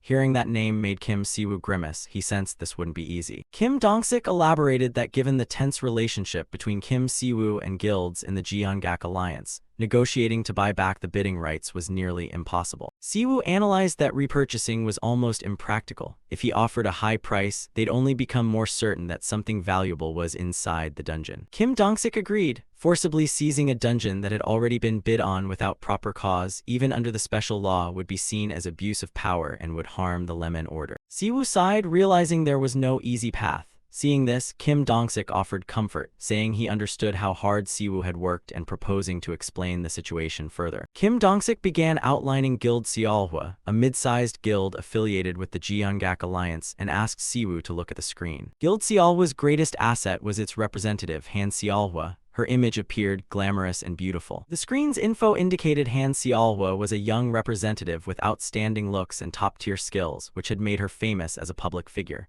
Si-woo was shocked to see her MeTube channel had 9 million subscribers, more than Minsu. Most guild members were her fans, and aside from Representative Seolhwa, there were no notable hunters. Watching her perform before a frenzied crowd, Si-woo thought to himself that it looked like a disguised cult. Kim Dong-sik went on, Seolhwa donated heavily to hospitals and charities. As a result, they enjoyed extremely positive public image and a solid fan base, unlike the Jeongak Alliance. They discussed that Guild Seolhwa only recently joined the alliance. Si-woo notes their image is too pristine, and precisely because of that, they can't be labeled villains to give the Lemon Order an excuse to intervene. However, regardless of the reason, with determination on his face, Si-woo insists this is a dungeon they absolutely must obtain. His gaze sharpens. This isn't a side quest, it's a hidden quest. They can't just ignore it. Kim Dong-sik listens thoughtfully, as if weighing his options. After a moment's thought, Kim Dong-sik asks a crucial question. Is your goal to win the dungeon bid or to get inside it? Si-woo is surprised and puzzled. Kim Dong-sik reveals a new approach. If the Lemon Order doesn't strictly need to win the bid, there might be another way. He has prepared an alternative plan. He shows Si-woo the plan on a tablet, which outlines two options. A is to bid, and B is how to get inside if they can't win the bid. Si-woo is stunned by the boldness of the option, an infiltration plan rather than a direct confrontation. Kim Dong-sik modestly says this is only a draft, hastily prepared, and in need of many improvements. The plan is illustrated in a charming way and includes the idea of contacting an awakened individual named Kang Kie. The more Siwoo hears, the more intrigued he becomes. Siwoo's face lights up, he bursts out excitedly. This plan is brilliant. He slams the table and yells, "Team lead Kim," making Kim Dong-sik jump. Impressed by the plan, Siwoo enthusiastically urges Kim Dong-sik to join the Lemon Order right away. He presses his case, promising quadruple retirement pay and monthly salary, full insurance and pension benefits, dismissing a level 5 civil service job as insignificant. Siwoo's offer inadvertently recalls a terrifying memory for Kim Dong-sik, Leo, and another female employee buried in paperwork, crying and begging to hire more staff. His face goes pale. Seeing Siwoo's frightening enthusiasm, Kim Dong-sik recoils, sweating cold. He quickly changes the subject. "Lately, the weather's been getting cold suddenly, huh, Siwoo, haha." Clearing his throat, Kim Dong-sik steers the conversation back to business. So shall we proceed with this plan?" Siwoo beams and asks if Kim Dong-sik has thought of a cool code name for the operation. Kim Dong-sik falls silent, thinking. After a moment, Kim Dong-sik suggests a name for the operation, Undercover. It seems fitting. Siwoo immediately approves. Perfect, like a spy movie, he's thrilled about the plan. The scene shifts to the mission site, Jumasan Mountain, Gumi City, North Gyeongsang Province. There, staff hustle to move supplies. A supervisor urges them to hurry because the operation will start at 8 a.m. Amid the bustle, Siwoo approaches in disguise. A man who appears to be a manager turns to look at him. Dressed in a new outfit, striped shirt, glasses, and a backpack, Siwoo seems shy and awkward, a stark contrast to his usual demeanor. Siwoo stammers that he's here to apply as a mover. The manager studies him suspiciously, thinking he looks like someone under interrogation. The manager asks if he's the new applicant and tells him to wait while he checks. Siwoo nods anxiously. After checking, the manager directs him to the assembly area and tells him to wait for the person in charge. He asks for Siwoo's name. To make his role believable, Siwoo nervously gives a false name, KK Kim In-wook. A brief flashback shows the necklace Siwoo is wearing. It's an enchanted item from the awakened Kang Kie, used to conceal his identity. Back in the office scene, Kim Dong-sik explained that this was the method their agents typically used for infiltration. Kim Dong-sik gave a thumbs up and praised perfect Siwoo. Siwoo confidently adjusted his glasses, ready for his role. Back in the present, disguised as Kim In-wook, Siwoo flashed a mysterious smile. The necklace glowed faintly. The undercover mission officially began. Setting Mount Jumasan in North Gyeongsang Province. In a shadowy forest, someone suddenly asks the young man who just arrived as a porter what his name is. The young man with black hair, glasses, and a backpack who was looking at his phone is startled. He stammers and introduces himself as Kim In-wook. In truth, this is Siwoo in disguise. He forces a knowing smile as the enchanted necklace at his throat flickers, concealing his real identity. The scene flashes back an hour earlier near Mount Jumasan. A black car moves through the night. Inside the car, Siwoo sits in the passenger seat while the driver is a middle-aged man who appears to be affiliated with the church. Siwoo looks out and asks if this is the place with the dungeon. The driver confirms that the information is correct. The plan this time is called Undercover. Siwoo's mission is to wear the illusion-enchanted necklace made by Kang Kie and take part in Guild Sealhwa's raid on the dungeon posing as a porter. Specifically, Siwoo will infiltrate the D-rank Mud Golem dungeon in Gumi City that Guild Sealhwa contracted, disguise himself as a porter, and carry out the assigned task. Back in the car conversation, Siwoo marvels that without team leader Kim, he wouldn't have thought of this undercover operation. He's also surprised that Kang Kie can use illusion magic, and the man beside him says he's glad to have help. Team leader Kim warns that while disguised, Siwoo should be careful of Guild Sealhwa's fake awakened, since they might detect a small amount of magic from the necklace.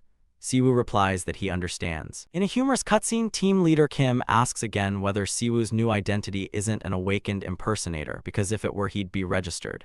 Siwoo answers no, it's his younger brother's identity. It turns out Siwoo borrowed his brother's identity, Kim In-wook. The younger brother seems perfectly willing to let his brother use his name. Siwoo silently apologizes to In-wook since stealing an identity is still a crime. Back in the car, team leader Kim adds that the treatment of temporary workers like porters is far worse than Siwoo imagines.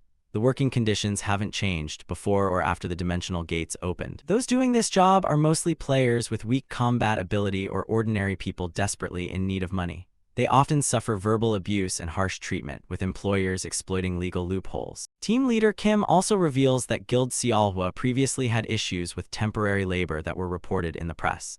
Siwoo smirks inwardly, thinking no wonder he was accepted as a porter without an interview. Siwoo steps out of the car and says goodbye to team leader Kim. In return, the team leader wishes Siwoo luck in achieving his goal without incident. Siwoo confidently tells himself that incidents won't happen to him but to those guys, referring to the people at Guild Sealhwa. A blank story panel marks a transition in the narrative timeline. The story returns to the present as Siwoo arrives at the gathering point for porters. A man from Guild Sealhwa approaches and asks if Siwoo is a newly arrived porter, requesting his name for verification. Siwoo, playing a shy persona, stammers and gives the name Kim In-wook while the necklace continues to emit a faint magical glow. The guild man scrolls through his phone to confirm Kim In-wook's name on the list. After confirming, he points to an area and tells the porters to wait there. Staff will come to supervise later. Siwoo obediently complies. In the designated area, another group of porters sits waiting. They look experienced and rough around the edges. Siwoo watches quietly, preparing to join them. As Siwoo approaches, he immediately feels dagger-like stares probing him. He thinks to himself that even those in the same situation are wary of one another just before a guild supervisor appears. A Guild Sealhwa supervisor arrives holding a detection device.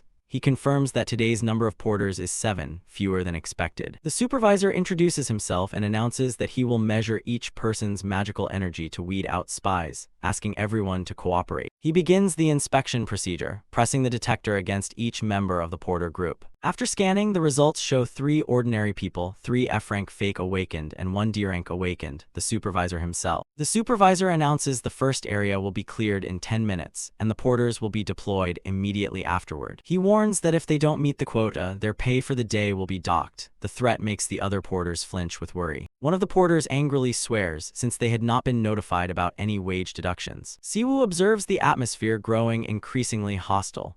He reminds himself that since he borrowed In-wook's identity, he should just pretend to be an innocent young porter. At that moment, another porter with bleached hair and a cocky attitude walks up and asks Siwoo if he's also a regular person. Siwoo replies yes so, and the blonde guy sneers back provocatively, huh, so what? Siwoo thinks to himself, oh no, I'm trying to act innocent, and forces an awkward laugh. Siwoo's attitude enrages the blonde, who curses and throws a punch at him. The thug's fist suddenly stops inches from Siwoo's face.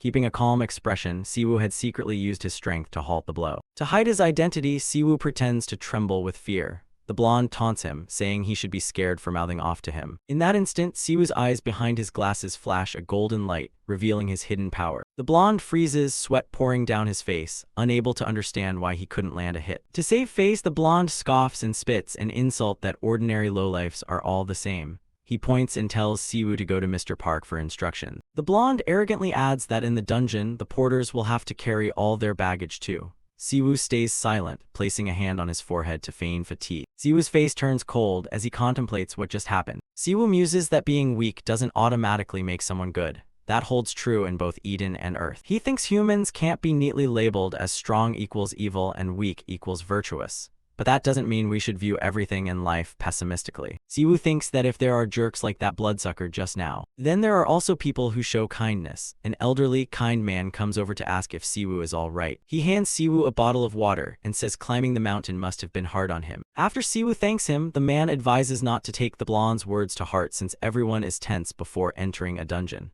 He reassures him that a D-rank dungeon won't have much to carry. The man introduces himself as Park Young-soo. Siwoo, playing Kim In-wook, responds with a firm handshake. Through the handshake, Siwoo senses Mr. Park's faith in Lemon. He wonders if this might be fate. Siwoo smiles and says he's truly glad to meet him, Young-soo. Afterward, all the porters are led to the dungeon gate, where a purple spatial rift emits eerie magical energy. The moment Siwoo steps into the dungeon, a system window pops up notifying him he has met the mission condition. Enter the Mud Golem dungeon. Another notification appears, informing him that the next mission has been updated. The hidden mission board The door that won't close appears. Most details are concealed, but a new condition is added. Find and enter a mysterious. Siwoo looks at the mission window and finds it highly suspicious. He reasons that the system must have a specific purpose in bringing him here, especially after talking with Madame Emma. The fact that he senses nothing unusual makes it feel even more dangerous. Siwoo decides to keep pretending to be a porter and quietly slip in afterward.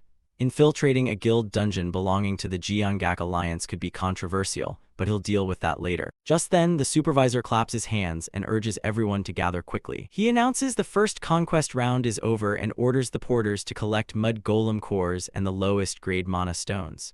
He also warns them against any unnecessary actions, implying hiding mana stones. Siwoo picks up a golem core and notices how heavy it is. He estimates a fist-sized core weighs about 10 kilograms. Siwoo thinks to himself this work must be very hard for ordinary people. He also acts strained, saying it's unbearably heavy. Another porter pants heavily, drenched in sweat from carrying the heavy load. Siwoo glances with observant, contemplative eyes. Siwoo continues to feign trembling from the weight. The blonde guy eyes him with a probing, annoyed look. The blonde sneers, "Not so easy, and wook." At that moment, Park Young-soo arrives and advises Siwoo to watch his back, since the golem core is much heavier than it appears.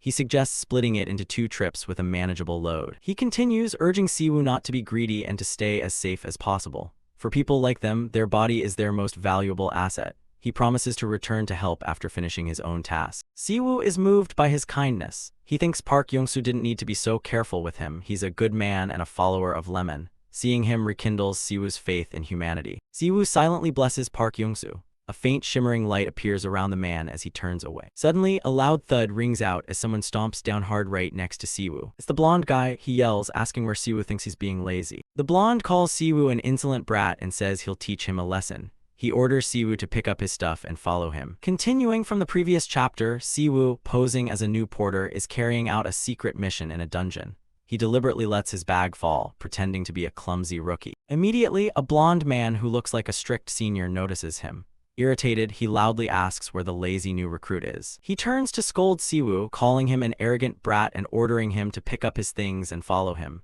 This is Yun Tae-hwan, a man who specializes in bullying newcomers. A kind elderly man named Park rushes over to intervene. He explains to Yun Tae-hwan that Siwoo is new and doesn't know much yet and asks him to let it go. However, Yun Tae-hwan has no intention of stopping. He brushes off Mr. Park's words and declares he will personally teach this new recruit. Yun Tae-hwan sneers at Mr. Park, mocking that a civilian without power can't teach anything. He even recalls bullying newcomers in the guild before, showing it's a habitual behavior. Not content with words, Yun Tae-hwan grabs Mr. Park's collar to threaten him, causing the older man to cry out in fear. He warns Mr. Park that because they know each other he's been holding back but don't get any ideas.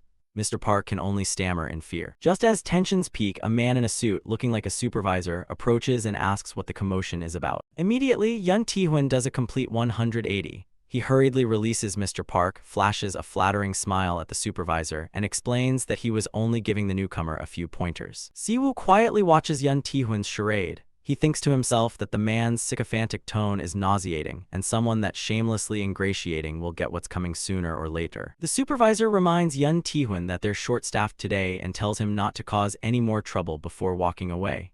Yun Tae-hwan continues his act as a diligent worker, claiming this is his 7th time serving as a porter for Seolhwa Guild. Once the supervisor is out of sight, Yun Tae-hwan turns back with a smug expression and a smirk full of meaning. He arrogantly brags to Mr. Park and Siwoo about how close he is with the supervisor. He warns Mr. Park to do his job properly if he doesn't want his pay docked like last time, then calls Siwoo over. Mr. Park looks at Siwoo with concern while Siwoo remains silent, calculating. Mr. Park wonders whether the guy really is close with a guild member. Siwoo gently lays a hand on Mr. Park's shoulder, reassuring him that everything will be fine. He smiles and thanks Mr. Park for his concern, saying he'll take this chance to learn the job properly and continue playing the obedient new recruit. With that, Siwoo bends down and grabs the handle of the enormous luggage bag Yun Tae-hwan had forced him to carry. Yun Tae-hwan looks surprised. With a light motion, Siwoo hoists the bag up and slings it over his shoulder with ease. Yun Tae-hwan is stunned, wondering if that bag must weigh more than 100 kilos. He anxiously asks if Siwoo's back is okay. Siwoo cheerfully replies that he's very fit from regular exercise. He enthusiastically urges, "Come on, Senior Yun Tae-hwan, to get his training started." Yun Tae-hwan is flustered and doesn't know how to react. The two of them head deeper into the dungeon area, a desolate, rocky place. Once they're out of sight, Siwoo thinks to himself that they're far enough from the others. Yun Tae-hwan grows nervous and awkwardly suggests starting the training for the rookie here. Siwoo turns around, giving an inscrutable smile as he calls, "Senior." The gentle, innocent expression he had worn before seems to vanish, replaced by a knowing look. He steps closer, claps a friendly arm around Yun Tae-hwan's shoulders, and begins to praise the closeness of his relationship with the supervisor.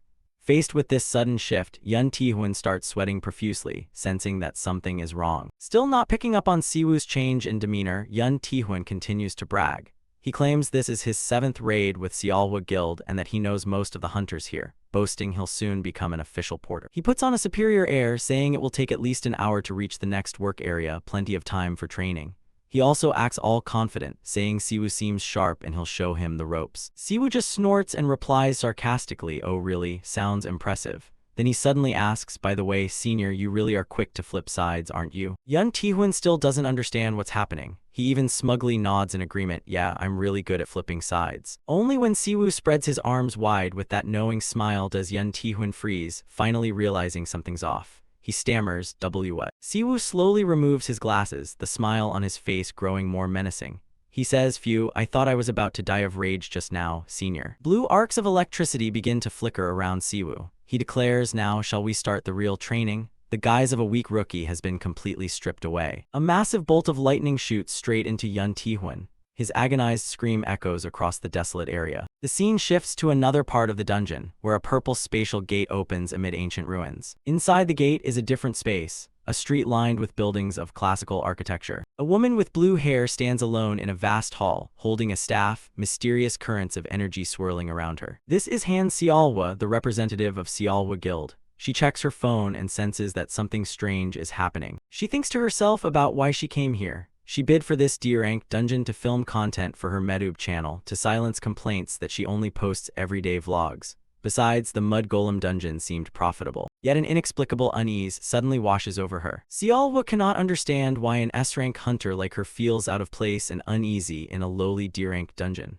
At that moment, her subordinate Yujin rushes up, out of breath, reporting they have lost contact with the scout team ahead. Hearing this, Seolhwa immediately judges this as not a routine communication failure, but that something has certainly happened to the scout team. She grows more certain of her judgment when she senses a surge of dark energy approaching. Seolhwa's gaze sharpens, she prepares for battle. Without hesitation, she channels her power, summoning a freezing vortex and shouts, "Who's there?" A powerful blast of icy energy ripples outward, freezing everything in its path. Sharp pillars of ice surge from the ground. However, a mysterious shadow appears utterly unaffected by her attack. Seolhwa is stunned to see the surroundings frozen, while that grotesque thing remains completely unharmed. She wonders whether it's some material that absorbs magic, something impossible in a D-rank dungeon. She concludes something's wrong with this dungeon. Feeling the situation slipping out of control, Seolhwa orders Yujin to contact the Bingmyeong Order, an organization that handles recent strange incidents. Yujin hesitates, but Seolhwa snaps, commanding him to make the call immediately. Startled by their leader's shout, Yujin hurriedly obeys while Seolhwa angrily swings her staff, baffled that her subordinate would hesitate in such an emergency. No sooner has she spoken than Seolhwa senses something amiss. Her eyes grow wary. As Yujin runs off to carry out the order, Seolhwa suddenly calls him back. Yujin turns back, puzzled, not understanding why she changed her mind. Suddenly, an immense surge of icy energy erupts from Seolhwa. It seems she has lost control of her power. The system notifies that the skill Ice Prison level 19 has been activated. Yujin screams her name in terror as Seolhwa becomes encased in a gigantic sphere of ice. Yujin pounds on the ice, calling Seolhwa's name in desperation, but to no avail. Inside the ice sphere, Seolhwa's eyes go vacant, indicating she is unconscious. Her eyes suddenly glow an eerie blue. She is being controlled by some force, stammering her own name, Seol. HWA. Then she lets out a heartrending scream as dark and icy energies burst forth from her body. A massive energy sphere with a hexagonal structure envelops the area, signaling that a terrifying event is about to occur. A system alert appears in blazing red. Warning, a fatal error has occurred in this dungeon. Danger Code 1, Invasion from Another World. The dungeon entrance has been forcibly SEAL. The system continues, announcing that escape is impossible until the source of danger is eliminated, and an unspecified passage has opened somewhere in the dungeon.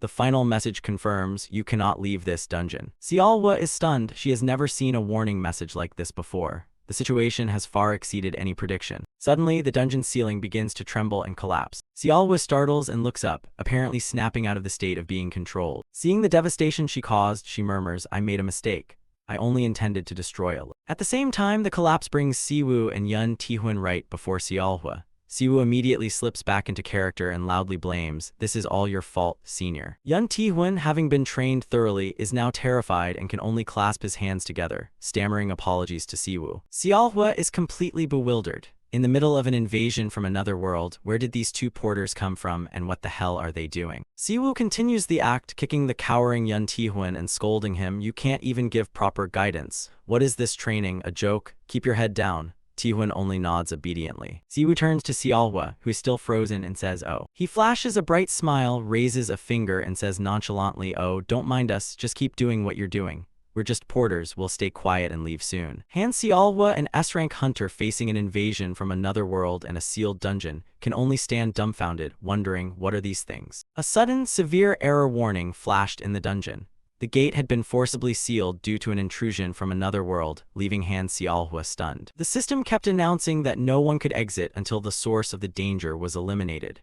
An unidentified passage had opened somewhere in the dungeon, and now no one could leave. Han Xiaohua was utterly shocked. This was the first time she had seen such a warning message. What on earth was happening in her dungeon? Right after that, a loud noise shook the entire dungeon as if something had just broken. Han Xiaohua jolted and looked toward the sound. A burst of blue light had just occurred there. Through the dust and smoke, a voice admitted it had made a mistake, saying it only intended to break a little but had not expected it to turn out like this. From the dust, Kim Siwoo emerged with an annoyed expression, blaming the senior who was with him. Then Siwoo began his act. He loudly scolded his senior for not guiding him properly and even threatened to stick his head in the ground like before. The senior could only cower and comply. Seeing Xiaohua watching, Siwoo immediately shifted his attitude 180 degrees. He smiled and said they were just porters, told her not to worry, and that they would leave quietly soon. Xiaohua looked puzzled and wary. Where had these people come from? Siwoo kept up his performance, criticizing the senior's stance and berating him harshly. The senior flusteredly apologized and promised to improve. Meanwhile, Siwoo thought to himself, he had only meant to break a bit of the wall where he sensed magic, but unexpectedly it collapsed completely. Team leader Kim had warned him to be careful with Xiaohua, yet he had run right into her. Xiaohua realized the situation. Her bad luck really wasn't a joke. Well then, deal with whatever comes. Siwoo glanced at Xiaohua with an insinuating look and praised the good relationship she had with her guild members. At those words, one of Xiaohua's guild members suddenly froze solid. Siwoo sneered, saying it looked like they were playing a game of frozen tag. He grew nostalgic, saying he used to play that game with his sister. Siwoo looked at Xiaohua, shattered the ice and taunted, haha, you're fierce. Wanna play frozen tag with me too? Angered, Xiaohua pointed her staff at him and demanded, who are you? Why are you running around in our guild's dungeon? Siwoo kept smiling and continued his role as a porter named Kim In-wook, introducing the trembling senior on the ground as a model of obedience for him to learn from. Fed up with the nonsense, Xiaohua raised her staff, ready to strike. Seeing that, Siwoo pretended to plead, hey, guild leader, instead of worrying about me. You should worry more about the friend frozen behind you. Siwoo finished, his gaze challenging as Xiaohua began to cast a spell. Suddenly, a scream rang out as a man in black smashed the ice that had trapped him. He was one of the search team members, but now he had been corrupted.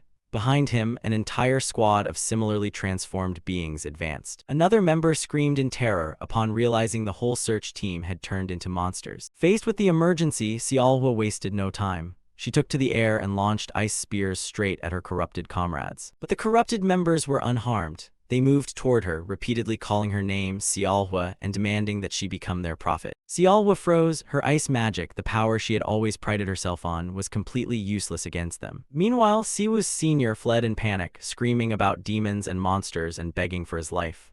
Behind him, Siwoo stood still, continuing his performance. Ignoring the screams, the corrupted crowd continued their grotesque calls, inviting Xiaohua to join their grand rhetoric. Xiaohua gritted her teeth and swore. The situation had slipped beyond her control. She shouted angrily, you fools, wake up, what did you eat in this dungeon? And unleashed a Wideria frost attack. In response came screams about the glory of serving an ancient being. Watching that, Siwoo sneered, saying Xiaohua wasn't holding back against her own members either.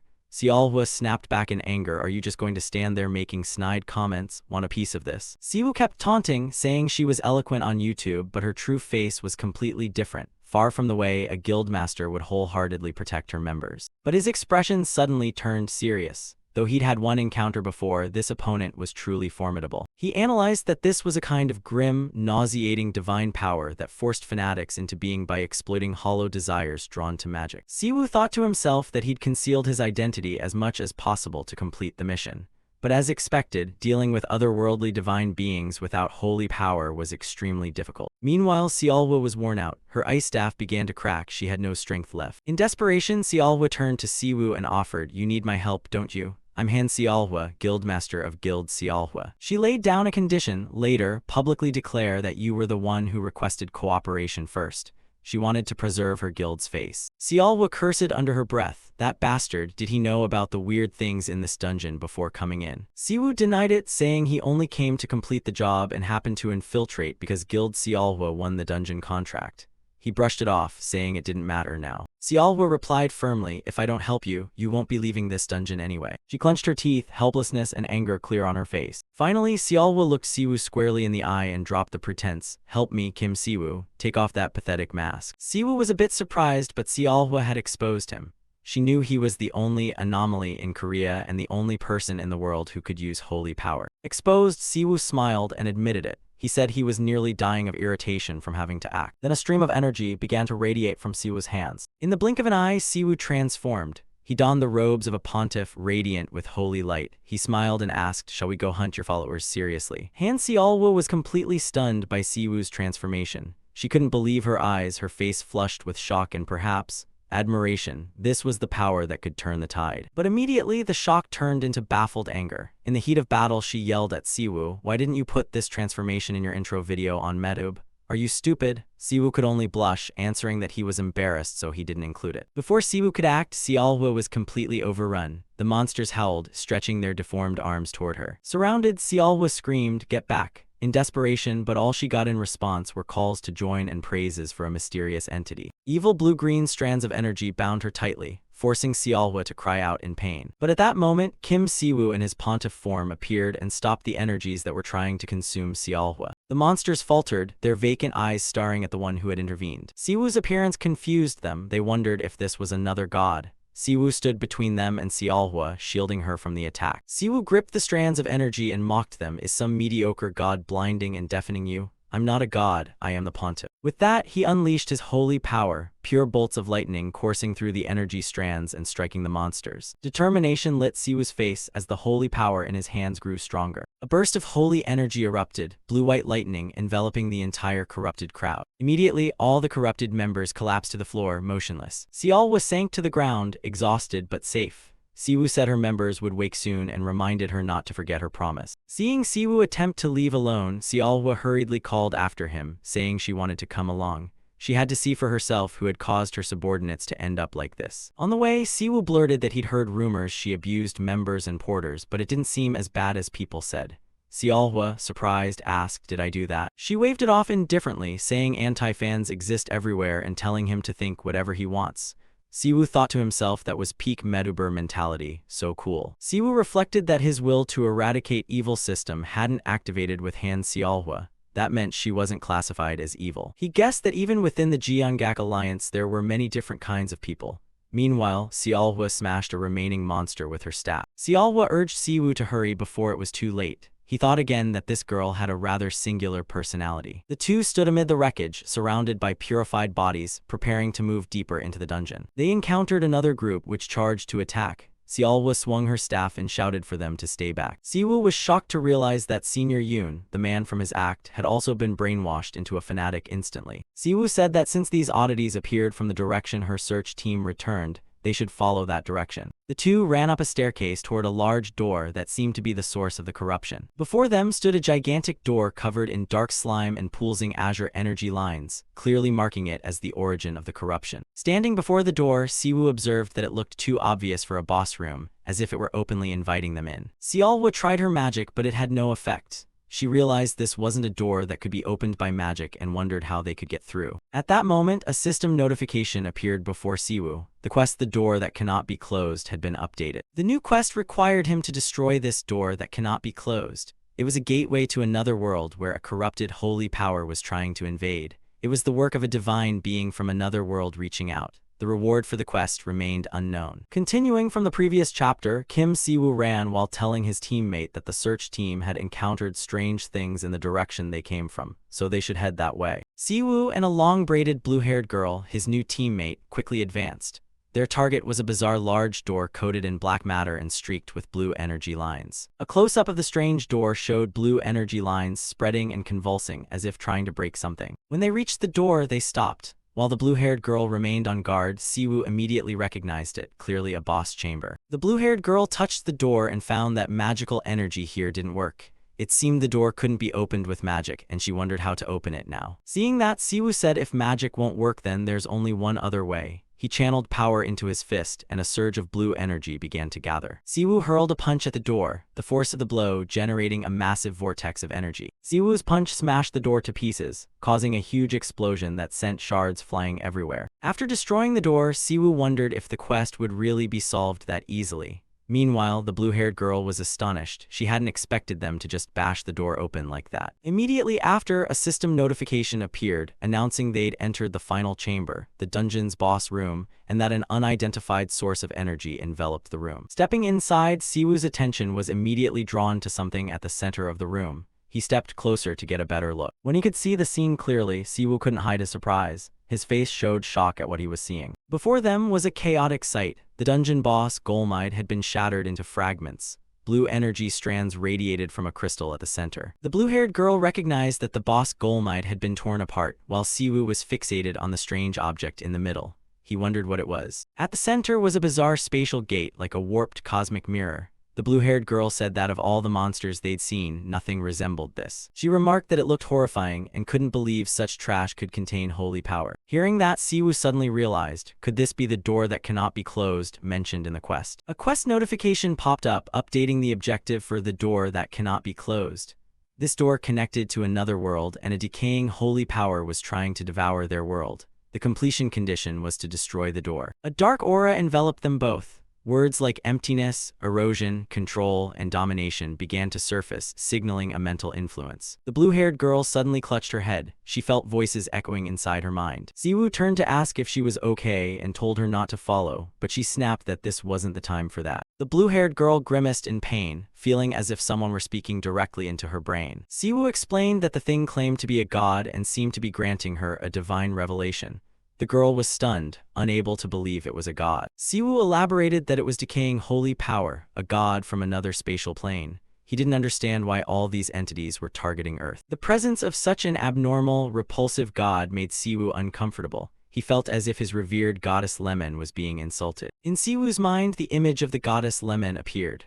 Unlike those decaying gods, Lemon always tried to make the world a little better, warmer, and happier. At that moment, the strange gate activated. Dark energy tendrils shot out from inside, preparing to strike. The gate widened, releasing an enormous surge of dark energy that formed a vortex tearing apart the surrounding space. The dark energy tendrils lunged straight at Siwoo and his companion, carrying a terrifying destructive force. Seeing that, the blue-haired girl shouted for them not to come out. She quickly used her magic, forming an ice sphere. Instantly, a colossal ice wall rose from the ground, blocking the path of the dark tendrils. Siwoo was quite impressed by the girl's power. She said those horrors couldn't be allowed to escape, and it was lucky she was here. The girl explained that her ice magic specialized in defense and that she seemed to have found her role.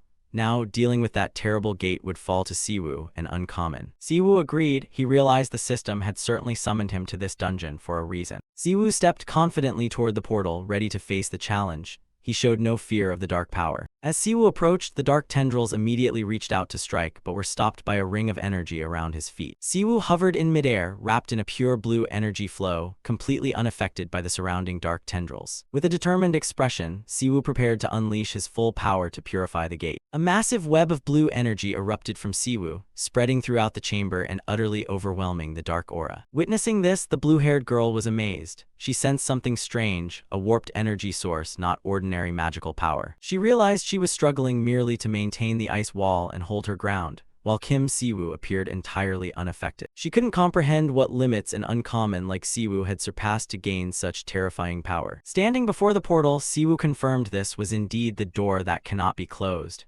It wasn't a suspicious mirror, but a gateway to another dimension. Siwoo realized this was the true final boss. At the same time, a system warning appeared. The causality of the current location has been severely distorted by erosion from another world. The system requires you to readjust the area's causality. Siwoo snorted. He sarcastically remarked that the system seemed more lenient when it came to other world issues.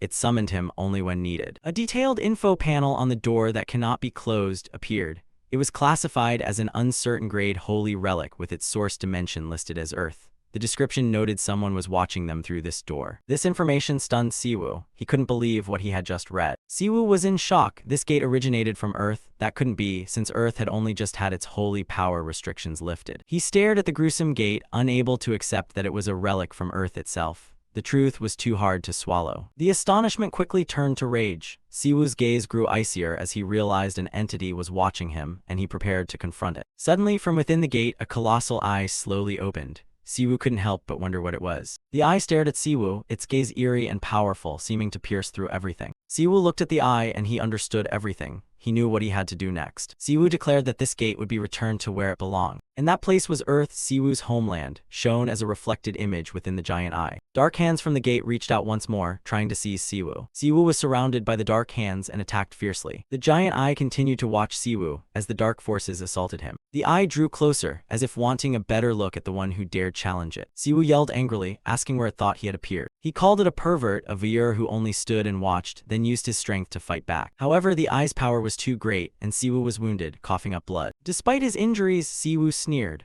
A system notification appeared, stating the second function of the passive skill max level divine inviolability had been activated. His body would reject other forms of holy power. Siwoo said the pontiff was the first apostle of the Lemon Order, and that he had to maintain his purity. He did this for his goddess. Lightning flashed in his eyes, showing his resolve and strength. Siwoo told the monster that, strange as it might seem, he was a romantic. Then he unleashed an immensely powerful bolt of holy lightning. Siwoo's holy lightning engulfed the eye and the dark tendrils, purifying them with overwhelming force. The eye let out a pained scream as Siwoo's power shattered it to pieces. The gate and the eye were completely destroyed, dissolving into nothingness. As the fragments fell, a voice rang out, "I will remember you." The words seemed to belong to someone else. Siwoo landed on the ground amid the shattered remains of the gate. He rose to his feet, wounded but victorious. A system notification appeared before him. The quest "The Door That Cannot Be Closed" was completed. The main quest requirement "The Emergence" was updated. Siwoo received a writhed shard as a reward. The causality of this area had returned to normal. The system announced a special reward, a temporary manifestation of a deity.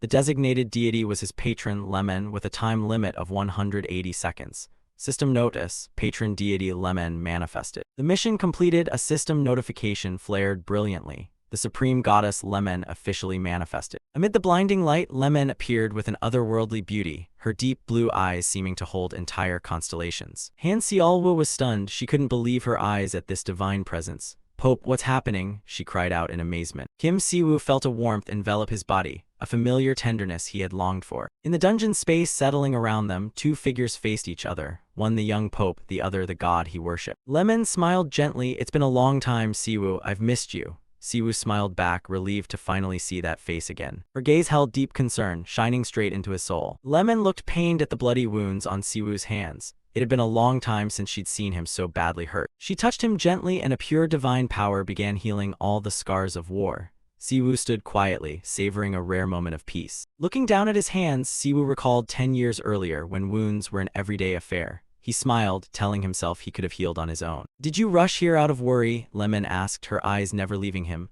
"Of course, Siwoo," he replied. Her words made Siwoo pause. Genuine concern from a deity was always something special to him. The tension eased when Siwoo pouted and teased lightly. "If you were worried, why not show yourself at least once?" Lemon could only clasp her hands in an adorably apologetic gesture. Returning to seriousness, Siwoo demanded an explanation for her long silence. It was time he knew the truth. Lemon explained there were matters she had to handle personally, responsibilities only a supreme goddess could bear. She revealed that Siwoo had just sealed a dimensional gate where a divine entity from another world had been trying to cross. Spatial erosion was occurring in many places, giving beings not native to this world opportunities to invade. Worse, they may have slipped through the very path Lemon created to bring Siwoo here, an unforeseen consequence of their connection. Siwoo anxiously asked if the path could be sealed completely, but Lemon's answer weighed on him. Doing so would sever their connection as well. This spatial disturbance wouldn't only affect the present, it would occur more frequently in the future, threatening Earth's safety. Siwoo fell into thought. Could demons flooding Earth be a side effect of his link with Lemon? A sense of guilt began to rise in him. Lemon quickly reassured him, insisting this was the world's problem, not Siwoo's personal fault. He need not feel guilty. Her ability to manifest and Siwoo's use of divine power on Earth were permitted by the balance of cause and effect. However, the price was the stability of the dimensions. The appearance of monsters, hunters awakening, and countless dungeons opening. None of it was random, but signs of a looming catastrophe. As the spatial rifts widened, secrets about entities calling themselves the ancient gods began to surface, starting with their true origins. Lemon revealed a shocking truth: those otherworldly beings were actually creatures originating from Earth itself. They were trying every way to return to their old home. Long ago, when divine power flowed abundantly, they had once been gods ruling this land. But after a mysterious catastrophe, the presence of deities vanished from Earth entirely. Buried in the cruel oblivion of time, forgotten by all, they had never truly disappeared. Exiled in another dimension, they were quietly restoring their forms. They waited silently for countless centuries, searching for a single chance to return to the mortal world. A gigantic eye watched the world from the shadows, heralding an unfathomable threat. Those who knew of these entities gave them a terrifying name: the ancient gods, the long-forgotten deities. They were gods from an era before the ranks were formed, when even law and causality could not touch them. They existed as embodiments of primordial chaos itself. The grotesque mirror Siwoo had just destroyed was likely a relic left behind by the ancient gods. Strange green filaments wrapped around it like tentacles trying to clutch onto reality. Even so, their rank remained at the level of gods. Lemon warned solemnly, "You probably haven't reached that level yet, Siwoo." She worried about his current strength against such overwhelming foes. Siwoo stood silent. At last he fully understood the identity of those behind it all. The ancient gods. The name carried the weight of 1,000 burdens. Lemon bowed her head in regret. "Siwoo, I'm sorry I couldn't do more for you." Her face was sad beneath the ethereal glow. "We meet like this, but the time is too short to even say a proper goodbye." She lamented as her manifestation began to fade. Siwoo replied gently, "It's okay." The system allowing Lemon to appear even for a moment surely carried some deeper meaning. Her majestic, radiant presence filled the dark dungeon space. Lemon smiled softly one last time before vanishing, a smile that held absolute trust for her pope. "I will always watch over you, Siwoo." Her promise echoed as the divine figure began to fade amid shimmering light. "Thank you, see you next time, Lemon." Siwoo looked up after her, his eyes filled with boundless gratitude. Lemon's figure vanished completely, leaving Siwoo alone among the ruined pillars of the dungeon. The space returned to its usual stillness and chill. Siwoo reflected on the fact that Lemon was not the supreme goddess of Earth. Her power was limited to Eden. That made clear the barriers she had overcome to help him. He understood silently that Lemon had exerted tremendous effort just to let him use divine power in this world, and favor that surpassed ordinary cause and effect. For now, the information she provided about the ancient gods was more than enough. The remaining mysteries he would have to solve himself. Siwoo's gaze showed the resolve of a leader. Siwoo looked down at the wreckage of the creature he had just killed, where a strange beam of light was flickering and catching his attention. He bent down and picked up a small glass vial containing a writhing, bizarre entity. It was the mission reward from the system. The item was called Wriggling Fragment, with a current growth rate of 0%. It seemed useless now, but it harbored unpredictable power for the future. After tidying up, Siwoo moved toward Han Xiaohua, who lay unconscious. "You did well, Han Xiaohua. You faced another high-ranked entity without knowing what's going on," he sighed sympathetically. "For now, let's just find a way out of this gloomy dungeon." Siwoo rallied himself, preparing to carry Han Xiaohua out through the devastated scene, where the remnants of the fierce battle still lay everywhere. The sunset sky covered the forest outside the dungeon. Moans began to rise as the hunters gradually woke from their stupor. Park Yongsoo's team was scrambling to their feet, each of them stunned and not understanding what had just happened. The recent spiritual shock had truly pushed them to their limits. From the cave entrance, Siwoo slowly emerged, still carrying the fainted Han Xiaohua on his back. "Representative," Yongsoo exclaimed at the sight of the familiar figure. Everyone rushed forward to catch Han Xiaohua. Siwoo calmly explained that she was simply exhausted from using too much mana and that with rest and restorative medicine she would be fine. Yongsoo still looked bewildered as he called the fake name, "Ain Wook, where have you been all this time?" Siwoo smiled back and breathed a sigh of relief seeing the uncle was safe. With an excited expression, he boasted that he had gone all the way into the boss room and pulled off something big as a porter, even carrying the guild master out. A faint halo glowed behind him. However, Yongsoo began to tremble when he noticed the solemn clerical robes Siwoo was wearing. At that point, Siwoo decided not to hide it any longer. "My name isn't Kim In-wook, it's Kim Siwoo." "Oh my god, the Pope!" Yongsoo panicked, dropping to his knees in worship. Siwoo quickly stopped him, promising to invite him to the cathedral soon to apologize for hiding his identity all this time. Their reunion joy had barely lasted when unfamiliar footsteps sounded. "Do not enter," a sharp voice rang out, blocking the dungeon entrance. Siwoo turned, his gaze hardening as he recognized the unwelcome presence of the newcomers.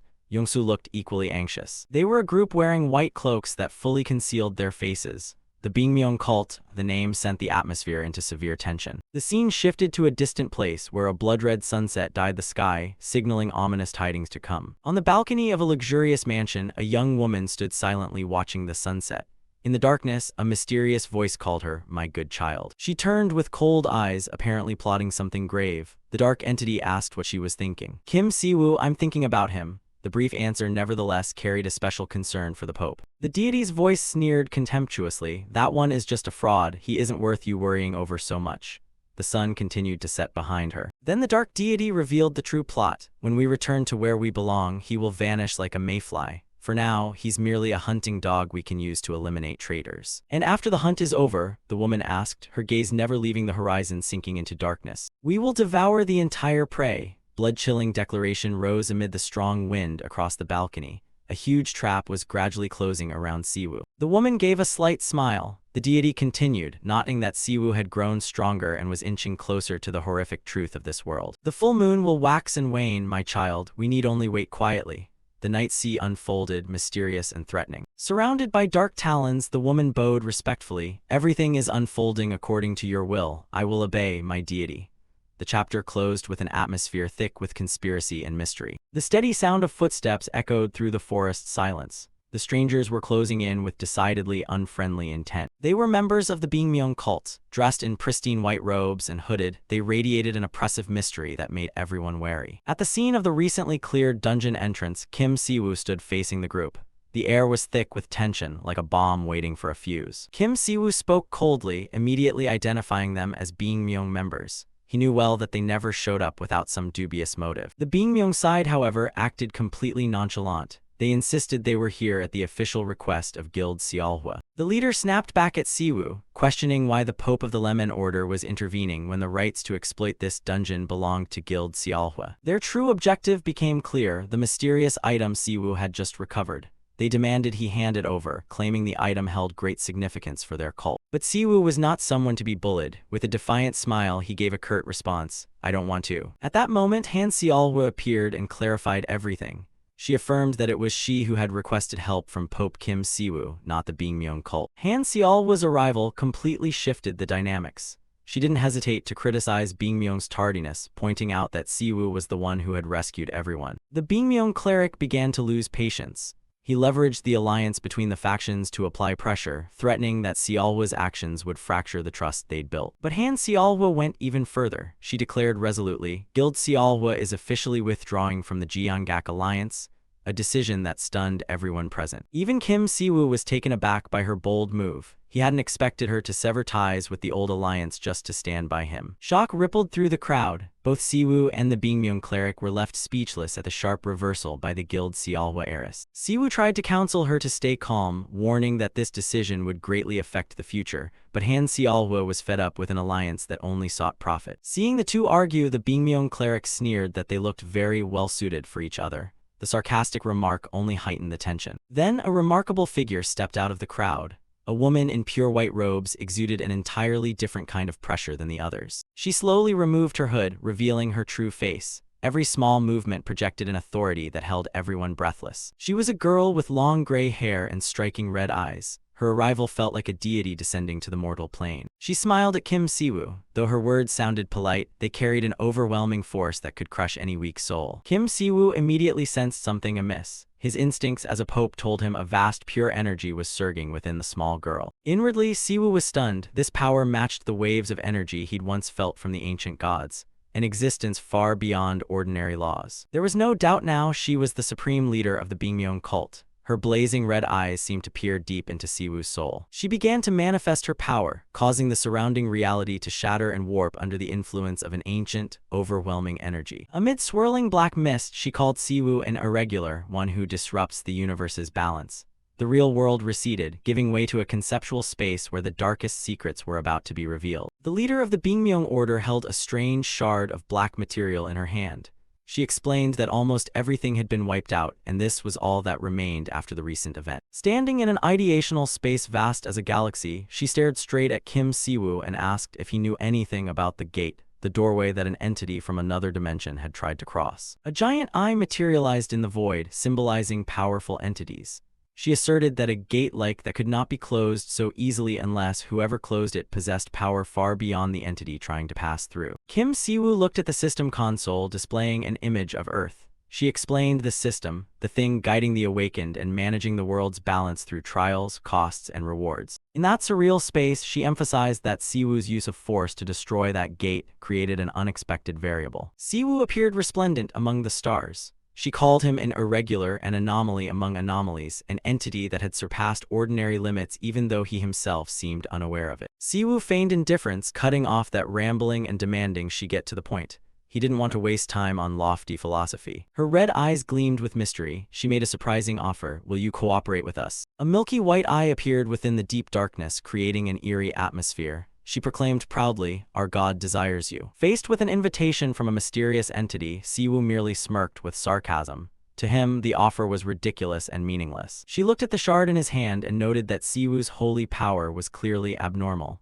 She questioned the god's faith and choices. Kim Siwoo narrowed his eyes, his gaze razor-sharp as if piercing her core. He decided to cut straight to the heart of the matter. "So what exactly do your god and all of you truly want?" Siwoo's voice rang out, sharp and commanding through the ideational space. A close-up of the Bingmyeong leader's blazing red eyes. She replied that their will was to return entities to where they belonged, and she considered that the most natural course. Under trees strewn with crimson leaves, she continued her philosophy that lowly beings were simply swept away by the grand current, and that she herself merely followed the will of the gods. Kim Siwoo fell silent for a moment, his face cold and resolute. He declared the conversation over since the two sides had no common ground. His reason was simple and resolute, because our goddess loves and pities the lowly, a viewpoint completely opposed to Bingmyeong's coldness. Siwoo turned his back decisively, ordering the Bingmyeong order to disappear and to stay put, best not to cause any more trouble. Despite being refused, she remained nonchalant and said that if Siwoo wanted to learn about the purifiers, they would be glad to assist. Siwoo's stance didn't change. He realized they hungered for a new order, something he could not accept. She smiled, an enigmatic grin, as she asserted they could not coexist with those who sought endless chaos.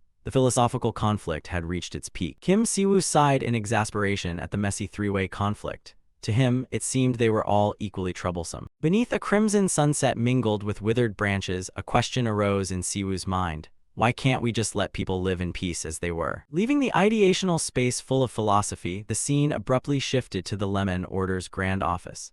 There, Han Seolwa directly confronted Siwoo to force a pivotal decision, making the already tense atmosphere even more unpredictable. Kim Siwoo slammed his hand on the table in anger, barely able to believe the crazy proposal from her. He snapped, asking if she thought the Lemon Order was a bus stop, to casually switch her guild's allegiance to his like that. Kim Siwoo froze at Han Seolwa's decisiveness. He still couldn't believe she would suddenly propose joining his side so abruptly. A shocking truth was revealed. Han Seolwa admitted she had watched Lemon Order's lecture videos on Siwoo's Medub channel. The confession left him blundering out incoherent "huh?s." In Seolwa's mind, the image of the goddess Lemon appeared compassionate and warm. She believed the light she felt in the dungeon was the goddess's power, and she wanted to follow that guidance. Seolwa shot back at Siwoo, asking sharply what's wrong with that, or whether he had lied about something on Medub. Her intensity left Siwoo completely on the back foot. At that moment, Seongha, Siwoo's close subordinate, appeared with a teasing expression. She seemed excited at the prospect of another beauty joining the order. Seongha agreed that Seolwa was both smart and beautiful. Siwoo sighed in exasperation and told her to go drink under the sacred tree to keep busy. Seongha jumped when Siwoo exposed the secret whiskey bottle buried beneath the sacred tree. While she panicked, Siwoo tried to steer the conversation back to Seolwa. Han Seolwa formally made the offer. Guild Seolwa had nowhere else to go and wanted to join the Lemon Order's faction. It was a decision that meant survival for her entire guild. Siwoo steepled his fingers in thought, asserting that the Lemon Order wasn't a faction. He wondered if she was acting out of indebtedness after he saved her life. Seolwa looked him straight in the eye and told Siwoo not to be naive. She knew exactly how great his power and influence had become. All the former allies came to mind in turn: Player K, the Dakibai Guild, even the Ability Management Bureau. A formidable force was unintentionally coalescing around Siwoo. Seolwa pointed out that all these groups gathering around Siwoo were the clearest evidence of a growing faction, whether he acknowledged it or not. As a guild representative, Seolwa wanted to leave the sinking ship Jeongak as soon as possible. She believed siding with Siwoo was the wisest choice since he had helped them. Siwoo watched her in silence. Seolwa hastened to clarify that this was not his responsibility and begged him not to misunderstand her intentions. Although Seolwa's words and actions seemed harsh toward her subordinates, Siwoo recalled how she risked herself to prevent the dungeon's collapse and the genuine concern her people showed for her. He smiled, recognizing her good nature. Siwoo teased that she might be shyer than he thought. Seongha joined in praising Seolhwa's charm, which made Seolhwa furious and demand that he stop making that unpleasant face. Seolhwa blushed crimson at the teasing from Siwoo and Seongha. The office filled with laughter and humor, a complete contrast to the earlier tension. The scene shifted to a starry night. A luxury jet tore through the darkness, heading somewhere. Inside the well-appointed cabin, a mysterious man relaxed on a sofa, exuding the aura of someone who held real power. The assistant stepped in to report that the leader of the Bingmyeong order had approached the Pope of the Lemon order. The man appeared surprised. This had not been part of the original plan. Red wine was poured into a clear crystal glass. It seemed that the encounter had been an unexpected development even for Bingmyeong's side. The man raised his glass, narrowing his eyes in calculation. He believed that after that meeting, Siwoo must have learned many more truths about this world. Smiling mysteriously, he announced that their work in Korea was finished. "We'll be meeting again soon," a declaration that foreshadowed storms to come for Siwoo. Suddenly, a series of dazzling purple spatial cracks erupted, encircling the private jet against the night sky. Was this a new spatial catastrophe or the intervention of some mysterious forces? A dramatic cliffhanger closes the chapter here. One fine morning at the Lemon Church headquarters, a voice rang out, marking the start of an important event. Key members were present. A well-dressed man in a suit, CEO Choi Seojin, announced the meeting could commence now that everyone had arrived. Sitting in the presiding seat, Pope Kim Siwoo solemnly declared the first meeting of the Lemon Alliance officially open. Player K, a rugged-looking man wearing sunglasses, spoke up bluntly, asking why Siwoo had summoned everyone here. He answered his own question, guessing the purpose was to introduce a new ally. The remark startled Han Seolhwa, the girl with green hair. At Siwoo's invitation, Han Seolhwa stood and introduced herself. She represented Seolhwa Guild and said she had joined because she felt the warm light of the Lemon goddess. The atmosphere suddenly turned, humorously devout. Priest Leo and the red-haired woman beside him clasped their hands and began a faith-sharing bit, firmly believing the goddess would welcome them. With a proud expression and a strong voice, Han Seolhwa declared she had decisively left the Jeongak Alliance to come here. Her blunt statement left Leo and his companion dumbfounded. Their reaction didn't much resemble a faith-sharing session. Leo turned to remark tactfully that the comments sounded a bit odd. In response, Kim Siwoo merely smiled, clearly amused by the candor. Player K was clearly very intrigued. He said he had always wondered how long someone sharp like Han Seolhwa would stay with the old alliance.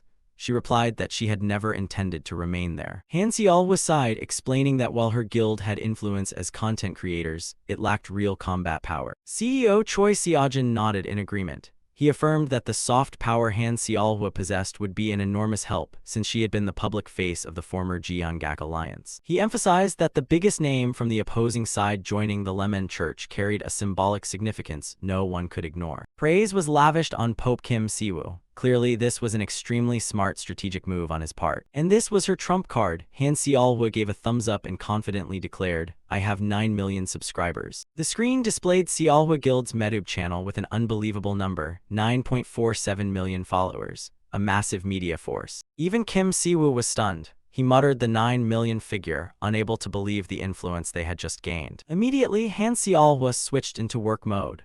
With the experience of a top content creator, she pointed authoritatively and demanded a transformation scene be included in the Lemon Church's introductory video on Meta. She eagerly insisted on finding an editor right away to train personally. CEO Choi Seojin, standing behind her, was equally enthused, admitting he had wanted to propose that for a long time. Their media power was about to be unleashed. The new alliance's media strength was summarized. Han Seolhwa's Seolhwa Guild with 9 million subscribers and Choi Minsu's channel, also known as Player K, with 6 million. CEO Choi Seojin smiled, adding the Lemon Church's 4 million subscribers, bringing their combined influence to 19 million. A colossal number. Kim Siwoo winked slyly. He thought to himself that with this success, Inwook would surely be jealous to the point of drooling. On the table were the voting ballots, all in agreement. Kim Siwoo tapped lightly and announced the decision had been unanimously approved. He turned and officially welcomed Han Seolhwa into the alliance. She stood there, exuding a strong presence in her new outfit. Having completed the first agenda, Siwoo moved on to the meeting's second item.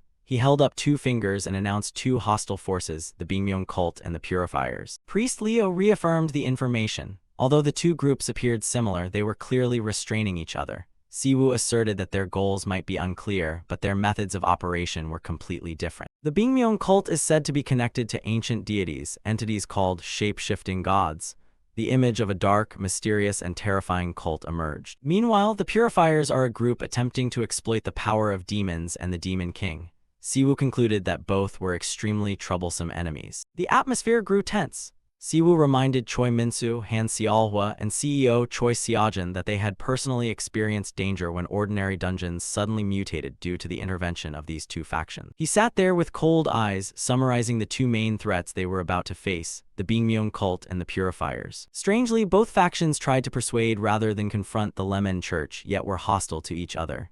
The biggest question remained, what are their true objectives? The red-haired woman spoke up, asserting one thing plainly, whatever their aims, they would never bring peace to Earth. They are real threats. Siwoo proposed a plan. He suggested establishing a communication network so members could support each other in dungeons and collectively build strength to defeat the enemy. Choi Min-soo reassured the Pope, asserting that the alliance's infrastructure now matched that of the former Jeonggak alliance. Hearing this, Siwoo nodded with relief. Kim Siwoo smiled and declared the meeting adjourned. He said today's gathering was mainly for introductions, and everyone was free to leave. Immediately after, the red-haired woman quickly bonded with the newcomer and cheerfully invited the pretty girl to tour the temple.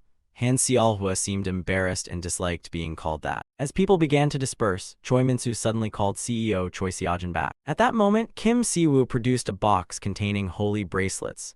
He told Seojin they needed to speak privately to finalize the discussion about distributing these items. Choi Seojin replied that he had been planning to discuss the bracelets as well. A more important piece of news was revealed. He had received feedback from the Yuseon Corporation. He confirmed they could commercialize and set up a supply chain for the holy water and holy stone bracelets.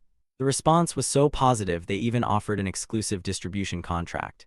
He had to restrain his younger brother, who was so excited he wanted to meet the Pope immediately. It turned out the distributor company belonged to the Yuseon Corporation, and its representative was CEO Choi Seojin's younger brother. This power connection made Kim Siwoo smile with satisfaction. This business matter had even been reported up to the Yuseon Corporation's board meeting. Interestingly, Choi Seojin's father, the corporation's chairman, personally expressed interest. The conglomerate was considering infrastructure investment projects for the Lemon Church. The news stunned Choi Min-soo. He realized that Choi Seojin's father was none other than Chairman Choi Gil-young of the Yuseon Corporation, the fifth most powerful man in business. Siwoo was utterly shocked. Seojin laughed loudly, boasting that after being branded the unfilial son for years, he finally hooked a big fish, earning his father's praise and fulfilling filial duty at last. With direct orders from the chairman, Seojin confidently affirmed that an investment of an entirely different scale was about to be poured in. He believed the Pope would receive contact soon. Hearing the word investment, Kim Siwoo's eyes lit up with a sly smile. He thought to himself, the chairman's investment, wonderful. This expression was hardly fitting for a clergyman. Both realized the Lemon Church was growing so fast that Luna alone couldn't manage the business side. Siwoo was sure that if the Lemon Goddess were present, she would say the same. In his imagination, the Lemon Goddess appeared and said that Siwoo was busy hunting enemies and couldn't possibly shoulder the management of a rapidly expanding church. She even teased him, bluntly saying Siwoo had never been trained in management at Eden. The remark seemed to wake him up. Back in reality, Siwoo fell into thought. He realized that, after all, they still needed more personnel to handle the workload. Siwoo turned to Choi Min-soo and asked him for a favor. He wanted Min-soo to carry out a secret mission. Min-soo looked curious. Siwoo smiled enigmatically, saying it was something that would make even Min-soo drool with desire. He was sure Min-soo would love it. After the meeting, Siwoo went outside, holding a small glass vial containing a strange object. The system displayed information. It was a wriggling fragment, an unidentified item. The description stated it was a fragment from a door that could not close while emitting a strange holy wavelength.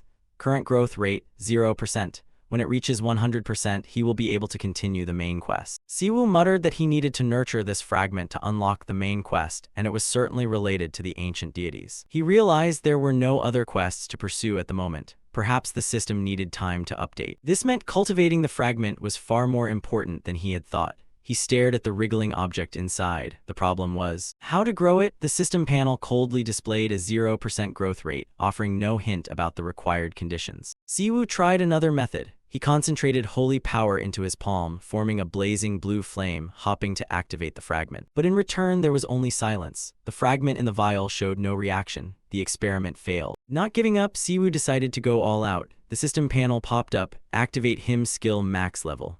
A colossal surge of holy power shot into the sky. Leo, Han Seol-hwa, and Luna, who were touring, looked up in horror. A massive pillar of holy lightning descended from the heavens, creating a scene both majestic and terrifying. The three of them screamed, utterly stunned by the unimaginable power their Pope had just displayed. The column of light struck the ground. Siwoo muttered, "This isn't working either." From afar, Luna shouted his real name, Seongha, questioning whether he intended to destroy the entire temple. Siwoo turned back and calmly replied that his holy power couldn't harm the temple. He teased Luna, saying her temper alone was enough to bring the temple down. He pretended nothing was wrong, saying he was just testing a few things. But inside he was furious. Damn it, what do I have to do to make it grow? Siwoo began to reason. After all, this was a reward item tied to the system. A quest notification appeared, confirming the wriggling fragment was the reward to start a new quest. He concluded if it's bound to the system, then its growth rate must be designed according to the system's intentions. At that moment, a system alert suddenly popped up. He had too many holy points and was required to spend them through the shop. Current amount, 45,000 points. Siwoo laughed with pleasure. He realized he had plenty of time and decided to follow the directive, spend all those holy points. He opened the system shop and examined the Sanctification Workshop Level 1, a facility that allows crafting sacred items using holy stones. The scene shifted to a conversation with Luna and Han Seolhwa. Siwoo said they were about to sell many items and suggested gathering priests specialized in sanctification. Luna immediately pointed out the problem: they had no suitable personnel to train the new recruits. She sighed, saying she missed that person a lot. Siwoo just smiled confidently, asserting he had anticipated and prepared for it. Returning to the system interface, Siwoo decided to start with the Sanctification Workshop. He pressed Accept, spending 5,000 points to upgrade the facility. The Sanctification Workshop was upgraded to Level 2. The efficiency of crafting sacred items and converting holy stones increased. But most importantly, from Level 2 onward, the workshop requires an appointed manager. Immediately, the Sanctification Workshop building radiated a brilliant light, signaling the upgrade's completion. Siwoo and Luna stood and looked at the result. He wore a sly smile, imagining a future where they fully leveraged corporate capital. Luna only sighed and remarked, Seongha really is a villain. Siwoo teased Luna, asking if she didn't also want more resources to run things. Luna grumbled, muttering that a pope acting like a game's CEO encouraging microtransactions was absurd. But just as they were talking, at that moment, a system notification unexpectedly appeared. The growth rate of the wriggling fragment had increased by 3%. Inside the vial, the fragment began to writhe. The system announced that the ancient fragment quest was gradually meeting activation conditions. A new mystery had just begun. A peaceful morning, completely contrary to the earth-shaking battles they had just endured. After days of relentless work, Pope Kim Siwoo finally had a day off, and all he wanted was to lie flat on the sofa. He thought to himself that he'd been working too hard lately, from subduing Yamada no Urachi, posing as a porter to sneak into a dungeon and deal with an invasion by a suspicious deity. Siwoo had worked harder than anyone even back in Eden, so he figured Earth was where he could rest. Just then, his younger brother Inwook walked in, surprised not to have seen him home for a while. When Inwook asked if he wasn't going to work, Siwoo put on a commanding older brother air, declared he had the day off, and demanded his brother bring snacks immediately. Inwook was left speechless by this unusual older brother. Suddenly, a clear voice rang out as their youngest sister Seon hurtled down the stairs. Unlike Inwook, Seon was overjoyed to see her brother. Siwoo happily played with his sister, admitting he'd been very busy recently. He gently asked the little girl about her life and the new school she had just transferred to. Seon innocently replied that kids are the same everywhere, but maybe because they're wealthy, the children at her new school seemed a bit immature. The answer made Siwoo immediately serious. He told Seon that if anyone bullied her, she must tell him right away. However, Seon showed an unexpectedly mature side. She said that because her brother was an irregular, she had to be careful not to become a burden to him and the Ryman Church. Siwoo was astonished, not knowing where his sister had learned such grown-up terms.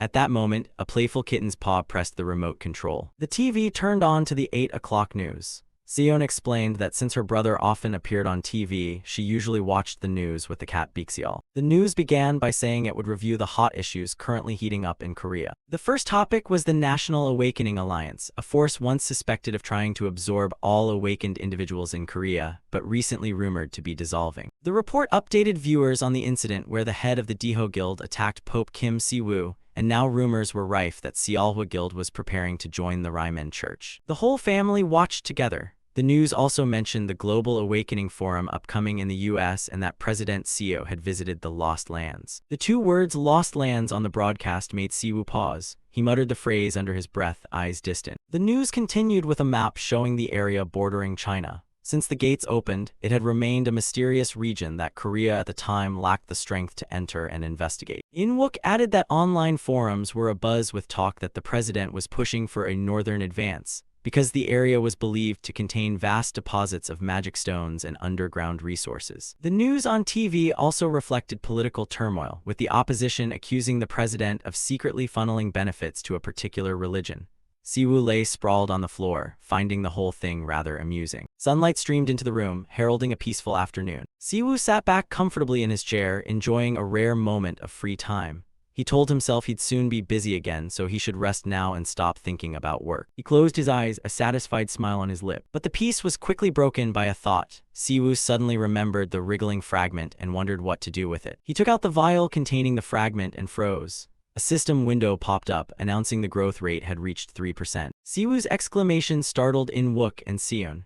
Both rushed over in alarm to ask what had happened, while Siwoo couldn't take his eyes off the vial. Siwoo hurriedly reassured his siblings that it was nothing. In-wook grumbled humorously, and Seon breathed a sigh of relief that her brother was okay. He went outside to collect his thoughts, trying to piece the events together. He recalled that the growth rate had been 0% until he fired the divine spear. The image of the cathedral flashed in Siwoo's mind. A terrifying hypothesis struck him. Could it be? It grows as the church's influence expands. If so, that would mean the system itself wants the church's power to grow. His expression hardened at the thought. And to what end? To prepare for some major upheaval or even an upcoming war. The more he probed, the more Siwoo realized he knew nothing about the system's true purpose. He sat back down, still holding the mysterious vial. He sighed, consoling himself that things had always been like this in Eden. Everything was a mystery. But he quickly regained his composure. At least now he had power and was no longer empty-handed. He decided to let things be and take them as they came. The scene shifted abruptly. In Gimpo City, a D-rank raid gate suddenly appeared in the playground of a residential area. The gate emitted a strange blue light, drawing the attention of authorities and a man who looked like a commander. A subordinate approached the man, Chairman Choi Seojin, and asked why their boss had to come personally to a D-rank gate. Seojin replied that Pope Kim himself had requested something at a gate owned by their guild. Choi Seojin smirked. He said the Pope had stressed the importance of this matter, and he guessed ordinary guild members wouldn't be strong enough. Suddenly, a system notification appeared. A gate was forming in the area. Guild members immediately reported, "Boss, something's happening." A massive wave of energy poured out from the gate. Strangely, it didn't resemble ordinary mana. Choi Seojin only exclaimed, just as predicted. He clenched his teeth, his heart pounding. This was exactly the sort of thing Pope Kim had said he'd like. It had been a long time since he'd felt this excited. He immediately ordered everyone to fall back, saying they would stand no chance against what was about to appear. He declared he would be the first to welcome the guest. Despite being terrified by the pressure of the energy, the guild members obeyed. The gate burst into a blinding light. Then a sturdy foot stepped out of the light. Meanwhile, elsewhere, another system notification appeared. The interspace contract has been completed perfectly. Because a suitable price had been paid, karma permitted the Ryman overlord's intervention from the Eden dimension. At the same time, at the church's training ground, Siwoo received the notification. He nodded in satisfaction, muttering that Chairman Choi Seojin was doing very well. In the distance, a chant rose up. Luna was leading the training session. She shouted, demanding the priests shout louder. She bellowed the day's slogan, "The best healing method is smashing the enemy's skull first." The priests and holy knights had to hoist large stones while straining to shout along with that strange slogan. Luna explained her philosophy. Battlefield divine power isn't just for medical healing, it's a supportive recovery force achieved by killing enemies. Siwoo watched with an amused smile. He called out, "Understand," and received a rousing, unified yes from the trainees. He teased Luna, asking if she was preparing for a holy war.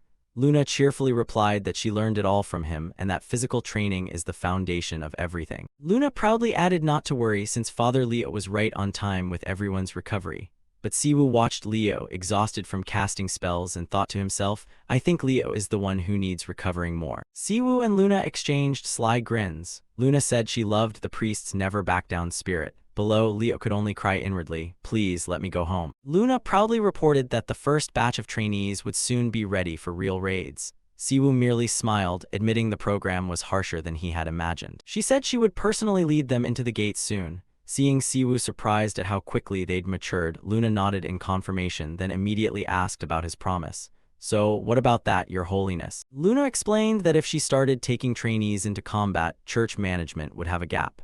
As she was about to propose a solution, an excited voice called from afar, "Hey, Pope Kim." It was Choi Seojin. He came running in, covered in dirt and scratches, jubilantly reporting, "We finally managed to bring that person here." Siwoo was surprised, wondering, that person. Behind Seojin walked an elderly man with a dignified bearing. He stepped forward, praising Seojin for his efforts.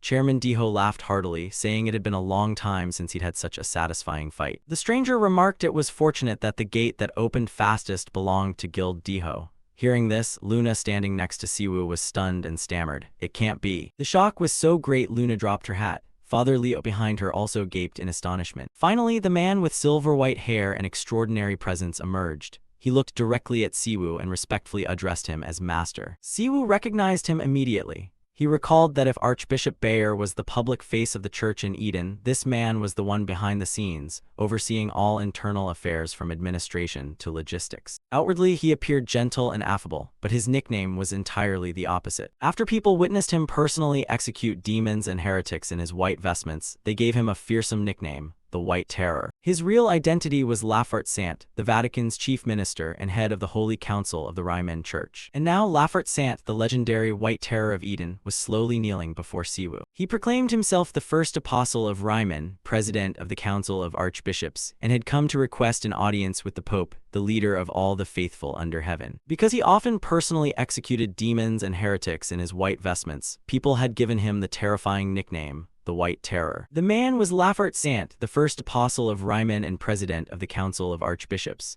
He knelt down, respectfully requesting an audience with His Holiness the Pope. Before him stood Kim Siwoo, the young Pope. He smiled, welcoming Archbishop Lafart to earth. In an elegant room, Lafart expressed his emotion at meeting the Pope again in the Pope's own homeland. Lafart sipped his tea, praising its excellent flavor. Siwoo thought to himself that Lafart truly was Leo's master, even his words sounded identical. Siwoo cheerfully replied that he was also glad to meet him, since the church desperately needed someone to handle administrative management.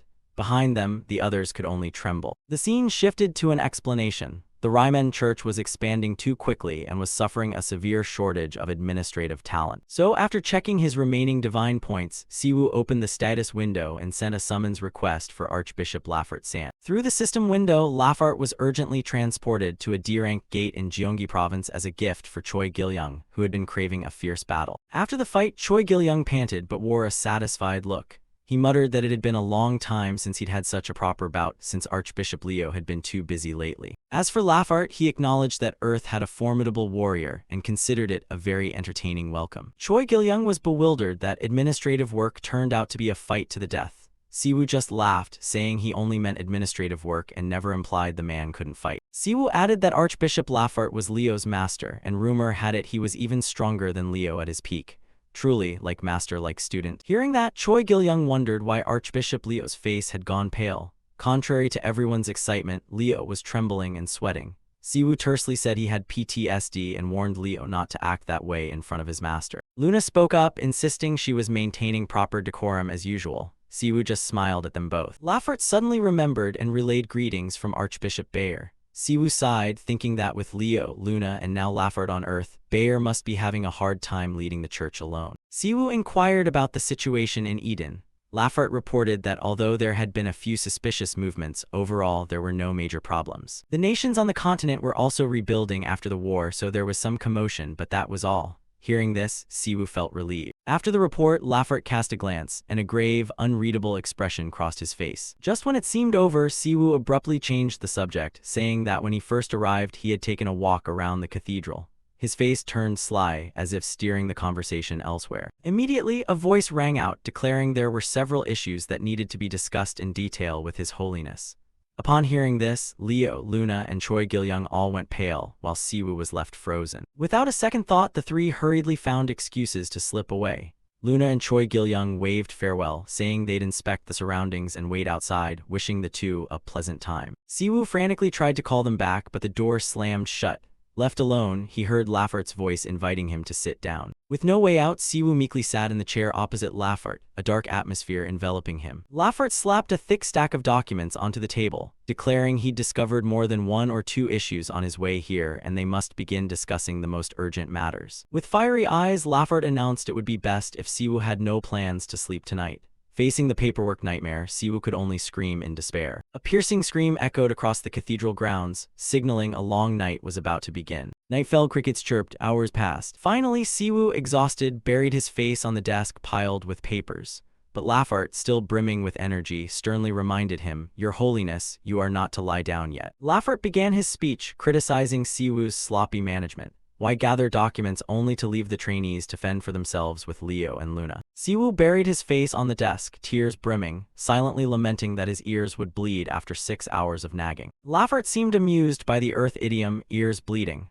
Siwoo was astonished that he could learn to use a laptop so quickly and guessed it was thanks to the blessing of learning. Lafert explained that the most urgent task was to reorganize the church. Because the Pope could not oversee everything alone, a supporting system was needed. He noted that because the levels of civilization between Eden and Earth differed, they would need an organizational structure different from Eden's. At that, Siwoo gave a sly smile. He thought to himself that though he felt guilty summoning someone who should be resting, that was exactly why he had called Lafert. Lafert laughed, remarking that Siwoo had become much more candid since returning to his world. He cheerfully declared he would be glad to serve. Siwoo blushed, having spoken his thoughts aloud. Lafert said his mission before Siwoo arrived in Eden had been to continually learn to make the church prosper. That was probably why the Ryman goddess had granted him the blessing of learning. He was visibly excited, saying this place had extremely advanced technology. Learning new things made his old heart beat faster. Lafert closed his eyes and sincerely expressed gratitude to the Ryman goddess for sending him here. He felt truly fortunate. Seeing Lafert's contentment, Siwoo smiled with relief. His plan to find someone to shoulder the work had been a complete success. Lafert recounted that when he entered the cathedral, he had seen a massive wall erected behind the shrine. It made him think that Earth must have endured difficulties comparable to Eden when the space gates opened. Siwoo explained that it was the Ark, the mithril wall, the last remnant of Ground Zero. He revealed plans to dismantle it soon, since mithril is a valuable resource. Lafert agreed, suggesting they should tear down unnecessary walls to cultivate new strength. He asserted that Earth was fortunate like Eden because the Pope had returned. Lafert declared he would take this as his final mission and wholeheartedly support the Pope's wishes. Siwoo simply replied with a sincere thank you. A flash crossed Siwoo's eyes, as if he were calculating something profound. Back in his office, Siwoo took out a small vial. Inside was a mysterious fragment glowing faintly. He checked the system window. The fragment's growth rate had reached 8%. Siwoo muttered that his suspicion had been confirmed. The fragment's growth rate was clearly linked to the reorganization and strengthening of the church. He stared at the vial, wondering what would happen when the growth rate reached 100%. Siwoo decided that now, with Lafert on board, he must thoroughly reorganize the church. Just then, a notification appeared on the screen. A VIP invitation to attend the Third World Awakening Players Forum. The notice described him as the anomaly who ushered in Korea's Renaissance and the pinnacle of Holy System players. It seemed this invitation had arrived later than usual. The scene shifted to a month later. As the season's first snow began to fall, the Ark, the massive wall, started to collapse. Chunks of the wall crumbled. The Ark, the Ryman Church's final barrier, was completely dismantled. The event immediately became breaking news worldwide. Images of the majestic Ryman shrine under pure white snow were broadcast everywhere. A report quoted Pope Kim Siwoo saying, "Now is the time for us to leave the Ark and face a new world." The Ryman Church made history again. Their live broadcast hit a record 3 million global viewers. A flurry of headlines followed. Police ramped up security, corporate magnates showed up, and Yusian Group announced a record investment in holy stone extraction. Amid that scene, Siwoo solemnly declared, "The merciful Ryman goddess will embrace everyone." And thus a new era officially began. Among falling petals and snowflakes, Siwoo quietly looked ahead, his gaze filled with hope for a brighter future. Reporters jostled, cameras flashing nonstop. They shouted for the Pope to speak. One reporter whispered, "Is it the goddess?" Siwoo looked up at the sky where petals and snow blended together. He said, "It seems the goddess has left us a gift." The event was hailed across the press as December's miracle, or spring in December, a symbol of rebirth. And then another month passed. Winter had truly taken hold of everything. At the cathedral, 2 people diligently swept the snow-covered path. A hand clenched, signaling the arrival of an important figure. Siwoo stood in the snowfall and smiled as he greeted a large man with long silver hair.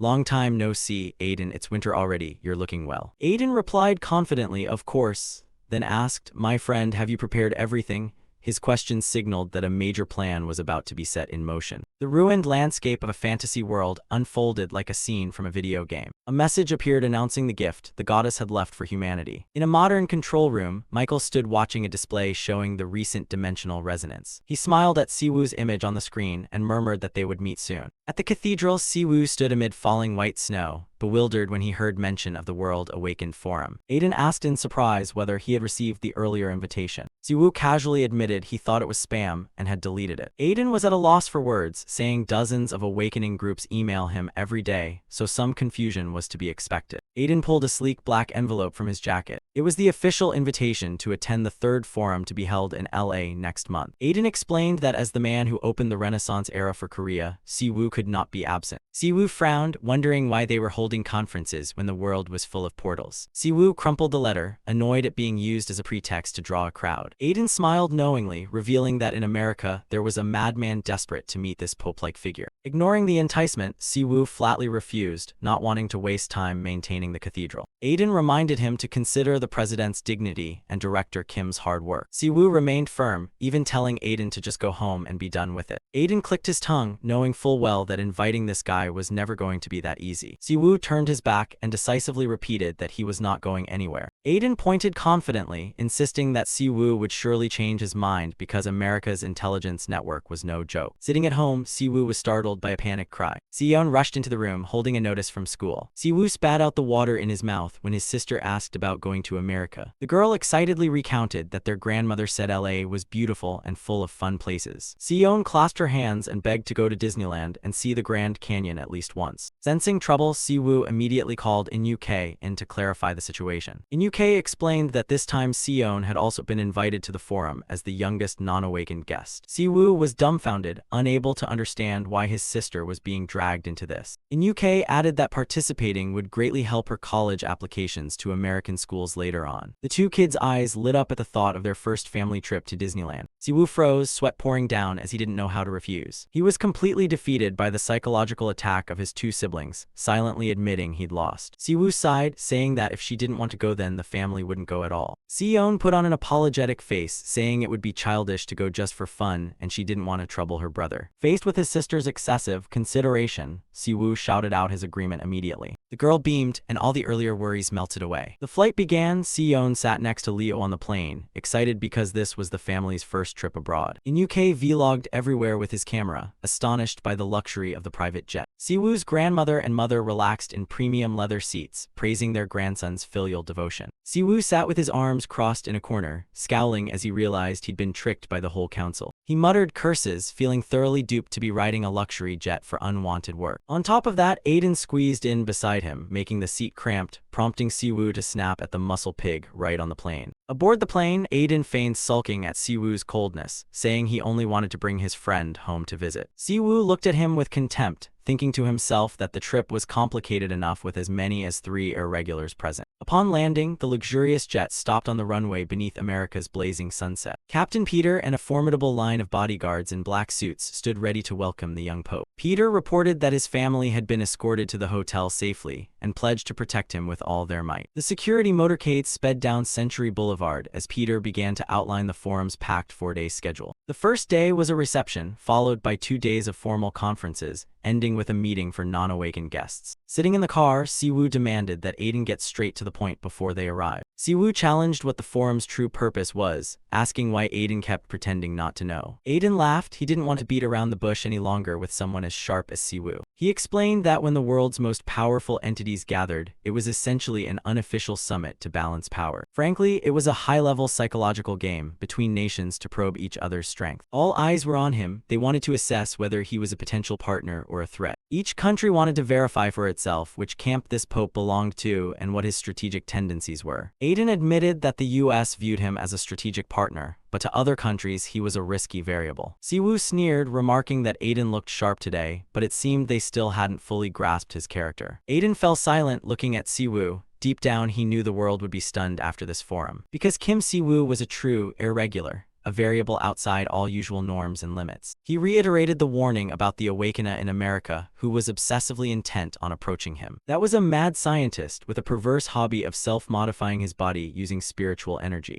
Aiden told Siwoo to be extremely careful because that man had fixated on him with a crazy obsession. Siwoo sighed in annoyance, wondering why he always attracted such shady types. As soon as they arrived at the luxurious hotel room, he heard lively laughter spilling from inside. Siwoo was surprised to find the door wide open and the bodyguards motionless outside. He stepped in to ask if everyone had finished tidying up, preparing for the Grand Canyon plan the next day. Seon immediately showed off the sparkling princess gift a stranger had just given her. His mother was also very pleased with the thought-controlled massage device, praising the young man as very capable for giving such a gift. In UK went crazy over the ultra-powerful tablet, exclaiming it was 10 times stronger than a typical iMac. Siwoo stood rooted to the spot, seeing a stranger casually handing out gifts to his entire family right in the VIP room. The blonde young man with red glasses smiled and greeted them as if they had known each other for years. He confidently introduced himself as Michael, an irregular from the U.S., the very man Aiden had warned about earlier. As soon as he entered the hotel room, Siwoo froze.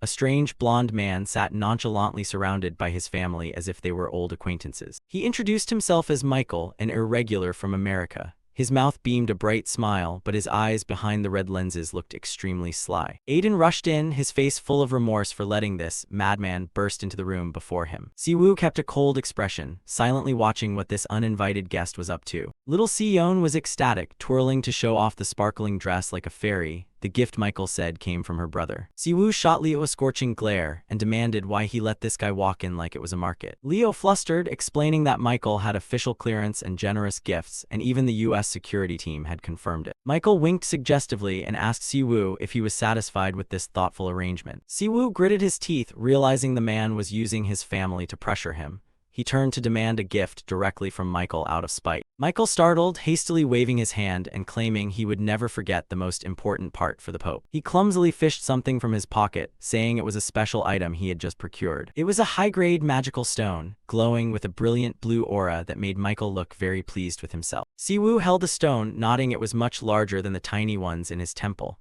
The man seemed willing to spend. Michael complained that gifting like this would bankrupt him soon, but Siwoo saw through the act. To free his hands to deal with the situation, Siwoo ordered Leo to take his grandmother and the kids to swim, separating them from the upcoming conversation. Aiden was held back to serve as a buffer while everyone else cheerfully left. After the room emptied, Siwoo asked Michael to begin a proper introduction and get straight to the point. Michael sat down, claiming to be a returnee, someone returned from another world who had shed all former identities. Siwoo folded his arms, his eyes full of wariness at the man's assertion. Michael stopped beating around the bush and smiled, saying, "I'll be direct. You haven't been able to contact the god you serve recently, right?" Michael's question hit Siwoo like a bucket of cold water. Siwoo angrily grabbed Michael by the collar and demanded in a low voice how he knew that secret. Michael remained unruffled, telling Siwoo not to misunderstand. He had come to help resolve that problem. He proposed a collaborative study on the connection between the two dimensions together with the Rymen Church. Siwoo erupted with power, a blue flame roaring in his hand as he pressed it to Michael's face to threaten him.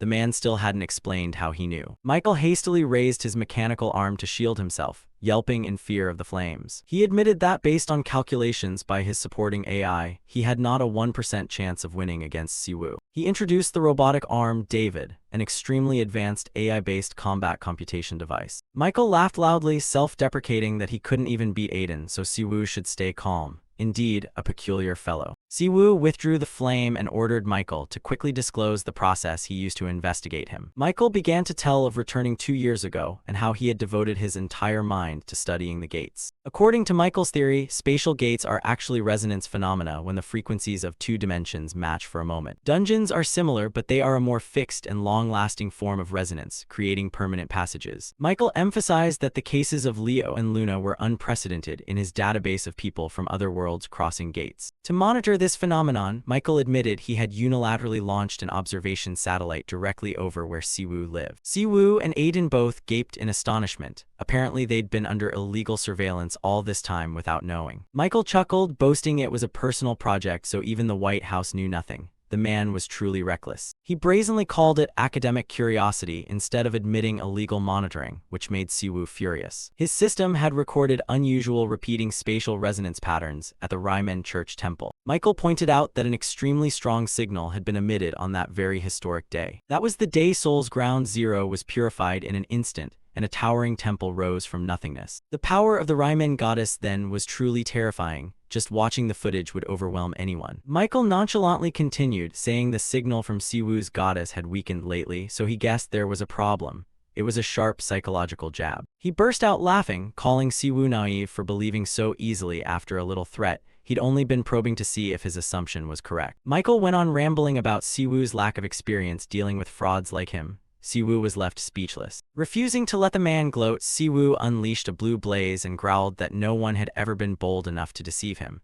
The Pope's anger was heating up. Michael went pale at the sight of the blue flame approaching, realizing he'd joked a bit too far with a powerful entity. A blast rang out with a blinding flash from the hotel. Michael screamed as Siwoo's power put him in his place with a light reprimand. After the fiery greeting, Michael lay flat on the floor, blackened as if he'd crawled out of a chimney. The security team moved to rush in, but Aiden hurriedly blocked them, calling it justified self-defense. Michael scrambled up, tearfully offering to give Siwoo the robotic arm David as an apology. Siwoo flatly refused, not wanting that troublesome tech. Siwoo folded his arms and ordered the mad scientist to clearly explain the so-called solution he intended to bring. Michael sprang up like a spring, excitedly claiming his brain was the key to solving all spatial resonance problems. He begged Siwoo to allow him comprehensive research at the Ryman Temple, promising to help him craft incredibly powerful divine weapons. Michael tempted Siwoo with visions of rockets and cannons powered by divine force, things the Korean government would surely covet, talking nonstop like a multi-level marketer. Siwoo began to get a headache from the man. He thought such weighty matters should be discussed privately, not with Aiden, the brute Michael had brought listening in. Siwoo wondered why Michael chose his temple for research. Was there a deep conspiracy behind it? Michael explained that the goddess Lyman had already opened spatial conduits to Earth. If they mastered the method, they could use the gates at will like taking a stroll. It sounded appealing, but Siwoo remained suspicious.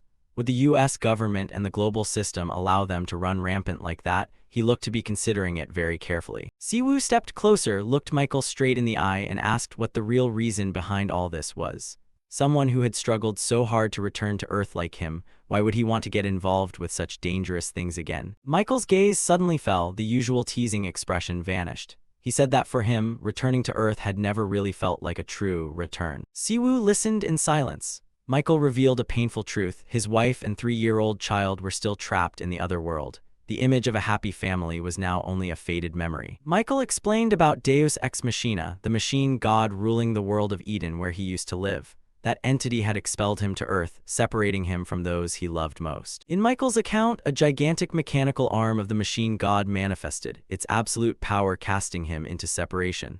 He was thrown into a spatial black hole, leaving everything behind. Michael's face hardened with determination. He swore he would find a way back to rescue his family, no matter the cost. To Michael, the Ryman goddess was not just a faith but hope, the only key to reunite him with his wife and child.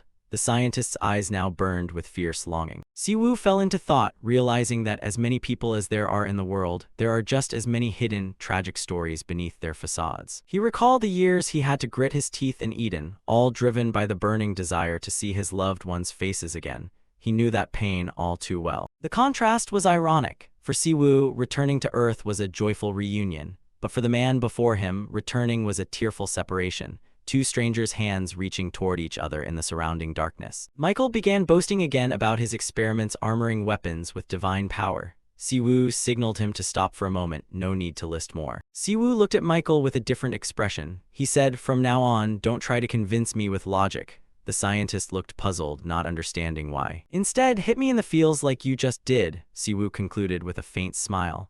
After all, he considered himself a social man who followed the heart's call more than cold numbers. Their new journey officially began there. At the banquet table full of drinks, Siwoo finalized that Michael would join the Ryman Church right after this flight. Michael perked up at the news, saying it was a great honor and that he was looking forward to the forum's conclusion. Aiden sipped his drink and wondered aloud whether it was wise to let such an unusual American join the church. Siwoo thought to himself that since Aiden worked for the US government and didn't block it, it was probably fine. He officially congratulated Michael on becoming a researcher for the church in front of everyone. To reciprocate, Michael offered to upgrade Leo's phone with supercharged training support features. Michael began rambling about replacing body parts with machinery, leaving Leo with an awkward, forced smile. Aiden glanced over and thought to himself that only crazy people recognize each other so quickly. In Aiden's eyes, the table was full of special types, from tech-obsessed maniacs to savages from Wild World. Aiden added that Siwoo was the craziest and the leader here, leaving him momentarily stunned. Michael joked that Siwoo might soon win the Nobel Peace Prize, making him suspect he was being mocked. Siwoo realized Michael's madness stemmed from a burning desire to be reunited with his family. He vowed to himself that his duty was to keep watch, so that madness wouldn't turn into evil. Michael grew excited, saying that going with Siwoo would surely be much more interesting than going alone. Aiden suggested that the three of them attend the party together tomorrow morning, since Siwoo and Michael had probably long since thrown away their invitations. Night fell over the luxurious building, everything seemed peaceful until the day of the event. The first day of the forum opened with an extravagant party reserved for the awakened. In the grand hall, guests in elegant attire began to gather and make small talk. Siwoo stood back and watched. He never liked noisy places full of awakened people. Seeing the fake smiles, Siwoo silently judged the crowd's ostentation. Aiden warned that behind the glittering surface lay ruthless schemes. Someone had even died at last year's party. Everyone here carried the pride of their faction, ready to fight to assert their status. Aiden insisted Siwoo was the real star of the party and wanted to show him a little trick. Aiden's trick was simple: beat an aggressor half to death like he did when he broke a troublemaker's leg last year. He told Siwoo to do whatever he wanted, since capturing villains alive would be more useful than killing them outright. Siwoo gave a knowing smile, recalling the Korean proverb that words can become seeds. Suddenly, a sinister black smoke appeared, making Siwoo frown as he sensed demonic energy in the hall. A man in a sharp white suit approached to greet them, introducing himself as if it were their first meeting. He called himself Bastien Jean from France and expressed his honor at meeting the Pope of the Ryman Church. Aiden immediately recognized him as the White Master of France, a national-level warrior with formidable power. Siwoo's eyes flashed gold as the system's passive skill began to activate. The system instantly labeled Bastien a great evildoer, causing the space around him to feel saturated with murderous intent. A list of crimes appeared, stretching to 150 charges, from kidnapping to massacres and torture to death. Siwoo stared coldly at him, realizing this man's aim was to carry out a large-scale killing right here. Bastien continued to speak calmly, expressing admiration that Siwoo had defeated Yamada no Orochi. Siwoo gave a slight smirk and remarked that Bastien was indeed brave to stand before him. He extended his hand to Bastien, pretending the meeting was an ordinary social greeting. Siwoo smiled brightly and said he was about to do a good deed as well. At the same time, the system warned of 7 other murderous signals present nearby. Siwoo asked Bastien if he liked cleanups, his eyes full of innuendo. Bastien admitted to enjoying cleaning things thoroughly, making Aiden instantly realize the imminent danger. Without hesitation, Aiden ordered more guards and sealed all exits to the banquet hall. Aiden immediately reported the situation to his superiors, asserting that Pope Siwoo could see through evildoers and that his anger was certainly justified. Siwoo smiled sharply at Bastien and asked if he believed in this so-called faith, making the atmosphere grow thick. Bastien froze in shock at the question and the strange energy emanating from the young pope. Siwoo gestured to 3 men standing by a planter and 4 sitting around a table, each radiating the same dark energy. Bastien hurriedly waved his hands, denying any acquaintance with the people Siwoo had just pointed out. Siwoo affirmed he clearly felt the filthy demonic energy from those 7, and including Bastien made exactly 8 S-class individuals. Bastien began loudly dismissing it, calling the accusation baseless and expressing disappointment at Siwoo's attitude. Ignoring the protests, Siwoo coldly activated the sacred ring of fire at maximum level, ready to purge them. Horrific crimes, kidnapping, torture, and mass slaughter began to appear beneath Siwoo like a death sentence. He mocked these criminals for being brazen enough to hide behind the guise of national representation to infiltrate such a high-profile event. Siwoo scolded Bastien to his face for being lazy enough to approach him with such blatant demonic energy. He asserted that this behavior was nothing but pleading for him to end their lives. Sacred light flared across the hall, preparing to burn away every seed of evil. Bastien and his cohorts crazily charged in, shouting as they used demonic energy to try to stop the Pope. Siwoo remained calm amidst the chaotic battle, his sharp gaze unmoved. Blood began to spill onto the floor as the corrupted awakened were punished, their agonized screams echoing through the room. A tremendous surge of energy erupted, blowing away all resistance from the criminals. Bastien's allies fell in droves, bound by chains of light that held them immobilized. The guests around began to panic, unable to believe the famed White Master was a villain and suspecting Siwoo of threatening them. Siwoo calmly reassured everyone that the sacred ring of fire only attacked those who were truly evil, so there was nothing to fear. He turned to Bastien and told him the ring was reserved for those worthy of descending into hell. Bastien lay flattened on the floor, stubbornly muttering that the strong had the right to survive regardless of good or evil. He looked at Siwoo with hatred, admitting that his power had far surpassed when they faced Yamada no Orochi. Siwoo coldly said the stench of the purifier cult emanated pungently from him and threatened to make him reveal the entire conspiracy. He declared that merely daring to plan this on American soil was enough to pay a terrible price. Brilliant beams of light drove into Bastien, leaving him unable to resist the might of an irregular. Aiden quietly appreciated Siwoo's ability to identify evildoers beyond any doubt or evidence. He thought to himself how fortunate they were to have brought the Pope here to eliminate potential threats. People began leaving the party in confusion, with a feeling that this forum was on the verge of collapse. Siwoo remained pensive, thinking about the alarming expansion of the Purifier cult overseas. Although he had captured 7 corrupted awakened along with Bastion, Siwoo still felt he had missed something important. He suddenly remembered he sensed 8 earlier, so where was the last one now? Suddenly, the entire building shook violently from a series of loud explosions above. Fires burst fiercely from the upper floors. A terrorist attack using awakened energy had officially begun. Kim Si-woo received a report that 7 awakened had been captured, including Bastion. He frowned and asked Aiden about the 8th, where the remaining one was. Before he could finish, a horrific explosion tore the building apart in the night. The crowd inside panicked as the ceiling began to tremble and fall in chunks. Siwoo, Aiden, and Michael immediately rushed to the epicenter of the chaos. Flames erupted fiercely from beneath the building due to a magical bomb. Aiden pressed about security and then received word that Hans had gone missing earlier. Siwoo blamed himself for not sensing the demonic energy, while the system's murderous intent alert kept rising. Aiden wondered why the defense system hadn't detected this type of magical bomb. Siwoo suspected they used extremely advanced magic concealment technology to fool the system. Only one name came to his mind: the Purifiers. He suddenly recalled the metal sphere that hid energy, the one guild leader Diho had used before. Siwoo gritted his teeth. Those bastards had the nerve to come all the way to America to carry out this plot. The entire building was immersed in a sea of blazing red fire. A modern aerial device began spraying suppressant jets to curb the blaze. Michael announced they would deploy robots to extinguish the fire and keep the building from collapsing. Aiden ordered his subordinates to urgently rescue people and requested assistance from other hunters. He asked Siwoo to go to the explosion site to track down the final suspect. Siwoo walked on, thinking the Purifiers had exploited political laxity to slip in. Aiden reported that Siwoo's family was safe and apologized for the incident. Siwoo coldly told Aiden he should have known about this before calling him here. He bluntly declared that the US government now owed him a great debt after this. Aiden fell silent, his face tense at the Pope's warning. Siwoo growled that if his family were dragged into this, they would all be wiped out. The explosion scene was sealed off tightly by police and ambulances. Aerial devices continuously swept around the shattered window frames. Siwoo ran through the grand hall and saw victims lying scattered on the red carpet. He wondered whether exposing Bastion early had caused them to detonate the bomb later than planned. At a door, purple smoke and demonic energy began seeping out. Siwoo could strongly sense the dense malevolent aura hidden behind that door. The floor was soaked with blood and terrifying purple magic circles glowed. He froze when he realized he had arrived one step too late. A room full of corpses had been arranged into a massive sacrificial formation. Demonic energy clung to Siwoo's arm, indicating the scale of this exceeded previous incidents. Seeing the tragic sight, Siwoo knelt with a heavy expression. Suddenly, a weak cry for help rang out from among the piles of bodies. Siwoo hurried over and asked the survivor if he was all right. The man was overjoyed to see Siwoo come to his rescue. But immediately, a spear of light from Siwoo's hand pierced the man. The victim stared in terror as he was struck. He screamed miserably as divine electricity burned him from within. The skill Will to Eradicate Evil activated. Siwoo declared he would make the man's death far more painful. The system announced that Will to Eradicate Evil had classified Hans Schwarz as an evildoer with a long list of crimes. Siwoo flashed a mocking smile, deriding the villain's lack of creativity today with their 88 different charges. Hans laughed maniacally, daring that the altar had completed its work and it was already too late. Siwoo stood towering with authority, looking down at the man who gloated with insults about his religion. A burst of divine electricity exploded. The villain screamed in agony as he was punished. Siwoo coldly asked if he truly thought there were no monsters like him in Eden. He walked slowly, asserting that making him wish he were dead would be far too easy. Siwoo grabbed Hans by the collar, threatening that he had better answer honestly or die immediately. The Pope's golden eyes flared, declaring he was not merciful like the Ryman Church. Hans stared in horror, realizing the true cruelty of the young man before him. Hans silently wondered whether this man was really just an ordinary cult leader. Siwoo exposed the Purifier's plot of building an altar beneath the conference hall to perform a large-scale sacrificial ritual. A beam of holy light pierced his body, causing Hans to convulse in pain. The villain's eyes went white, his mouth could only emit meaningless groans. Siwoo smiled enigmatically, a cold smile that signaled the enemy's end. He explained that human blood and souls were the energy used to connect with demonic power across dimensions. Hans lay flat on the floor as Siwoo analyzed using hunters' souls as the ideal sacrifices for the Demon King. Siwoo pointed out the Purifier's 3 objectives: large-scale sacrifice, weakening the International Hunter Alliance, and increasing global influence. Hans tried to raise his head and look up with eyes full of hatred, but could do nothing. Siwoo signaled for silence, mocking the trash who were proud of the success of their terrorist attack. Hans admitted that Siwoo's presence had caused the plan to deviate from its original schedule. He conceded that the quality of sacrifices this time was better than expected, and they simply detonated the remaining bombs. Siwoo looked down at the unnamed man, firmly stating that he was the one responsible for this. A surge of energy exploded from their position, blasting everything around them. Hans was pinned to the floor by spears of light, blood pouring from his mouth. Siwoo hovered in midair, declaring he needed no further explanations from this nameless man. Hans flashed a demonic grin, pleased that the Pope had immediately seen through his true identity. He said that someone uninterested in international politics like Siwoo pushing this far was beyond their plans. Behind the villain, the bloody sacrificial scene Siwoo had just witnessed appeared. Suddenly, a shadowy figure with purple hair appeared behind Hans, reminding that everything is relative. The mysterious entity smiled and greeted the Pope with a cryptic expression. He tauntedly suggested, why not try heading north to see? The red-eyed villain smirked, saying meeting Siwoo here was truly unexpected. Right at his feet lay piles of corpses strewn across the magic circle. He casually called the massacre a minor incident. Siwoo stood still and watched him, while the man suggested that if he wanted what he sought, he should go north. Siwoo repeated skeptically, north. Seeing this man kill without remorse while acting innocent, Siwoo could only think he was a troublesome bastard. He chuckled, saying this time would be different because foot soldiers always rely on their commanders. Suddenly, the corpse he was using began to twitch and bleed. He decided to discard it since it no longer moved. Siwoo shouted, telling the coward to stop hiding behind subordinates and come out. The villain's face turned ashen like a corpse. He vowed to wait for the day they would meet again. Siwoo stood still, staring at the soulless body, his chest tight with tension. Siwoo's golden eyes narrowed as he fixed his gaze on the spot where the man had vanished. A blinding flash erupted, accompanied by Siwoo's curse. He reached out to do something, but the light was too intense and obscured everything. A massive explosion occurred, blasting everything around. From afar, the building shuddered after the blast, smoke and flames billowing from the upper floors. Siwoo stood amid the rubble, annoyed that the bastard had allowed a subordinate to detonate himself to escape. He looked at the bodies strewn across the floor with a heavy heart. Siwoo ground his teeth in anger. He wanted to wipe out the purifiers but could do nothing for now. A sense of helplessness washed over him, just like back in Eden before he became Pope. In the ruined room, Siwoo's lone silhouette stood under the dim lights. He closed his eyes and prayed for the victims to rest in peace. With his hands clasped, a pure holy light emanated from him. Outside, Michael discovered a holy barrier had enveloped the entire building at the moment of the explosion. He breathed a sigh of relief, grateful the barrier had prevented the building from collapsing. Suddenly, giant angelic wings burst into light in the night sky, enveloping the building. The wings radiated a shimmering halo, looking immensely majestic. Soldiers and civilians below gaped in astonishment as they looked up. Aiden watched and thought silently that America now owed Kim Siwoo a rather large debt. Michael and Aiden spoke about the heavy price civilians had to pay after this incident. Michael smiled and thanked Aiden for bringing Siwoo to America. Without him, the consequences would have been far worse. Helicopters whirred across the city's lit-up sky to record the scene. Siwoo strolled across the bridge, white feathers drifting down all around. He turned and glanced back, his face showing deep contemplation. In the distance, the moon and floating feathers created a rather melancholic scene. Back in Korea, TV was broadcasting a special report on the terrorist attack in the US. Siwoo's whole family and director Kim sat gathered before the television with worried expressions. Seon sniffled and cried out of concern for her brother, and director Kim stood beside her to pat her shoulder comfortingly. Yoonyoung's mother told Grandma Emma she'd finish up here and return to Korea soon. Grandma Emma advised her daughter to take her time and just be careful. Seeing the image of Siwoo and the angelic wings on TV, Grandma smiled proudly that her grandson had done something great. She thought to herself that though her child left early, at least he had left her such a wonderful grandchild. The building still stood after the blast, but the first day of the World Forum ended in such a pathetic way. Siwoo was busy with the final video meeting before leaving the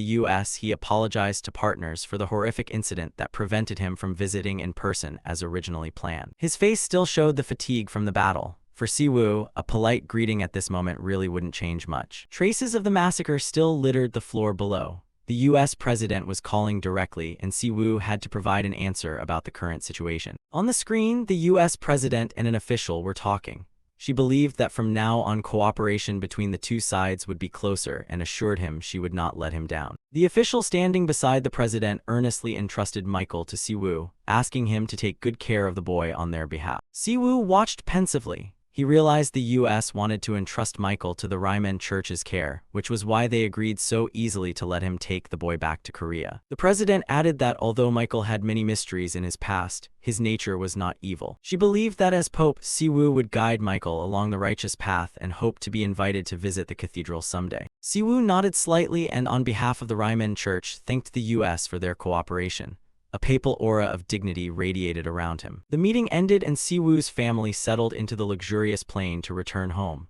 Outside, the crimson sunset dyed the sky. Seeing his brother sitting silent and sullen, Inuke curiously asked what was troubling him to look so down. The younger brother began dancing and singing nonsense to liven the mood, but Siwoo could only think Inuk's singing was a real disaster. Inuke sat down beside him, intending to use his optimism to pull his brother out of his negative thoughts. Inuke noted that his brother was unusually irritable today. Siwoo snapped that he couldn't stomach rats who killed innocents and then hid without daring to show their faces. Siwoo regretted that the family's trip had been ruined by terrorists.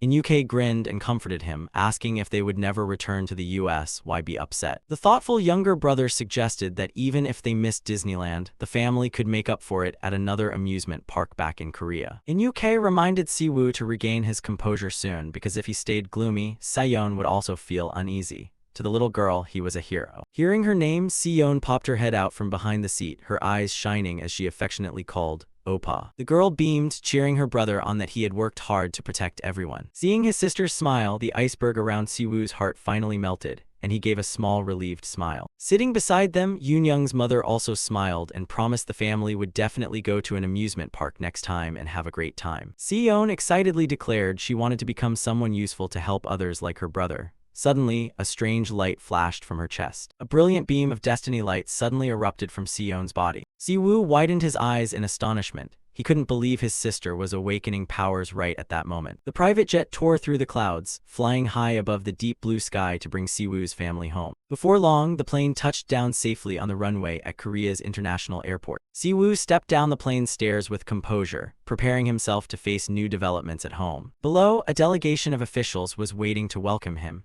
Leading the group was none other than President Seo. President Seo warmly welcomed Siwoo back and, on behalf of the nation, offered sincere thanks for what he had accomplished in the US. Siwoo kept a calm expression and nodded to the country's supreme leader. The stormy trip had finally come to an official close. As soon as he set foot down, Kim Siwoo saw President Seo waiting to greet him. He even personally came out to the stairs. As the representative of Korean hunters in the US, the president, on behalf of everyone, expressed heartfelt thanks to the Pope for saving so many lives and stopping the terrorists. After the polite greetings, President Seo got straight to the point. He wanted a private and rather urgent conversation with Siwoo. They moved into a discreet traditional room. The president acknowledged that what Siwoo had done in the US was truly an unexpected feat. He thanked him again for helping resolve a serious diplomatic crisis. Siwoo replied lightly that it was no big deal. Incidentally, Siwoo asked about Minister Yoo Seon-ho since he wasn't present.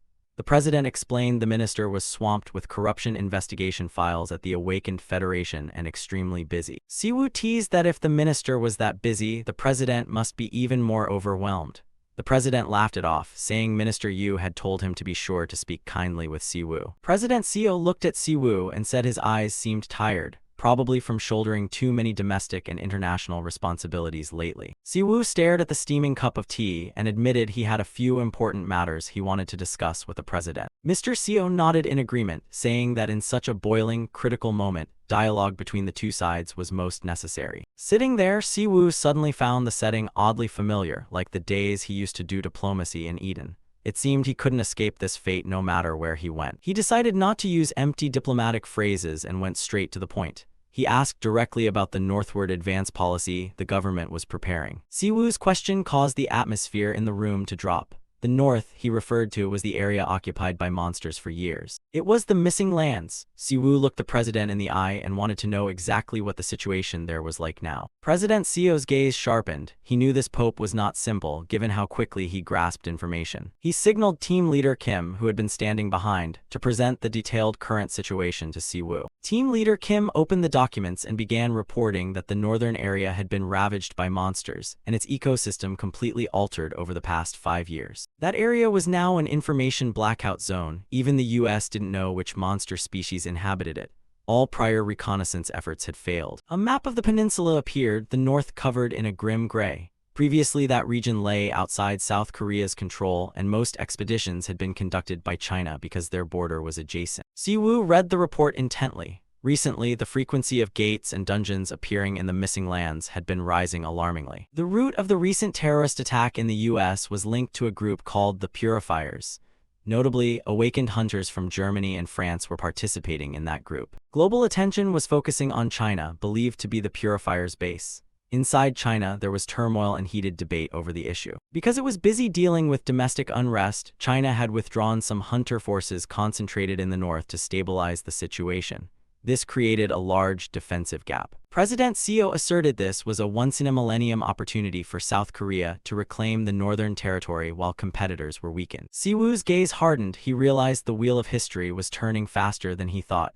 Everything was unfolding too rapidly. Meanwhile, in Korea, many hunters from the Daeho Association were shifting to enlist in the Agency for Ability Management, coupled with a string of corruption scandals being continuously exposed. Daily troubles made the year-end situation even more chaotic, but President Seo believed this was when the government needed to rally its strength. The government and the Agency for Ability Management reached an agreement. This was the golden moment to launch the campaign to reclaim the missing lands. A historic decision. Team leader Kim continued, announcing that the strategic meeting for the campaign had officially begun. The first objective was to send a vanguard team to secure a base within the next month. Siwoo reminded them that territorial recovery was the government's responsibility, and everything had to be done with systematic tactics, not fleeting sentiment. President Seo accepted the fact that sacrifices were unavoidable when crossing into unknown lands. His eyes revealed the determination of a leader. He regarded the northern area as an unhealed wound on the Korean peninsula, a scar that needed to be healed decisively now. The map displayed the painful past when spatial gates opened. The north had long become a latent threat to the south's security. Siwoo understood the situation. He realized President Seo had laid all his cards on the negotiating table. He was betting everything on this conversation. Siwoo spoke bluntly. Victories and calculations no longer mattered. If he didn't return, the agency and even South Korea wouldn't have the strength to dream of advancing north. President Seo did not deny it. He set aside his pride and formally requested Siwoo's assistance for the campaign. Siwoo smiled in satisfaction. Sometimes the honesty of a leader carries more weight than any flowery words. He saw the two sides' interests were highly aligned. The president asked what Siwoo's conditions were. Siwoo was not polite. He presented only a single demand for the cooperation. The condition was that the Ryman Church must have supreme authority over all gates and dungeons found in the north. In return, he pledged full support for the government's campaign. An agreement was established. The common goal was clear: we will advance north. The Pope had officially entered the national political game. The meeting ended as night fell outside the old hanok. A new chapter for the nation's destiny was about to begin. President Seo sighed. He felt the desperate battles of the past seemed meaningless before Siwoo's power. Team leader Kim spoke up to comfort him and ease his dark thoughts. President Seo looked at team leader Kim with meaning, saying Kim probably already knew. 6 months ago, the situation wasn't as easy as it was now. Back then, because of a single gate, the government had to expend great effort reconciling opinions between the awakened Federation and dozens of guilds. Everything stagnated amid endless internal strife. As president, all he could do then was soothe the public and engage in exhausting tug-of-war negotiations with the hunter parties. He had no real authority. But since Kim Siwoo appeared, everything changed 180 degrees.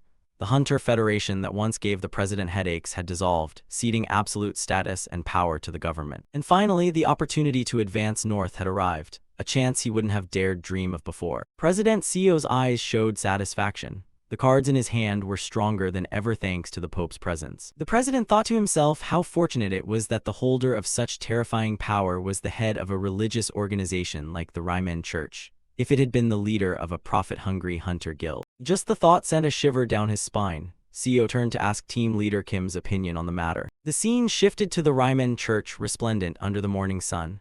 A hovering robot device uttered astonishment at the majestic beauty. The church's gate and the legendary tree god, usually seen only on video, now stood real and imposing before them.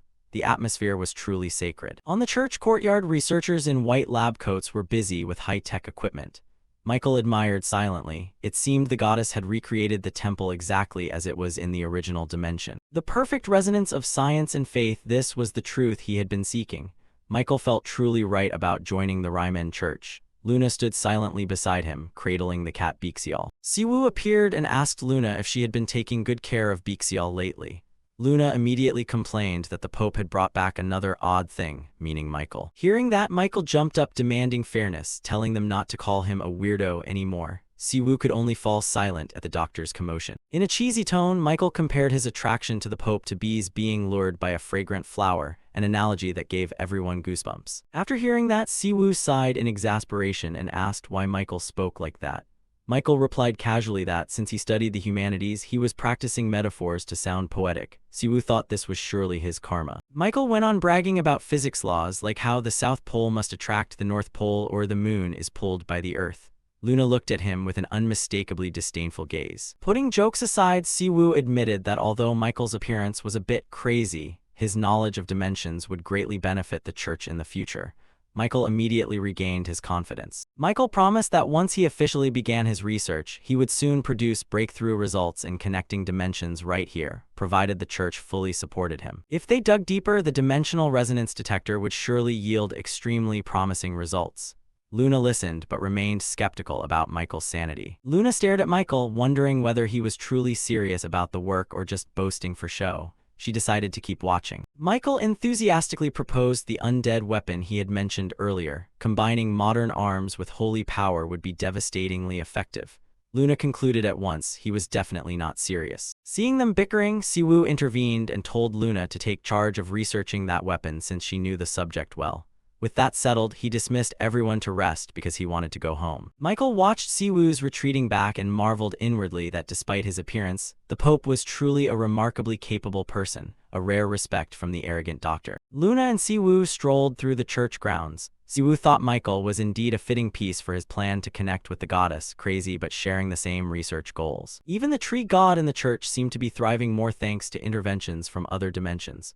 For Michael, everything here was an enticing and promising research topic. Siwoo could only smile wryly. The man was truly a science fanatic. It was pitch dark when Siwoo returned home. He told NUK that he had come back. The cozy house was where he shed all the concerns of being the Pope. As soon as he saw his owner, Bixiol, the cat leaped into Siwoo's lap. Siwoo exclaimed that the cat had gotten too heavy and told it to jump down before he broke his back. The cat only mewed Naya affectionately. NUK came out of the room to greet him. Siwoo still wondered why the cat was gaining weight, as if it were storing holy power in its fatty belly. With a serious expression, NUK said he wanted to speak with Siwoo privately for a moment. Something at school seemed to be worrying the boy. Siwoo asked blankly what was wrong, and NUK raised his phone, telling him to look.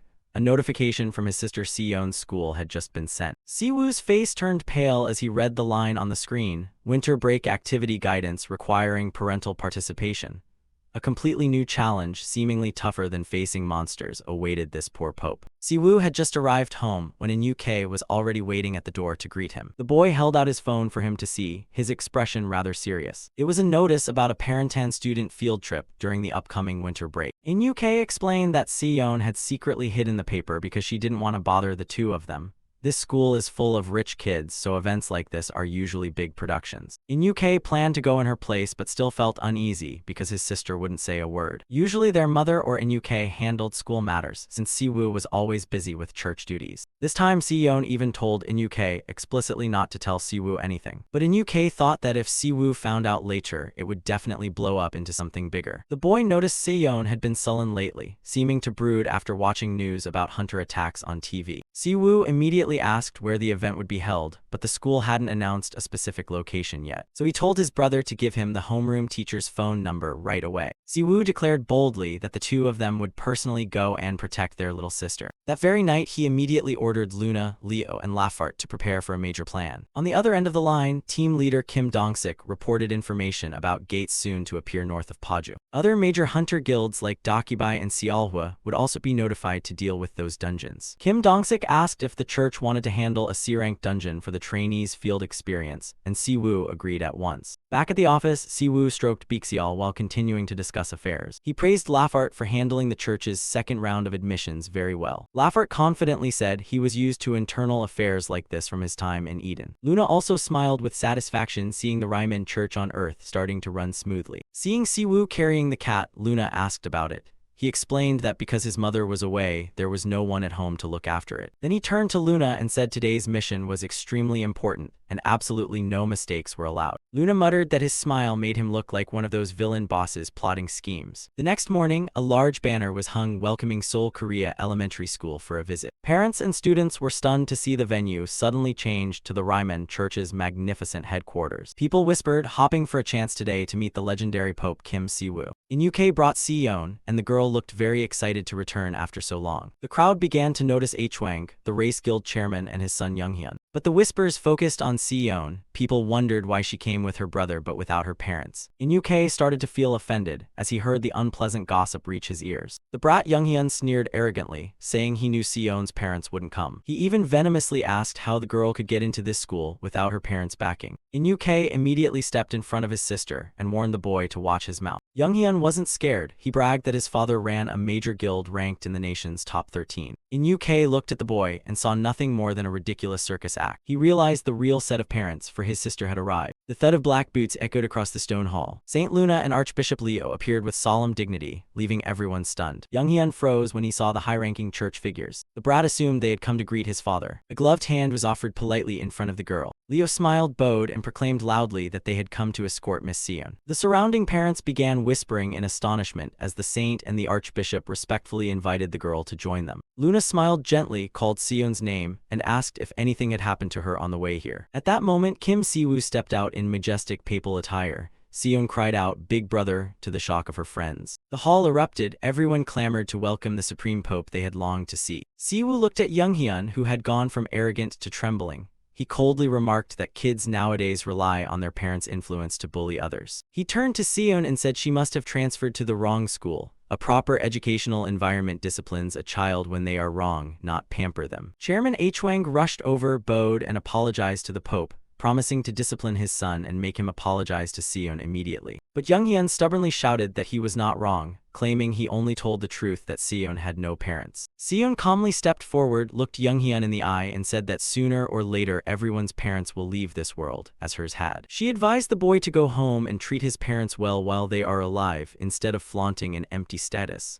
Judging by his attitude now, his parents must be saddened. Younghyun, furious to the point of tears, screamed, "You dare say my father will die," then lost control and lunged to attack the girl. But Si-woo quickly stopped the boy's weak punch. He clicked his tongue in contempt. Younghyun was thrown backward and sat on the ground sobbing. Seon watched and coldly remarked, "Violence is wrong, Younghyun." Seon's gaze grew unusually deep, giving anyone who looked into it the creeps. Younghyun was so frightened he dared not utter another word, only hiccuping in sobs. His cries echoed through the church's grand hall, a testament to his humiliating defeat. Chairman Hwang stood beside him, dripping with sweat. He stammered that he had no idea Seon was the Pope's sister. He bowed deeply, apologizing and explaining he had come to see how he could assist the Ryman Church. Si-woo coldly told him not to blame the child entirely. He asked whether the man would have apologized like this if Seon had no ties to the church. He warned Chairman Hwang to reconsider his attitude and parenting.